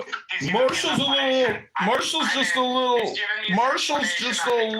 delicate, very emotional. Jeez, you're so upset. Just take a sleeping pill. Try to go to sleep. No need to call somebody a piece of shit. That's just projection. Listen, I'm gonna move you guys back up when you calm down. No. But please calm down. Let's not bring them back up. Where were we? Can I say something? The best. You can't have a conversation with someone who has been paid, okay, to defend a terrorist regime. He is being paid for that. He's a propagandist. You cannot have. It's not about different opinions. It's not about different opinions. He's the propagandist of a terrorist regime. That's it. Yeah, but someone like Sean, at least it's good to have him because you can understand where they're coming from and you can have conversations with them, and also you can make other people aware of, well, this is how they think. But at least, he's sober and he's an asshole. But with Marshall, it's just repetition. Like, it's just autopilot every time, especially this time in the morning. Yeah, Marshall. You guys won't shut up every time he says the same thing. He can't get it across. If Marshall. And there's no one in here to drink. Like, what's all the hate to drink? Are you a Muslim in here? Is it haram to drink? Hello? Hello, John. What's happening? What's going on? Listen, if Marshall was in charge, he'd just give everything away. He's a nice guy. But if he was in charge of the stall at the marketplace, he would say, hey, it's all free. Go ahead, take it. Go ahead, we got plenty. Go ahead, you can have it all. That's what he'd say. John, let's not talk about Marshall. Yeah, Drew, I'm not going to talk about Marshall. I just have some, I don't know. Go, if you didn't get enough attention from your family. Here we go. Now it's on me. Ocean, are you bored? I can't give you attention all day long. You want some attention? Are you bored or what's going on? You a little bit. What do you want me to do? I want you to not talk to me. Well, you shouldn't jump in the middle then. Hello? Is this a dead app? Because there's no party hats. If you try to add people, there's nobody new. How does this app just day after day keep surviving? And it's not really making any money. These gold coins are a joke. The subscription is a joke. Look, not one plus in the account in the room. Look at that. What does that tell you? Hello? Still on the app and enjoying it. If you guys can't behave, we're just gonna cut it off. Please behave. Well, who's misbehaving right now? Shoot him! It's not important who. Go. Just okay. Go. What was the question? Have you ever read the Constitution of Muhammad written in 667 AD from Medina? No, I don't plan on it either. Because, the Shariaists in Iran, their branch of Islam comes from that poor little girl that Muhammad had inappropriate relationships with. And the thing about the Constitution of Islam... His grandson, who with Muhammad's daughter got slaughtered at the Battle of Kitover. You're interrupting me. Please stop interrupting when I'm speaking. And so I'm going to put a link in the chat. I'm just telling you that Yep, interrupter. That's what he does professionally. And what I'm trying... Please do not allow people to slander me. He takes Adderall and he drinks Glow. You got to give him a little... He's got a little brother in Washington, D.C. There you go. Man up. Man up. Oh my God. Glow is telling Marshall to man up. Gotta man up, Marshall. So, my question is. All I'm asking is to not be insulted on stage without recompense for myself. That's all I'm asking. Guys, just shut the fuck up. Guys, just one mic at a time, guys. Let's just keep this real simple. And you know what? The next time somebody speaks over somebody, you're down to the audience, dude. There's no question, no questions asked. Okay, just listen to it. Okay, can I ask a question for Glow? I have a question from Glow. Glow, what did Soren told you the other day? Can you repeat it, please? No idea. I don't know. He said No, Glow, not you. He said, you can have the IRGC's dick in your pussy, bitch. Damn, that's who you defending. Damn. Ocean, what did you say to Marshall a few moments No, ago? because I asked Soren and he said he didn't remember it. So all we have to go off is basically she said. I don't want that shit to be said because I think it's inappropriate and bad. They were But my point was never that. It was that they should have a conversation and that I shouldn't get insulted in the middle of a conversation. How can you deny my shit? What time is it in Mexico right now, Drew? It's same time, 10:32. I have witnesses. So enough with the batching of people and all that stuff, blah blah blah blah. Whatever, who cares? Let's try and get back to. I don't know. Unless you guys want to fight, because I can bring Soren up and we can go to town on Soren for another hour. No. Look, I put a link in the chat. It's called the Charter of Medina. It's the gangster constitution of Muhammad. That's what the government of Iran follows. It's 2026 Islam. It's time to update your protocols and your laws from the Mohammedan laws to the Western jurisprudence, Magna Carta, Constitution, laws of justice. There's no blood money. There's no intimidation or abuse. There's no pay and join our war or we will kill you. This is a terrorist gangster type of constitution and law framework. It's 2026. It's time we destroy it and update their legal system. I am complete. Come on, people, how can they John, how much of the world is Muslim? What percent of the world is Muslim, John?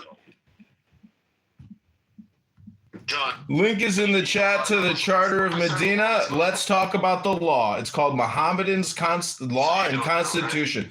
Go ahead. Let's look at the law. Let's look at the blood money. Let's look at the abuse and the tyrannical gangsterism and mafiaism of the fraud Muhammad. This is the messenger and the prophet. The guy's a fraudster and a scam artist and a criminal mafia murderer. That's the law. Mohammedan's law. It sucks. Link is in the chat. John, Glow is a Palestinian. Ocean is 50 years old and aborted. It's insane.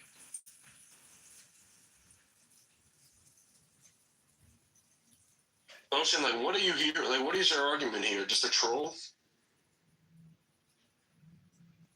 To get Marshall mad? Do you like Marshall? Nobody dislikes Marshall. It's just that, I don't know. Anyway, I'm just waking up. He's just always the opposition in every room. It's like he goes into a room, he doesn't listen, and for some reason, he always ends up taking the side of the bad guy. It's just very annoying. Especially in this support the No Kings protest? Shan is a fucking IRGC. He's the most hated person on the entire app. And then who has to go and defend him? Marshall. Completely off his head drunk. Welcome. Are you an American or no? See, Marshall plays the role of a fake Republican. He's not conservative. He's not fiscally conservative. He's not morally or ethically conservative. Marshall is a brain-rotted out, Adderall-taking alcoholic pothead who is basically a liberal Democrat from the 1990s. I haven't said anything for fucking 3 minutes. Are we really going to allow Edmund to just sit here and insult me? Because I don't really want to fight with Edmund. I just want the rules enforced. Because earlier tonight when we had this room, there were a set of rules, and they were enforced when people were shitty. And apparently when people say shit to me, they're not enforced. I don't treat people like that. Just man up, Marshall. You're actually doing what you were criticizing you of doing. Man up, Marshall. Okay, dude.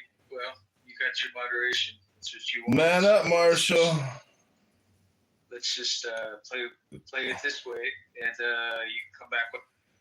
When he's not drunk, please, because he's rambling on for hours now. We lost the whole thing. That's fine. Fuck these guys. And by the way, I'm not gonna lie, Drew. By the way, laughing when. By the way, I don't play around with this shit. Like, I moderate, and if you have a problem with, and if you have a complaint about me moderating somebody, over moderating somebody, you know what? It's because you fucking deserved it. I'm sorry, but Ocean. I love Ocean a lot. He's very straightforward and all that stuff. Same thing with Marshall's okay. He's wishy-washy, this and that. But it's one of those things where if I put you downstairs, you're going downstairs for a reason. And until people can get their shit together and talk like a normal fucking human being, a normal fucking adult. How old are we? Like, I'm 55. Marshall will not be mocked. I'm on top of this bullshit. You sound like you're 32. Yeah, well, I'm 55.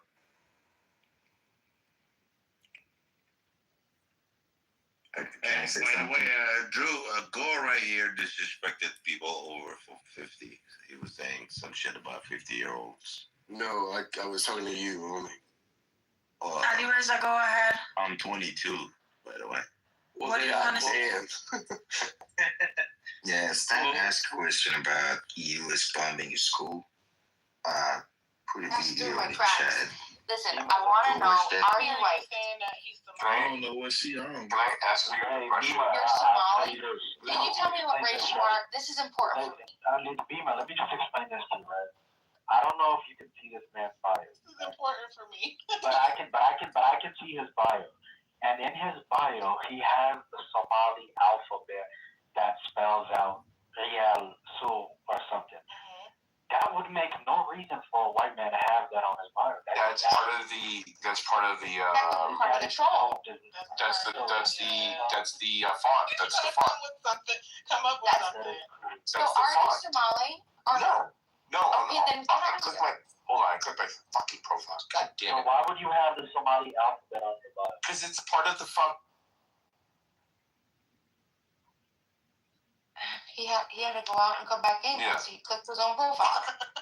It's part of the whole font. It's part of. Nobody clicked Bow Wow's profile. Nobody click the profile, please. Your whole screen will freeze up. Don't click his profile.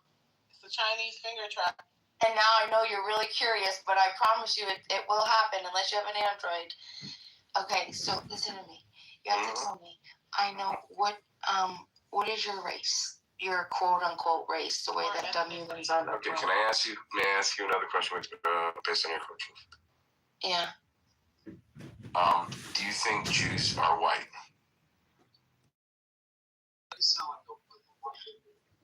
Because I thought